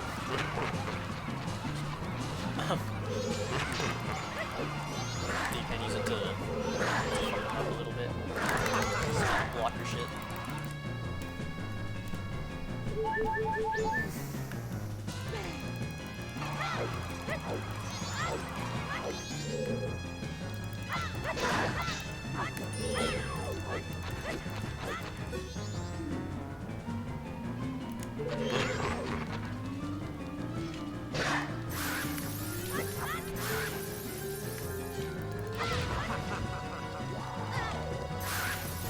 I really wish that, like, doing this, like, made him not block, because this sort of, like, counters his block, but his block is just really, really good.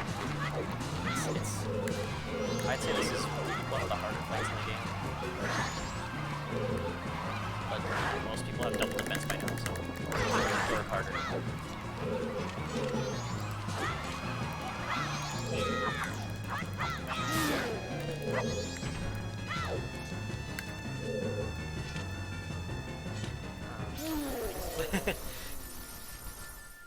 And it'll teach you this cool song.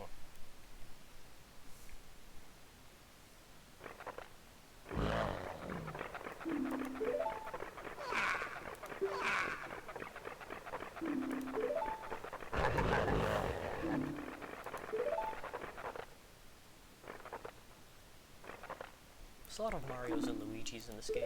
Actually, this guy doesn't get it.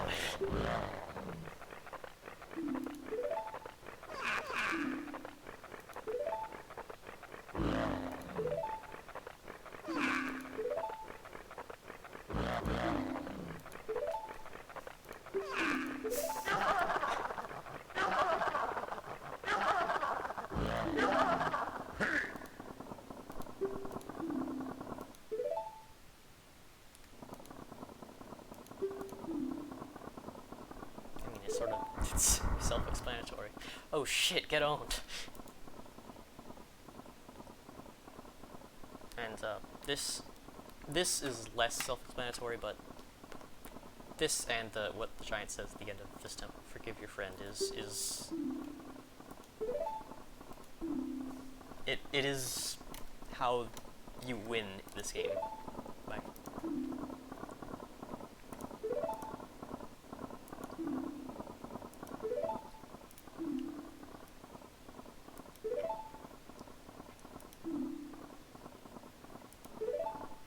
It's interesting that even though like Ikana is an ancient civilization and such, the way this guy talks about it is makes it sound like the stone tower is even older, which makes it very intimidating or like mysterious, I guess. Like who built this shit? Why do they have the power to flip things upside down?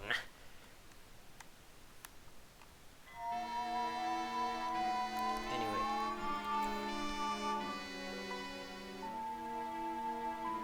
I might have seen that guy before.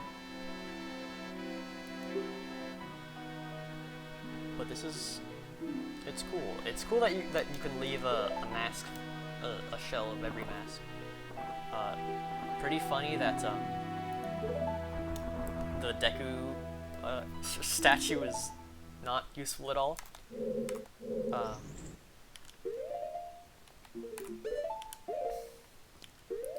Because I just want to summon him.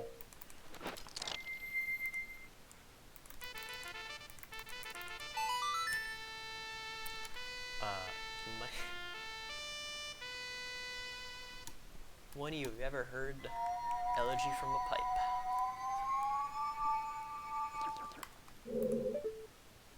How did he die? He was just sort of cursed. Like, he's got all, like, the other ones have like scars visible, like the Goron one has the scar, and Mikau's has its own thing, but these two don't really have any visible damage because they were cursed instead of like easily killed. If Link is dead, Mad Pat. But you know, I don't think being dead is a requirement to make an elegy statue out of yourself, but is a requirement to make a mask out of yourself. Now that we've done all that, it's time to...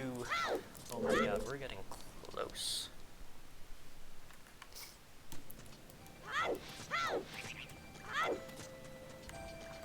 It's time to do the long climb of Stone Tower.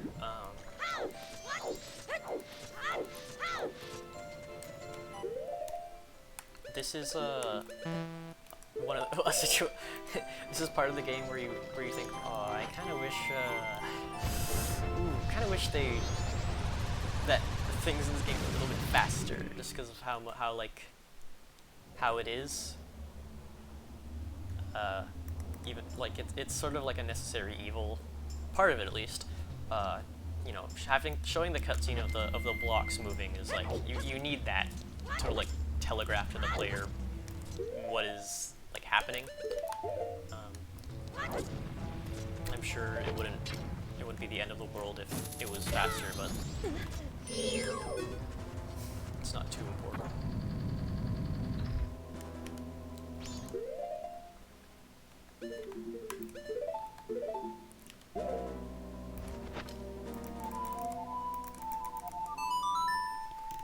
But I'll do the fast version because, or at least what I know of it, I think it's not. I've climbed Stone Tower a few times, but I don't know if my road is like perfect.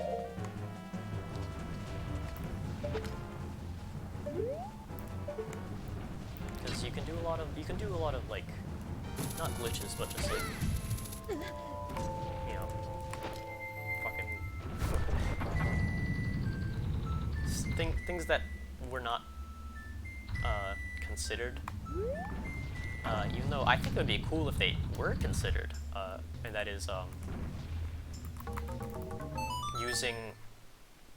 playing Elegy to remove a statue from where it is and unset a switch. Usually you're only using them to hold down switches. Like there's a lot of fucking Elegy puzzles, and none of them require you to do that. And I think that's a waste. I think it'd be cool, and it would if I don't think it was thought of, but I think it would be cool, and it would sort of like and it would teach you. You could apply that knowledge and get into and climb Stone Tower quicker if that was like a part of the game. But no, you have to, if you want to learn that, you have to find it yourself or watch a speedrun. Or this. This isn't really a speedrun. This is just I'm just playing, man. Guess you should talk.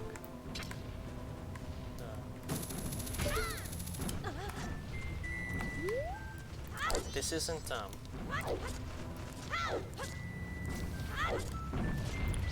I don't know if there are many videos like this on the site, and if there are, I would like to see them, because I think it's cool. One of these I can do cool shit with. Because I like this sort of, there aren't a lot of like live commentary videos on YouTube anymore. You know, it's kind of like, you know, long form content on YouTube is like popular as fuck and like profitable as fuck. I don't care about that. I just care about like making a video that is cool. Like this is obviously not for everyone, and I don't think I won't be surprised if no one gets this far to even hear what I'm saying, unless they like, I don't know, you just wake up.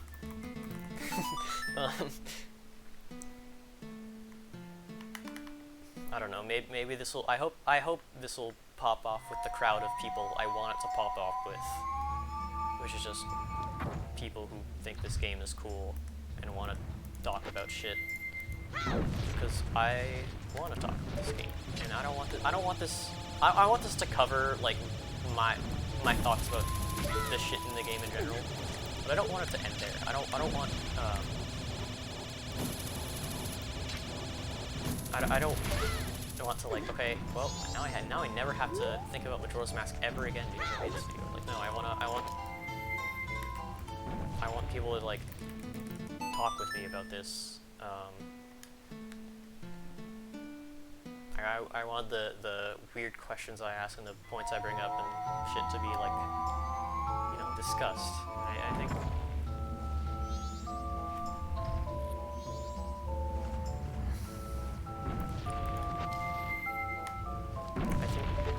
That this style of video is good for that. It's very like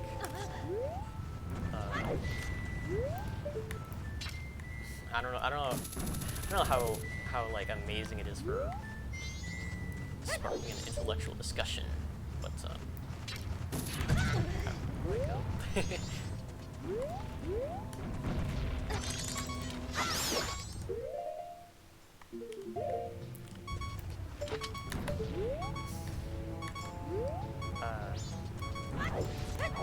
Sorry, it's on this. Yeah, I don't know if there's like a, because like this video has got like some specific like requirements. It's someone who is very familiar with the game, doesn't want to edit a video, but still like has opinions on it that they like want to share. Like,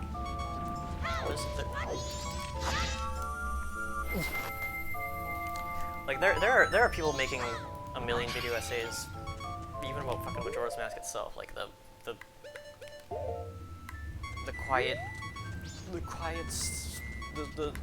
Reddit gold of Andrew and Cafe, the Reddit gold of the adjective adverb of whatever. But I don't know. There's no like.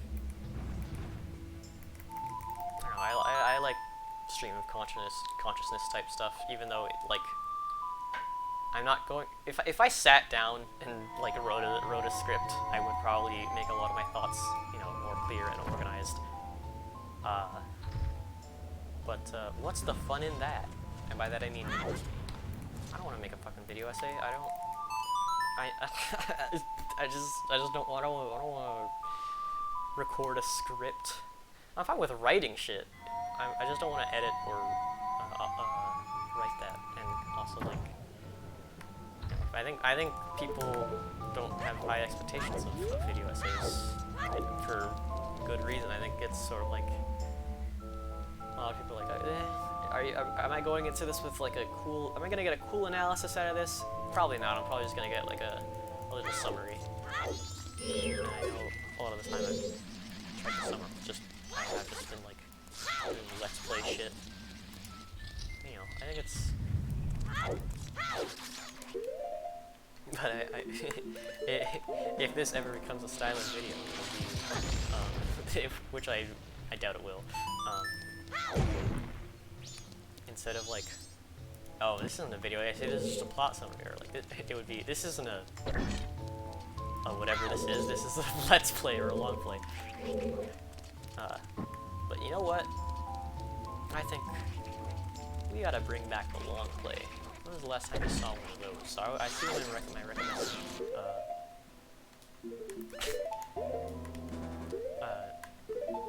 Like when they always have like 19 views, or like let's plays and stuff like that. No one gives a shit anymore. I'll drop this topic soon because it's like it's not about Majora's Mask, but an inspiration to this video was Casual TF2's talking about PL Badwater for 12 hours. Because that's not quite a video essay, but it's not quite live commentary either. It is when I talked to him about what was your process for that, it was yeah, I just had a bunch of things a bunch of topics I wanted to talk about, and I just talked about them live. But you know, he's a lot more well-spoken than me, so there's a lot less uhs. And he also, like, he wrote things ahead of time. I didn't. I just sort of like thought about like, I thought about what I was gonna say in this video, like passively, just like I like passively brainstormed it on like walks and like, you know, what I you know, by the shit I think about in this game.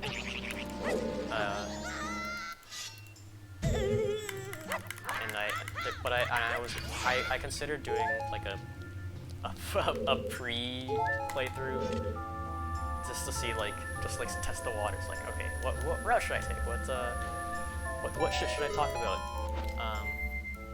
Because I don't want to forget anything. But actually, I don't care anymore. This night was going to be my like test run, but I decided, why don't I just like do it? It's taking me forever to get on with it. Anyway, I talked about this earlier, but the enemy design in this, or not the enemy design, but the enemy choices in this temple,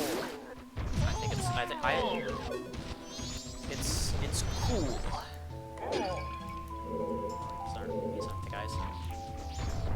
It's cool that they're all like, they're either like constructs like this guy, and the Igor, or like bugs and shit. Like they're like things that like survive in like ancient conditions. And like a thing in this game that like isn't that would be the Garo Master, obviously, but it's like obvious why he's there. And the Dexy Hand, which are sort of, I don't know, they're like fungus-esque, you know. Like look, okay, let's look, you know, let's look. I'm not crazy. Like he's like growing out of the walls and shit. Like and he reacts to stimuli next to him, like a Venus flytrap or something. I don't know. Am I crazy to think that it's fungus-esque? And the bonefish, I guess. But Dekubabas, Dekubabas are like way more Venus flytrap-esque than Dexy Hands, so. This is an insane line of thought.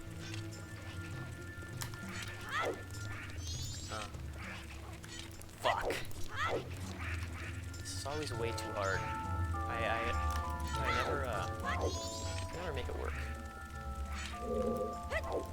Not this room specifically, but the one later is quite difficult, where you have to do a chain of these, and it's right before you get light arrows too. You can't skip it.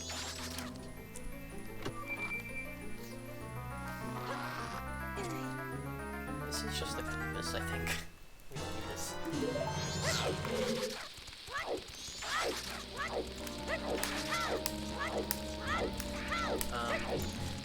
I think this. Hey, it's that room I was just talking about. I think I think I like the stray fairies, like design-wise in this temple the most. Now that I'm thinking about it, like I am skipping them, but I like them. I swear.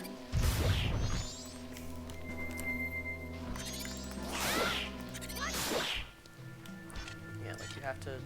I never found like a reliable way to do this. Because like, okay, you get this, you do it for as long as you can, and like charge it up, and then this guy over here, but you can't like start to find a good angle well like immediately.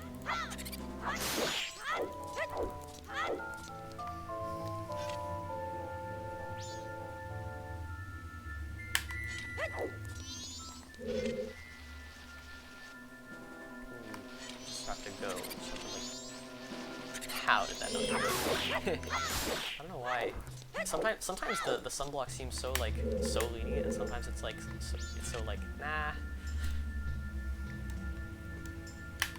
I think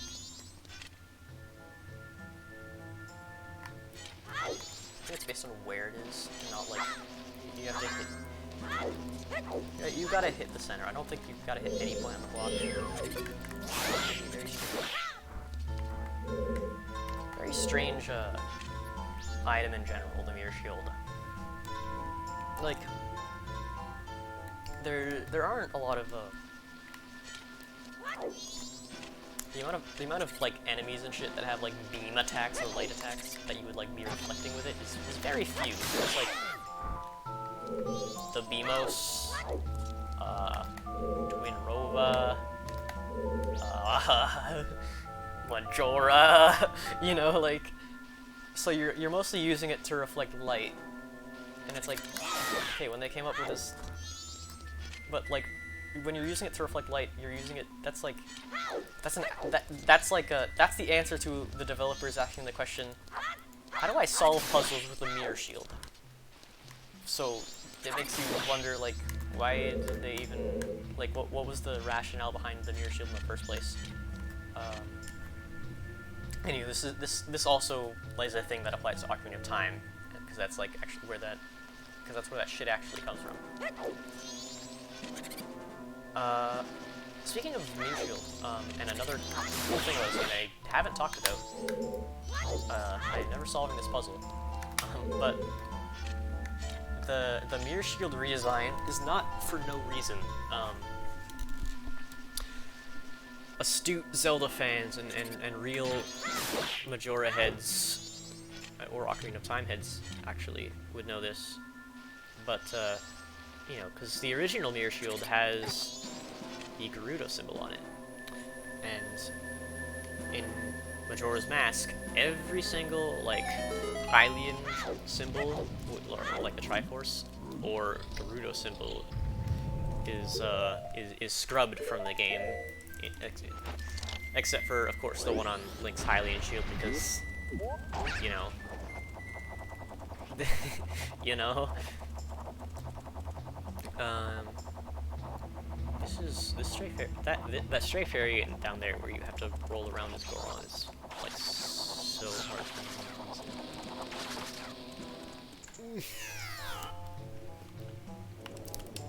But yeah, they scrubbed all like Hylian shit, but that also included Gerudo shit. But even if you notice that, you're less like likely to think about oh yeah, the Gerudo stuff is there. But it like makes sense when you think about it. Like they didn't just redesign it for no reason, even though it looks fucking awesome. I think it's cool. I think it's cool that he did that. Nope. Yeah, no nuts. But yeah, they couldn't put a. It's not just because fact that Ocarina of Time's adult, or Master Shield is made for adults, so it wouldn't like be the right size. Because if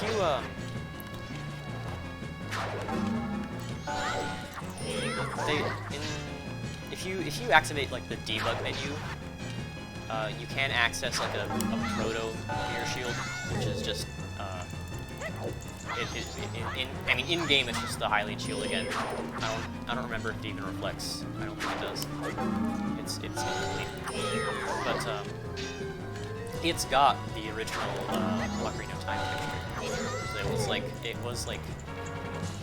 that was something that hadn't been realized that they had to change. It was like, oh fuck, it's got the other thing on it. This boss is a lot easier if you have Deku Nuts. Like way easier.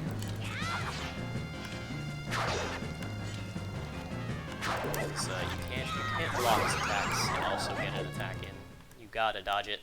You gotta be Dark Souls. And this is the final Garo wisdom we can get. And he tells you, the earth is born in the heavens and the moon is born in the earth. And he reveals to you the trick of how Garos die by leaving no corpse. They blow up.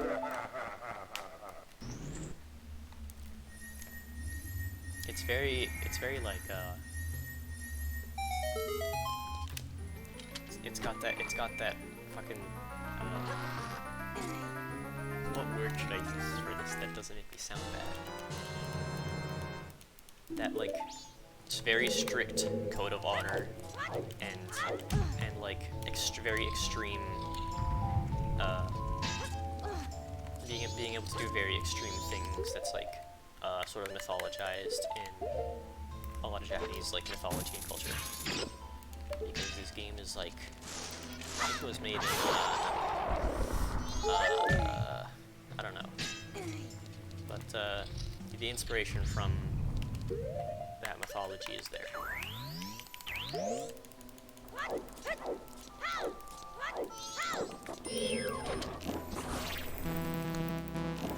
And this is a very good dungeon to have Chateau in.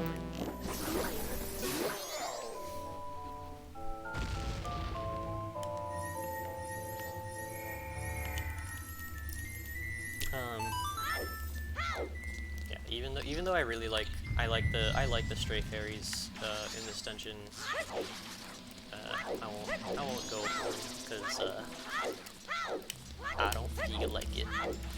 But they are cool, and I do like the reward a lot. I think the Great Fairy Sword is like it's just like a fun tool you get to use to like fuck shit up.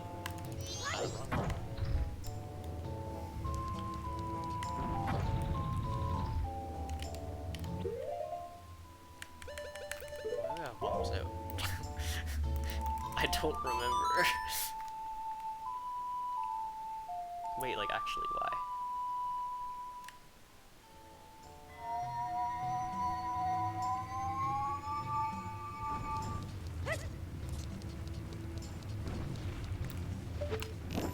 Then, I mentioned this way earlier in like Snowhead, but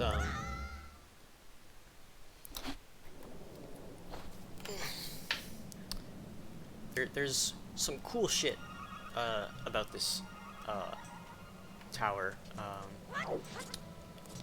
I talked earlier about how all the Triforces in this game were scrubbed out, except for like the Hylian shield. But like, you know, Sharp and Flat don't have a Triforce pendant. But interestingly enough, there's a Triforce symbol right here, which is it's weird. Why is that there? The ancientest evil, even older than you know, the Ikana King and his army and his war.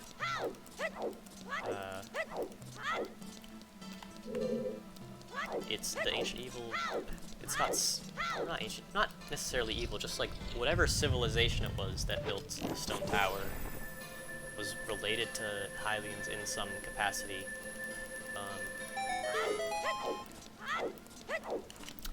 I think it's neat. gonna stray off topic a little bit about just how lore in general is treated in Zelda now. I've never been crazy about like you know, the Zelda timeline and stuff like that. I like the more self-contained things like this one, and I am very glad that Termina will never be seen again. Like because I think the story is perfect the way it is, and if it came back again, it would be you know, it's 20 years later with all this extra context that the rest of the Zelda games have brought us. Like it would just be a bunch of bullshit. If you're a cynical asshole who hates fun and Marvel, you sort of understand that, like, oh yeah, that is just the nature of things when they come back from a long hiatus, or if they're like they finally explained the thing. Like, no, I think it's fine to leave it vague like they do in this game. Like,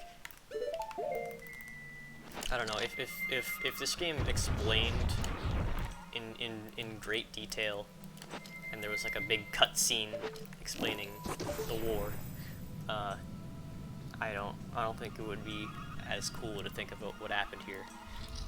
Because, like, yeah, obviously, it's like you just get the answer. You don't have to work for it, and you know it's not like it was designed randomly. There very obviously is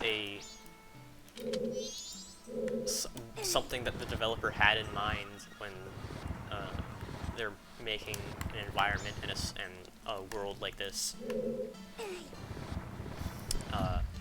But if you're,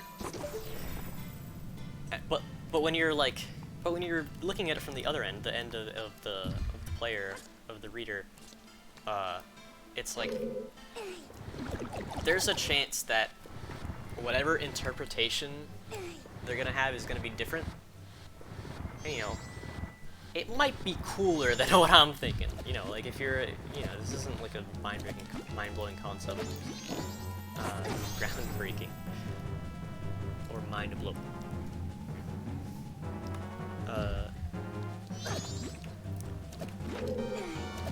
This is like, you know, literary analysis 101. But I think a lot of like modern shit. It's just a trend I notice in not just in video games. I think it's kind of a bigger problem there. Of like feeling like you have to explain everything. And I'm not just saying, oh, you shouldn't explain shit because you know, someone smarter might interpret it in a cooler way. Because the actual benefit, which is the far more tangible one, which is why I like get annoyed when shit like doesn't have restraint or like subtlety, is that, you know, it's like it's kind of annoying. It's like, yeah, like it's fun to find it yourself, it's fun to figure it out yourself, and if you're just explaining it, or like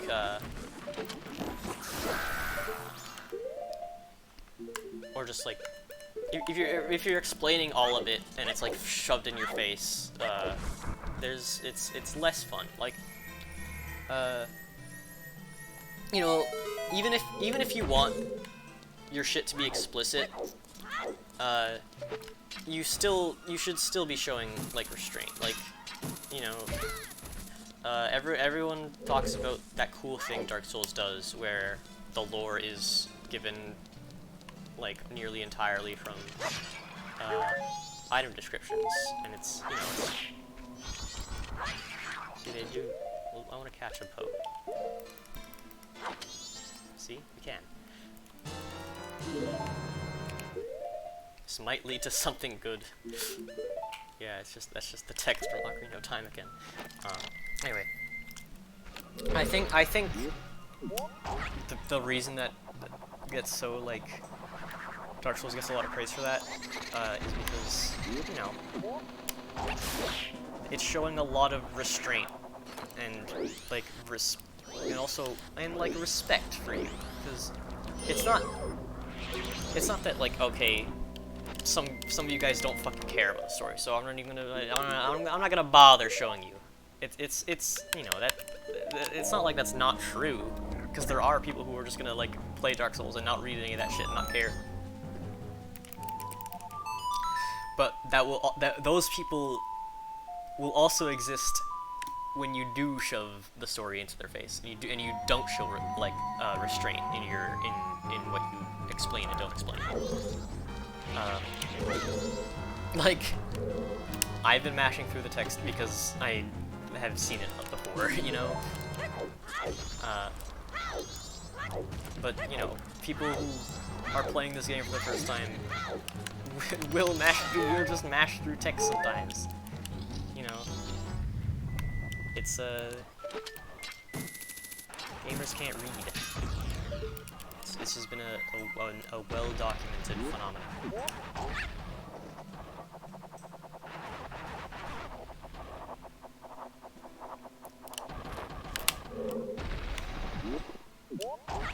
Anyway, that's not to say you have to like take the Dark Souls approach and just have full lines of necessary dialogue and just leave everything else, because like, you know, you gotta signpost, you gotta like, you can still like, you know, you can still have dialogue that is not optional. This game has a lot of that. It's just, you know, it also has a lot of shit that is optional, and a lot of things that aren't dialogue, like the fact that this guy exists. Tattle, tell me what his deal is. Why is this evil ancient spirit, this castle of evil ancient spirit? Tattle, I have no time for your puns. Man, I'm so used to having arrows with C left out.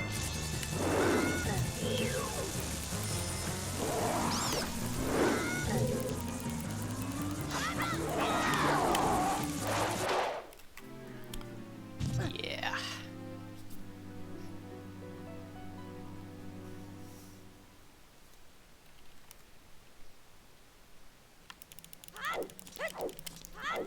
Man, if only I got double defense.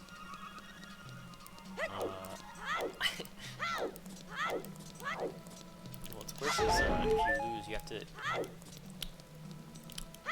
This is not like Snowhead or Woodfall or Great Bay, especially, where if you lose, it's very easy to get back to the end. Actually, no, it's damn, I should have stepped on that fucking switch. We'll do it next time, because I'm hella gonna die to that guy again. But yeah, if you don't unlock that little chest that you can hookshot to, you will have to do all this shit again.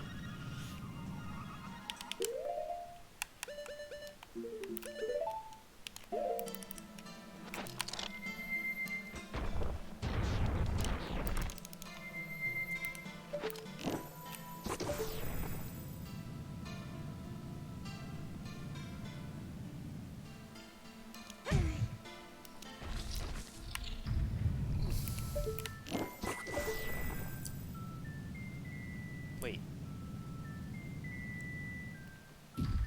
Huh. Okay, I didn't realize that was a thing. Because I've never died.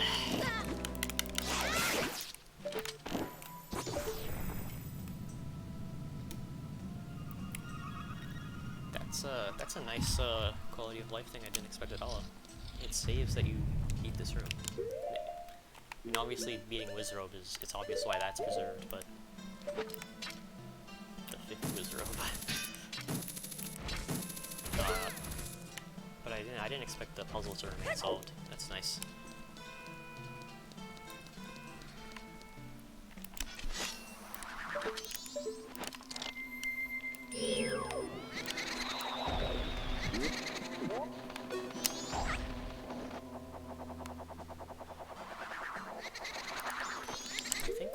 Did one of these have a fairy in them? If they did, it's gone now. So this construct enemy is the hardest fucking thing in the game because you fight on this tiny platform. Yeah, I don't need to kill him, I just need to hit this switch.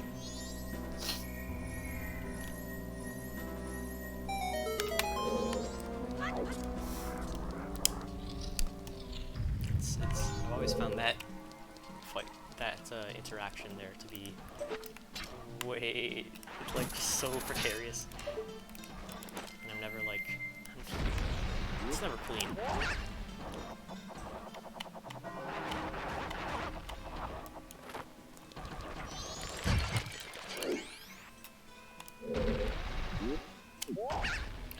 It's funny how, I like that this is where they introduce, actually no. It's not. I almost told a lie. I was gonna say this is where they introduced the, like, decoy bots, but that's just not true, because they do it in, Snippet.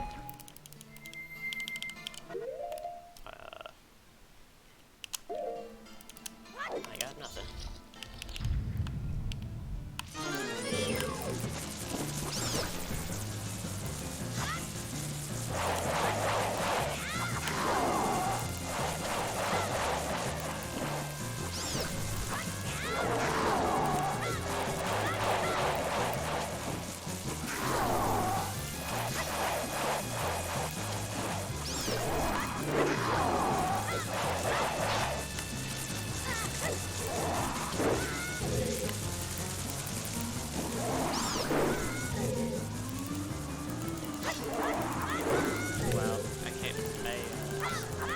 I'm shocked!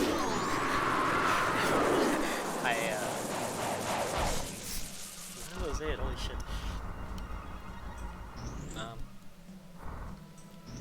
It's a cool mini-boss that we never really get we really never, I don't know, I always wanted to know more about. I wish Tattle would tell me more, but she's just as clueless as I am.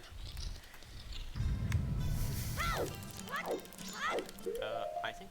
No, let's get the hearts in here and soar and then die to twin.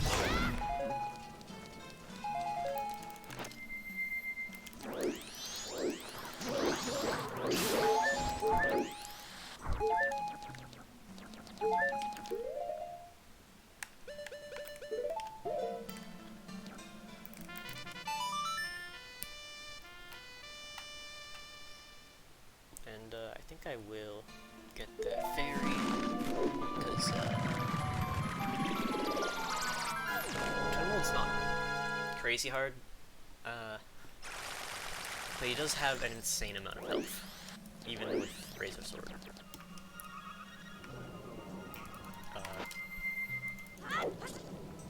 So the fight does take a while, and you do take a whole bunch of hits. This one. Let's go on, you guys. What? Isn't I thought the inverted has a fairy. I don't want I'm just gonna go for it. I don't need a fairy to fight Twin Mold. Come on, guys. I'm not 5.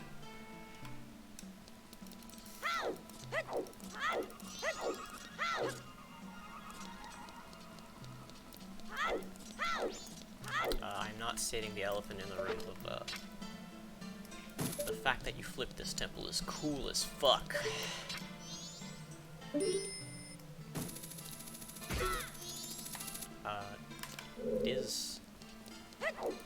do wonder how, like, the map and shit works.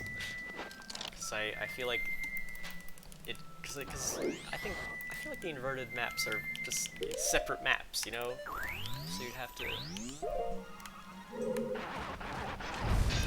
have to fuck around with your map system, like the mini map, and the map and the pause. They had had to make some shit to account for that. Which... not something you might think about, but I appreciate the work that went into that. Let's get our second last mask somehow. We really are ending with the only mask. Oh, I said I was gonna listen to Grandma's stories, and I didn't. And I won't. Well, that's fine. Well, actually, let's just talk about them now.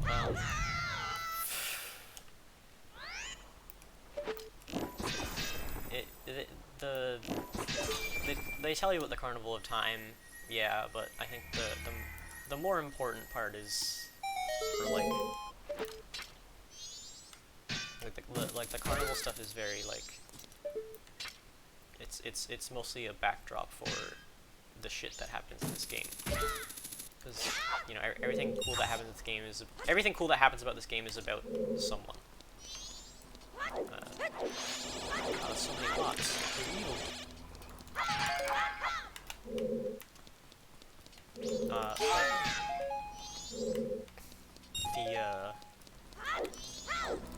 The other story she has is about the four giants. You know, 100 steps west, 100 steps east, 100 steps north, 100 steps south. Got it.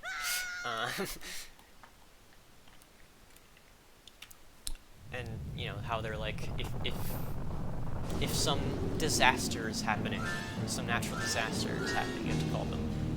And you know, it's interesting that when they're when they're gone, disasters start to happen. So you know, it's obvious that they've been doing their fucking job, I guess.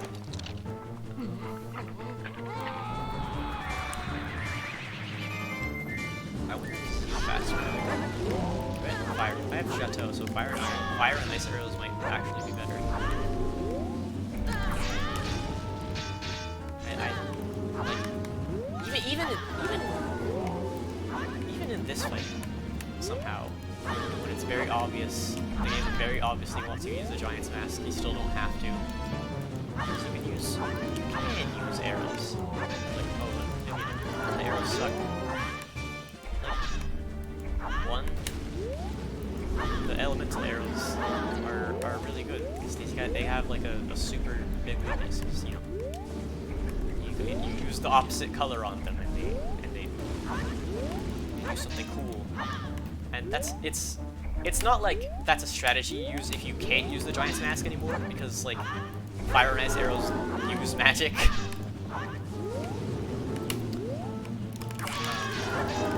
This is how I like to do spin attacks. It really is just like, this is an alternate strategy for you to put it in the game. Even though we made this cool Giant's Mask for you to try out, I guess you can use fire and ice arrows. Because you know, you replay bosses, you've got a reason to. Because it saves the area. Even though Minakana, like, it really doesn't do anything.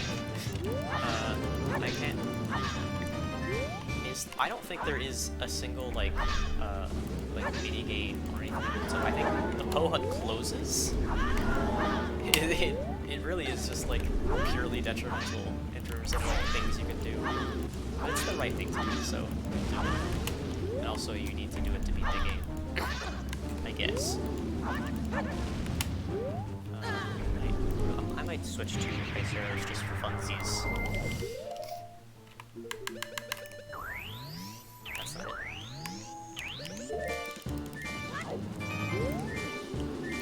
That's not it either.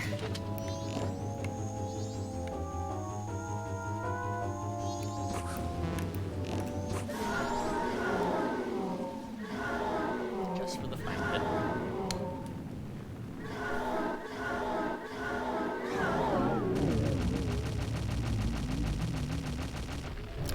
So we have a lot of time left over to do all this shit. I probably should have unconverted at the start of the fight at least, but it actually doesn't matter because I have to double time anyway. Anyway, final Giants cutscene. It's a good one.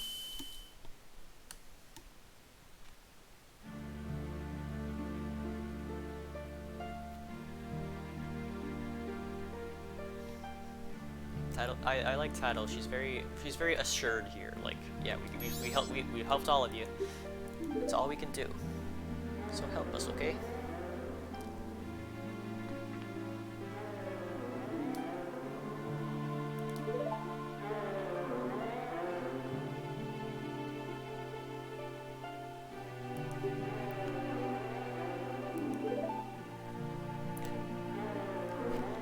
Yeah, the giants, even though they're gods, they feel this sort of anguish, you know, this interpersonal drama, or not drama, but like this interpersonal strife, and like, you know, it sucks when friends fight, you know. That's kind of what it is. It sucks when, you know, anyone fights. You know, when the war breaks out in Nakana, that sucks. What if, you know, maybe they could have been allies. Maybe they, but even between ranks, there's bickering because you can't forgive your friend. There's the two ghosts in Egos Duokana.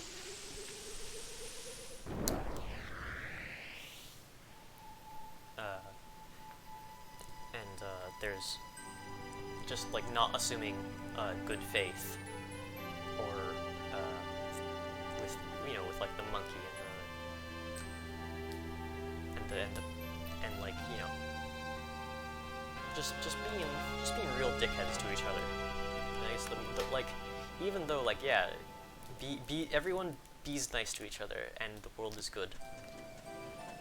It's like, no shit. But, it is an interesting case with Skull Kid, because, like, you have to do both, you know, like, Tail is very, forgiving of Skull Kid, like, he sticks with him for the whole game, even though he's, like, even though part of it might be, like, he kind of doesn't have anywhere else to go, or, like, he wants to keep Skull Kid, like, in line, at least, like, keep an eye on him.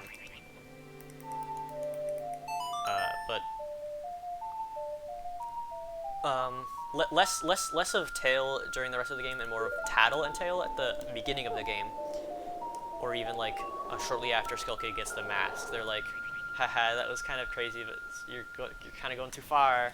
Skull Kid, help, you're going too far. But it's like, you could say like, oh, they're too forgiving of that. And you know, like, obviously,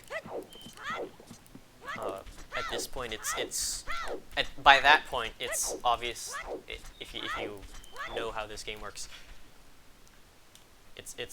you'll know that it's Majora taking advantage of that trust. It's why he's the ancient evil. It's why he's that fucked up trickster guy. It's just quite unfortunate that Majora's personality and Skull Kid's personality are so similar, because Skull Kid is a trickster. He like Skull Kid mugged fucking the Happy Mask Salesman. No evil spirit or influence needed. He just did that because he's a bit of a dick, but he's like a cool dick. He's not bad. He's just, look, just, I'm gonna, just, it's fine, all right. But you know, Skull Kid and Majora have similar, like, trickster, impish personalities. I'm gonna go farm these.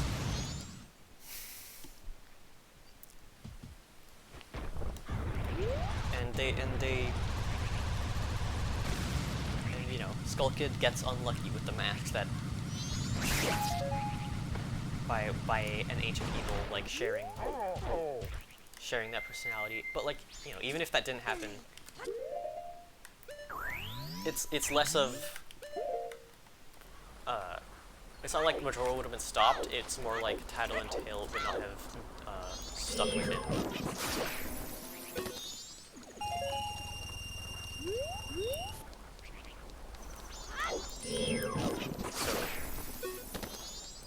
So, it's like, yeah, they did like they were like forgiving a little bit of Skull Kid being kind of a dumb dickhead.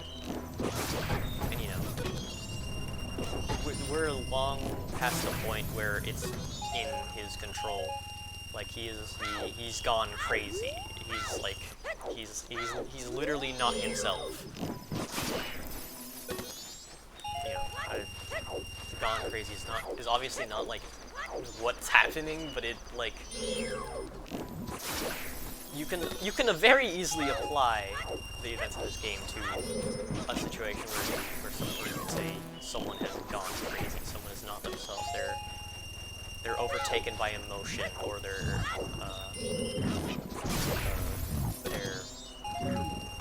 like literally having an episode of some sort. You know, because when you're in that state, you're going to do something questionable, and you're going to you're not gonna de-escalate the conflicts, and you know, especially if you're younger. If you're younger, your conflict, your skills about like handling a conflict are going to be lackluster. You're not gonna know what to do. You're just, you think of like petty revenge and the like.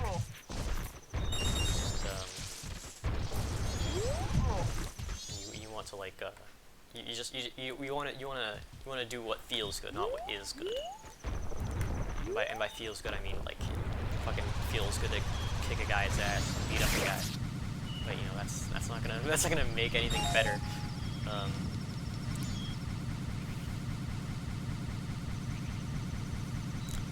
It like this is like that's you know that's the thesis of this game for babies. You know, don't even if your friend fucks up, you can't like you can't just like assume that he's the worst person ever. He was your friend at one point. Like, that wasn't for no reason, was it? Like, it's by the time that the Skull Kid has put on the majoras, he's like considered like too far gone.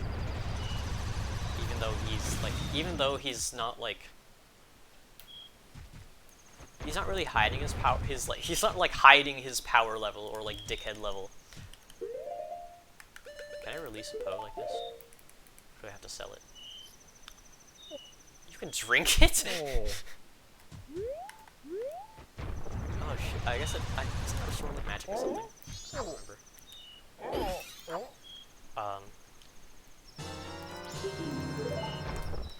Anyway, as I was saying, like, the Majora is more like, he's just sort of doing shit. And the fact that these fairies are, like, assuming good faith in him is just like, oh well, lol.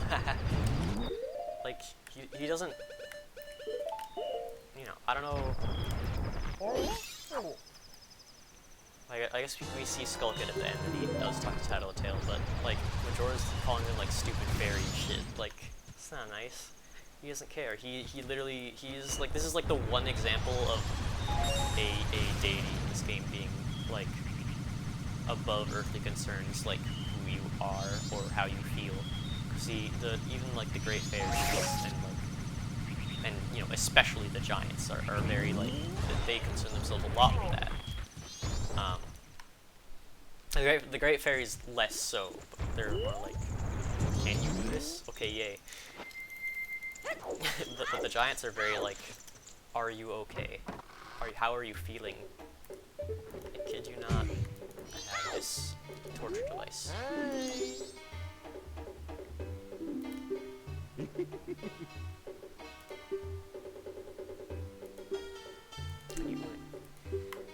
This ancient torture device It's interesting that this is like an old-timey evil thing. Reminds you of some other mask in this game. I kid you not. Nah, I need these. So I am gonna die to Majora 100 times. Do I want to do the try? Do I want to get the Fierce Stadium mask? The only thing to talk about is like the little comments that the guys make. I want to show them, but it's gonna take so long.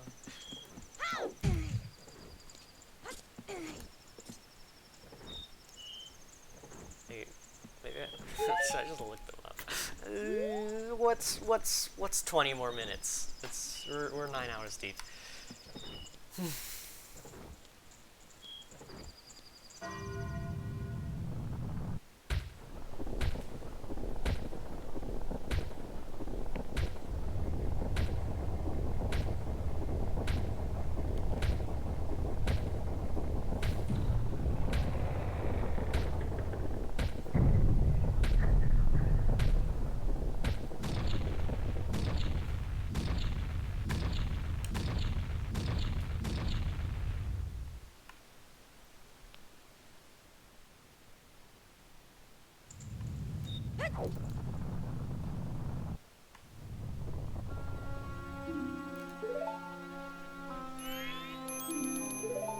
We get a sort of abridged version of this cutscene.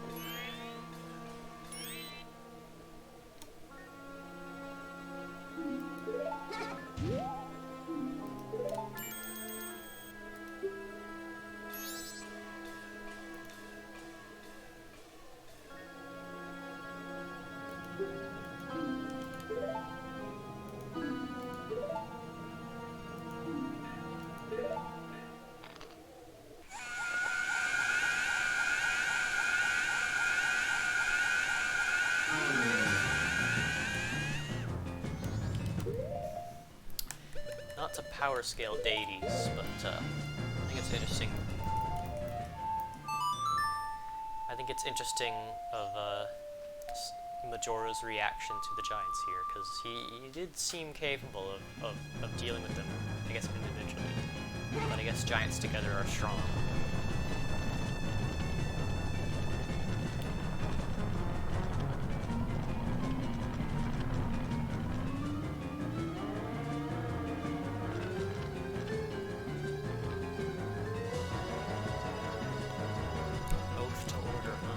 I guess order is the opposite of chaos. Majora's pretty chaotic trickster god archetype. Very nice villain. I like he's cooler than fucking that other guy.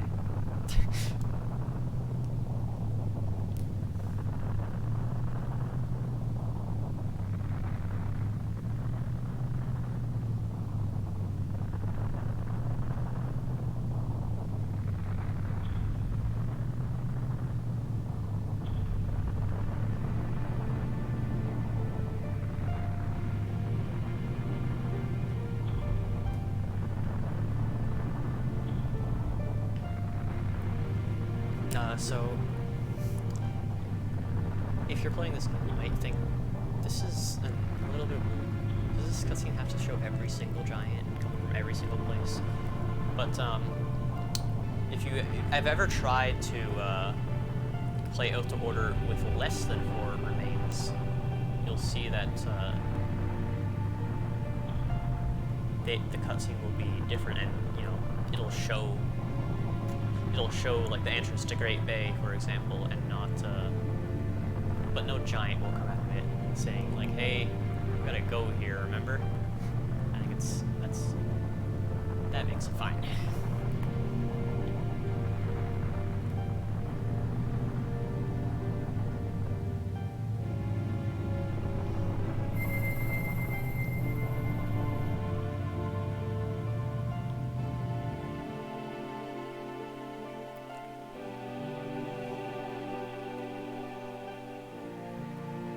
I always wondered, is it like telekinesis based?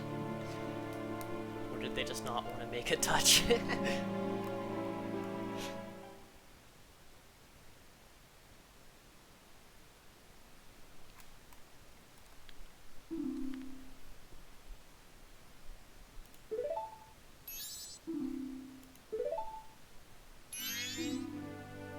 the fairies are reunited once again. I wish,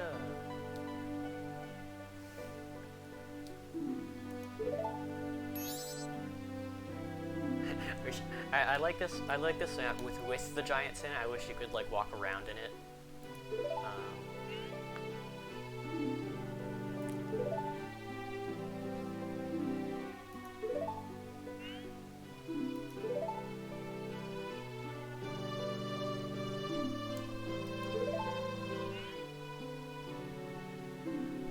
There's a little bit of like a cattle chill. There's a little of opposite dichotomies of like not forgiving and forgiving too much between title and tail here. You know, they're both wrong, or no, they're both right. Shit, I forget.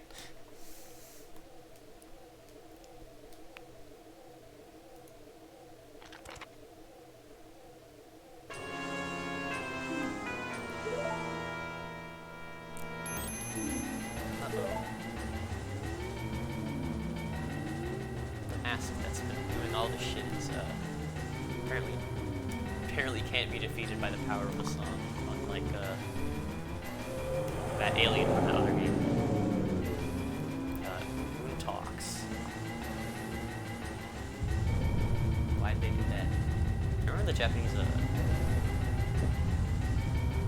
Japanese dialogue here was like, I thought it was interesting why they or like how they made the Moon talk.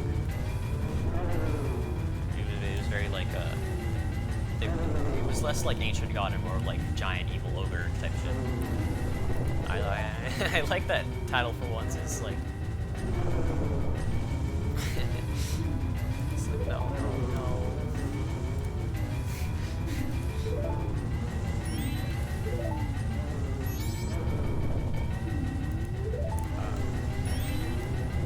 You know, I think this is kind of a weird scene to have if Tattle's just gonna go with Link anyway, but I do think it's like it is Tattle reminding. It is sort of like a strengthening. Like yeah, it's giving Tail a little resolution to them. Their off-screen character arc, but also it's doing more for it's helping Tattle evolve for little fucking. I guess I'm stuck with this idiot type deal. Anyway, I think we ought to do the trials. They won't take long, because I'm good.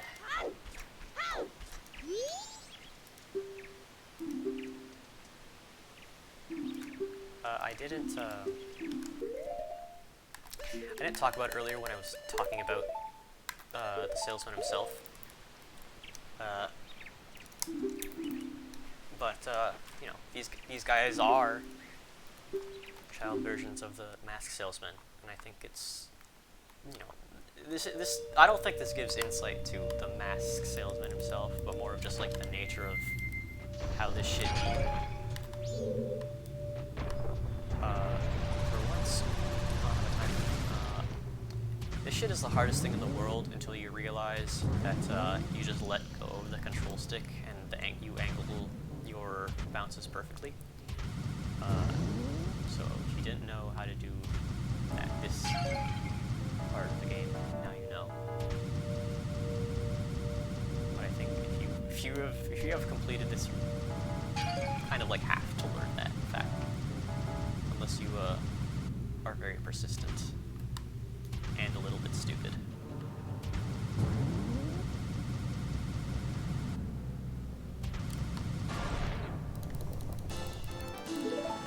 Is that my last one?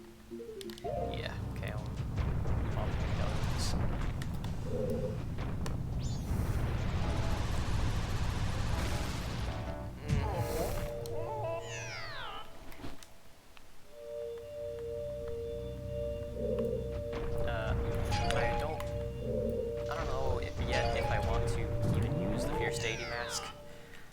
sort of doing it for the little, like, the little, you know,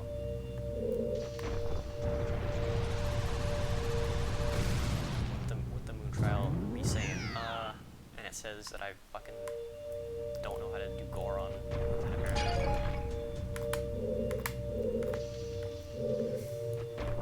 That's the mechanic that CFG doesn't like. Actually, I should just look back on my controller.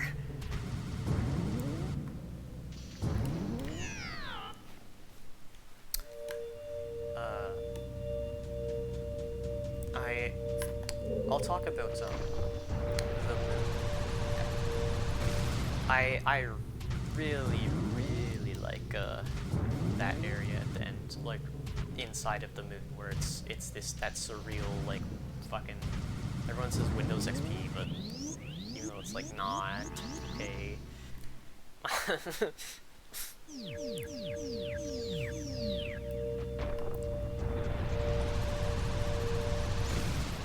Yeah, it's a very, I mean, it's a cool, serene scene. It's a nice dreamlike field with children playing. Even though when you get closer to the children, they're like,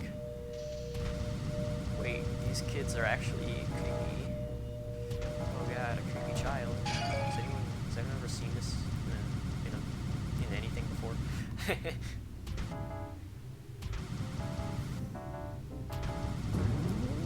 But no,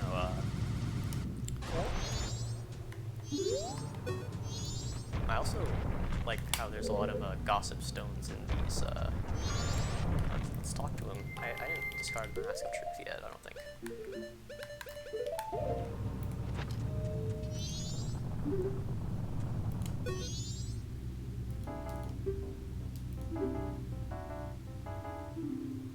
And they tell you how to get all the other masks, I guess. I was...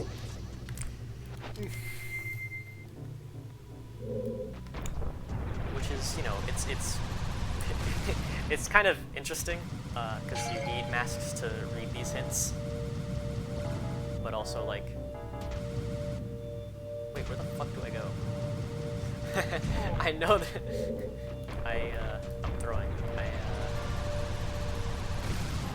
Ooh, a little painful to watch. You're a little stupid. It's funny that, to find out where the masks are, you have to spend masks, and you don't know which hint you're going to get before you, enter the trial.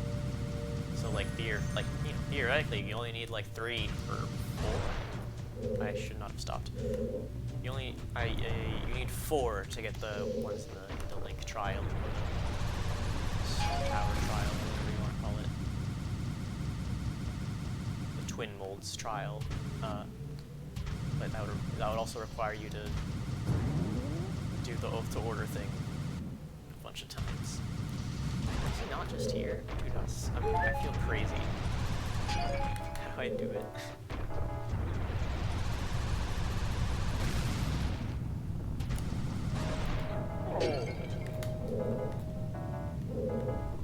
Oh yeah, this fucking troll bridge.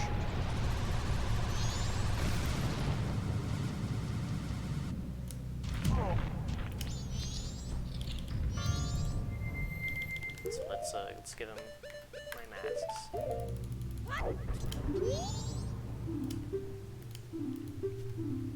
So let's answer the question he gives us, because that's what I wanted to do. Yeah, that's why I came here. What makes you happy? I mean, it's obvious. What makes you happy doesn't make others happy too. It's. I have to give him the Goron mask. I really thought I did. Like that's a very happy mask salesman ass question. But the other questions you get, sorry man, the other questions you get, they always relate a lot more to the Skull Kid, I find, or like the aspects of this game that are told via Skull Kid.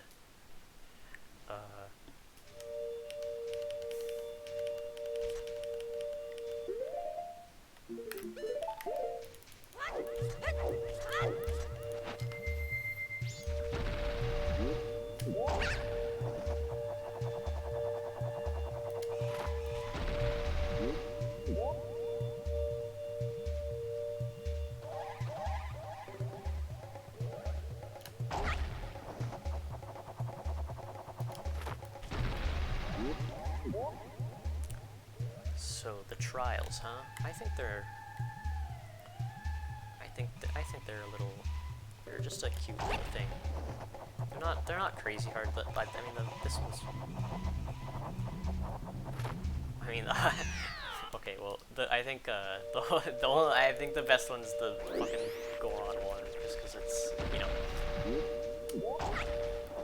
it might, you know, maybe some might say it's like too hard, but I think this one's kind of easy, and the Zora one is just like stupid, you know. They really don't. They I think they did not realize how like cool of a swimming mechanic they made in this game. Like they made a good game on accident? Question mark. No, but it feels like they didn't know what to do with like Sora in general, because I didn't interact with it at all in this playthrough. But you know, the only time where you like have to swim good is the beavers, which are like they're trivial. Like even for a casual player, it's like a very easy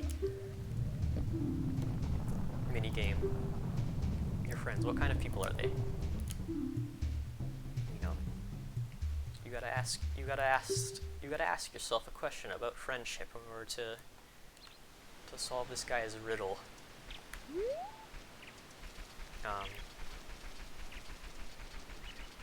It's a very, they're all the questions are like self-doubt vibes. Like, you know, is what makes you happy the right thing? Or like, are your friends even real? You know, of course they are. My friends will defeat ancient demons and summon giants to help me. So I think they are. This really is just, why did they do this with Sora?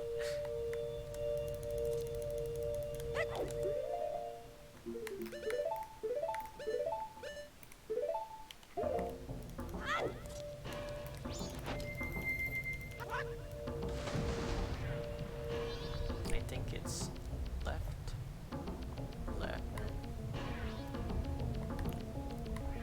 I think it's this. Probably. I'm so good.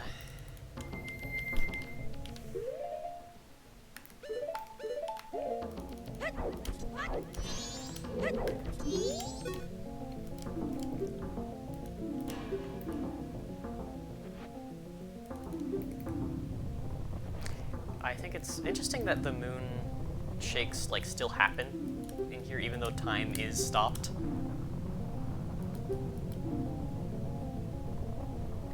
I don't think so, because you can't save both Andrew and the old lady. You can't do Andrew and Cafe and the old lady at the same time, so probably not. Anyway, it's interesting that it's funny that the moon shakes here even though time is stopped, because you know it is still technically falling, but just the giants are gonna hold it up forever. Also, it'd be dumb if this part had a time limit. Let's go fight some Iron Knuckles. And also get soft locked. We don't have any bomb shoes. I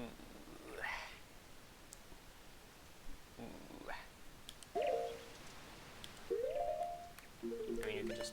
I don't think you need the bomb shoes to beat it. I just think you need it to get the heart piece. I don't remember.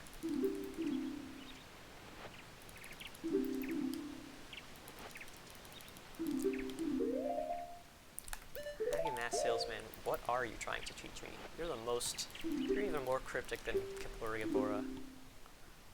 You're also fucked up and creepy. The other guy's just weird.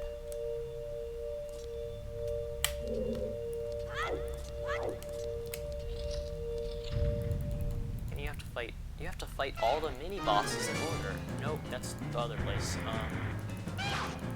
This place is just what that now is.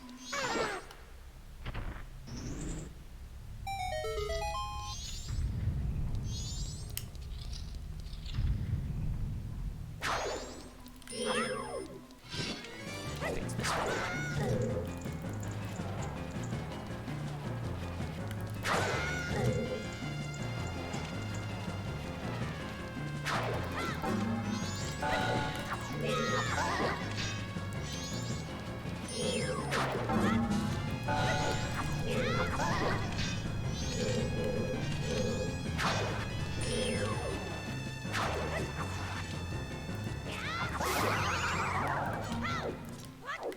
I like that if you when he's not in a cutscene, he will still explode, and you can actually be damaged by that. I think you can get damaged by that explosion, but not the cutscene one, which is this is what we call funny game design.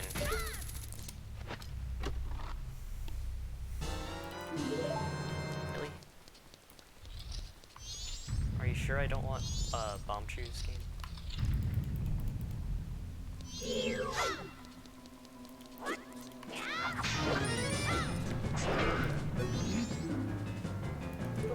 Yeah, I really like that.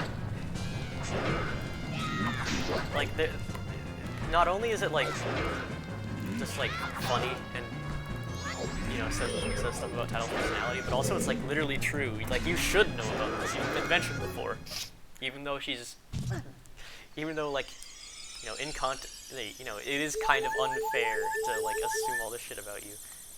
I'm like, dude, I didn't know. I'm scared.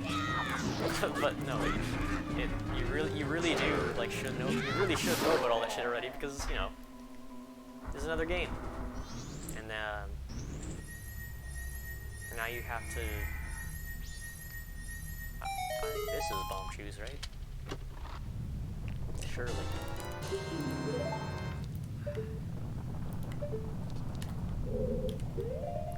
Okay, I would never fuck this up.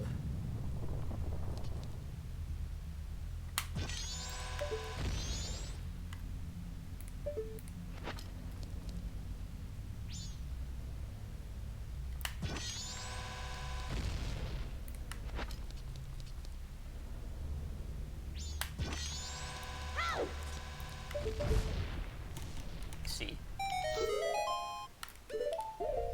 Except you need to do it again in the next room, because they really want you to make the most out of these 10 bomb chew. Actually, you can, can't you just... I think you can blow up the... No,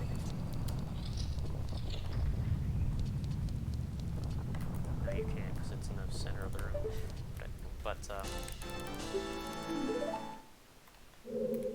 you can do some. There's a lot of Gossip Stone shenanigans. It's they're a very mysterious thing in this game. I guess well, I was talking about things from Ocarina of Time and symbols like that being removed. The Sheikah symbol from the Gossip Stones still remain. So, what the fuck? Was I just wrong?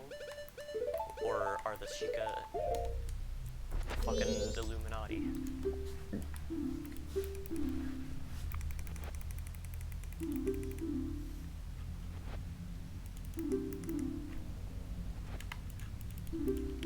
I think this is a good...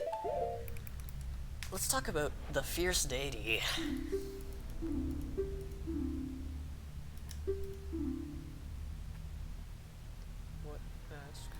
Uh-oh.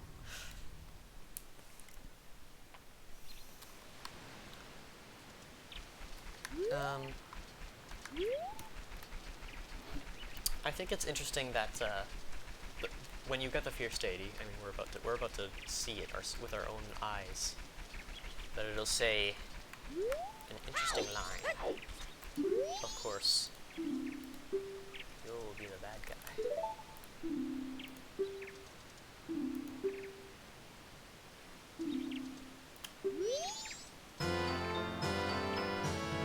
It says, could this mask's dark powers be as bad as Majora?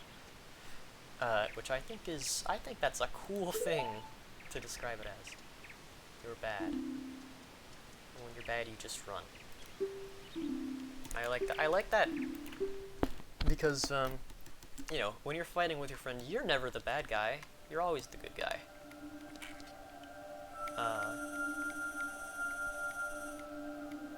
I like that this area uses the Final Hours music for the 3 seconds that you are in it before the boss music starts. I think it's cool, and also looks fucking awesome.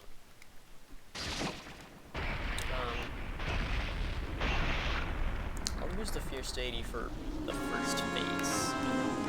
Take it off. Since I want more time to talk. 10 hours isn't enough. But also, I want to show it off. But you know, Fierce Deity Link, he runs so fucking fast. And he, you know, he is adult Link, like straight up, like that's just the adult Link model modified and given a longer sword and faster movement speed. But you know, I think it's interesting that you get a terrible evil power that turns you into an adult in a game that is a sequel to Ocarina of Time. Like, I'm not crazy for noticing this, right? Like, it's you know,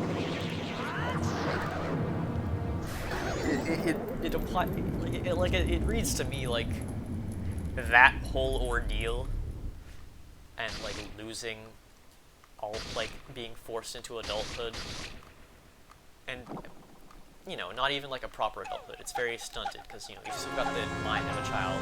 You still, if the events of Ocarina of Time happened to you, you would not think of yourself as, oh, I'm an adult now. You'd think, I have an adult body. It's like a stunted or arrested development or a stunted development. It would be normal. It's like a very traumatic. I'm being bad about that.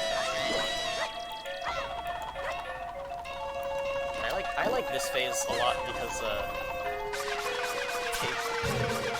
bring out the very trickster god archetype. Take a look at me. He's doing tricks on it. Oh, fun fact. I'll go back to talking about trauma in a minute.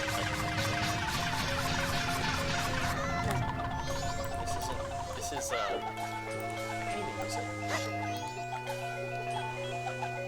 That sucks. I don't know why I can't use my decks, but those things on the floor are decker flowers. You burrow into the layer. That'll sort of expect you to chase this guy around the floor. It's a lot easier to do that. Anyway, I do think the Fierce Deity has being like framed as something as just another evil thing. It's not the good guy. It's not the good guy god. It's just another like fucked up and scary god. But you know, you just happen to be able to control it because of like you're able to control this ancient evil because you've been reluctant. I don't even do that.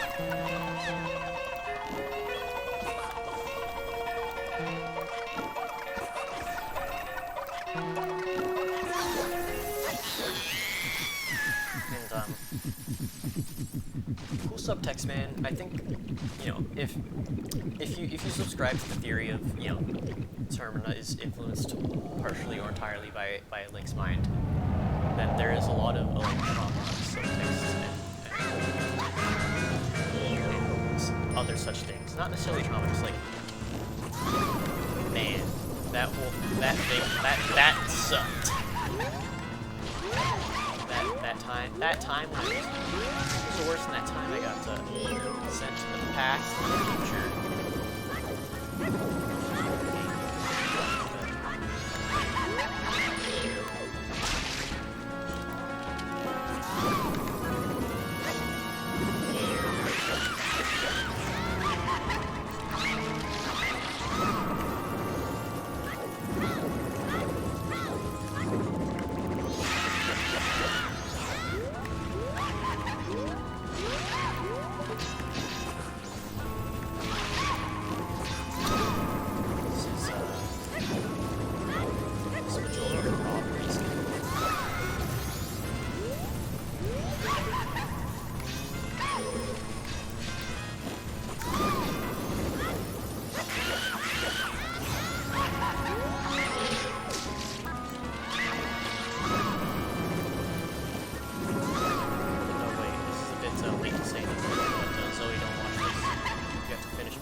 Anyway, the evil is defeated. I can put the controller down. As they say, time.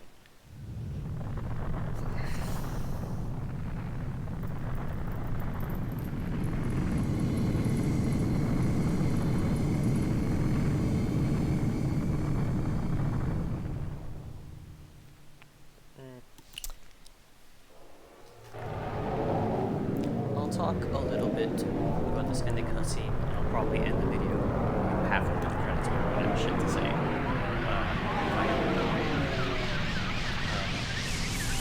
I was right. We're gonna end at like 9:59. I like the touch that, you know, people have fucking evacuated from the city. Oh, well that's just because it's easier to render the giants and, you know, internal field and like now. Shut up!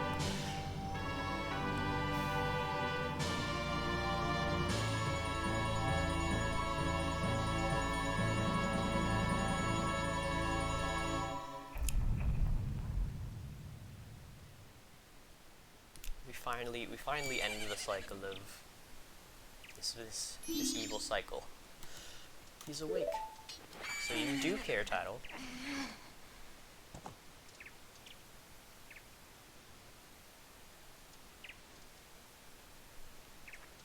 And we get the insight, if you didn't read the grandma's story about Skull Kid and the Giant's previous friendship. But is the Skull Kid in that myth this Skull Kid, or did this happen before? Who could say?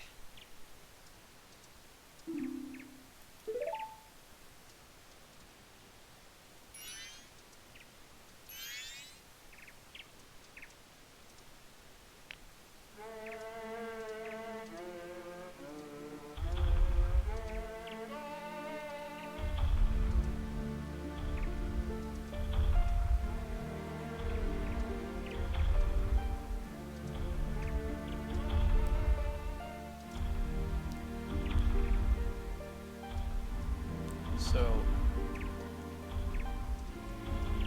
if you've ever had a bad fight with your friend,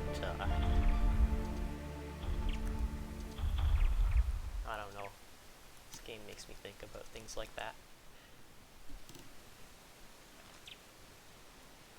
And it might take someone very dedicated to bring you out, but of that funk, of that self-doubt. And now we get to, if we can befriend this guy, who we pretty much are meeting for the first time. He's not, he is being introduced to us, and we are being introduced to, you know, the real him. This line, you know, implies that we actually have met before, but Link's different.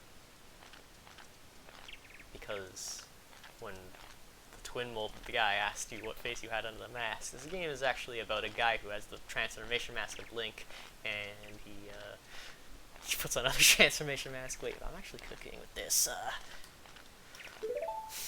No, Link's got no time for that.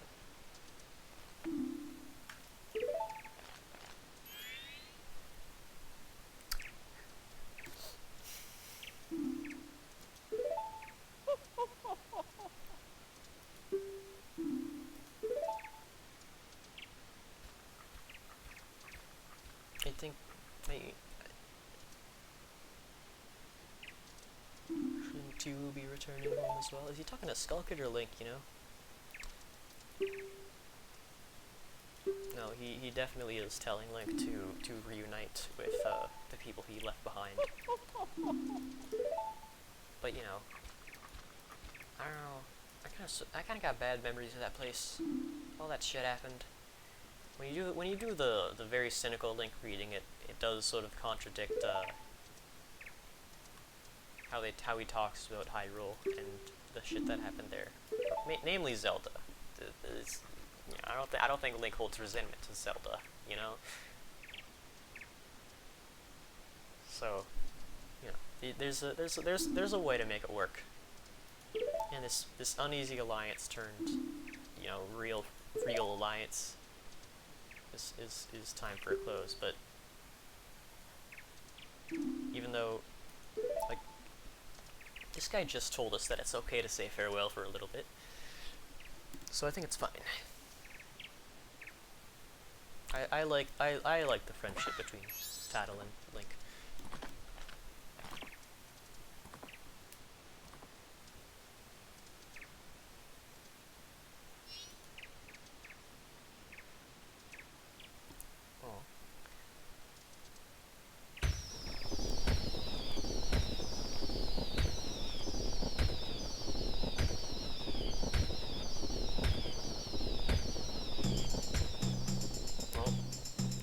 Good game, Shigeru Miyamoto. I don't think I have much to say. A lot of it would be just repeating myself. I don't know if I have been just speaking for like 10 hours and giving my thoughts about all the shit that happens in this game. So I am not really in a position to say, did I say all I want to say? I think my main issue is, did I go into enough detail as I wanted? And I'm afraid that if I talk now, I'll just be repeating myself and not adding any new insight, but if you did make it this far, thank you for listening to me ramble. It really is a very rambling video.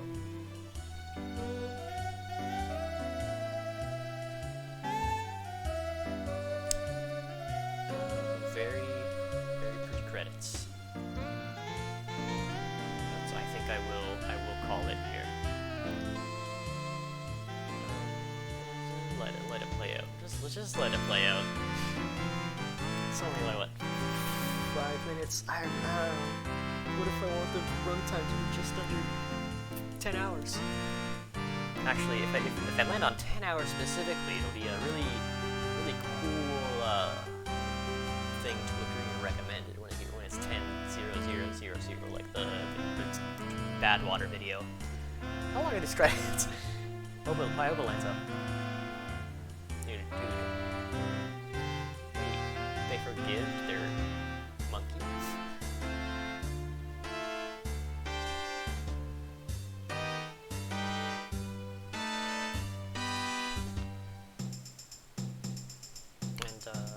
And then it shows you all the masks that you missed, but since we didn't miss any, you just get to see all this stuff.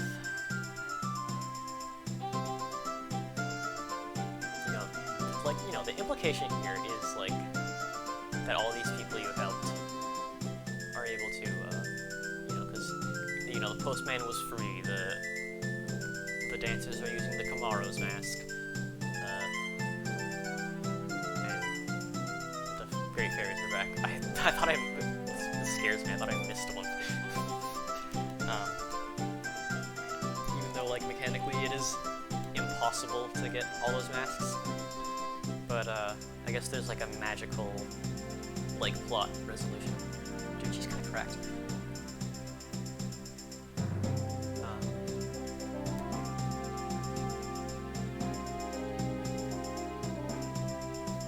But I guess the forces of good make it so that everyone's happy. Everyone wins in the end. Even though Termina is very, very cynical, we made a lot of people happy in spite of that. And hopefully the Corman brothers have been found in a ditch. You know, hopefully those guys are dead.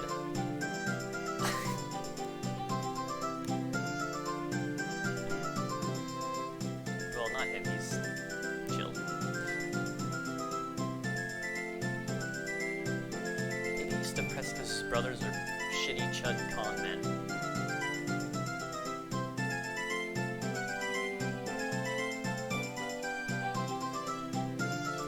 I do like how it just brings in a lot of random characters, like the blacksmith smithy. I don't usually pay this much attention to the credits.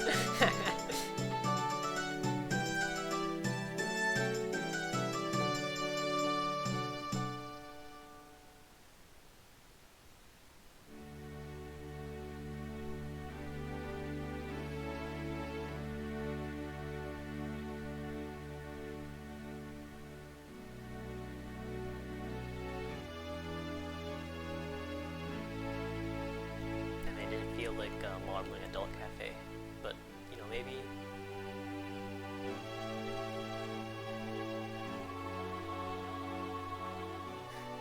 I don't think is he even there? Move the camera, somebody.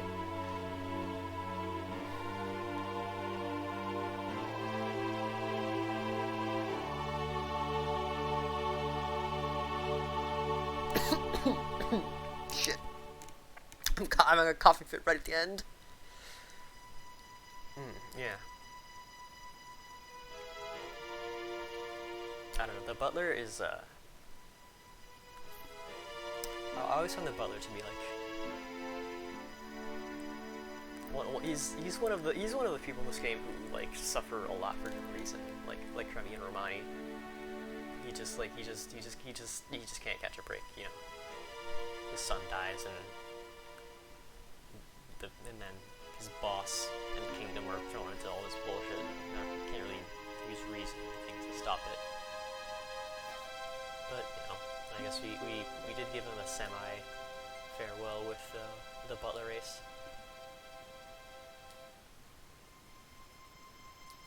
But you know, we gave as many people as we could happy endings. So I think that makes it. I think that's okay.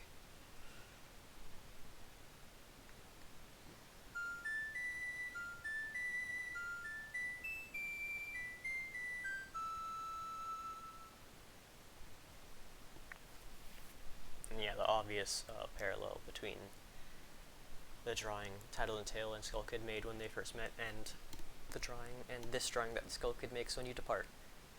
Everyone's here. The giants, those aren't trees, they're the giants. And, you know, the Skull Kid and Link and Tattle and Tail. It's I think this is a good way to end your. This game is like I think this game might be like good or something. Am